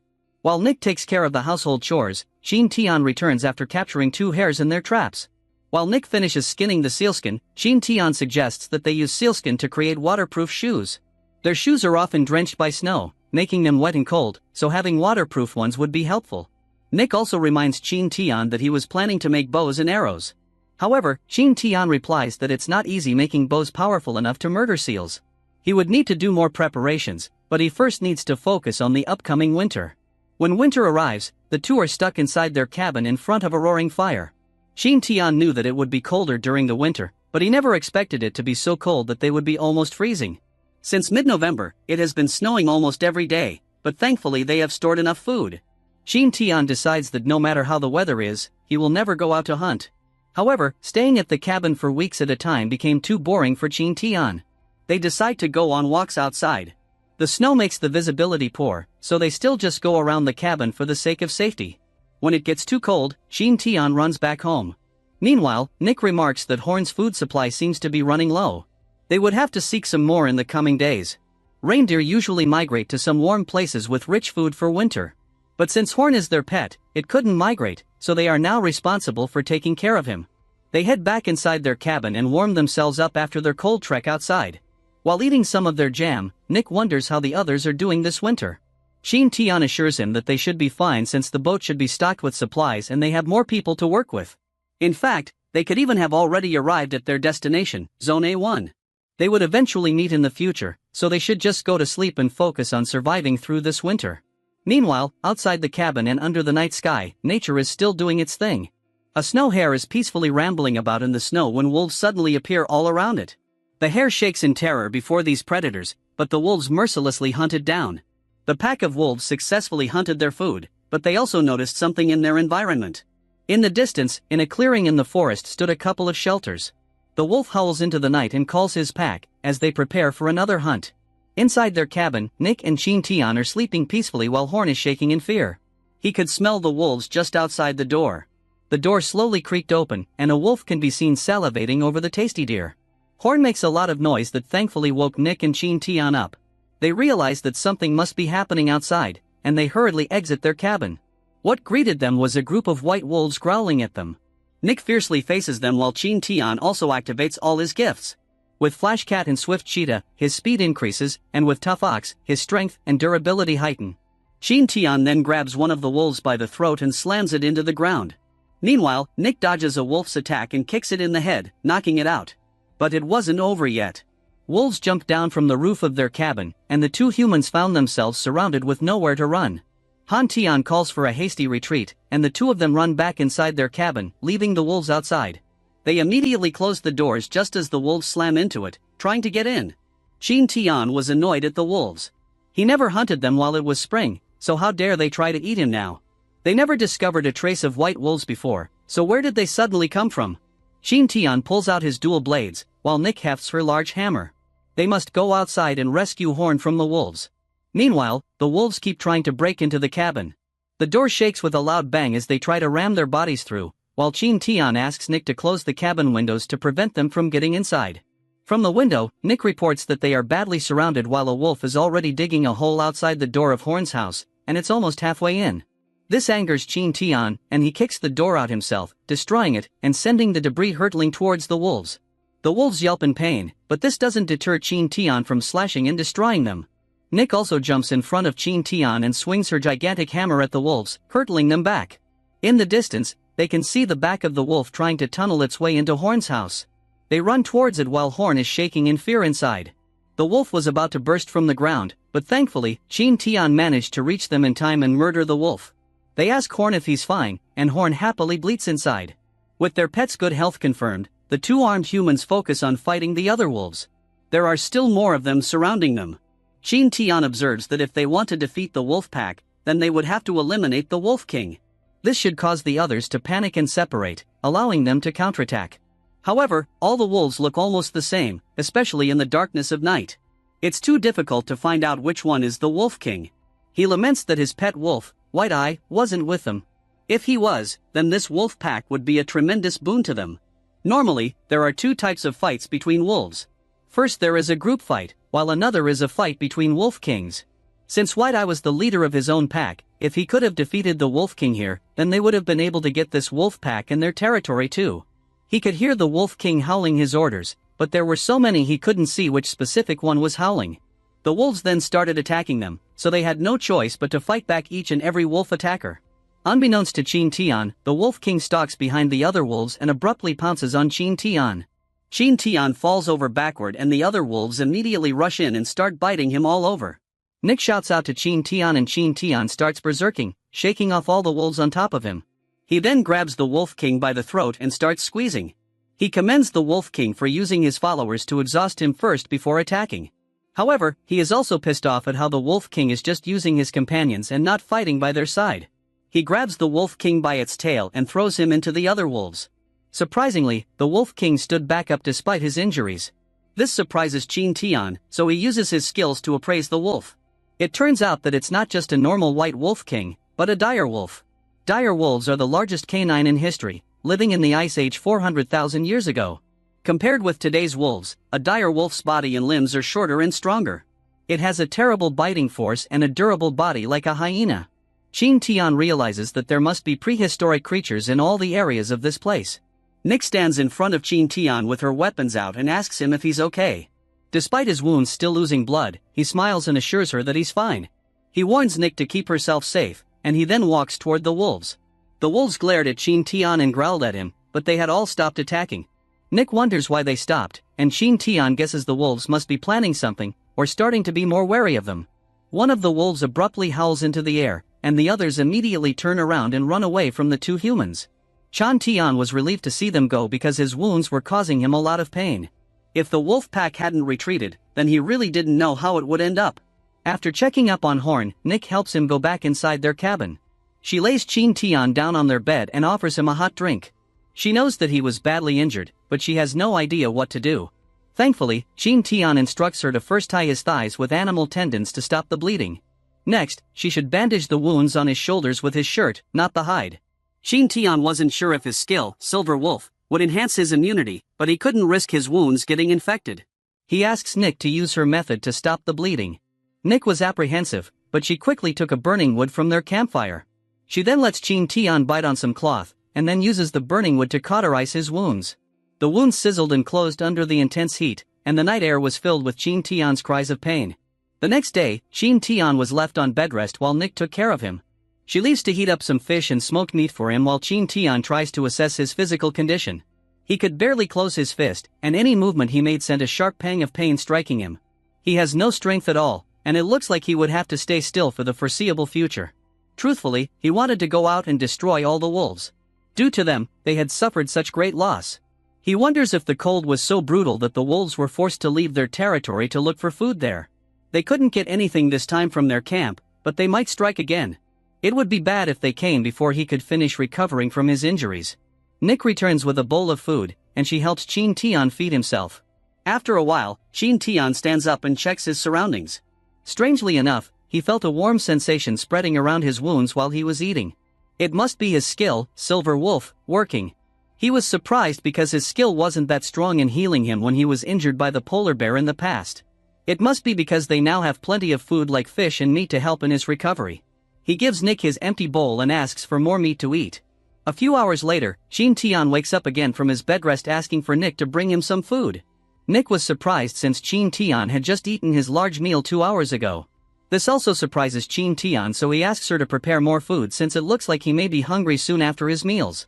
Without meat, he became weak again. Luckily, they have stored enough food so they can eat without worries.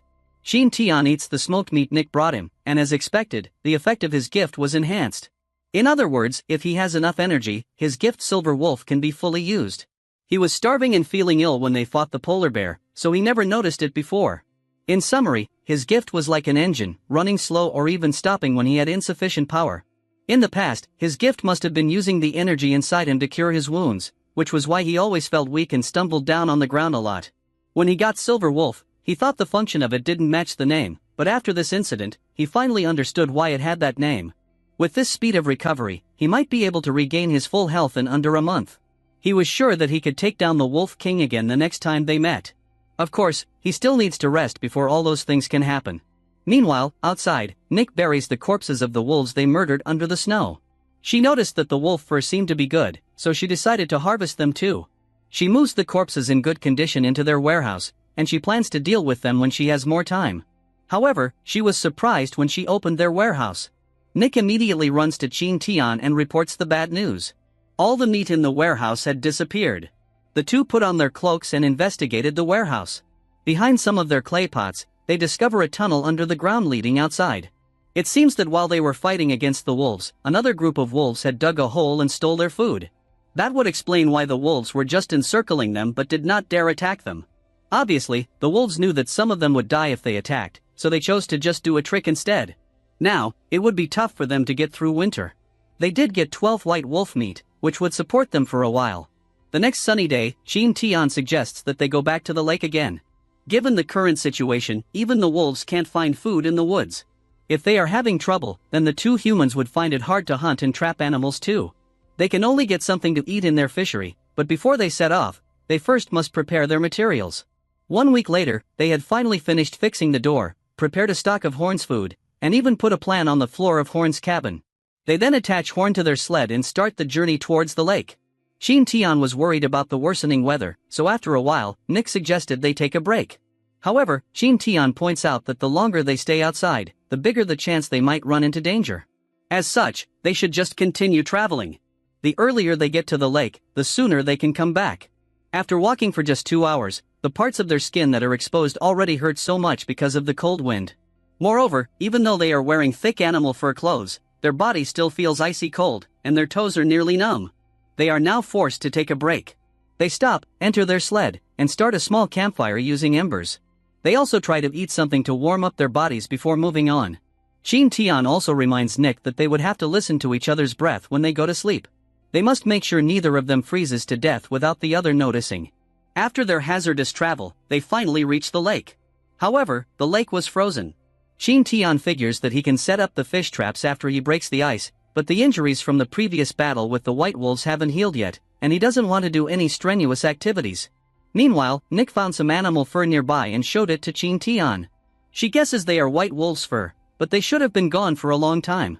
They continued looking around and found some strange pellets near a tree. Those were frozen dog excrement after it had grown some bacteria. They then checked the surroundings to make sure that it's safe before doing their tasks, and after a while, they only find a few more frozen excrements. It looks like the wolves tried to break the ice to catch fish but failed. So in the end, they just left and never came back. They were glad that they didn't have to go into another fight again, but Nick then noticed something strange on the ice.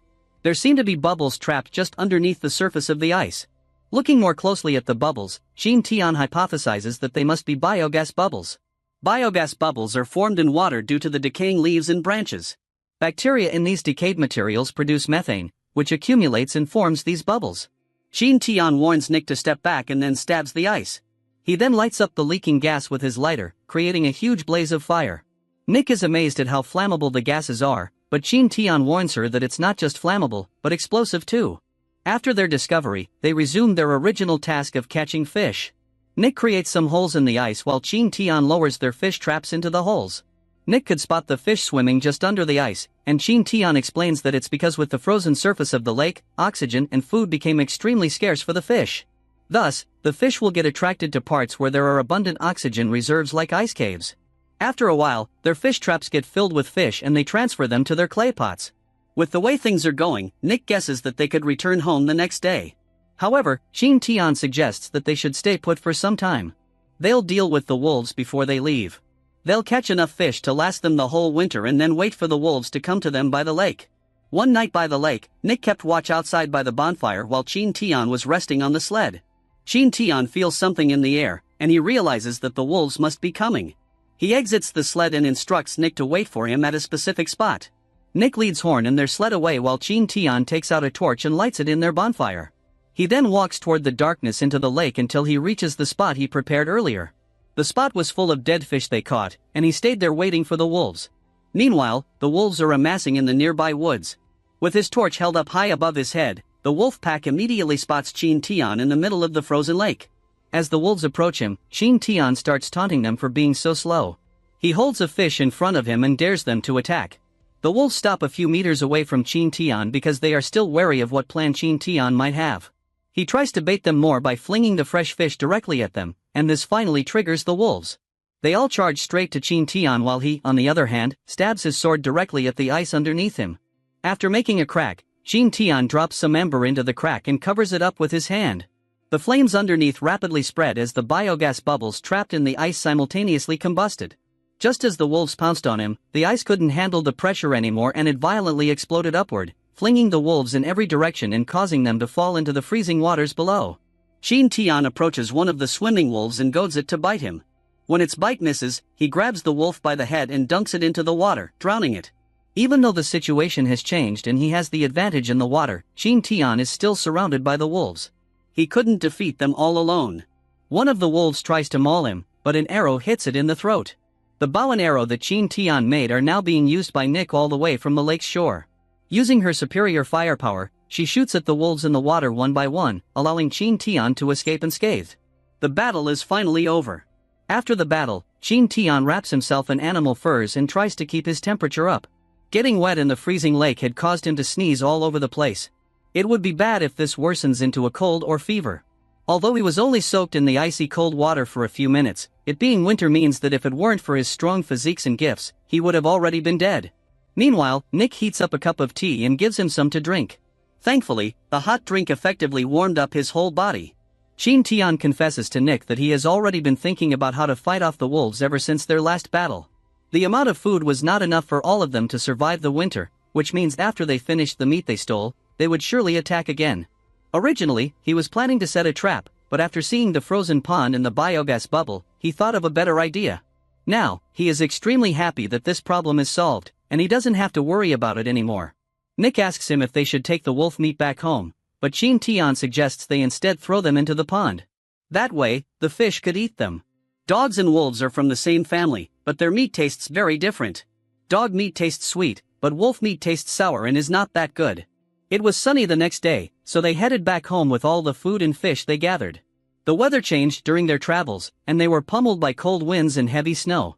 Thankfully, they still safely reached their home even though it took them all day and night. Inside their warm cabin, Qin Tian asks Nick to take off her shoes so he can take care of her wounds. Meanwhile, Horn also settles in his own bed, and they all take their well-deserved rest. A month later, it is now February, and Qin Tian is getting extremely concerned about the unchanging weather. It was still snowing heavily with no signs of it stopping. Despite the dark surroundings, Nick calls him back inside since it's lunchtime, and she has finished roasting their fish. Ever since they drove the wolves away and returned from the lake, it has been snowing heavily every day. Thankfully, they have not been affected. They just stayed in their cabin and warmed themselves in front of the fire. In fact, it was quite an enjoyable way of life. However, Qin Tian wasn't expecting it to snow every day until February. He was hoping the weather would get warmer now, but in fact, they even experienced the polar day phenomenon half a month ago. Although it was dark outside, it was in fact daytime. Thus, they are stuck in their cabins for one more month. When March rolls around, the weather has finally changed, and spring is starting. It stopped heavily snowing, but the ground is still full of snow, and it's still cold. After more than a month of rest and with the help of his gift Silver Wolf, all of Qin Tian's injuries are now healed. The sunny day means they can start harvesting materials from the environment again. Nick packed up all their potter bowls and wooden skewers, and they brought Horn along. On this fateful day, the materials they are planning to harvest are sap. Qin Tian spots some birch trees in the forest, and he explains to Nick that these trees store nutrients in autumn. After winter, they absorb melted snow water and decompose the nutrients to form birch sap. When he first came to this snowy island, he wanted to collect some birch sap. Unfortunately, it wasn't the right time. The sap in the birch trees had been depleted, but now that it's spring, the trees should now be filled with rich sap. They created a cut in the birch tree with their knives and then stabbed the skewers inside the cut. The sap inside the tree trunk leaks out of the cut and follows the skewer into their waiting bowls. The bowls quickly got filled, and Qin Tian was glad that the sap was much more than before. Although technically, it would be better if they waited until the end of March to harvest the sap, because by then, it would be at its most abundant and nutritious period. They put skewers and bowls on each birch tree they could find. Afterward, they tested the sap. Nick could tell the sap smelled of wood, and Qin Tian was urging her to try it when Horn abruptly squeezed himself between them. He also liked the smell of the birch sap. As Qin laps up the sap while Nick and Qin Tian drink from their own bowls, it was a bit sweet like honey water, but it also had a bitter aftertaste. Nevertheless, it tastes good for their starving palate. The sap also has a unique flavor of trees. It feels light when one just drinks it, but then it bursts in the throat and condenses. Nick could only describe the feeling as a flavor that lingers long. They decide to fill up a dozen more jars so they can drink the yummy sap whenever they want. Mercedes Qin Tian also wants to use it for other purposes. When they return to their cabins, Qin Tian puts the birch sap in a pot with a cover and hangs it above the fire to boil it. When Nick asks him what he's doing, he explains that he wants to collect the yeast in the air. To avoid failure, he and Nick made 100 jars of boiled sap. That way, he should at least get one successful product no matter how unlucky he is. After a month, they are now ready to see the results of their boiled sap. This concludes the latest chapter, and we will be continuing it from here in the next episode. They open the jars one by one, and their nose gets assaulted by its stinky smell. The sap looks spoiled inside, meaning that the jar has failed. They open the other jars, but it looks like every jar failed to produce the desired results. Qin Tian is getting worried that he might have made a mistake in the process. After all, one must ensure that the sap is completely sterilized and sealed properly. Moreover, what if there is no yeast in the forest? Nick smiles and encourages him to open the others since they made 100 jars after all. After a few more failed jars, they finally opened one that seemed satisfactory. It smells good and the sap now has a creamy look. Normally, transparent vessels are used to capture yeast called Saccharomycetes. This is because, unlike other bacteria that float on the surface, Saccharomycetes often sink to the bottom. However, since they didn't have glass bottles, Qin Tian was forced to use pot jars. To see if they get the desired bacteria, they will have to pour the liquid out and check the bottom of the jars. After doing so, a paste-like product was left on the bottom of the jar. Qin Tian cries out in happiness that his experiment was a success. The substance in the bottom of the jar is called yeast paste, which contains yeast, a lot of impurities, and alcohol. After opening the 100 jars, only 4 of them had yeast inside. That was only a 4% success rate. Fortunately, this yeast should still be enough to make wine. He plans to make birch wine so that he can also use it as alcohol. That way, they would never have to cauterize their wounds again with fire to prevent getting infected wounds. The next step is to extract the yeast from the yeast paste and destroy all the harmful bacteria. First, they put the 4 jars in a large pot of water and boil them all together. After boiling for 15 minutes, they pour in the boiling water and put the jars aside to cool them down to room temperature. When they aren't hot anymore, they shake the jars and allow it to mix, before setting it aside once more. This should separate the liquids inside into 3 layers.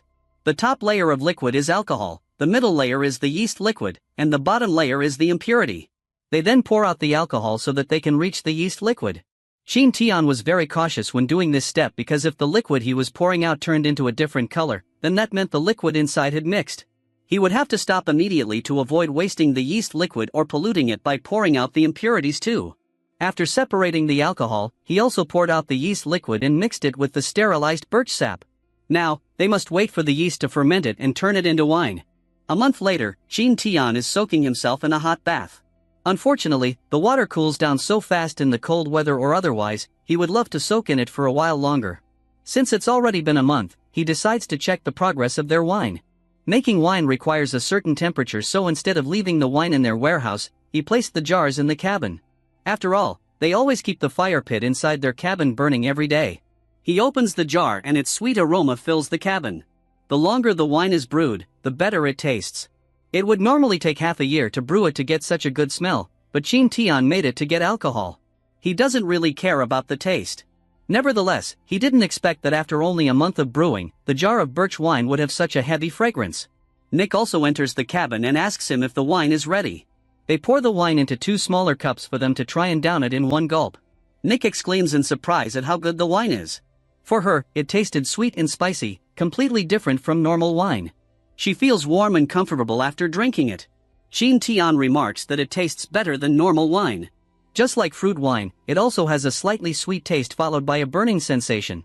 It was hard to accurately describe its taste. In the past, he only drank a little wine when he was forced to go during barbecue parties or other special occasions. However, ever since being stranded on the island where there are few chances to drink, he always tried and found the wine to be extremely delicious. Nick pours some more into her cup, prompting Qin Tian to warn her not to drink too much. However, Nick continues drinking more and more, surprising Qin Tian with her high tolerance for liquor. Anyway, they don't have anything else important to do tonight, so they decide to just enjoy the wine. They fill their cups with wine and toast the night away. A few hours later, they have finished the jar of wine and Qin Tian is tucking Nick into her bed. He wanted to scold her for enjoying too much wine that night, but he decided that it was fine. He comes with her so he can just take care of her. Nick pulls the blanket up and complains that she's feeling hot, but Qin Tian explains to her that it's just the effects of the wine. She'll be fine when it wears off. However, Nick stands up and decides to get water for herself. She was so drunk that she accidentally lost her footing and she fell over backward. Thankfully, Qin Tian was very aware of the possibility and caught Nick. He asks her if she's okay, but he's getting distracted. His face blushes as he notices that Nick's coat fell off her, and she was only wearing undergarments. Nick sees his face and grabs it with her own hands. Before he could even react, Nick suddenly kisses him, and they lie down on the ground together. The ice explodes in a huge explosion and it quickly melts, creating a flood of water. Thankfully, the water is contained in the ravine and flows, creating a river. The sun also shines brightly from the sky, melting all the snow from the surroundings. Spring has truly come. In the ground, new trees and plants are also starting to sprout. Sunlight streams inside Qin Tian's cabin, and he wakes up seeing the wonderful day. However, something is different. Nick is soundly sleeping beside him. He caresses her face, and she wakes up. Nick's face reddens as she remembers what happened last night. Nick buries her face into Qin Tian's chest and asks him if he regrets what happened last night. Qin Tian smiles and answers that he will never regret it. He had a drink last night, but he was still sober. Thus they decide to take a bath to start their new day. A month later, early in May, Horn is now growing into a strong and powerful reindeer. He can now run so fast, even though both Qin Tian and Nick are riding the sled. At their current speed, they would be able to reach the wetland in just 2 days. If they continue, they will also reach the snowy mountains and a few more. Nick asks him if he really believes they can find iron ore in the mountain. Qin Tian replies that he's not sure, but they must take the chance. Horn and their sled slice a path through the snow right toward the mountains. After just 4 days, they are already at the foot of the mountains. Nick wants to start finding the iron ore already, but Qin Tian reminds her that they aren't in a hurry. It's already getting dark, so it would be inconvenient to climb the mountains now. Instead, they should find a relatively flat place to spend the night. There is no vegetation in the mountains, and stones are everywhere. Qin Tian hoped that iron ore would exist among these rocks. Nevertheless, they can take their time. After a few days, they start exploring the rocky areas of the mountains. Nick spots a lot of stones protruding from the ground, but when she points it to Qin Tian tells her that it has no iron ore inside.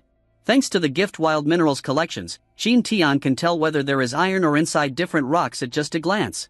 This saves them a lot of time in checking the surroundings. The Snow Mountain range is so big that even when they can exclude the areas without iron ore quickly, it will still take a lot of time to search through the surroundings. He's not even sure if there is iron ore on that mountain, but he needs to search the area no matter how long it might take. They want to leave this snowy island, they will need to build a ship. However, shipbuilding requires iron. If they fail to find any metal here, he and Nick might have to stay here for the rest of their lives. After a while, Nick prompts him to sit and get some rest. They have already been searching for a week, so she's concerned about how stressed Qin Tian is getting. Qin Tian agrees with her and decides to go for a walk. Instead of searching for ore, they would just get some fresh air or set some traps to capture food. They head to a nearby forested area where the two start constructing traps on the ground. They finished quite fast and it's still early, so Qin Tian suggests they just walk around. He remembers an adage that says, when you are looking for something, the more you want it, the less likely you are going to find it. Thus, maybe they will just stumble into the iron or if they just wander around without actively searching for it. Suddenly a howl reverberates through the forest. Horn bites Qin Tian's cloak in fear, but he doesn't run away. This earns him praise from the two for overcoming his trauma of being attacked by wolves. Meanwhile, Nick asks Qin Tian if the howl could be a polar bear. Qin Tian agrees with Nick's guess since he was very familiar with that sound from his past experiences with polar bears. The animal should not even be far from their location. They were looking for iron ores, not polar bears, but since polar bears are what they found, he was willing to take them. Nick and Qin Tian draw their weapons and rush towards the source of the howl. Another howl echoes around the forest which makes Qin Tian wonder if there are wolves around the area. However, Nick thinks that the sound is a bit different from wolves. The polar bear then finally shows up and is running straight at them. Even though it was huge, Qin Tian orders Nick to stay behind and take care of Horn. It was time for him to get a new fur blanket. Unlike in their past fight with a polar bear way back when they were still on the ice sheet, Qin Tian is now prepared. He doesn't lack food and clothes, and he's also not ill. A polar bear was a measly foe for him and was not even a threat. He activates his gift tough ox and grabs his weapons with renewed force. With the polar bear he's hunting now, he would probably be able to make a new mattress from all that fur. His old one was made with multiple hides which feels too rough to move on due to the threads connecting them together. Qin Tian leaps into the air and descends on the polar bear with a vicious cross attack. The bear's blood spurts everywhere and it crashes into the snow. Nick was amazed at how strong Qin Tian is now. She asks him if there was a problem with the polar bear, and Qin Tian replies that the polar bear was already injured before it even attacked them. Looking at the polar bear's corpse before them, none of its injuries were caused by Qin Tian except for those found in its neck and abdomen. Looking more closely at it, Nick observes that the corpse has a lot of finger-sized bloody wounds. It was obviously hurt by different kinds of weapons. Qin Tian doesn't realize this, but when Nick mentions it, he immediately tells Nick that they must catch up with the people who inflicted those wounds on the bear and use the weapons. Thankfully, they can just follow the bloodstain left behind by the rampaging polar bear before it attacked them. However, they hadn't even left yet when they stopped in their tracks. A group of men wearing fur cloaks had arrived. One of the men steps forward and asks them which tribe they belong to. Qin Tian and Nick encountered a group of men in Area E7, introducing themselves as members of the Lada tribe. To their surprise, they learned that there were many tribes in the area. When asked about their tribe, the blue-eyed leader confessed he hadn't heard of the Lada tribe and questioned whether Qin Tian had killed the bear. As expected, the group's leader asserted that the bear was there since they had already hunted it. Qin Tian quickly agreed, stunning the men. They became flustered and explained that he would only get half of it since he was the one who killed the bear. This reasonable response confused Qin Tian, who was expecting a different reaction. Qin Tian didn't want credit for the kill since he simply wanted help in building a ship. He argued that it wouldn't be fair to claim the entire bear since he only delivered the final blow after it was already injured by the others. He expressed his need for either the fur or paws, but the leader insisted on giving both. The men had celebrated after the huge bear was taken down, knowing it would provide sustenance for a while. They expressed gratitude to Qin Tian for killing the bear and granted him the right to dismantle it. Qin Tian was surprised when the leader handed him a ulu knife, as he had been searching for a source of iron. While contemplating where he could find iron, Nick interrupted his thoughts. Qin Tian suggested that the men should handle the dismembering since it was their hunt. The leader agreed, promising a fair share.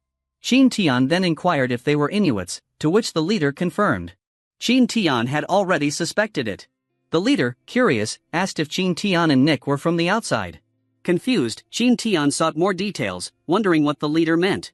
Nick watched the two discuss the whole time and hoped they could get more information. The discussion ended and Qin Tian told Nick to go back to their camp and depart to Zip's tribe. Nick agreed since they just finished cutting the polar bear. The two rode on a sled pulled by Zip and his huskies. Nick inquired about Qin Tian's findings. Qin Tian explained that there were many tribes in the area, and the knife originated from a group known as outsiders. These outsiders arrived on large ships from unknown places, engaging in trade with the local tribes.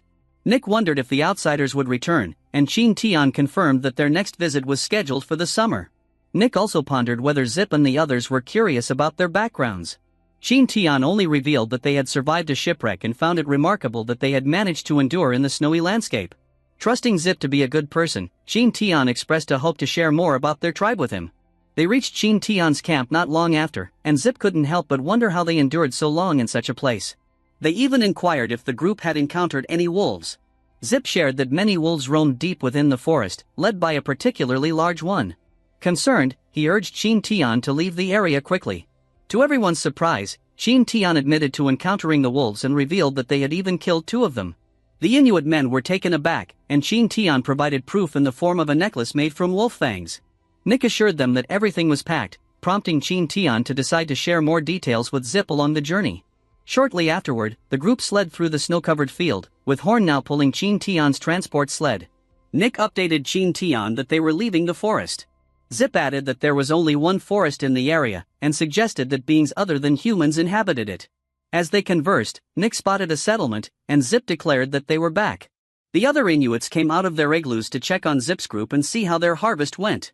Zip then introduced Qin Tian to his tribe members, however there was no immediate response. After a moment, the kids started talking to Qin Tian, and the adults joined in, expressing joy at having a guest after a long time. Qin Tian and Nick felt the sincerity of their hospitality. Qin Tian soon realized that Nick couldn't understand the Inuits because they spoke a different language. Thanks to his language skills, Qin Tian was able to communicate with them, unlike Nick, who spoke Arabic. Nick mentioned that she could somewhat understand the kids, making Qin Tian think that their languages might have something in common. That night, Zip allowed the two visitors to stay in an empty igloo, and Zip's father also paid them a visit. He wanted to discuss the wolves that Qin Tian had hunted, and was pleased that they could now hunt in that area. Zip apologized for his father's interruption, explaining that many of their people had been killed by wolves when they first arrived in the area. This left Qin Tian wondering about the significance of Zip's words. 30 years ago, their tribe, residing in Anjakuni, went through an unusual weather event. Strong winds and a sudden storm hit. Zip's father went outside to check the weather, but a sudden gust of wind knocked them unconscious. When they awoke, they found themselves in an unfamiliar place completely different from Anjakuni. Zip thought it was a believable story, but then Qin Tian reminded him that Zip mentioned coming from outside. Zip realized the implication, and Qin Tian confirmed they, too, experienced something similar to Zip's father. They felt a connection, but Qin Tian clarified that they originated from a different place. Reflecting on Elon's story about a village disappearing near Anjakuni Lake in 1930, Qin Tian pieced together that it was Zip and the others who vanished. At that moment, a woman walked in with a lovely plate, and Qin Tian thought it came from the trade with the fleet. Zip then announced the beginning of the celebration to welcome their new friends. Everyone enjoyed the drinks and food that were prepared.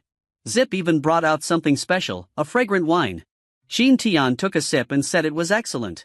Despite Qin Tian always assuming the Inuits were primitive, it turned out to be the opposite, likely due to the visiting fleet. Later, Zip opened the sewn-up belly of a seal. A foul smell made Qin Tian and Nick uneasy. From the seal's belly, Zip pulled out a puffin.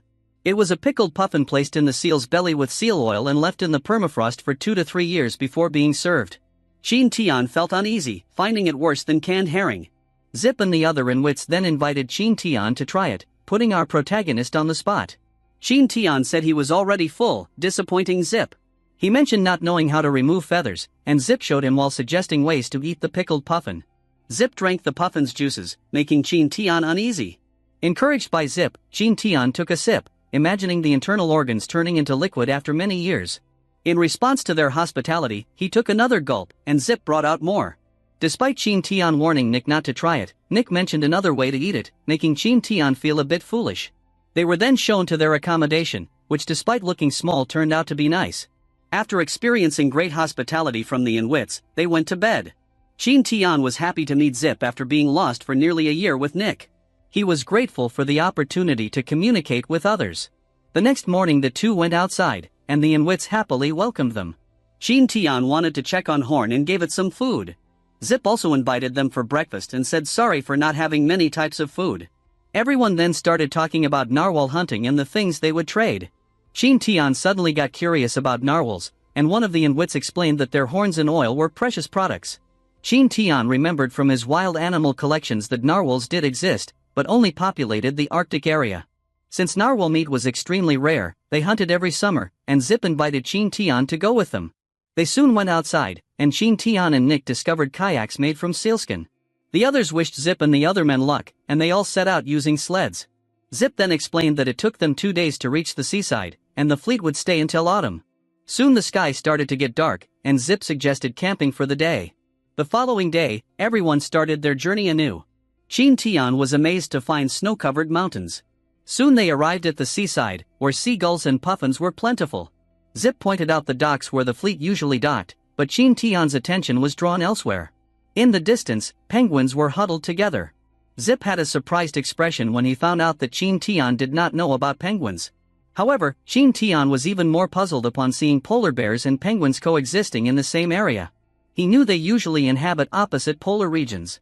Curious, Qin Tian inquired about the fleet's schedule, to which Zip responded that there wasn't a fixed schedule as long as it was summer. Zip suggested sending Qin Tian and Nick back to the village. Wondering if Zip and the others were going narwhal hunting, Qin Tian expressed interest in joining. Zip proposed staying with them to help with the hunt, and Qin Tian enthusiastically agreed, eager to witness narwhals and meet the fleet. Suddenly, Nick appeared and informed them of a good location to set up igloos. The pair had previously discovered mosses that served as Horn's food source. Zip then called everyone for breakfast. He also fed his huskies with yakum, which were dried organs and bones, so the doggos would always have strength. Qin Tian found the mutual relationship between humans and dogs amazing. Qin Tian and Nick later went to the seaside to spot some narwhals.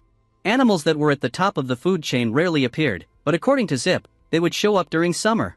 However, Qin Tian's eyes were already hurting from looking at the water's surface reflecting the sunlight. Qin Tian then wondered if they should just keep waiting for the narwhals, but Zip advised them not to waste time and to look for other prey nearby. Nick excitedly offered to go hunting, but Zip was hesitant because he believed women were only for routine chores. Just then, Nick drew an arrow and fired it toward a seal, hitting the mark without missing. Zip and the others were impressed to see Nick hit the seal from such a distance. Zip then agreed to let Nick handle the hunting.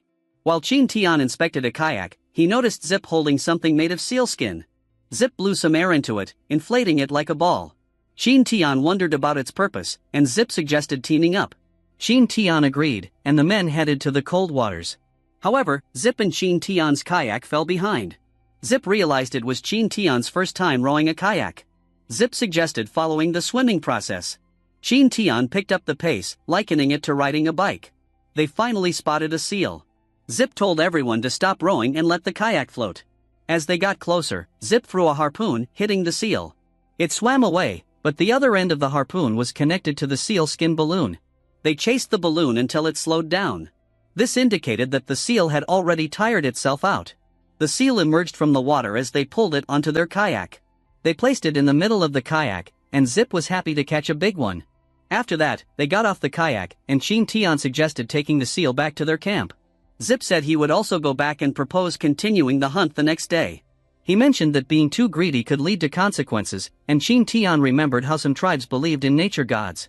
Qin Tian had once pondered whether they should simply let things happen naturally, but Zip suggested gathering the courage to stand against it. Qin Tian was concerned that such defiance might anger the gods, but Zip corrected him, saying the gods permitted them to survive, hunt, and reproduce. According to Zip, the gods would only be displeased if they went too far and crossed a certain line. Qin Tian then remembered the importance of balance. Soon the others returned with seals they had hunted, confirming that they hadn't come across any narwhals. Back at their camp, Nick questioned the purpose of the seal skin balloon. Qin Tian explained that it served as a buoy marker during seal hunting. The day concluded with everyone sharing their stories over dinner. The day after, they noticed fewer seals, just like when Qin Tian and Nick hunted alone. Qin Tian wondered what they'd hunt now. They all climbed a cliff and gathered some puffin eggs from small ledges. Zip reminded him not to take them all, and Qin Tian recalled the importance of ecological balance. Since puffins stuck close to their eggs, they were easy to catch. Suddenly Nick called them, claiming she had spotted some narwhals. A few narwhals swam by, and Qin Tian finally got to see them. Excited, Zip advised him to be patient. Impressed by Qin Tian's strength, Zip complimented him as he pulled him up from the cliff. Shortly after, Zip informed Qin Tian that hunting narwhals was more challenging than hunting seals, and they needed to work as a large group. Everyone then paddled out onto the water in their kayaks. The ice sheets were breaking due to the summer heat, and everyone positioned themselves to corner the narwhals. Zip instructed everyone to stop and wait for their prey, explaining that the narwhals wouldn't notice them if they remained quiet. Qin Tian decided to follow Zip's advice since it was his first time hunting narwhals. 2 hours passed and all the narwhals did was engage in sword fighting. Qin Tian wondered if playing was all they did. Just then Nick noticed that the narwhals were approaching. One jumped out of the water and Qin Tian called it ugly. Poor narwhal. Nick was amazed to see the narwhal's long horns that grew along its own body size. The Inuits claimed they hadn't heard of anyone getting stabbed by the horns. Zip told them to be quiet as the narwhals moved, and they decided to follow them quietly to their new playing area. They had been on the kayak for almost half a day, and Qin Tian could feel the fatigue despite wearing thick clothes. He called for Zip, who understood and instructed them to continue the next day, since the narwhals wouldn't be far. As it started to get dark, Qin Tian skipped dinner to prioritize sleep, hoping for a good night's rest for the next day's hunt. The following day, as Qin Tian headed to the seaside, he pondered whether narwhals had schedules like humans. He tossed his kayak into the water and returned to the spot where he waited before. The arrangement of the narwhals was different from the day before. He observed that they kept a distance to avoid harming each other. Suddenly they spotted a narwhal swimming alone. Everyone followed it, and Zip told everyone to spread out. He ordered them to shoot, and harpoons flew from 3 directions. The narwhal got hit and quickly dove underwater.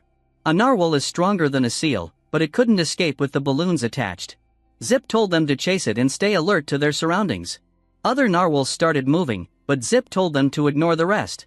Everyone scattered, and Qin Tian wondered where the narwhal had gone. Nick suddenly noticed something: the balloons. Zip then told them to be patient and wait for the narwhal to lose its strength. Shortly after, they had caught their prey, and Qin Tian began touching the narwhal's skin. Zip then tossed a freshly cut piece of narwhal meat to Qin Tian, expressing how tasty it was. Qin Tian took a bite and savored the delicious raw meat. Zip reminded everyone to feed the innards to the dogs before going for another hunt, cautioning against getting too excited over just one successful catch. The group became enthusiastic, raising their hands in anticipation. That night, Zip shared that they were fortunate to encounter a group of narwhals. They hadn't seen any for 3 days prior to this, the last time they went searching. Zip advised everyone to head back and get some rest. Feeling exhausted, Nick and Qin Tian decided to call it a night to recharge. Outside, Horn and the Huskies slept side by side. Suddenly Horn woke up and noticed the night sky glowing. As the snow continued to fall, auroras began to illuminate the sky. Nick also spotted them and woke up Qin Tian, who was surprised to witness auroras in the area. The couple enjoyed the breathtaking sight together. Qin Tian couldn't believe he was witnessing something he had only seen in the media before. Zip and the rest emerged and pondered what might await them at the end of the heavenly path, their term for the auroras. The auroras faded away, prompting Zip to suggest that everyone sleep through the next day and head back home the day after. According to Inuit belief, the auroras were a path constructed by the gods to guide souls from purgatory. Given their frequent hunting, they thought the gods had taken notice of them. Qin Tian, for the time being, embraced their beliefs and decided to take a break, as he hadn't had much private time with Nick lately. 2 days earlier, the hunting group returned to the Inuit settlement. The people who greeted them were delighted to see the results of the hunt, which turned out to be a significant harvest for just half a month of hunting. Zip then put aside the narwhal horns and promised to share the earnings with Qin Tian when the fleet arrived. He introduced his wife, Yusak, who was skilled at cutting the narwhal horns. Qin Tian handed over the task to her. He was reminded to arrive early for the celebration and distribution of the harvest. They explained that the food would be divided for banquets, reserves, family shares, and the hard-working hunters. Everyone decided to take a break, and Nick invited Qin Tian to rest with them. That night, everyone gathered in the huge igloo. Families enjoyed the meat the hunters had caught. Zip approached Qin Tian, expressing his intention to bring narwhal meat. However, Qin Tian preferred seal meat. Zip agreed, thanking Qin Tian for his assistance. Qin Tian then spoke with Zip's father, the eldest among them, asking if he had seen any strange buildings or temples in the area.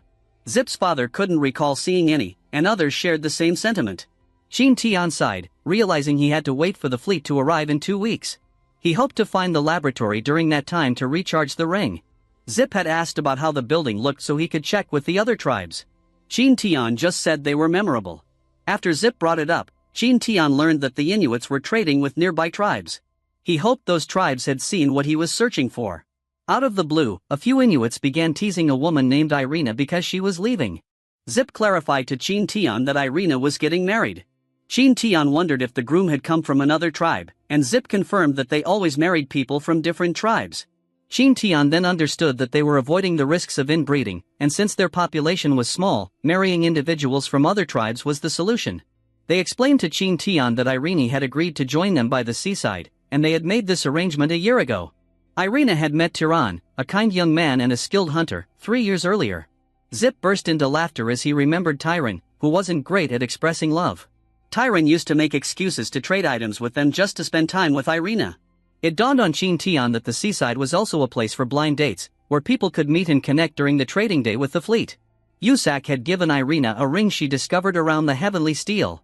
Nick suddenly noticed the ring's appearance and informed Qin Tian about it. Qin Tian took a close look at the ring Irina held. Awkwardly approaching them, he wondered if he could inspect the ring and promised to be careful with it. The couple began analyzing it. The ring looked scratched and old, and Qin Tian hoped it would still work. Despite his efforts to elicit a response, nothing happened. Qin Tian then inquired about where they found the ring and assured them not to misunderstand, because he also had a similar ring. Due to the cold weather, Qin Tian allowed Nick to hold it for him, and Nick showed the ring to everyone. Irina and Yusak were surprised when they saw the same ring and wondered where they had gotten it because it was more beautiful than Irina's. Zip's father then said they found the ring at the heavenly steel. Zip offered to guide them to the snow mountain to see it. Qin Tian was excited and thanked Zip, happy that Zip was willing to help since they were friends. Qin Tian thought the heavenly steel was like the lab. The next day, everyone went to the snow mountains. Qin Tian thanked Zip for starting early, but Zip was okay with it because he noticed how eager Qin Tian was about the topic. Zip told Qin Tian it would take them half a day to get to the mountain range, and Qin Tian was okay with that. Morning arrived and the decision was made to camp for the night. During that evening, Zip explained that they had named the place Heavenly Steel, but in reality it was a deep basin. Qin Tian pondered why it had such a name, and Zip clarified that at the basin's bottom, there were stones with inscriptions they couldn't decipher. Qin Tian wondered if it was similar to a sinkhole, like the one they encountered on the first island. The following day the group tied themselves together with ropes, with some members guarding the sleds and dogs. They began their journey across the snowy mountain. Qin Tian, curious about how they found the place with no resources for hunting or foraging, asked Zip. As Zip began explaining it was to avoid wolves, he accidentally slipped off a cliff. Fortunately, he was connected by a rope to the others, and with everyone's effort, they pulled him back, eliciting a sigh of relief from Zip.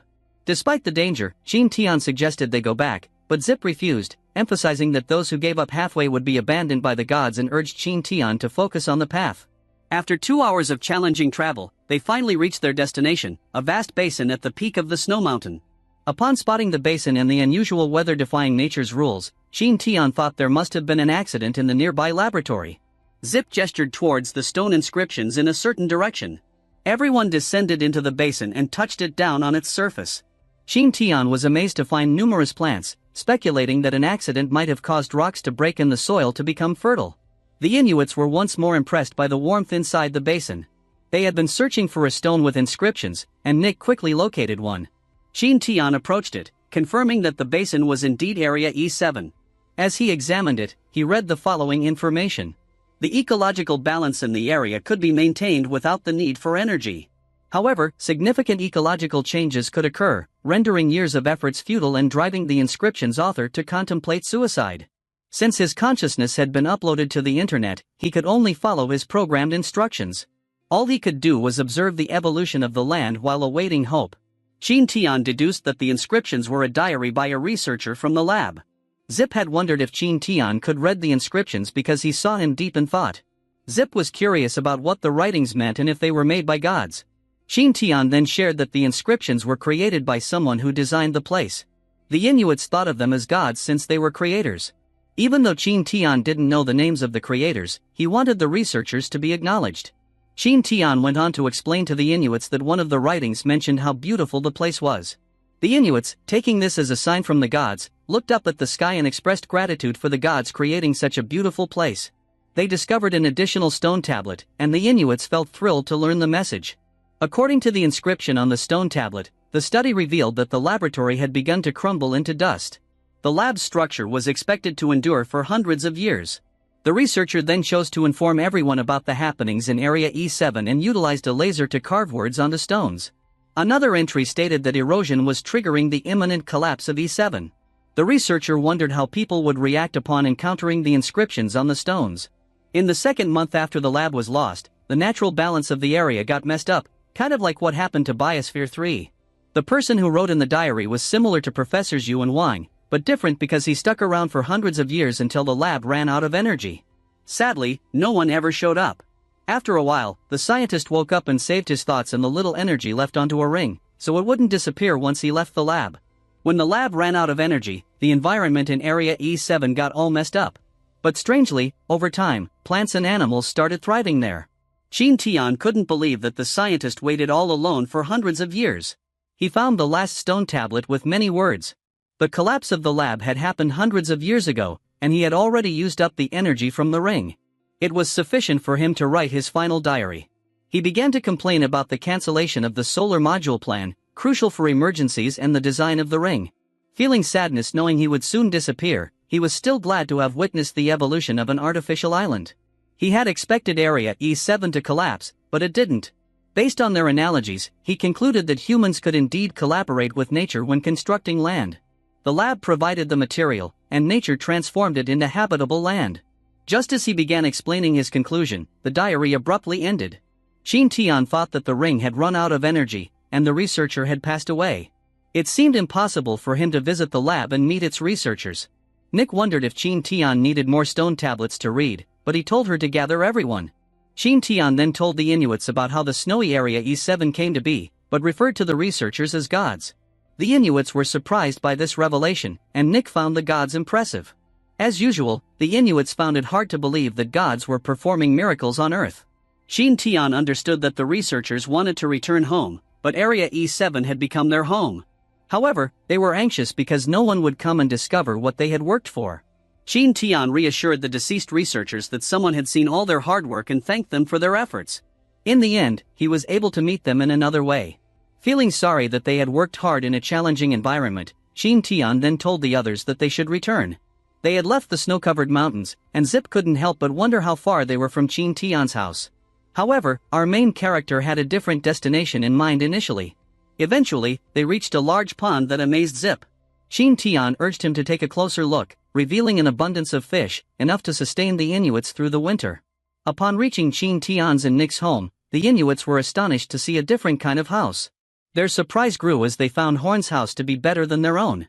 The real shock came when they saw a plentiful supply of food and drinks stored in the warehouse. Qin Tian claimed to have made them himself and generously offered them to the Inuits for dinner. That very night, everyone praised how much food Qin Tian had gathered. Qin Tian explained it was because they were in a forest with plenty of resources. The Inuits were happily sipping wine made from birch sap. Qin Tian then suggested that the Inuits should relocate to the forest, and Zip agreed due to the abundant resources. Although Zip felt guilty taking so much from Qin Tian, our main character assured him that it was a way of expressing gratitude in giving farewell gifts. Zip felt sad about Qin Tian leaving. In response, Qin Tian told Zip that he would feel hurt as a friend if Zip refused the gifts. Gratefully, Zip thanked Qin Tian and Nick for everything, but Qin Tian wanted to hear their gratitude once they were safely escorted back to the seaside. They all decided to take a day to rest and planned to leave the day after tomorrow. 2 days prior, everyone had returned to the Inuit settlement, gathering all belongings from Qin Tian's camp. A decision was made to accompany Qin Tian and Nick to the seaside for a few days. Filled with emotion, Zip hugged Qin Tian tightly, pledging to ensure their safe departure. The group set out for the bay, but the journey would extend by 2 more days as they had to bring Irina along. Qin Tian was okay with the delay, and the other Inuits playfully teased Irina, suggesting she was more eager than anyone to reach the seaside. Irina, blushing, insisted that she had no interest in seeing her future spouse at all. Laughter filled the air as the Inuits enjoyed the journey together. 2 days earlier, they reached the seaside where several igloos had been constructed. Nick observed how it resembled the Maya settlement. Zip mentioned that more people would join them later and suggested finding a spot to rest. While the rest searched for a place to build an igloo, Irina was on the lookout for her future spouse. Zip assured them not to fret, as the fleet was scheduled to arrive later in the same month. Qin Tian could already see people engaging in trade, and Zip remarked that it was also the time for single individuals to seek partners. As night fell, Qin Tian stayed up late, causing concern for Nick. Eventually, Qin Tian agreed to go to sleep, acknowledging their different goals compared to the others at the seaside. The following morning, Zip showed Qin Tian around the trading market. Qin Tian observed the importance of food being exchanged for other valuable items. Zip introduced Qin Tian to a person named Adumu. Unexpectedly, Adumu encouraged a man to approach, indicating he should talk to his future wife. Tyron greeted Irina with shyness, and Qin Tian found him to be trustworthy. Zip and Adumu then decided to discuss wedding matters. Qin Tian and Nick chose to leave and wander around as outsiders. While walking, Nick noticed that there were no more than 20 types of products among the stalls. Qin Tian wondered if Nick enjoyed watching the negotiations. Suddenly, people near the sea began making a commotion. Qin Tian overheard them talking about a large ship. As the excitement grew, a massive ship came into view. Couple of ships approached the docks, and Nick wondered if they should move closer. However, Qin Tian advised her to take it slow. Suddenly, a small boat appeared, and a blond man seemed relieved to have reached Iceland, expressing a desire for meat. Nick couldn't help but notice they resembled Jessica. Based on their appearance, Qin Tian guessed they were foreign sailors. Suddenly, a man exclaimed that another ship was docking. Qin Tian had heard from Zip but hadn't expected a second fleet. Zip then showed up, reminding Qin Tian to grab his belongings quickly. Qin Tian understood, and Zip told him to return with him.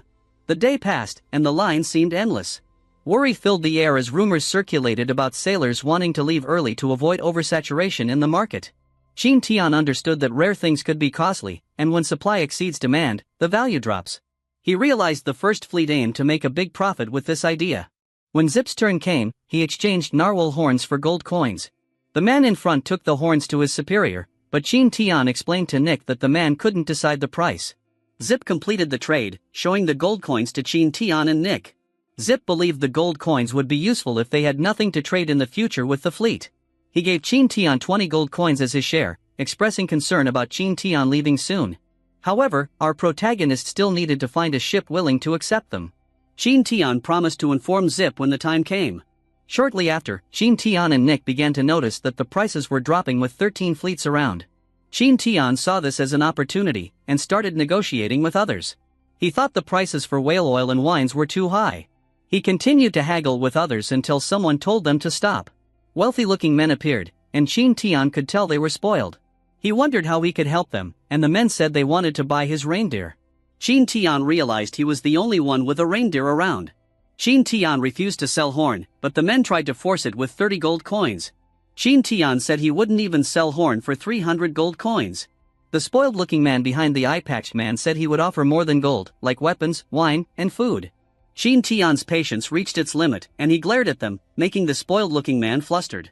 He felt embarrassed for getting scared by a barbarian. The man stepped forward, claiming to be a baron, and challenged Qin Tian to a duel. Qin Tian said he thought having a duel was unnecessary. The baron then wondered if Qin Tian was scared. Just then, a man told the baron to stop. A guy with brown hair and blue eyes showed up with a tall blonde man and a woman wearing glasses. The baron got mad for being interrupted, but the brown-haired man went to greet with respect. The baron felt pleased to be respected by these civilized people, and wondered what the man wanted. The brown-haired man then said it wasn't worth it for a noble like the spoiled man to duel over a reindeer. The baron agreed but still wanted Qin Tian to feel honored that his reindeer was noticed. Qin Tian noticed that the guy with brown hair trying to help him. He was ready to use force if needed. A woman with glasses then tapped the brown-haired guy and shook her head. The brown-haired guy told the baron that there were plenty of reindeer in the area, and he could get one as a gift. He also pointed out that more local people were gathering around. The baron got worried, thinking they might attack him for offending one of their friends. The guy with brown hair and his friends used to think the baron's worries were kind of silly. They told him that people weren't interested in fighting, they just wanted to trade supplies. Another wealthy guy sighed, saying Qin Tian missed his chance for glory. They left, but the brown-haired guy still thought the rich folks were a bit silly for caring so much about glory. Then, the woman with glasses scolded the brown-haired man for suggesting to buy reindeer for the spoiled nobleman. Intrigued, Qin Tian asked if he could join them on their ship. He thanked them and introduced himself. The woman, named Ashbel, said words alone weren't enough. Qin Tian offered Horn and his stuff, but the brown-haired man, Kent, insisted the woman was just kidding. He introduced himself as Kent, Ashbel as Ashbel, and the tall man as Gossen. Kent reminded Qin Tian to steer clear of people like the baron in the future. Qin Tian had wondered if Kent was a merchant because he was seeking gold coins, but Kent advised Qin Tian not to get his hopes too high. They eventually reached the trading area where Kent had set up. Nick observed that people were joyfully conversing, unlike at other merchants' stalls. Qin Tian agreed, noticing the amiable relationship between the Inuits and Kent. He decided to board Kent's ship. Qin Tian managed to get 34 gold coins for his stuff eventually, and Ashbel said that was the going rate. Qin Tian trusted them and thanked them with 6 gold coins. He also asked if they could take passengers and inquired about the fare to get back to their homeland. Kent was curious why Qin Tian wanted to leave, and he explained that he just wanted to explore the world. Kent had invited others to leave before, but Qin Tian told him to be honest about the place not being suitable for living. Kent agreed and said Qin Tian was the exception. Qin Tian then shared his thoughts with Kent about the importance of family routes. Qin Tian wanted to talk about the fare, and Kent hoped it could be free. Ashbel disagreed and said they could ride for free but had to pay 20 copper coins per day for food. Qin Tian wondered if his gold coins would be enough for the journey to their homeland. Ashbel claimed he could survive on 1 bread per day. Qin Tian decided to work for it, and Ashbel agreed to discuss the matter. Later, in Ashbel's tent, Qin Tian found a world map. Ashbel said some merchants sold them, but the Inuits weren't interested. Qin Tian bought a map for 1 silver. With a serious face, Qin Tian opened the map, revealing a kingdom called Holy Powat and an empire named Garmin, with Iceland roughly sketched north of it. Nick had appeared with the change for the map. It simply meant that 1 gold coin was worth 10 silver coins. Qin Tian decided to leave, leaving Kent and Ashbel puzzled about his departure from Iceland. At that moment, Gossen claimed that Qin Tian didn't belong with the indigenous people in the first place. Qin Tian observed the detailed Holy Powat kingdom on the map, assuming that the merchants were from that kingdom. Iceland was supposed to be in Area E7, but it had minimal contact with the outside world. He couldn't estimate the true size of the country based on the map, and Treasure Island 2 and E3 were not marked. Nick wondered if they would leave in mid-September, and Qin Tian instructed her to prepare for the next week. Nick hoped they could find their ship again, and Qin Tian advised her to leisurely learn about the outside world from Kent during their travels. The next day, while Kent was talking with Qin Tian, he got called for work. Qin Tian noticed that Kent was the merchant leader, but Ashbel was the one doing most of the work. Regarding Gossen, Nick warned Qin Tian to be careful around him. Qin Tian and Nick left as the time had arrived.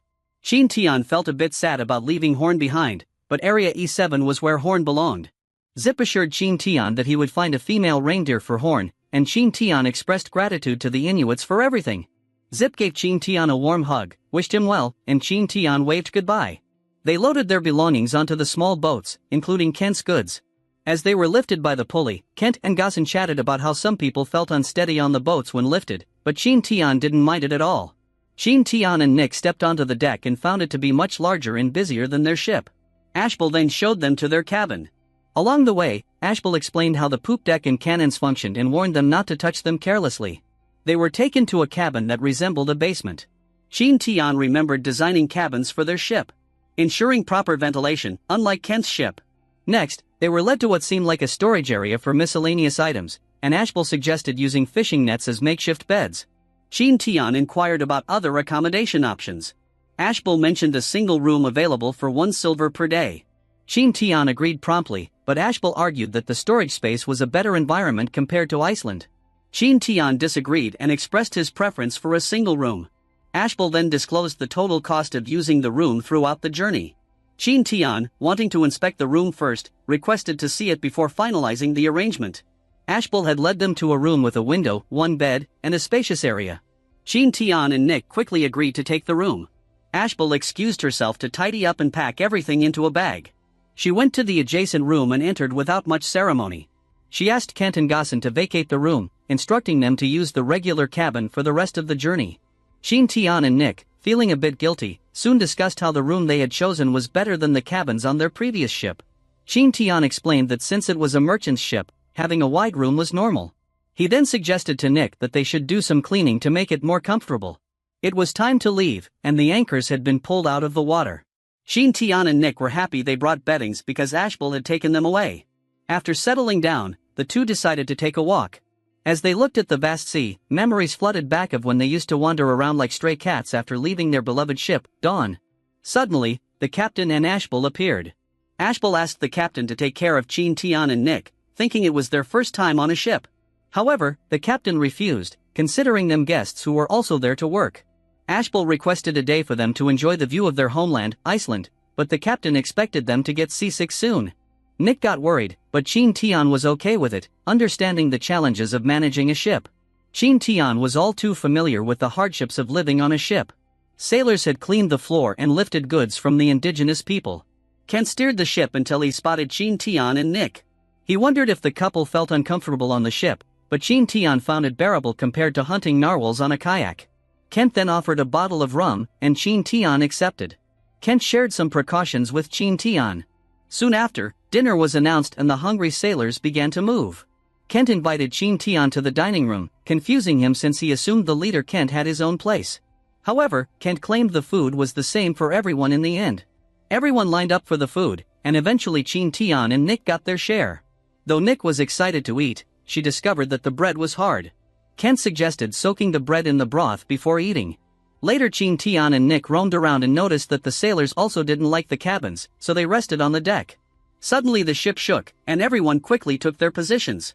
Qin Tian saw how wild the ocean was and explained to Nick that not all oceans are that rough. As it got dark, the couple returned to their cabin. Qin Tian reminded Nick that it would get cold soon, and then they went to sleep. The next day, Ashbel introduced Roger to Qin Tian. Roger gave him 10 minutes to get ready for work. Ashbel hoped Qin Tian wouldn't mind Roger's way of speaking. Roger led them to a storage area, and Qin Tian wondered if the journey to Iceland was risky since they had many cannons. Roger instructed the couple to take barrels of tar onto the deck, which they lifted easily. Roger then told them to tar the entire deck for the whole day, or they wouldn't get dinner. Nick had been confused when she thought the tar might make people slip, but Qin Tian explained that it actually helped protect the wood from corrosion. Nick then wondered why they didn't do the same for the ship called Dawn, but Qin Tian clarified that the wood used for Dawn could withstand corrosion. Qin Tian sighed, realizing that coating the entire deck would take half a day, but considering the risky tasks other sailors had to do, Roger was already going easy on them. As evening approached, Roger told them they needed to speed up their work. The following day, it was Qin Tian's turn to be the lookout. Despite struggling, Roger, who was casually resting on the ropes, gave him some helpful tips. However, Qin Tian accidentally got his leg tangled in the ropes and expressed gratitude when Roger assisted him. The pair continued their work on the ship, maintaining hooks and ropes, and even taking care of cooking duties. Shortly after, the couple began feeling uneasy about using the ship's toilet. Qin Tian could even sense the turbulent sea while their stomachs were in turmoil. They couldn't help but sigh. Out of nowhere, Gassen appeared and invited them to have dinner together. Qin Tian then discovered that this dinner was much fancier than the previous ones. The couple was delighted to hear about cheese and wine. However, their excitement crumbled upon seeing the dinner. The water smelled bad, and the cheese had some unexpected visitors. Qin Tian now understood why the wine was brought out. Kent showed up and explained that the stocked fresh water had gone bad. He suggested swapping the maggot-infested cheese with cookies. Qin Tian was okay with the idea since both are sources of nutrients in the end. Kent then mentioned that the fresh water was melted ice from Iceland, and it had been a month since then. Qin Tian proposed sterilizing the water before storing it in barrels, but Kent didn't understand the term, assuming that people from Holy Power didn't know about bacteria. Qin Tian explained it simply, describing them as tiny things invisible to the naked eye. Kent and Gassen started worrying about their bodies after learning about bacteria. Kent realized that bacteria caused the spoilage but wondered how Qin Tian knew about them. Seeing Gassen getting upset and realizing he didn't have a microscope, Qin Tian stopped explaining. Just then, a sailor collapsed on the floor. Kent excused himself, saying he needed to attend to something. Nick became concerned, but Qin Tian reassured her, telling her to trust Kent. Shortly after, Qin Tian and Nick found themselves immersed in water, questioning if there might be a leak. Roger assured them that Poseidon would only bother if the water reached knee-deep. He directed the couple to bail the water out of the cabin with a bucket. Qin Tian inquired if Roger knew anything about water pipes, but Roger admitted he had no clue, prompting a sigh from Qin Tian. Suddenly Qin Tian spotted some bamboo lying around and considered using it. Despite Roger dismissing the idea, Qin Tian explained that he could channel the water flow with the bamboo. Roger burst into laughter, finding it as ridiculous as magic. Qin Tian, with a determined expression, asked Roger to give him 2 hours. Seeing Qin Tian's determination and unwillingness to back down, Roger began to wonder if Qin Tian could actually accomplish the task. Eventually Roger agreed, and if Qin Tian couldn't complete it within 2 hours, he would be responsible for draining all the water from every cabin. Qin Tian, curious about the potential reward, found out that Roger had bet his week's worth of salary. Nick, uncertain about what to do, was told by Qin Tian that they needed to create bamboo tubes first. They borrowed some tools and proceeded to make holes in the bamboo, connecting them like pipes. Unfortunately, they could only use canvas tarpaulins to seal the holes. As they worked, other sailors started to take notice. They questioned whether this unconventional method could truly remove water from the hull bottom. Meanwhile, those in another cabin, who were busy draining water, were informed that they were witnessing the outcome of an Inuit losing a bet. Suddenly a commotion arose as one sailor became angry when someone accidentally threw a bucket into the water, causing it to splash around. All of a sudden the sailor saw a bamboo tube entering the cabin. On the ship's deck, Qin Tian was pouring water into the bamboo tube, and everyone got really upset with him. They couldn't figure out why water was continuously coming out of the bamboo. Someone hurried back and informed Roger that Qin Tian was once again filling the cabin with water. Out of nowhere, Nick rushed in and tapped the bamboo tube with the handle of a sword. At the same time, on the deck, Qin Tian noticed the signal Nick had just given. The couple then uncovered the canvas on both ends of the bamboo tube simultaneously. Water started spraying out of the bamboo tube on the deck. The sailors were stunned by this unexpected sight and quickly ran towards the others. Meanwhile, Kent and the others discussed the diseases affecting their crew. 2/3 were already sick. Gassen claimed that sailors had been prepared for risks the moment they boarded the ship. Suddenly a commotion arose about the bamboo pipe on the deck. They went to check it out and Kent wondered what was happening. The sailors couldn't believe what they were seeing. Obviously, at the bottom of the hull, the bamboo pipe's end kept sucking water from the cabin. Everyone was shocked and impressed at how it worked, assuming that Inuits had magic. The sailors even called Roger to check it out. Everyone on the deck stood there, mesmerized by the incredible sight of water flowing from the bottom hull to the deck side. As they witnessed the water spewing out of the bamboo, Ashbel questioned whether bamboo was the sole material used for this.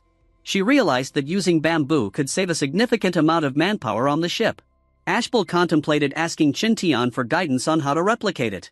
Suddenly Kent exclaimed about the siphon effect and inquired more about it from Qin Tian. Wooshbel was surprised that Qin Tian readily shared such information. Seizing the opportunity, Wooshbel offered to pay if they could be taught the technique. This seemed like a breakthrough for Qin Tian. He feigned astonishment and asked how much they were willing to pay. Fortunately, he decided not to disclose any more information. Roger had gone to the deck and was wondering what was happening, seeing that many of them were grouped together. Ashbel then offered 300 gold coins for the information, surprising Qin Tian. Our protagonist tried to calm himself down since he still had the chance to raise the amount. knowledge was truly the best wealth. Concerned, Ashbel asked for further negotiation. Qin Tian then boldly asked for 500 gold coins and fearless travel for the rest of the voyage. Seeing Ashbel silent, Qin Tian wondered if it was too much. However, Ashbel happily agreed and shook his hand. Qin Tian was disappointed that Ashbel quickly agreed since he could have asked for more. On the other hand, Ashbel was glad that it was only half of the price that she had initially expected. Everyone could see the cunning smiles from both Qin Tian and Ashbel. Roger spoke up, instructing Ashbel to include his weekly salary. Ashbel, acknowledging that Roger's bet led to a beneficial magical experience, chose not to deduct Roger's salary. Instead, Ashbel decided to cover the cost. Qin Tian, on the other hand, insisted that Roger need not repay him. Roger admitted to his loss, considering it a small amount equal to 1 week's salary. He pondered how long the magical effect would persist. Qin Tian clarified that it would continue until all the water was drawn from the cabin. However, a reset was required if any leakage occurred. To expedite the process, more bamboo was needed. Following Roger's instructions, the other sailors brought out the remaining bamboo. The siphon effect happened when the liquid moved to the top of the bent pipe because of pressure differences, and then it came down due to gravity. Inside the pipe, a vacuum was created, either by sucking or using a pump. As the liquid went from high pressure to low pressure, it passed through the pipe, reached the highest point and then came down because of gravity. Qin Tian explained this and the others looked confused, their heads metaphorically steaming. This was a common reaction that Qin Tian was familiar with. Kent wondered if the new terms were like bacteria. Ashbel got curious, and Kent provided a simple explanation. Gaussen at the back was overwhelmed with information. After an hour of teaching, Qin Tian realized how challenging it was. The concept was tough for them to grasp. Qin Tian decided to let them discuss among themselves to get some fresh air. He knew he still had to teach them in the coming days and took a break to check if the bamboo tubes were still working. Qin Tian went down to the bottom of the ship and found that water had been leaking from the tubes, but everything seemed fine. At that moment, someone yelled at them, curious about why they were down there. Suddenly, Roger emerged from the shadows. Qin Tian wondered why Roger had joined him in the bottom hall. He pondered if it had to do with the bet, but Roger suddenly revealed some wiggly things, saying he was deworming the ship. As they examined the creatures, Qin Tian recognized them as shipworms. Despite their name, shipworms were actually mollusks commonly found in oceans feeding on wood. Qin Tian began to consider if Roger had been catching these shipworms all along.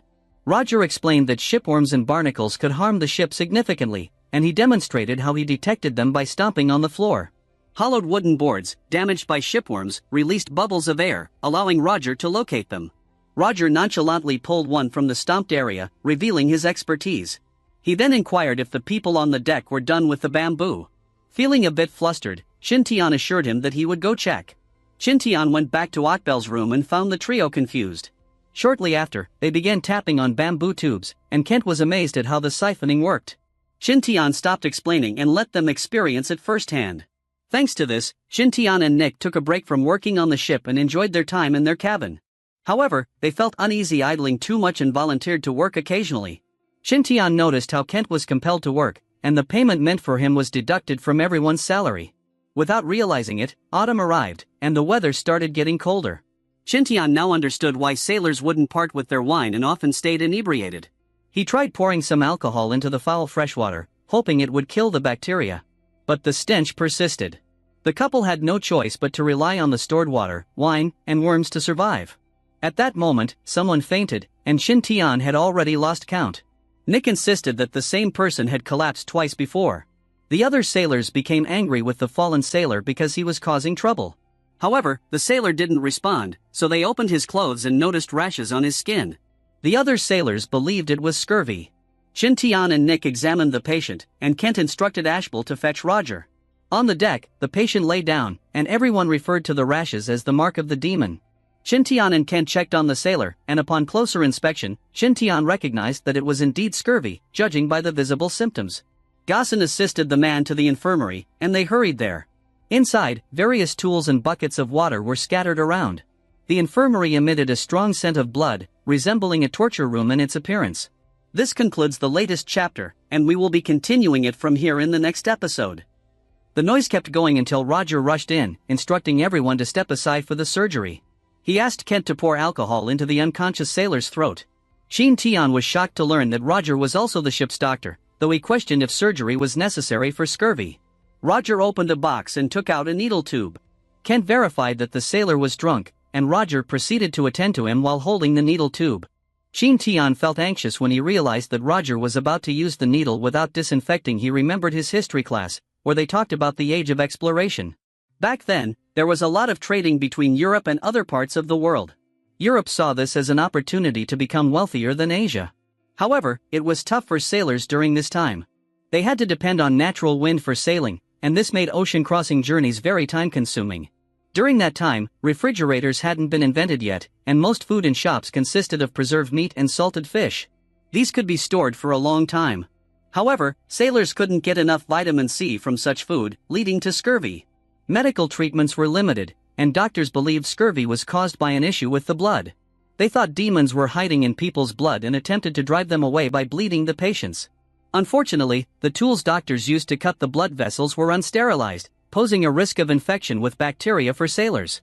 Moreover, since the concept of bacteria was unknown, the infirmaries were not kept clean. The infirmaries' floors turned red from dried bloodstains, and only sand was used to prevent slipping. With these incorrect treatments and unsanitary conditions, sailors had to rely on luck to survive. After recalling those discussions, Qin Tian had told Roger to stop the treatment because it could have hurt the sailor. Qin Tian, being from Iceland and unfamiliar with the treatment, was reassured by Kent not to worry. Qin Tian expressed that bleeding was useless and would only result in the sailor's death. He then inquired about the previous outcomes of the treatment. Ashbel confirmed that out of 127 people, only 31 had survived, mentioning that Gossen was one of them. Qin Tian called Gossen lucky, asserting an 80% chance of saving the sailor without resorting to bleeding. This declaration infuriated Roger, who questioned how Qin Tian could achieve such results. Qin Tian insisted he could, pointing to the natural flow of water to remove water from the ship as an analogy. Roger and Kent began to realize that Qin Tian might indeed be able to cure the sailor. Gossen wondered if it could be another miracle, while Ashbel pondered if more than 50 sailors could have survived had Qin Tian been present. Ashbel then inquired about what Qin Tian needed, expressing her belief in him. Qin Tian mentioned the barnacles on the bottom of the hull. Seeing the confusion, Qin Tian explained that the sailors were suffering from scurvy due to a lack of vitamin C, which is an invisible substance found in food and also present in barnacles. He assured them that the sailors would recover once they took vitamin C. Roger, convinced by Qin Tian's explanation, still worried about the time it might take. He then instructed the other sailors to gather the barnacles. On the ship's deck later, Ashbel assigned tasks to the sailors. One group would head out to sea while another would provide support. Kent showed up with buckets of oil, curious about how Qin Tian intended to use them. Qin Tian explained that the sailors would apply the oil to endure the cold while diving. Despite some sailors doubting his words, Roger urged them to follow Qin Tian's instructions and stop the chatter. Grumbling, the sailors coated themselves in animal oil before heading down in small boats, reminding each other of distress signals and rescue procedures. Gossen signaled everyone to start diving into the water. Upon reaching the hull's bottom, they discovered numerous barnacles. Gossen realized that cleaning them was crucial to preventing a shipwreck. He found it ironic that something threatening the ship could also be used as medicine. Gossen also acknowledged Qin Tian's wisdom in using animal oil to keep warm in the cold water. Above the water, Qin Tian was amazed to watch the experienced sailors holding their breath for an extended period. Gossen and the rest emerged from the water, and a different sailor on the small boat questioned whether the oil was effective. One sailor insisted that it worked because the water didn't feel as cold as anticipated. They gathered a bag of barnacles and secured it to the deck with a rope. Kent pondered if the sailor afflicted with scurvy could be cured with the barnacles. But Qin Tian suggested it might take time since they needed to consume them for a few days. Roger had checked the sailor who had trouble swallowing food. Qin Tian instructed him to give the meat to the sailor. Despite complaining about the hassle, Roger went ahead and fed the sailor. Despite his initial hesitation, the sailor took a bite of the meat and expressed how delicious it was. Qin Tian explained that fresh raw barnacles could taste good with cooking or processing. He observed that the sailor found the barnacle tasty due to a lack of vitamin C affecting his taste buds. Meanwhile, Kent didn't like the taste but Nick enjoyed it. Kent wondered if they could cook the barnacle first, but Qin Tian clarified that high temperatures could damage vitamin C. Despite this, since they had plenty of barnacles, Qin Tian realized they wouldn't lack vitamin C even if they cooked them. The first group of sailors then asked the second group to continue cleaning up the barnacles underwater. Sometime after, Qin Tian let out a huge sigh. Gossen, Kent and Nick wore gloomy expressions as they hadn't managed to catch any fish at all. Nick, puzzled by the situation, asked Qin Tian for an explanation. Qin Tian clarified that they weren't in a fishery or offshore coast, which made fishing difficult. Upon hearing the term fishery, Nick was curious about its meaning. Qin Tian explained that the vast sea holds the world's most resources, but the distribution of fish is uneven. He mentioned that fish tend to gather near coastal areas due to the presence of inorganic salts. In contrast, offshore areas, especially in open seas, have different conditions, with fish preferring deeper waters. Qin Tian added that fishing in open seas relies on luck and demands great patience. However, a quiet environment is crucial, unlike their own ship, where sailors are often noisy and drunk. Qin Tian observed that the sailors had been unwell a month ago, but since learning from Qin Tian that fresh barnacles could treat scurvy, they consumed them daily. Ashbel confirmed that many sailors were hiding their conditions. The food therapy proved effective, improving the sailors' health and even rejuvenating a previously dying crew member. Kent had claimed that everything was thanks to Qin Tian, but Qin Tian was not grateful for the loud noises from the sailors. At that moment, Kent noticed something and looked behind him. Feeling the wind blowing, his expression darkened. He then announced to everyone that a storm was coming and ordered the sailors to leave the area quickly. The sailors were shocked for a moment, but Roger's instructions snapped them out of it. Kent explained that his perception wouldn't deceive him and told Qin Tian to return to his room with Nick. However, Qin Tian could see that it was still sunny but still believed in the veteran navigator's words. Shortly after, the storm arrived, and Qin Tian observed the harsh weather from his room window. Gozin then guided some sailors and closed the openings. The ship kept sailing through the storm with Kent steering it. The storm worsened, and lightning flashed. The ship's mast was struck and Kent's eyes widened as he saw the massive mast engulfed in blue flames. The sailors cried out that they were doomed since they could see the blazing hellfire. The thunderstorm was raging over the seas. Qin Tian and Nick heard a loud noise from outside. They went out to see what was going on. Qin Tian saw a blue light behind them and found the mast burning in blue flames. The ship shook violently, and Qin Tian and Nick hugged each other for support. A sailor on the crow's nest yelled that there was a vortex. Kent, who had been steering the ship, felt a sudden shock. He realized he couldn't control the vessel anymore. A swirling vortex, known as the Gate of Hell, began pulling them in. Panic set in, and everyone started praying, desperate to avoid a tragic end. Qin Tian understood that escaping the vortex was unlikely unless they could somehow reduce the pulling force.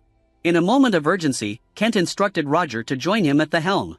Together, they desperately tried to turn the ship. Roger urged Kent to turn the helm on his signal, and with synchronized effort, they attempted to change their course. Despite their efforts, Kent exclaimed that he couldn't maintain control, adding to the tension of the situation. Out of nowhere, someone else took control of the steering wheel. And to everyone's surprise, it was our main character, Qin Tian. With one hand firmly on the wheel, Qin Tian exerted his strength to spin it wildly, leaving Kent and Roger astonished. They thought he was acting recklessly because they needed to keep the wheel steady to avoid danger. With a calm and reassuring smile, Qin Tian assured them that they wouldn't meet their demise and urged them to trust him. He mentioned that, just like how he dealt with water flow and scurvy before, he could also find a solution to the current situation. Kent and Roger exchanged worried glances but decided to trust Qin Tian despite their concerns. Qin Tian wasn't worried because they had a protection with them. They glanced at the blue flames. Kent wondered if Qin Tian was referring to the hellfire. Qin Tian chuckled at how they called the blue flame hellfire and explained that it was a token from Saint Elmo, the god who guided ships and sailors on the sea. Roger exclaimed that all ships that encountered the hellfire sank to the bottom of the sea. Qin Tian then assumed that Roger had heard about it from a survivor. It meant that someone was still saved after Saint Elmo's fire appeared. Qin Tian claimed they were already stuck with the vortex and couldn't rely on wind power to get out of it. They suggested trusting Saint Elmo and his method. In the rowing stations, Gossin felt the ship speeding up and thought it was because of the ocean currents. Ashbel then asked him to come with her to the ship's deck to find out what was going on. Using the oars was pointless now because the ship was speeding up because of the ocean current. The two carefully took the stairs to the deck because the ship had tilted. Ashbel opened the door and wondered what was happening. She found the sailors with shocked faces. Kent called her over and showed how vicious the vortex had become. She said they were doomed, but Qin Tian exclaimed to trust him for a third miracle. Upon hearing that, the sailors' expressions changed from doomed to relieved. They began to believe that Saint Elmo and his blue fire would protect them. Qin Tian was glad that the sailors had calmed down somewhat. He then instructed them to follow his command and furl the sails. Although the sails were successfully furled, Kent remained concerned about the speed they were maintaining. Despite his worries, he chose to trust Qin Tian's judgment. Qin Tian, in turn, asked the crew to pay close attention and follow his command once more. He sought the right timing, aiming for the fastest point. He ordered everyone to drop the sails and the wind pushed their ship forward. The ship managed to escape the vortex. The sailors were surprised, their jaws dropping, and soon they celebrated, considering it a miracle. Ashbel and Kent felt anxious and scared, dropping to the ground. Kent wondered how Qin Tian achieved it, and our protagonist explained that it was due to centrifugal force, similar to shaking water off an umbrella by spinning it. He learned it from his grandfather's teachings. Suddenly, Roger's voice echoed, instructing the sailors to stand up and begin collecting rainwater. A week later, on the ship's deck, Qin Tian enjoyed some purified rainwater that tasted sweet. Kent then appeared after searching for Qin Tian. Qin Tian wondered what was wrong, and Kent brought out the good news that they would arrive at the port in 2 days based on their speed. He wondered if Qin Tian had any particular plans afterward. Qin Tian hadn't thought about his plans at all since he didn't know the overall situation of the Holy Power Kingdom. If he made a detailed plan based on his imagination, it would just be useless afterward. He only thought of using the Holy Power Kingdom as his springboard to look for Ellen and the others. Qin Tian then asked Kent for any suggestions. Kent then asked Qin Tian if he could join their Chamber of Commerce. Confused, Qin Tian had asked about the Chamber of Commerce. Ashbel and Gasson were listening in on them. Kent then remembered when Qin Tian had boarded his ship, expressing a desire to see the outside world. Despite this, Kent reminded Qin Tian that the people in the Holy Power Kingdom spoke French, and as a businessman, it was important to know the customer's language. In French, Qin Tian assured Kent not to worry. Kent rambled on about teaching Qin Tian some French and even offered to pay him a salary for his work. As Kent continued discussing the kingdom's laws, he suddenly stopped, shocked, and realized something. He was surprised to find out that Qin Tian could speak French, making him wonder if Qin Tian was an exiled criminal from Iceland. Qin Tian pondered what Kent would do if he were a criminal. Kent exclaimed that he wouldn't tip off anyone about him. In Kent's mind, things started making sense because Qin Tian's way of thinking was different from the Inuits, and he spoke French in a unique way. Qin Tian had been advised by Nick to stay calm, assuring him that he wasn't involved in any criminal activities. They shifted the conversation to work-related matters, discussing job responsibilities and salary. Aware of their unfamiliarity with the kingdom, Qin Tian intended to secure a temporary position. Unexpectedly, Kent presented an opportunity as the vice president of his Chamber of Commerce, allowing Qin Tian to name his desired salary. Feeling nonchalant, Qin Tian proposed 500 gold coins per month, startling Kent with the huge figure. In response, Kent summoned Ashbel to negotiate, as she was the one who suggested hiring Qin Tian. Gasson chuckled, pleased that his assumptions were correct that Ashbel would get involved in the end. Sighing, Ashbel approached, expressing regret for not being straightforward with Qin Tian initially. She suggested a monthly salary of 50 gold coins, emphasizing the mutual benefits for the Chamber of Commerce's development. Qin Tian found the offer appealing, recalling Ashbel's earlier mention that a few gold coins could sustain an ordinary civilian for a year. Accepting 50 gold coins per month seemed like a generous arrangement to him. Qin Tian had been taken aback by Ashbel's unexpected offer. He insisted that his initial request for a salary of 500 gold was meant as a joke. He had originally hoped for just 5 gold coins monthly, so Ashbel's proposal surpassed his expectations. Despite this, Qin Tian didn't immediately agree. He hesitated because he believed that a higher salary would come with greater responsibilities. To his surprise, Ashbel only asked him to provide advice to the Chamber of Commerce when they faced challenges. Eventually, Qin Tian happily accepted the invitation. Both Qin Tian and Nick officially joined the Chamber of Commerce, and a welcoming celebration was held for their new vice president. 2 days earlier, Roger had instructed everyone to stay alert. He commanded them to fire their cannons if any suspicious ships entered their attack range. Qin Tian wondered if the area was dangerous, and Kent explained that random pirates often ambushed voyages. Qin Tian realized that returning voyages carried more products, providing pirates with an opportunity to loot instead of aimlessly sailing the sea. Kent assured him not to worry. Mentioning that pirates targeted ships based on the situation, he explained that they could fend off pirates by demonstrating the ship's strength. Qin Tian felt reassured, especially as Gasson was preparing some cannons, indicating that their ship had enough firepower. Shortly after, Nick called out to Qin Tian as they reached the port city of Linhai. They unloaded their crates and everyone descended to the port. Qin Tian, now in the same uniform as Kent, observed people using carriages and wondered if steam engines hadn't been developed in the Holy Power Kingdom yet. Considering its connections to Europe, however, it seemed they hadn't entered the age of steam. Qin Tian could also spot mountain ranges all around, with no other cities in sight. Kent had asked Qin Tian about his home country and its towering walls. Qin Tian described it as beautiful with ancient styles. Despite coming from a place like Iceland, Qin Tian seemed calm, which puzzled Kent. He sensed something off about Qin Tian's demeanor. Ashbel then summoned Fred, the butler of the Chamber of Commerce, who approached with a carriage and a bottle of wine. The sailors had a lively reaction when they spotted fresh fruits and vegetables after being at sea for months. Ashbel decided to let Roger handle the remaining tasks, assuring him that all goods would be in the warehouse by the next day. Roger scolded the other sailors and instructed them to get to work. They left the area carrying the fresh produce they had been eyeing. A port worker overheard that the crew had encountered a dangerous situation and couldn't believe they had survived. The sailors corrected him, explaining that it was actually St. Elmo's fire. Another sailor mentioned seeing a rumored ship with 2 wheels and a chimney, but the others were skeptical. He claimed to have seen it on its way to the brewer for delivery, recalling that the wheels were not turning at all. Doesn't the description of the ship sounded familiar? Later at city gates, people paid the toll as they entered. A guard then spotted a carriage and instructed others not to halt it since it belonged to a noble. Inside the carriage, Nick marveled at the splendid city of Linghai. Qin Tian pondered what it would be like inside. He observed the guards wearing armor and wondered if it was heavier than the ones in movies and could block bullets. The carriage continued through streets where aristocrats gathered and chatted. While driving, Fred wondered what their new vice president was like, and Kent assured him that Qin Tian was trustworthy, as per Ashbel's decision. As Nick enjoyed the scenery, Qin Tian noticed that people resembled Europeans. He then inquired about their destination, and Ashbel stated they were heading to their branch of the Chamber of Commerce to rest. Afterward, the group reached a building, and maids warmly welcomed Kent upon his return. As they entered, Fred informed them that the welcome banquet had been prepared, and Kent expressed gratitude for Fred's thoughtfulness. Qin Tian observed various types of jewelry that he hadn't seen before, but they appeared expensive. It dawned on him that Kent's Chamber of Commerce dealt with luxury goods. However, he was curious about the reason behind their business with Iceland, and planned to inquire about it from Kent later. The group had found a soft sofa, and Nick noticed it was comfy. Qin Tian was amazed to see real leather. Soon, Fred appeared with maids carrying some food.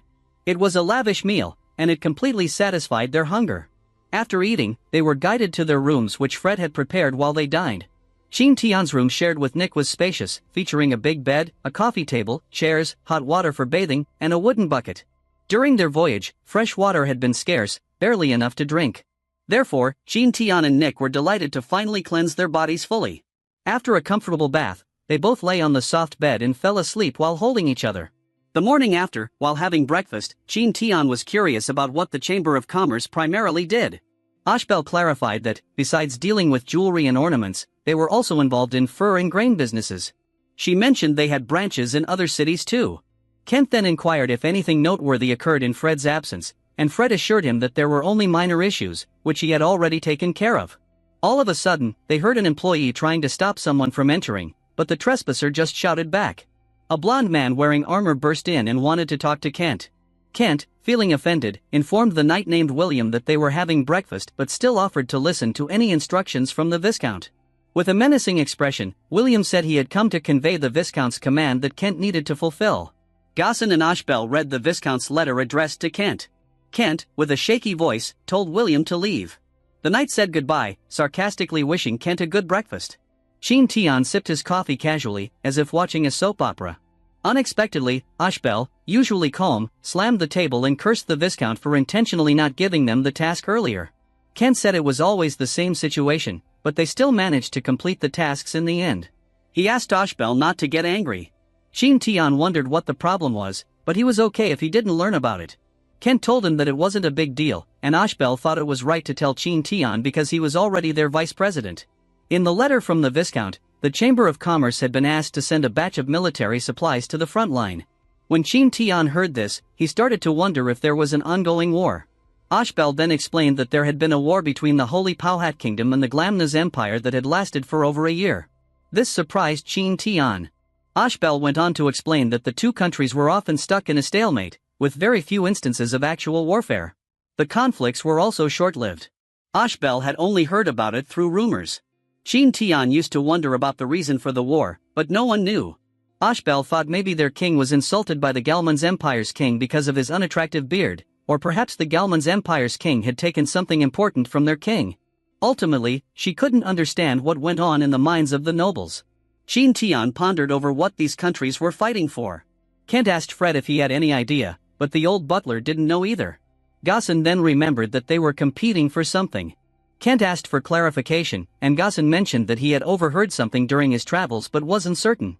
Qin Tian only heard rumors and didn't have reliable information. Qin Tian then reminded them of the task and said it wasn't going to be too difficult. Kent sighed and mentioned it would have been easier if the Viscount hadn't been causing trouble. To help Qin Tian understand the situation, Kent gave him a letter to read because he could speak French. As Qin Tian read the letter, he found out that the order was given at the end of August and was supposed to be delivered before October. His meant they only had half a month left. Now Qin Tian understood why they were upset earlier, realizing the Viscount was intentionally delaying things. However, he suggested that the task should have been given to Alfred instead, as Kent was away. Kent then started imitating William, who claimed that he would not entrust the task to others aside from Kent. Qin Tian then recalled them mentioning the same thing happening before and couldn't find a fault in the excuse. Ashbel then claimed there were no issues procuring the supplies, but accidents while transporting the goods were the problem. Judging from Ashbel's tone and sigh, Qin Tian assumed that something dangerous always happened during transport. Kent then told Qin Tian not to worry and suggested familiarizing himself with things first, as he had just come to join them. Later that night, Qin Tian checked out a map and looked for possible routes for them to take from Linhai City to the front lines, one on land and one on the sea. He realized it was better for him to travel by land to spread the news of his presence so Ellen and the others would know if they were in the same kingdom. Just then, a knock was heard from the door and a maid came over to deliver something. Nick was happy to receive a set of pajamas and she quickly wore them to show off to Qin Tian. Qin Tian approved and called her beautiful. However, Qin Tian sighed as he decided to talk to Kent about his clothing, since it would not be best for him to wear silk as daily clothes. The following day, the team departed and Kent informed Qin Tian that it was okay if he chose not to accompany them. He assured Qin Tian that he would still receive his salary even if he not to join the transport of military supplies. Qin Tian acknowledged Kent's understanding but asserted his role as the vice president, expressing his commitment to contribute. He questioned the absence of the goods, noticing they hadn't brought anything. Kent explained that they needed to head to a city called Manhwa first because William had stored all the military supplies in the manor. Qin Tian felt confused when he heard about a manor and wanted to know Kent's real noble title. Kent was scratching his head, thinking about when to tell Qin Tian the truth. Qin Tian remembered Fred calling Kent Malord and knowing that a Viscount had dealings with him. He assumed Kent was a baron since he wasn't subservient to the Viscount. Kent then admitted he inherited the title of a baron but clarified that noble hierarchy isn't straightforward. Qin Tian wondered why Kent accepted tasks from the Viscount if he could refuse them. Kent said he could, but he wanted to avoid trouble. Seeing Qin Tian still confused, Kent asked if he knew about noble ranks, to which Qin Tian admitted he knew only a little. Ashbel then explained that in the Holy Power Kingdom, titles were divided into Duke, Marquis, Earl, Viscount, and Baron. These titles were also categorized as either life titles or hereditary titles. Life titles determined whether the titles could be passed down to one's descendants. There was no absolute hierarchy, meaning that a higher-ranked noble couldn't order a lower-ranked noble to do something. They could only make requests, and the lower-ranked nobles had the right to refuse. However, if a lower-ranked noble surrendered to a higher-ranked noble, a hierarchy was established between them. Kent's baron title was not granted by Viscount Dumbledore, so there should be no hierarchy between them. Qin Tian couldn't grasp why Kent took on Viscount Dumbledore's job when there wasn't a clear hierarchy between them. Ashbel disagreed, saying the task was assigned by the royal family. This confused Qin Tian, and he pondered if Kent would face consequences from the royal family if he failed. Wanting clarity, Qin Tian asked Ashbel about it, and she confirmed that Dumbledore would bear the punishment if the task failed. However, Qin Tian found it puzzling, as failing to deliver the goods on time wasn't considered a grave mistake for them. Given the ongoing war between the two countries, preparing supplies was merely a precaution. The front line was able to hold out even when the supplies were delivered in November. However, it wasn't acceptable for someone else, and Qin Tian inquired about Ashbel's meaning.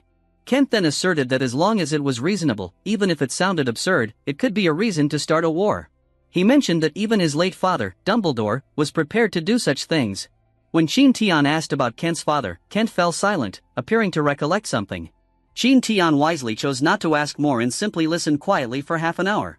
In the social system of the Holy Power Kingdom, the royal family would grant land to the nobles. In return, the nobles had to take care of local safety, maintain peace, and support the monarchy. Within their respective territories, the lords had the right to govern themselves according to the kingdom's laws. They also had to pay a set amount of taxes to the royal family on time, so the nobles could collect taxes from the people while making sure they could lead a normal life. They paid a portion of these taxes to the royal family, and the rest was theirs to keep. Therefore, if the fiefdoms were of equal size and had similar tax rates, a lord who effectively managed his land would undoubtedly accumulate more wealth during tax collection compared to other lords. Kent explained that their family had received a fiefdom from the royal family, situated in the larger territory of Dumbledore. In the past, their family handled the fiefdom more efficiently compared to Dumbledore. This is the reason why Dumbledore focused on their fiefdom. Essentially, the better the well-being of the people in the fiefdom, the greater the wealth the lord could acquire. Qin Tian had grasped their explanation and started to think about whether the royal family would do something if Dumbledore took control of Kent's territory. He remembered a time in the past when different princes, given their own lands to develop, banded together and rebelled against their father, the emperor of the Zhou dynasty. It occurred to him that the royal family strategically placed Kent's territory within Dumbledore's control, as a sort of annoyance to Dumbledore. This move aimed to maintain a balance among the lords, and prevent any one family from gaining too much power locally. Qin Tian realized that if Dumbledore tried to remove this annoyance, the royal family wouldn't just stand idly by. Kent claimed that the royal family didn't get involved in the conflict between lords. Instead, they liked to watch it happen.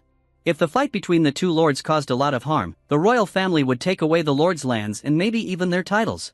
They would say the lords couldn't control their territories properly. Ashbel explained that even if the royal family couldn't get back the lords' lands, having the two lords with a weakened military would still be good for the royal family's rule. At that moment, Nick felt surprised when he saw large cattle. Qin Tian too peeked outside and saw a windmill. The folks around seemed happy, working with smiles on their faces.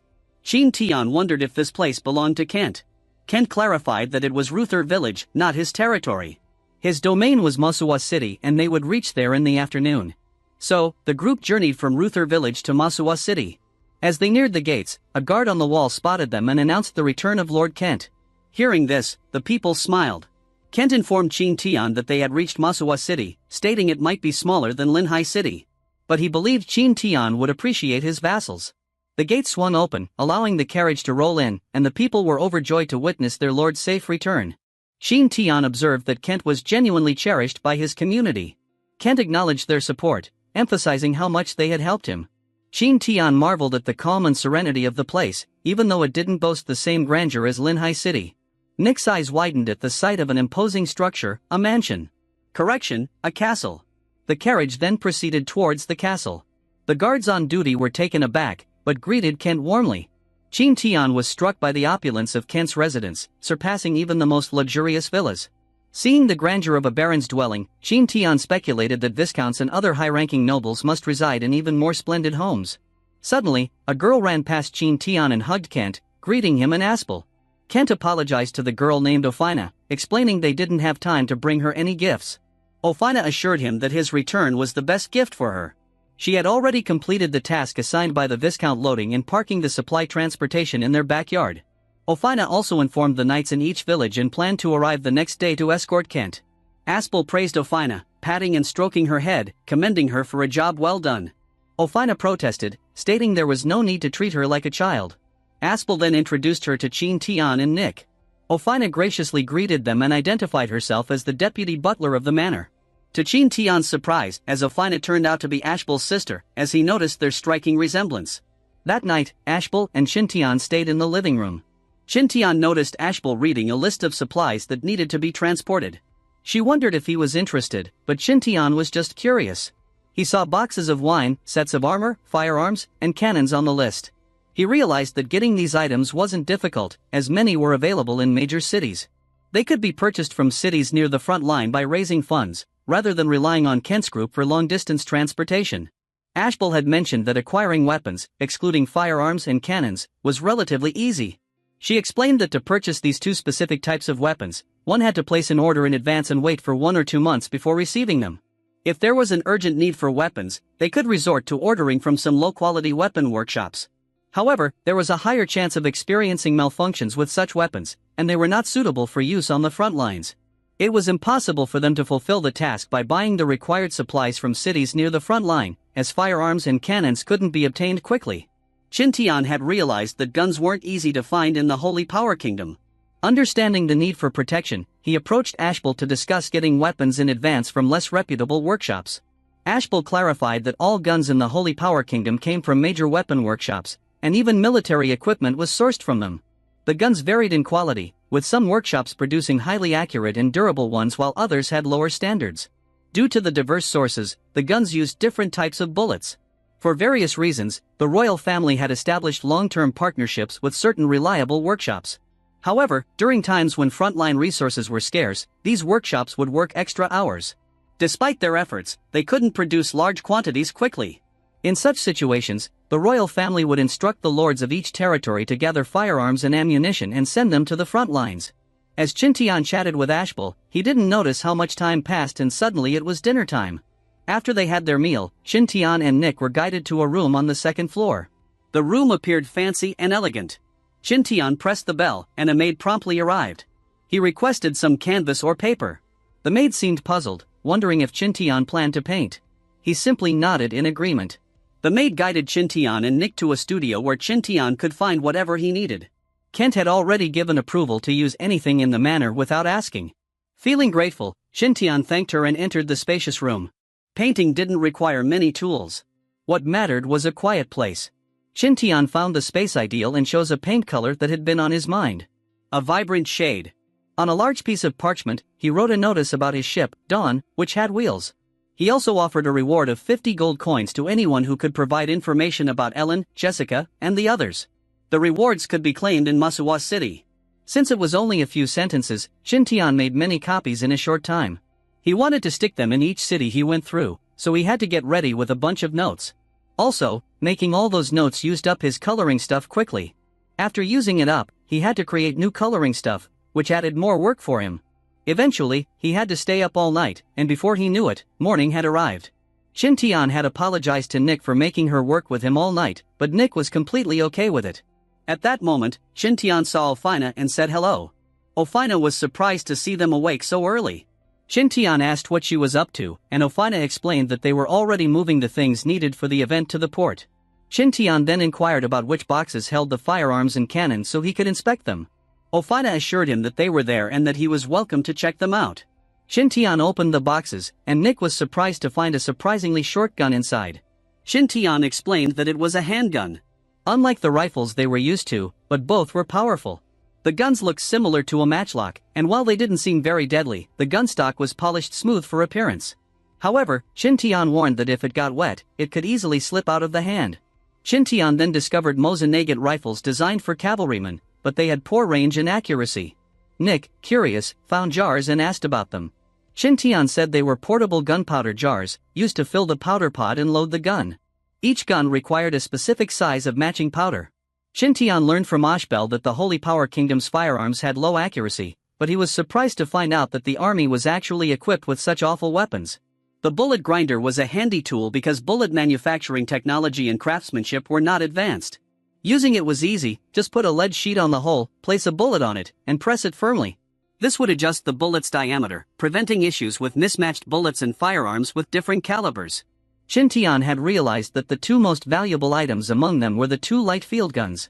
When he looked at the firearms and cannons, he could tell that the level of weapon manufacturing in the country was similar to that of the 17th and 18th century in his original world, or maybe even worse. Understanding the power of the guns, Qin Tian was aware that he had a high chance of survival even if he got shot. During breakfast, Kent discovered that Qin Tian had been searching for someone. Kent felt puzzled, wondering where Qin Tian would start looking, especially since he had just arrived in the Holy Power Kingdom. Qin Tian emphasized the importance of the people he sought. He then presented a notice he had created, leaving both Kent and Ashbel astonished. Kent pointed out that there was no need to include Kent's name in the notice, as anyone seeing it would already know that Qin Tian could offer 50 gold coins.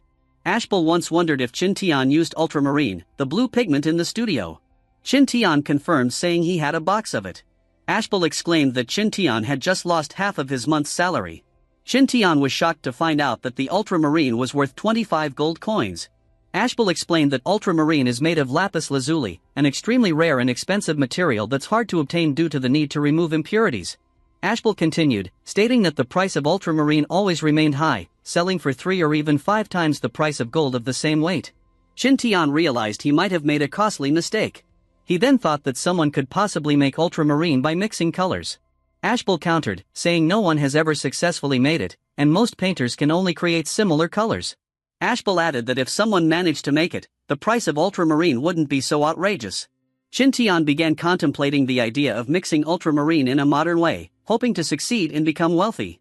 Just then, a maid entered to report that the knights had arrived. Shortly after, soldiers rode horses toward the manor castle. Qin Tian felt amazed at the sight of the knights. The ones leading the group took off their helmets and greeted Kent. The knight named Jeline then asked if they were tardy. Qin Tian observed that only half of the 24 knights were fully armed. Ashbel pointed out that those were the knights and the others were squires. Even though they were squires, they were skilled in combat as well. According to Ashbel, Kent used to be just a baron. But he had a big piece of land that included Mosso City and 7 villages. The knights came from those 7 villages. But that doesn't mean there were only 12 knights in total. Actually, the number of knights a lord has and the size of the land don't depend on his title but on how much money he has. Those with more money can afford more knights. In general, training a knight costs a lot. So a village can usually only train 1 knight under normal conditions. These knights usually take care of the villages in regular times. When the lord needs them, they receive a personal letter and go to help the lord. Kent's men began loading the supplies into the carriage. Ophina told them to be careful, and Kent promised to bring back gifts for her. The group moved toward the front line.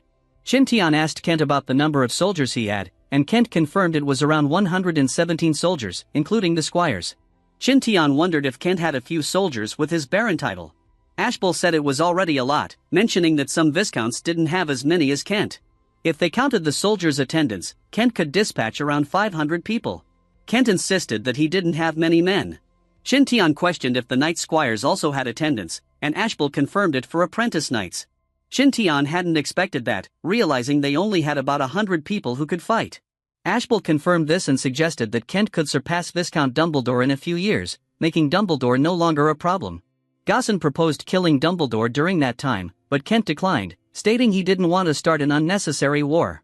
Gaussen asked Kent to make the decisions if necessary. Qin Tian noticed that Gaussen and Ashbel were eager to confront Dumbledore, while Kent preferred a peaceful resolution.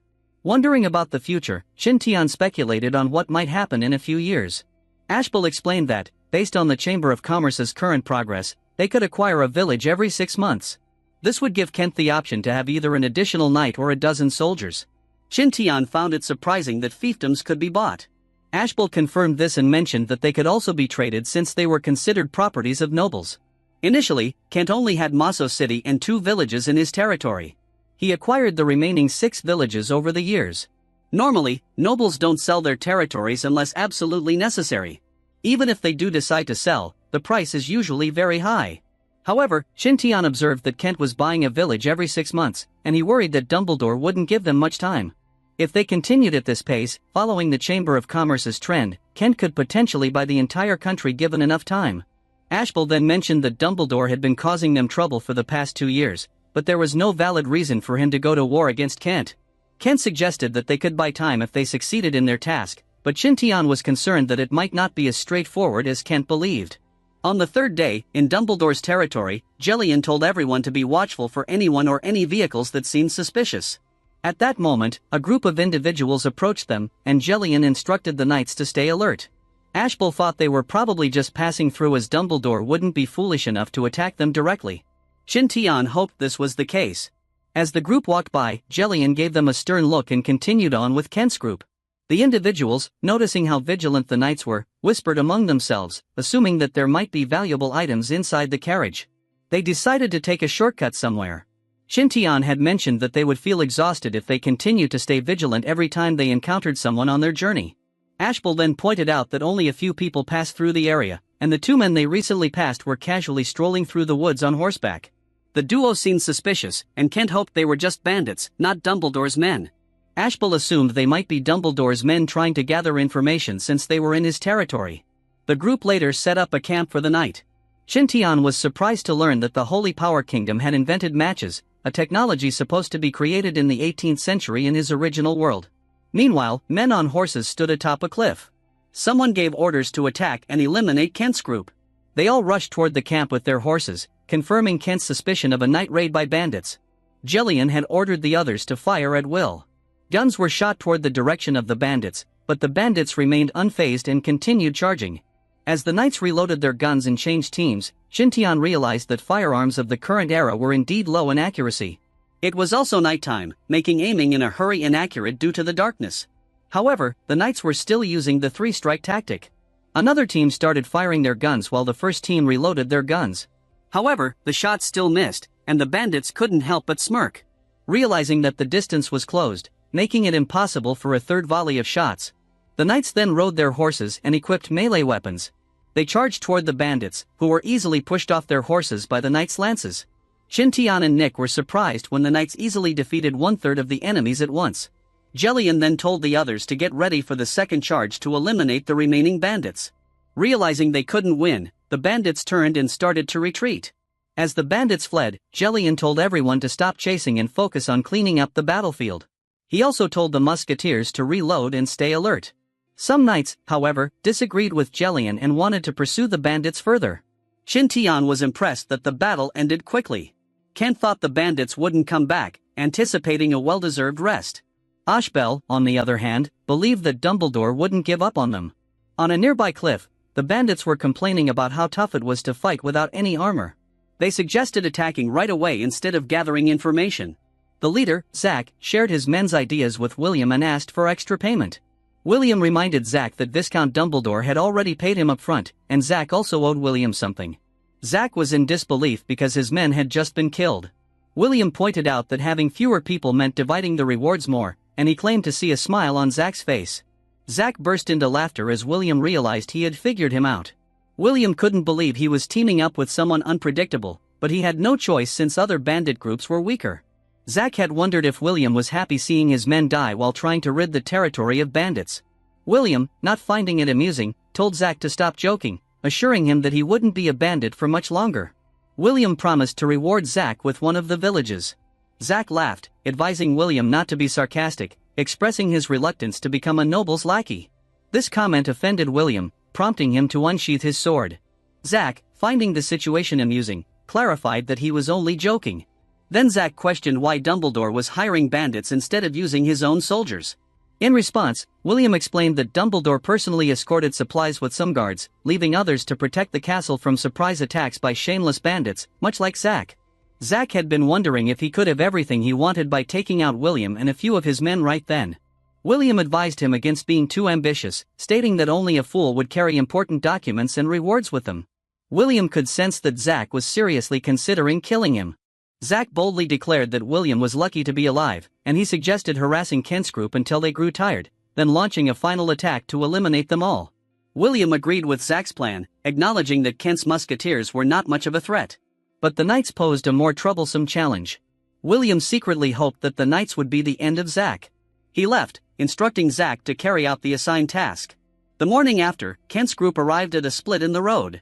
Jillian asked Ashbel which way to go, and Ashbel suggested heading towards Geminia.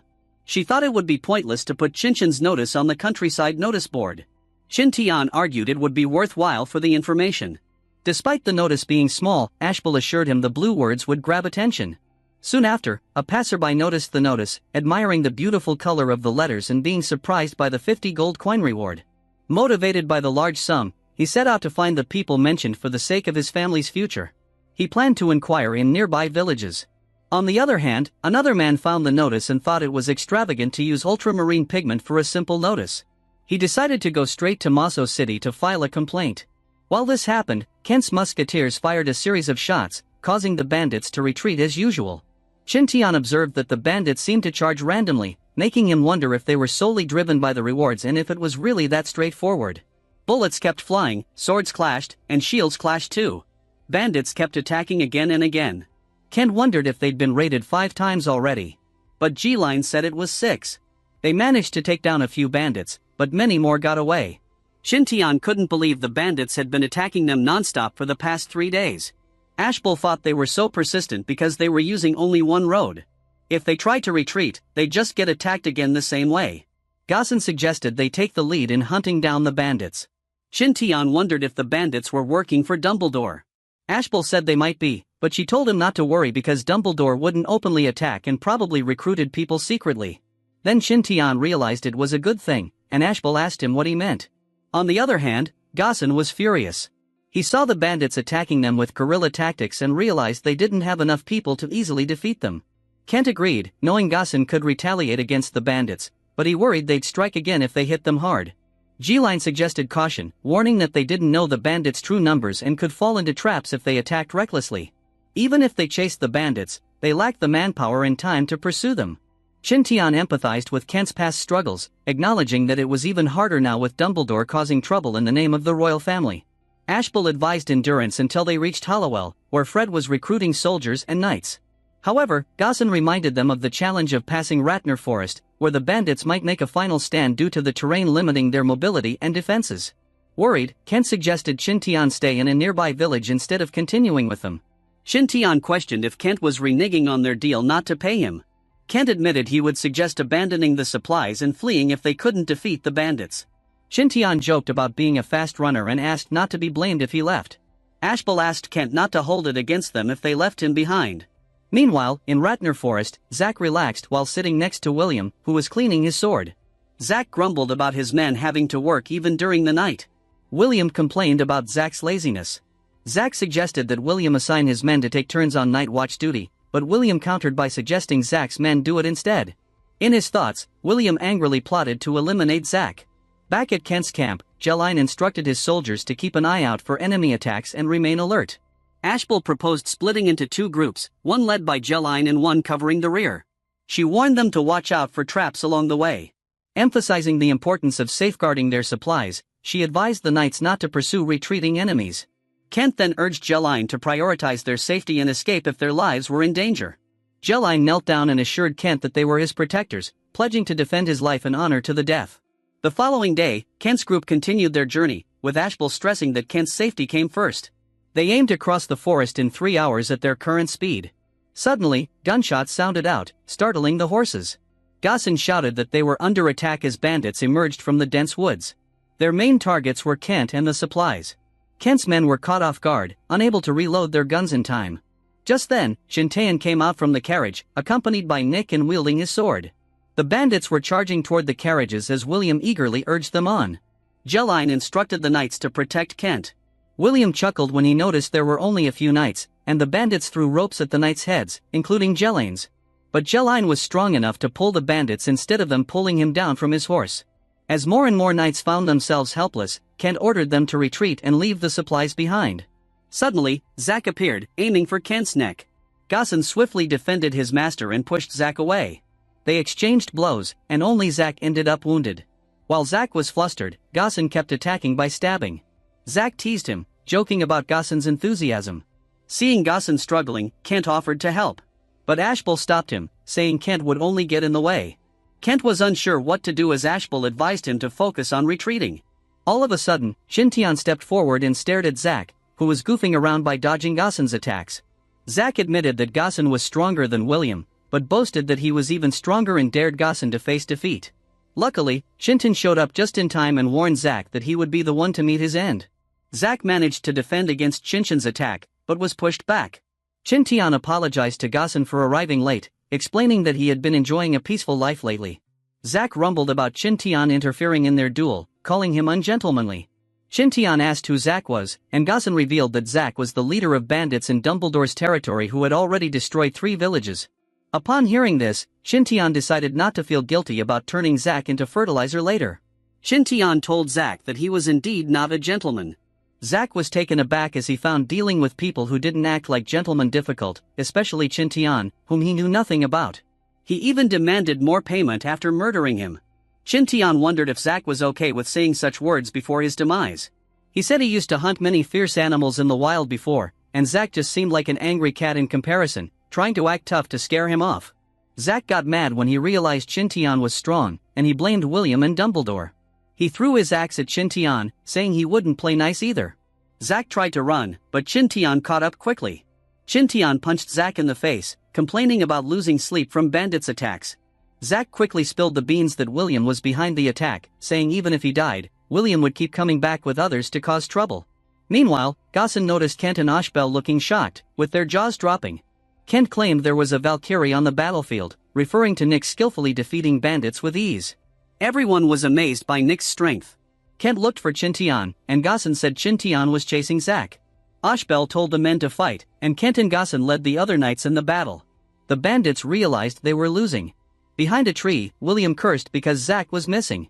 He forgot about the current attack and ordered his men to start Plan B. Molotov cocktails were thrown and hit Kent's carriage. Ashbel told the men to put out the fire instead of chasing the attackers, as there were explosives in the carriage. Suddenly, someone ran in and cut the carriage in half. Qin Tian removed the burning part to prevent an explosion. Ashbel told the others to quickly unload the boxes. Qin Tian praised Nick and gave her head pats as a reward. In the end, Kent lost 13 people in 2 nights. He wished he had sold his land to Dumbledore, but Ashbel told him not to talk nonsense. He questioned if Kent wanted his people to live like slaves and starve. Kent disagreed but worried they didn't have enough time after losing their carriage. Then Kent remembered Qinshan's idea to beat Dumbledore. Qin Tian asked if Kent wanted to go ahead with it since they still had a chance. Kent was surprised. He remembered he was a captain and navigator, and the front line was in the north where the northwest wind blew. Kent worried it would also take time to travel by sea and feared pirates. Qin Tian suggested they fly, leaving the others shocked. They thought Qin Tian was just tired. Qin Tian explained a hot air balloon idea. He said it might take time to prepare, but if all went well, they would be flying soon. They didn't have any materials or tools to make the hot air balloon. They had to hurry to the nearest town, Haraul. On the way, Kent was surprised to learn that Qin Tian and Nick were warriors. Qin Tian reminded him that they always carried weapons. Kent had thought they were just for dissecting hunted animals. It didn't take them long to reach Haraul, where Kent's guild's industries were located. They entered a store, and an old woman was surprised to see Kent since she had expected them to arrive in the afternoon. Kent introduced her as Aunt Noma to Qin Tian. He then asked if they had enough fabric. Noma said they had 30 yards left, but Kent exclaimed that they needed more than 100 yards of it. Kent said he would buy anything else available in town, and Noma agreed, advising them to rest first. While the group rested, Qin Tian drafted plans for a hot air balloon, outlining its 3 main parts, the envelope, the burner, and the basket. Creating the basket seemed straightforward, but shaping the envelope into a sphere posed a challenge. The burner was the most crucial component, yet they lacked propane or natural gas to fuel it. As a solution, Qin Tian decided to design a simplified version of a rocket stove. Shortly after, Noma announced they had acquired the fabric, which would arrive by afternoon. Qin Tian then asked her for another favor, to locate tailors, blacksmiths, and the items on his list. Noma confirmed they had everything in stock, and inquired about the requirements for the tailors and blacksmiths. Qin Tian simply requested skilled individuals. Kent expressed concern about obtaining everything quickly, but Qin Tian reassured him. He had already planned the entire process, intending to have the blacksmiths work on the burner parts simultaneously. Afterwards, Noma showed all the things they'd gathered and introduced some knights and rangers she'd recruited to accompany them back. Qin Tian was surprised that they could hire knights. Ashbel corrected him, saying they couldn't hire knights from noble families, but instead, they had hired mercenaries who called themselves knights. Noma wished them luck as Kent's group departed. On the journey, Gossen and Ashbel were worried because they only had 4 days left. Kent reassured them, telling them to do whatever they could, even if they delivered late. They met up with Jylane and the knights. They prepared the basket, and Qin Tian explained that they shouldn't exceed a certain weight to keep the balloons flying. After setting up the balloons, Kent and Ashbel were amazed to see them inflate. When Qin Tian mentioned flying, Kent imagined using wings. Nick praised Qinshan's inventions once again. Gossen asked how high the balloons could fly, and Qin Tian said they could go high, but not too high. Modern hot air balloons were made of reinforced nylon or polyester materials, which didn't exist in their time. To demonstrate how the hot air balloons worked, Qin Tian brought out a small model and lit candle in its basket. Everyone else was impressed that it could fly, making Kent wonder if they could reach the gods with it. Qin explained that they couldn't and suggested they not try to meet the gods either. Qin Tian glanced at a box and mentioned that there was one more essential thing for the hot air balloon riders. He explained how the parachute worked, in case they had an accident in the sky. This made the others worried, knowing they might have to jump from the air which might lead to their death. Kent and Ashbel couldn't believe it when they grabbed their parachutes. Qin Tian told them to calm down because it was just their backup plan. He also handed them something he called a phone, which he made so they could talk while flying. Kent was amazed that he could hear Qinshan's voice from far away with the phone. Ashbel joined in on the excitement and tried it out too. With their communication problem solved, Qin told them to get ready to take off. The knights helped increase the wind power, and when they saw the balloon getting bigger, Qin Tian lit the burner. Everyone was shocked to see the basket start floating. Kent and Ashbel eagerly hopped into the first hot air balloon, and Qin Tian warned them to be careful. He and Nick also got into one, while Gossam was urged to quickly get into another. Despite Qinshan's warnings, Kent moved around the basket excitedly until a strong gust of wind made him hit his head on the edge. Meanwhile, Qin Tian noticed that Gossam was actually afraid of heights. On the ground, Julian ordered the knights to follow him to the next town quickly. He promised to catch up with the others and praised Qin Tian for his remarkable skills. In the morning, Qin Tian and the others were still flying through the skies. They flew past clouds and saw birds flying below them. Qin Tian checked their progress using his makeshift phone. He noticed they were heading in the right direction according to the compass. However, Kent warned them they might encounter severe weather ahead. Kent closed his eyes and felt the wind's direction. He reassured Qin Tian that they would be okay for now. Ashbel wondered how long it would take to reach the front line. Qin Tian admitted he didn't know, which surprised Ashbel. Qin Tian said they might be faster than a carriage, but he couldn't promise anything because of the weather. Ashbel realized the hot air balloon was their only option. Kent suggested they might arrive early if the weather stayed favorable. Ashbel could only hope for the best. Despite having been on a plane before, Qin Tian couldn't help but enjoy the view in front of him. Suddenly, a system that hadn't been seen for a long time popped up and rewarded Qin Tian for making a hot air balloon. Qin Tian felt happy because it had been 2 years. However, he only received 6,000 points, which was 4,000 points less than what he needed to exchange for talents. Nick suddenly became worried that they were too high above the ground, which might make it difficult to meet Yilin and the others. But Qin Tian remained hopeful that they would see them again soon. Just then, Kent informed them that their fuel was running low. As time passed, the group drifted along with the wind, their fuel slowly running out due to the heavy cargo they carried. Ashbel reminded everyone that they only had a quarter of the fuel left, prompting Qin Tian to decide to descend.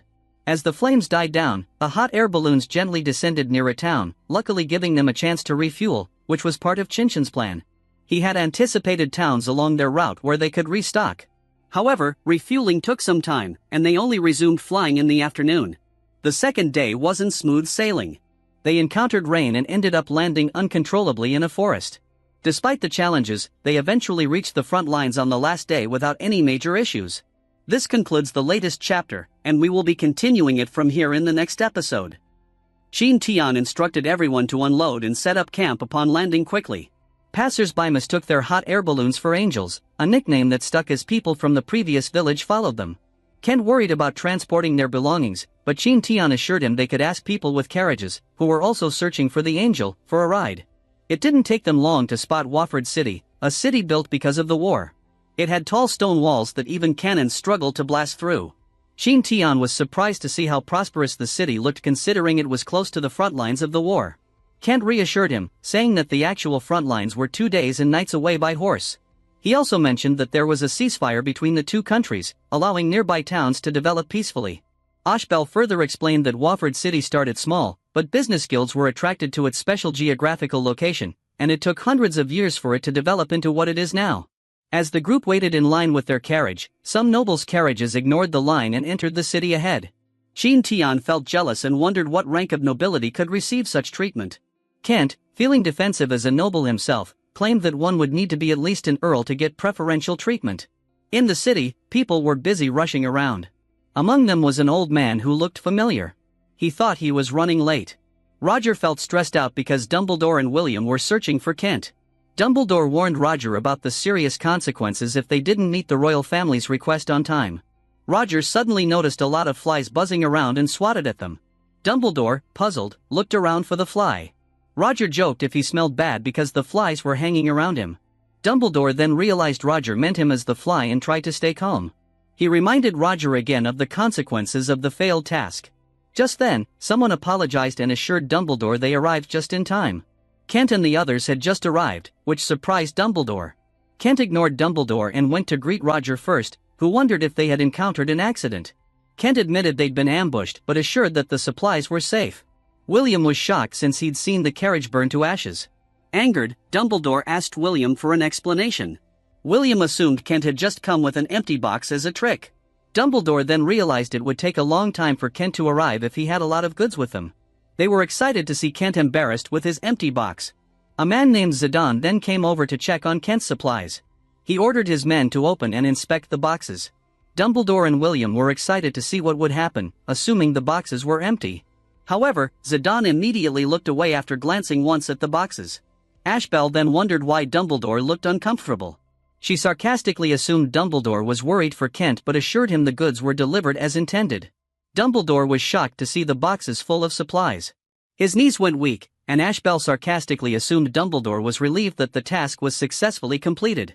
Qin Tian found Ashbel's sarcasm scary. Dumbledore had the worst headache ever, but William reminded him they still had the bracelet.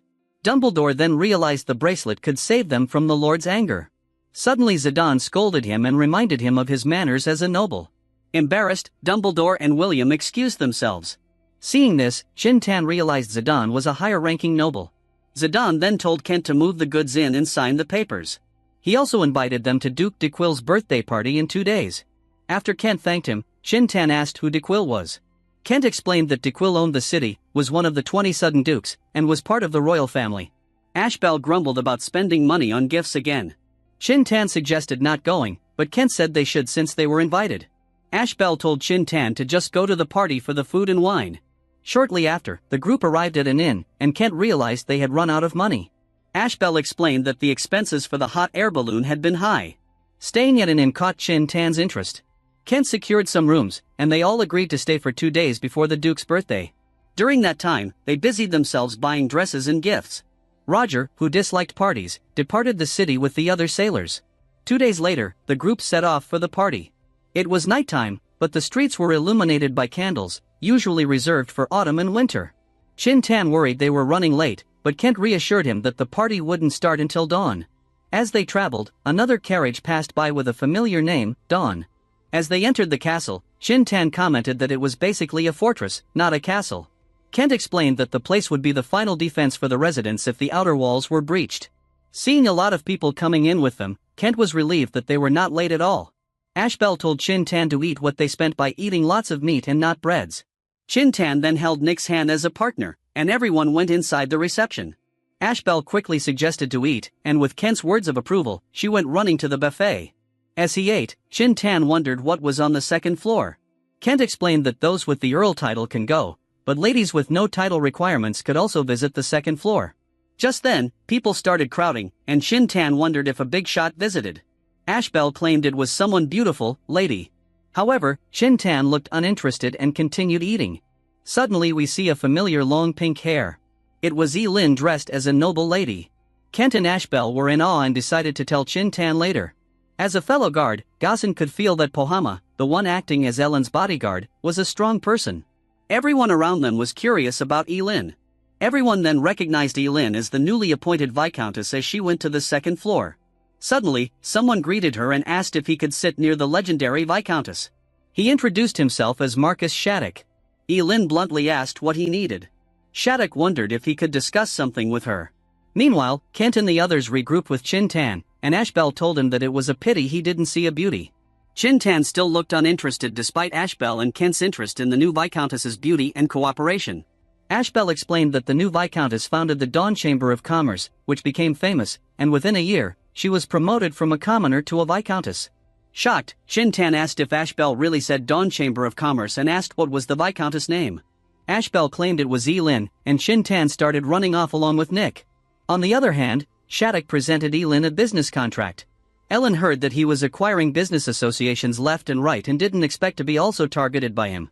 However, creating the Dawn Chamber of Commerce's real purpose was to look for Qin Tian, and Lin would even offend a Marquis for that. Lin refused to work with Shattuck, but the Marquis still wanted to propose more terms just to get her cooperation. He claimed he knew that Lin was looking for someone and offered his full assistance on the search. Despite his men being busy with war, he offered to lend some help and threatened Lin to agree. He wanted the full income of the commerce as he searched for the missing person, and Lin doesn't even mind handing over the whole commerce she made. Shattuck could feel how important the missing person to Lin was. Lin claimed that as a partner, she would do her best to find the important person to her. Suddenly someone shouted Ellen's name, which she quickly recognized. Lin and Pohama glanced back, and Ellen's eyes welled up with tears. She embraced Qin Tian tightly, relieved to see him after such a long absence. They both expressed how much they had missed each other. Kent was taken aback to realize that Lin was the person Qin Tian had been searching for. Ashbel saw an opportunity for cooperation with the Dawn Chamber of Commerce. Shattuck then inquired about Qin Tian's identity. Lin apologized, saying she needed time to consider their agreement. Shattuck looked disappointed and decided to leave them alone. Shortly after, Duke de Quill arrived, and everyone welcomed him warmly. Shattuck approached him to offer his greetings. Suddenly, Nick sneezed and complained about an odd smell coming from Shattuck. Elin asked about Qin Tan's well-being, and Qin Tan explained that he had been with Nick the entire time. People began presenting lavish gifts to DeQuil, particularly Kent.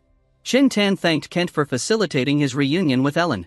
Kent had presented DeQuil with something crafted from wood. When DeQuil saw it, he wasn't impressed, and the other nobles also didn't like Kent's gift. Even Dumbledore spoke up, saying it was embarrassing for the Duke to receive just a piece of wood. Ellen got worried, but Qin Tan reassured her that he had already talked to Kent about it. Kent explained that he had found the item washed up from the sea and had initially thought it was useless, but he claimed that through it, he could see a beautiful scene of flowers. The other nobles thought Kent's claims were ridiculous. Still, Kent asked DeQuil to try the kaleidoscope he had made, swearing it was worth it. He gave the Duke some instructions on how to use it, and DeQuil was amazed by what he saw through the gift. Impressed, DeQuil apologized and approved of Kent's gift, so the Duke happily promoted Kent to Viscount without hesitation. Kent was, of course, delighted by the promotion. The Duke asked the others to continue the banquet while he spoke with Kent alone. This made Shattuck furious. The celebration kept going with Kent sitting next to the Duke. Qin Tan then got curious about what gift Ellen brought. Surprisingly, it was soap, and Qin Tan asked if it was special. But it turned out to be just regular soap made using Qin Tan's method. Ellen told him to wait and see. Then it was Shattuck's turn to give gifts to the Duke. Ellen explained that Shattuck was someone important, and it could cause trouble if they offended him later. The Duke was happy to receive a beautiful bracelet from Shattuck. Qin Tan noticed it had the same pattern as the Wufang ring. Ellen said they found the same bracelet on a sunken ship in her land, but it was all cracked and didn't react anymore. She also said the Wufang ring was broken. Qin Tan was okay with it as long as they had clues from the lab, but he still wondered how the Wufang ring broke considering its special material. Ellen didn't know why, but when they reached the sacred West Kingdom, the ring suddenly activated on its own. She tried to check it, but it didn't respond. Qin Tan thought maybe its energy ran out, even though Zhang Ting said it could last another 100 years. Pohama went to deliver the gift to the Duke and presented it as their new product that would leave fragrance on the body once used. When DeQuil reacted, Qin Tan asked if soap was popular in the kingdom. Ellen then explained that Jessica had researched the kingdom's history and found out that the culture was similar to Europe during the Age of Discovery. Jessica also guessed that the people in the kingdom were from a different era, like the Mayans. Ellen remembered that European nobility during that era didn't care much about personal hygiene. Qin Tan understood how they targeted the potential market but worried about their adaptability since he knew it took decades in Europe. Ellen said they just advertised it, and Jessica did a great job. They managed to attract the attention of the nobility with toiletries, and soap became one of their main businesses now. Qin Tan praised Elin for her hard work, and she was happy to hear his praise. The celebration had ended, and everyone left. Outside, a bird's familiar screech echoed. Qin Tan was surprised to see the Sand Eagle doing well. They rode their carriage back to the inn and decided to rest for the day. In Qin Tan's room, Ellen said everyone had been searching for him for the past 2 years. Qin Tan wondered how everyone had been and asked how they got to the kingdom. Ellen explained they sailed across the seas after hearing they were okay from a message through the Wufang ring. They guessed Qin Tan and Nick might have been stranded somewhere. Ellen went to the sacred West Kingdom to find them while Jessica searched the nearby seas. Since they spent a lot of money looking for the two, they decided to buy a big house and start their own business group. Qin Tan jokingly called Elin a viscount, and Ellen said it was Jessica's idea. Their business of selling soap caught the attention of some rich folks, so they spent a bunch of money to become viscounts and own some land. But being nobles meant they had duties, so Elin came to the Duke's party. Qin Tan complimented Elin for working hard, but Ellen said it was actually Qin Tan who had it tough. Meanwhile, Shattuck met Dumbledore in his office and criticized him for not handling a simple baron properly. Dumbledore tried to make excuses, but Shattuck didn't want to hear anymore. Suddenly, a masked man appeared with a sword, and Dumbledore begged for another chance, promising to get rid of Kent within a month. Shattuck knew Dumbledore was skilled, but he still had doubts. He decided to give him some knights to help and demanded to hear news of Kent's death within a week, either from Dumbledore himself or through other means. Dumbledore swore to complete the mission, even if it meant risking his life. After Dumbledore left, Shattuck wondered if the masked person had something to say. The masked person questioned why Shattuck had given Dumbledore a second chance and sent knights for just a baron. Shattuck explained that Kent had recently become a viscount and had caught the attention of the Duke, indicating something suspicious. As for giving Dumbledore another chance, it was merely to divert suspicion away from themselves. The masked person then asked about what to do with the Daybreak Association by Elin. Shattuck told him not to worry, as once he had his target in sight, they wouldn't be able to escape his grasp. Meanwhile, Elin was shocked to find out that Qin Tian and Nick had been in Iceland. She remembered they had plans to visit nearby islands, but Iceland was the last place on their list because it was very far from their kingdom. The idea of not seeing Qin Tian again made her cry, and she held him even closer. The next morning, Elin officially met Kent and his group. She thanked him for looking after Qin Tian, and Qin Tian also expressed his gratitude to Kent for letting him join them. He hinted that he might leave Kent's merchant guild soon. Ashbel also thanked Qin Tian for saving their lives at sea. Qin Tian felt sorry that Kent's title from the kaleidoscope didn't come with any real rewards, but then, Kate disagreed and Julian arrived with a box full of golden treasures. It was a gift from the Duke. Qin Tian was happy and told Kent that he would become a stronger noble eventually, but he doubted that DeQuil supported Kent financially to confront Dumbledore. Then, Ashbel pushed a box forward, lending it to Qin Tian. Qin Tian thought they should have it, but Ashbel reminded him they got it thanks to his kaleidoscope. Qin Tian suggested making a contract because he knew Ashbel loved money and would add interest. Ashbel was happy thinking about the money he would get back. Kent said only Shattuck's bracelet was as good as the kaleidoscope and wondered where he had seen it before. Ashbel reminded him it was in Dumbledore's office, taken from a tomb on the edge of Kent's territory. Qin Tian guessed the tomb was a laboratory. Elin called out to Qin Tian about her concern, which he already knew. But they couldn't investigate because it was Dumbledore's territory. He suggested making plans first, mentioning the sunken ship in Ilin's territory. Qin Tian and Elin said goodbye to Kent and his group. As they traveled, Nick and Pohama drove the carriage. Qin Tian wondered if Jessica was nearby. Elin explained that Jessica had taken the Dawn to Nazar Island to search for Qin Tian and would return in a week if she found nothing. Qin Tian worried about Jessica's safety, but Elin reassured him that Kata, her bodyguard, was always with her. Suddenly, San Eagle began screeching, and Qin Tian asked Pohama to stop. He said San Eagle was warning them that armed people were following Kent and the others. While Kent and the others were journeying back home, Jylan and his knights were once again accompanying them, knowing that the journey might not be peaceful. Kent thought about using hot air balloons, but the wind wasn't blowing in the right direction. Still, he thought it would be a good idea to teach the knights how to use them later. Suddenly, loud noises erupted from behind, and Jylan hurried to investigate. Armored cavalry were charging toward them, prompting Gia to order everyone to protect Kent. The two groups began exchanging gunfire. Gaussen suggested dropping the goal to distract the attackers, but Ashbel argued that Kent was the attacker's main target. Kent offered to lure the enemies away, but Ashbel insisted he should escape with Jylan. However, their carriage hit a large rock and overturned. The carriage crashed, and Kent and Ashbel got hurt inside. Ashbel told Kent to hurry and escape. Gaussen tried to help Kent out, but an enemy was already rushing toward them. Surprisingly, an arrow shot the enemy, and Gaussen wondered what had happened. They then saw Qin Tian's group coming to help them, but they worried about being outnumbered by enemies. Qin Tian lit up some grenades and threw them towards the enemies to mess up their formation. When their carriage arrived, Qin Tian jumped off and began attacking the enemy knights with his bare hands. He used his thunderous speed to knock out the enemies one by one. Once again, Jylan was amazed by Qin Tian's incredible strength. Kent then told Jylan and his knights to assist Qin Tian. The enemies started running away in fear, calling Qin Tian a devil. Later, Kent pondered how Qin Tian's group had ended up in the area. Qin Tian simply explained that they had noticed armed men heading towards Kent's direction. Ashbel and Jylan thanked Kent once again for saving them. Kent thought about how he could express his gratitude to Qin Tian once more. Qin Tian mentioned that he also had some business in Mozo City. He wondered what Shattuck was after, seeing his knights attacking Kent. Qin Tian then shared with Ellen his surprise at seeing her carriage loaded with bombs and guns. Ellen explained that the kingdom's security wasn't as strong as it appeared. However, their recent encounter had depleted their ammunition. Qin Tian reassured them not to worry, as the attackers wouldn't quickly return since they had suffered heavy losses in men and horses. Hiding in the forest, Dumbledore couldn't help but curse upon witnessing the failed ambush. He angrily demanded why they had fled when they had hundreds of armed men. He commanded William to prepare for an attack within an hour. Despite William suggesting they rest first, Dumbledore became even angrier. William ignored Dumbledore and ordered their men to retreat. He reminded Dumbledore that they were loyal to Shattuck and would truthfully report the failed attack. He warned Dumbledore that he was just a pawn and wouldn't hesitate to remove him. This made Dumbledore realize his own position. Shattuck received the report of the failed attack, and Kent's return to Mozo City. He understood that small traps wouldn't catch his prey and decided to go all out. He ordered all his troops to attack Mozo City. The captain was concerned that the royal family would find out about the attack. Shattuck instructed the captain to keep Ellen and Kent trapped inside the city to prevent any communication outside. Without the royal family's knowledge, they could eliminate the two, and if the event was investigated, the blame would be pinned on Dumbledore since a pawn still had to play his role.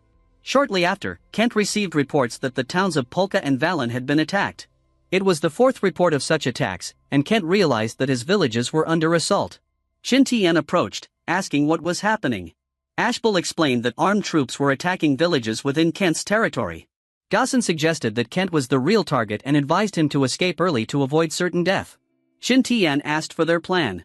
Kent stated they would rescue the remaining villagers and instructed Qin Tian to flee with Ellen using hot air balloons as Mozo City was already surrounded, likely by Dumbledore to cut off their contact with others. Qin Tian speculated that the knights who first attacked them were soldiers of Shattuck, assuming an alliance between the two. He believed Shattuck wanted to eliminate Kent since he had been promoted to a viscount. Kent resolved to stand his ground and evacuate his people. Qin Tian reassured them, suggesting a way to win by preventing the enemy from surrounding them and keeping their situation hidden. Ashbel proposed informing the royal family about the unjust attack using a hot air balloon, but Gaussen disagreed, fearing it would expose them to Dumbledore's forces. Qin Tian sided with Gaussen, advocating for gathering troops and breaking through the enemy lines as soon as possible. Kent, however, worried about the safety of the remaining villagers. Qin Tian warned that if they didn't act, more than just the villagers would be sacrificed. Kent felt a chill of fear, unsure of what to do next. Kent had assumed they could still be fast in rescuing the villagers and break out of the area. Qin Tian agreed with this idea. Kent then told Jolin to rescue as many villagers as possible. Jolin instructed his men to gather adult men to defend the city. The next morning, Jolin and the other knights returned after rescuing some villagers. Kent's musketeers started firing gunshots at the knights who were chasing Jolin and his men. They safely made it back inside Mozo City, and the villagers thanked them. Kent asked about Jolin's condition, and Jolin was fine except for some casualties along the way. Kent blamed himself for not listening to Qinshin's advice. Qin Tian reminded him that a leader should stay calm or their side would collapse. Kent now realized that he had to act as a resolute leader. Shortly after, enemy troops besieged the walls of Mozo City. The general was aware that Shattuck had mobilized 3,000 soldiers for this operation, but he believed only half were necessary to overcome Mozo City's defenses due to their siege cannons. They also brought a battering ram to breach the city gates. As the enemies closed in, Ashbel ordered the dropping of the whale oil they had. The battering ram was soaked in whale oil, and burning arrows began to rain down from the city defenses. Despite this, the battering ram persisted until it finally smashed through the gates, allowing enemy soldiers to charge into the city. From a distance, Dumbledore felt satisfaction knowing that Kent's demise was imminent. However, the general cautioned Dumbledore against celebrating prematurely, emphasizing the importance of occupying the city first. Meanwhile, within the city walls, swords clashed as soldiers fought, with Nick joining the fray. Kent urged everyone to stand firm. He exclaimed they would win soon. Suddenly, a bullet grazed him, but Gaussen managed to save him from falling. He told him to leave, but Kent was determined to stay until Qin Tian arrived. As the battle outside continued, Qin Tian and Ellen were busy working on something that could change the course of the war. Qin Tian successfully created nitroglycerin. He packed up everything and told Ellen to stay inside, asking her to wait for him. Ellen told him to be careful. The war raged on until the enemy general could see that the city had been completely breached. He then ordered his men to occupy the city, and gunmen started shooting toward the castle walls. Kent's knights appeared to hold back the enemy soldiers, while Gaussen picked up Kent and started running away. Out of the blue, there was an explosion near the city where the enemy soldiers were stationed. They were puzzled, thinking it might be a fire from within.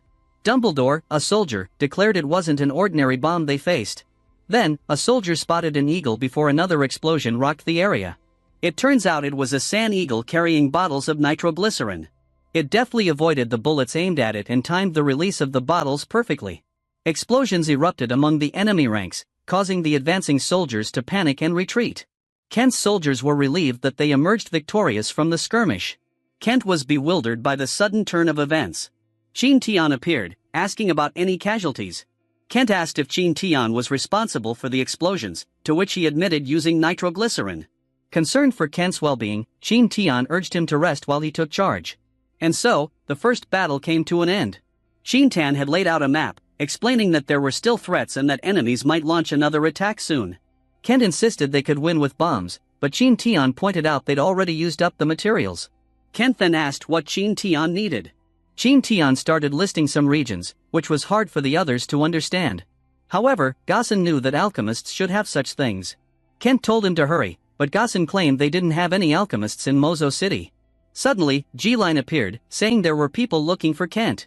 He said they weren't Dumbledore's men but some aristocrats. Ashbel agreed to check since they couldn't violate the rules of aristocracy. Kent and the others went out to see who it was, and they found a loud old man looking for him. He exclaimed that a mere baron shouldn't possess any ultramarine and ordered him to hand over the precious pigments. Kent wondered what he meant. The old man called him blasphemous for using ultramarine for mere posters.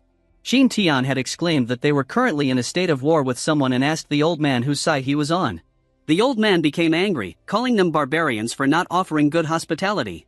Bakuma then accidentally fired the arrow she had been holding back, surprising the old man and his men. Kent then instructed Qin Tian and Bakuma to hold back, as he recognized the old man as Romani Bernie, which was quickly confirmed by the old man's attendant. Gassen remembered that Romani was a famous painter respected even by the royal family, as his work included the portrait of the Virgin Mary in the cathedral. Qin Tian was shocked by the extent of the old man's influence. Romani's attendant explained that Kent and the others had mistaken them for Dumbledore's men. Marshall introduced himself and stated that they meant no harm but had only come with Romani to visit Kent. Qin Tian apologized and offered ultramarine as compensation for the misunderstanding. The old painter became excited upon hearing that he would receive everything after a banquet was served. However, Marshall warned the old man about an impending attack. Romani claimed it was merely a misunderstanding, but Marshall offered to retrieve it for him instead. Romani stated he would need a lot, knowing that Marshall's men were occupied with war preparations. He told Marshall to step back if he wished and promised to finish the portrait Marshall's father had requested. Marshall then instructed his men to remain outside and informed his father if Romani didn't emerge after some time. He didn't want to take risks, but their family would suffer if something happened to Romani. Kent then wondered if Qin Tian had a plan. Ashbel assumed that Qin Tian would leverage Romani's influence to make Dumbledore's men retreat. Qin Tian claimed Romani didn't have that much power, but he could still be useful in gaining the resources they were looking for. Kent and Qin Tian had welcomed Romani warmly, inviting him to wait while they prepared a banquet. Romani appreciated their kindness, but he wasn't hungry for food, he was after ultramarine pigments. Qin Tian reminded Romani that they were in the midst of war and getting ultramarine would come with conditions. Romani understood the situation and asked what they needed in return. Kent suggested that Romani transport some supplies for them, but Romani refused to carry weapons because of a secret deal he had with Dumbledore, as long as he got what he wanted in return. However, he hinted that there was a third high-ranking power behind the attack. Qin Tian picked up on his hint and then asked if Romani knew any alchemists. Romani was given a list of ingredients, which he noticed weren't meant for warfare. He then inquired about how much ultramarine he could acquire, initially asking for 1 kilogram. Qin Tian confidently offered 2 kilograms, despite the high cost. However, Romani and Marshall were skeptical. Suddenly, Ashbel appeared with a small amount of ultramarine. Romani promised to deliver what they requested as soon as possible. Romani and Marshall had just returned outside, and the old man began telling their men to gather some things. As their carriage passed by Dumbledore's camp, Marshall said they'd demand more later. Dumbledore objected, saying it wasn't part of the agreement, but Marshall insisted they'd keep his business private. Dumbledore reluctantly let the carriage pass, feeling uneasy. The general reassured Dumbledore, saying Romani and Marshall were small players compared to Shattuck, though a bit more significant. He suspected they might cause trouble soon and proposed attacking Mozo City in 2 days. As night fell, Kent told the others to wait until Romani came back. Gassen worried that Dumbledore's forces had a lot of weapons and arrows, and they might not last long. Meanwhile, on the other side of the city walls, arrows flew, taking down some knights. Robe-like men stealthily climbed the walls to open the city gates, but Qin Tian and some gunmen were already prepared for their nighttime attack. The knights nearby got alerted and began defending against the enemies who were raiding at night. Gassen told them to sound the alarm, and even the enemy soldiers outside heard the loud bell ringing. The enemy general ordered their troops to retreat.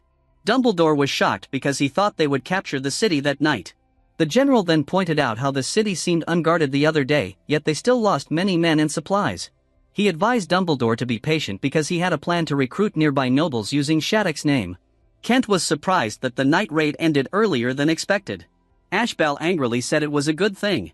Qin Tian was amazed that Dumbledore retreated so easily when they could easily take over the city with their numbers. He hoped Romani would return soon. He had already rushed the production of hot air balloons, but they still weren't enough. The following day, Kent and Qin Tian waited nervously, hoping for a positive outcome. Dumbledore's group encountered trouble from Romani's gang again. When Dumbledore inspected the cart they were transporting, Marshall requested to see its contents. Upon observing the strange assortment of items, Dumbledore inquired about their purpose. Romani insisted that it was none of Dumbledore's business and assured him that the items were not illegal. Eventually, Dumbledore agreed to let them pass, and the cart proceeded safely. Excitedly, Romani asked for the ultramarine, but Kent informed him that it was still being retrieved from a secure location. Romani acknowledged that it wasn't kept at the manor due to its value. Ashbel kindly offered dinner while they waited for the ultramarine, which Romani eagerly accepted. Meanwhile, Qin Tian was relieved that they now had enough nitroglycerin. Expressed concern about the ultramarine, as it would take some time to mix it. Qin Tian reassured her that they hadn't promised Romani immediate access to the ultramarine in the first place. Declared that it was time for their counterattack. Soldiers gathered around, and Qin Tian boosted their morale by saying they would win. Everyone cheered, and Ashbel prayed. Nick and assured Ashbel calmly that they would win with Qin Tian leading them. Soldiers led by Qin Tian then started pouring out of the city. Meanwhile, Dumbledore felt restless as he did nothing while waiting for the general to return. Just then, they heard whistling sounds outside their tents. William went out to check and was shocked to find bottles dropped by San Eagle. He scattered across their camp. Qin Tian also got additional gifts for them and fired off arrows with nitroglycerin. Explosions happened around Dumbledore's camp. Qin Tian and the others rushed toward the camp, and Pukuma noticed William dead. Seeing him, Qin Tian assumed that Dumbledore was nearby. Gaussen flipped out a nearby tent and found a dead Dumbledore with a dumb look on his face. And he ran to regroup with Qin Tian and said there were casualties on their side. He asked for orders to pursue the remaining enemies who were escaping, but Qin Tian said not to chase too far. He wanted to be cautious because Shudak was still alive. He reminded them that the enemy might come back stronger if they regrouped. Then he ordered some men to travel quickly and inform the royal family about what happened. It would take a week for the news to reach them, and Qin Tian hoped they would make it in time. Qin Tian and the others soon returned victorious. He offered Romani 2,000 kilograms of ultramarine if he agreed to wait, but the old man only wanted 1,000 within the day. Qin Tian said it would still take a day since it was being retrieved from a distant location. Romani exclaimed that the city would be wiped out by Dumbledore by that time. Qin Tian asked him not to worry and said the battle was over since Dumbledore was already dead. In the morning, Romani brought up his request again. He was surprised to learn that Kent had won the battle despite being outnumbered and less powerful, and had even managed to murder Dumbledore. Feeling uncertain, Qin Tian called in some people. Soldiers pointed their guns at Romani's group. The old man reminded them that he had recently been invited by Marcus, the father of the marshal, to paint. He said the Painters Association wouldn't stay silent if anything happened to him. Qin Tian said he had nothing to fear anymore and joked about going to heaven if he died alongside a master like Romani. Marshall told the old man to calm down, knowing Qin Tian was just joking. Qin Tian wondered why Marshall thought he was joking.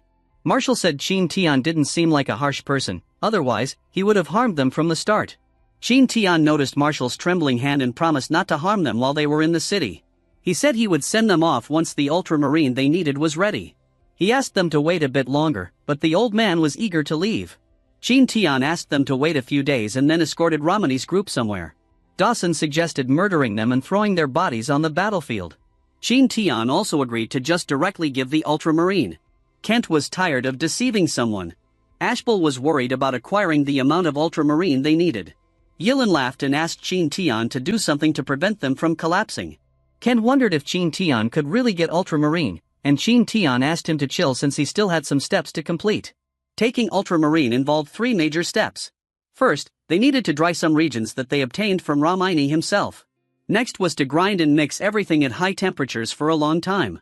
Since the next step would be done the next day, Qin Tian and the others focused first on the city's defenses. Kent just hoped there would be no second night attack. Qin Tian was confident that no one would dare after experiencing the power of nitroglycerin. However, torches started appearing in the nearby woods, implying that a force was lurking nearby. They were soldiers gathered by the enemy, General Clinton, to support Dumbledore. But when they arrived at Dumbledore's camp, they were shocked to see scattered dead soldiers everywhere. Panic spread, and Clinton demanded to know what happened. He ordered torches to be lit, revealing craters that made them wonder if the Amatopos exploded. The soldiers' deaths were gruesome and unheroic. Clinton felt anxious because he knew where the real Amatopo was and the number of craters didn't match up. He suspected it was a counterattack from Moscow City. So he decided to retreat, despite complaints from his soldiers about traveling so far for nothing. Clinton didn't care anymore and cancelled their previous agreements. With their small numbers, they couldn't take down Mozo City. He planned to inform Shattuck about the situation. Meanwhile, Qin Tian and others were almost finished making ultramarine by cooling down heated mixed powders. 4 hours later, Kent and the others were amazed by the final product. They saw real alchemy done by Qin Tian, although it was slightly different from the usual. Qin Tian said only those keen with colors would notice the slight difference, but it should be acceptable for Ramini. Ramini had just laid eyes on the ultramarine and was taken aback by the sheer quantity of it. He looked as if he had stumbled upon the find of a lifetime. Gaussen proceeded to explain that ultramarine held great value and was highly revered in Holy Madonna Maria. Ashbel added that even expert painters would abandon their cherished artworks because they couldn't obtain enough ultramarine. He recounted the tale of a master named Reinhard who sold all his possessions to gather ultramarine but never completed his painting. Yilin remarked on Ramani's enthusiasm, likening it to a painting waiting to be brought to life within him. Suddenly, an elderly man exclaimed that he needed to test the pigments immediately. Qin Tian nervously agreed, recognizing Ramani's entitlement to do so. A canvas was swiftly prepared, and Ramini began mixing the ultramarine. The others watched with bated breath until Ramini declared that the color was incorrect. Qin Tian admitted he wasn't a painter and lacked Ramani's discerning eye for color. Ramini insisted on obtaining the authentic ultramarine despite Qin Tian's apology that it was all they had. To Ramani's surprise, Qin Tian offered to double the amount available to him. He had offered it at double the price, and if Ramini refused, their deal would be over. Finally, Qin Tian and the others bid farewell to Ramani's group. Ashbel could smell the opportunity to make money with Qin Tian's ultramarine, but Kent reminded her that Qin Tian owned the recipe. Still, she felt excited about Qin Tian's method of turning stone into silver. However, Qin Tian had doubts. Yilin understood it was all about supply and demand. Qin Tian reminded everyone that only wealthy painters would buy ultramarine, so the market wasn't very big, but they could still make a profit by selling it right away. Ashbel was surprised, and Qin Tian said they needed many craftsmen and laborers. Ashbel thought it was for Mozo City's soldiers and defenses, but Qin Tian clarified that he needed carpenters, blacksmiths, and a workshop. Yilin asked if he planned to make something, and Qin Tian suggested upgrading their weapons. He had been planning it because Mozo City was isolated with no support, and they'd be in trouble if there was another attack. Since they couldn't make more weapons, they'd focus on improving quality. He also mentioned using nitroglycerin and smaller amounts for extra power. He could improve the guns they currently have for more firepower and reloading time. He told Kent and the others that they were defenseless against hidden enemies nearby. He said they couldn't fight back with their current numbers and suggested evacuating Mozo City. Kent was surprised, and Qin Tian wondered if there might be a problem. Ashbel explained that leaving would look like surrendering to the royal family.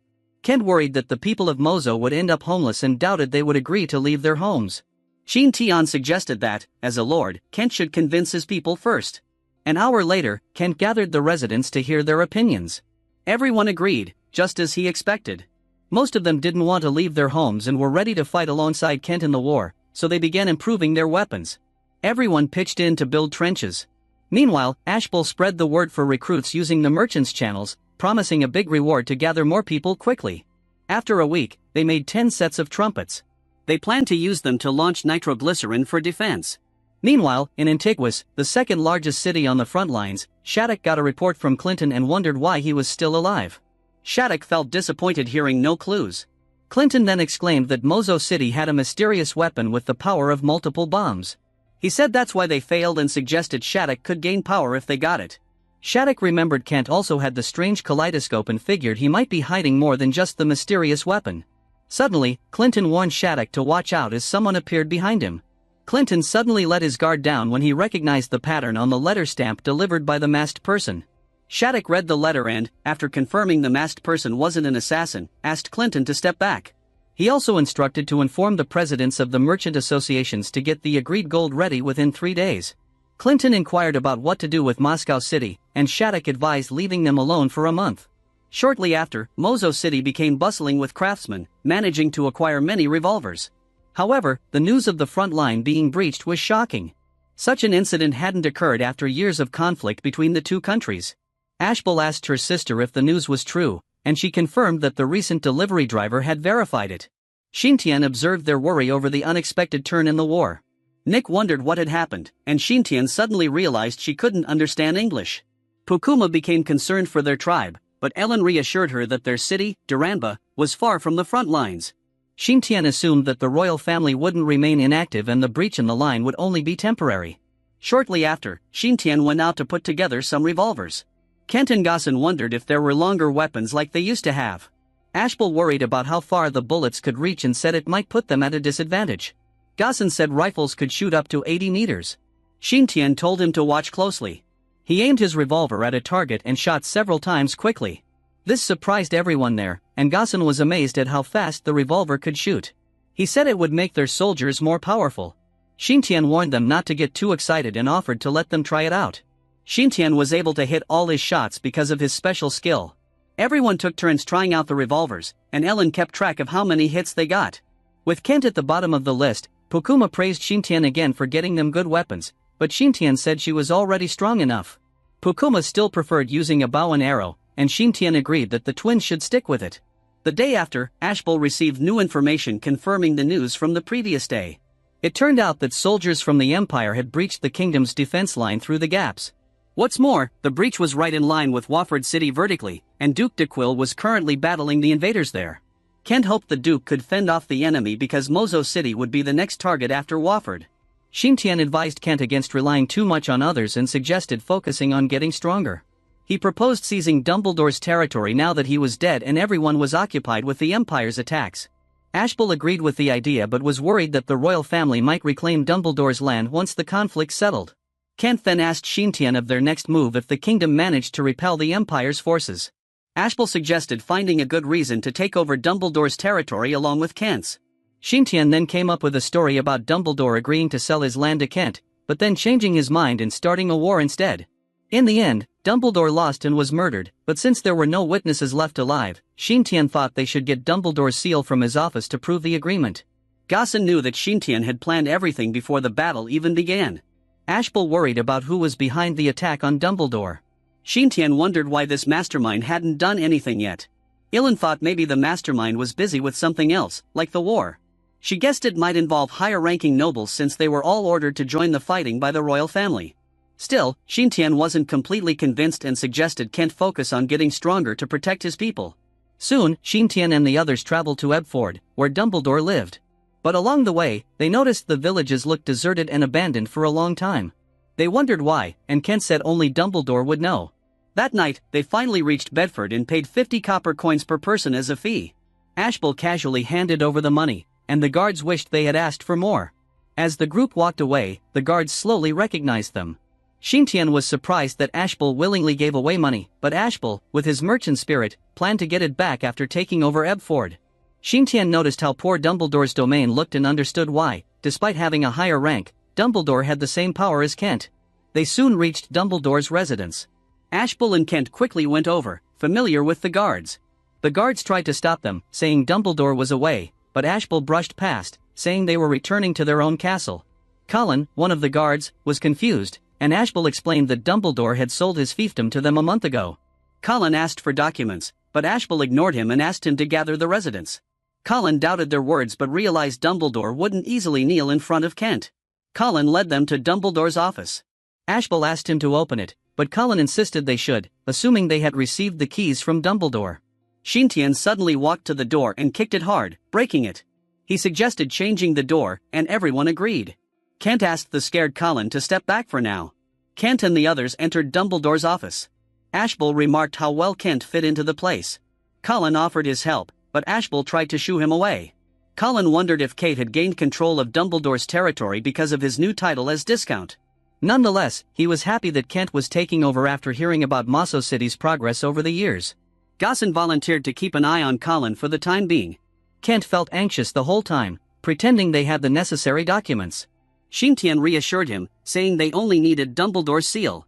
Ashbel immediately began searching for it and accidentally activated a hidden safe while rummaging through the bookshelves. They discovered a box, and Qin Tian suggested that Ashbel should be the one to open it based on his instincts.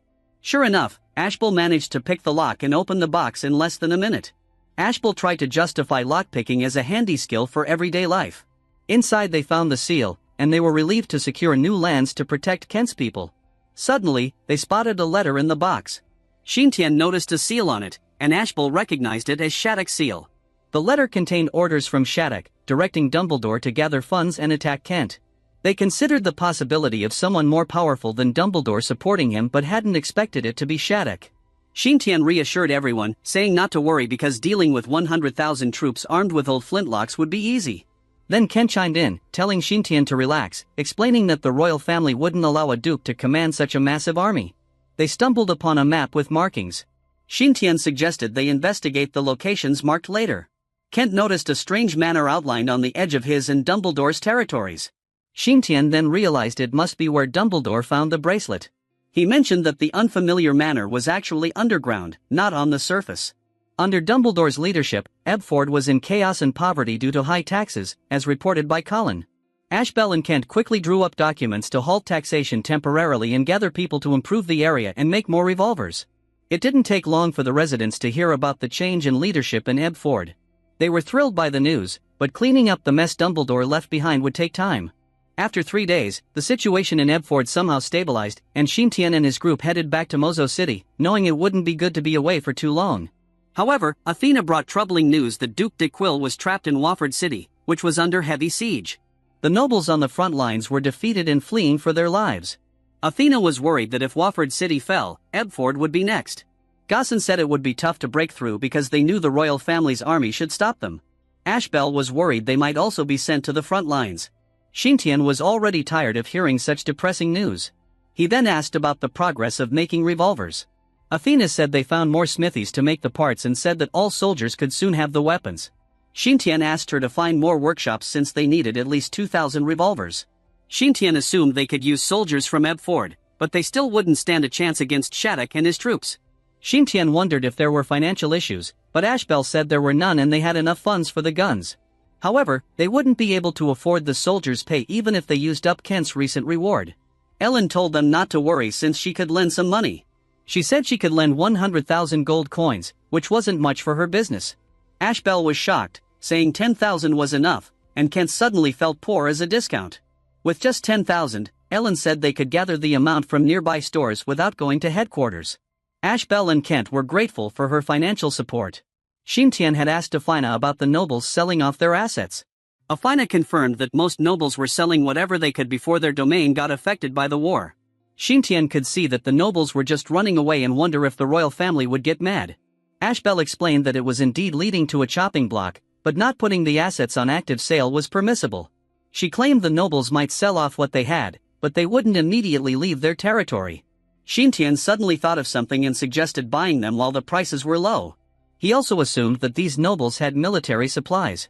Soon after, in Yuko's another frontline city, Count Genuda sighed as he was only able to monetize 1/10 to 1/5 of his assets. He was stressed about finding a buyer. Suddenly his attendant came over and reported that Viscount Kent was visiting. However, Genuda didn't recognize the name. Kent and the others entered his office, and Genuda asked for their business since he was in a rush to liquidate his assets. Kent then claimed he came to acquire some supplies from him, like military supplies and other things like food and horses. Genuda got excited and ordered his attendant to prepare a banquet and discuss things over a meal. The Count had a lot of money, and he and Kent talked about it for hours. Eventually, they made a deal, and Genuda promised to deliver everything in a month. Ashbel was relieved that things went well. Genuda was happy to have a buyer, even though he had to sell at a lower price, because he got rid of all his assets at once. But his helper was worried because Kent knew about the asset sales despite the ongoing war. Genuda remembered Kent from de Quille's party and thought he seemed like someone with a plan. However, they had already signed an agreement, so Genuda couldn't back out now. A week later, Ashbel said they had collected a lot of assets and wondered what to do next. Qin Tian suggested finding more nobles. Kent said they had enough supplies for 5,000 soldiers per month, but Qin Tian thought it wasn't enough. He thought most of city would be on the defensive and they needed enough provisions to withstand the siege. The group visited another noble on Genute's recommendation but didn't expect to see Shattuck there too. Count Franco was surprised to have two parties visiting for the same reasons. Shattuck was happy to see Kent and Ellen and was surprised that Franco knew them. Ellen tried to leave because Franco had another visitor, but Franco wanted them to stay. In the end, Ellen insisted they didn't want to intrude and Franco gave in. Later, at an inn, Ashbel had been talking badly about Shattuck and suggested that Gosson should have murdered him right there. Kent explained that if they had done that, they would have been caught and wiped out by Shattuck's guards. Kent wondered why Shattuck was also buying assets. Ellen guessed that, like Kent, Shattuck must also be unwilling to leave his city and was getting ready for a battle instead. The group soon left to find more nobles using a different route, knowing they might run into Shattuck along the way. However, most of the nobles they met had already sold their assets to Shattak. No matter how they adjusted their route, they kept bumping into Shattak by chance. Shattak said it was God's will and asked the host noble for some private time to talk with Kent and Ellen. Shattak wondered why they were buying lots of supplies. Ellen asked the same and Shattak said they must have the same goal of fighting back against the imperial troops. He criticized most of the nobles for being cowardly, running away after selling their wealth, but he assumed Kent and Ellen were different, wanting to fight the invaders since they were stocking up on supplies. Ellen then casually challenged Shattak to guess their purpose. She had told him to think it over as she excused herself. Half a month later, Qin Tian could see that Mozo City had improved its defenses and weapons, but they still needed more people for offense. Kent said that people were still moving from Ebford to Mozo, and they had already enlisted over 200,000 soldiers. Qin Tian told him to keep recruiting, and he and Ellen would cover the costs.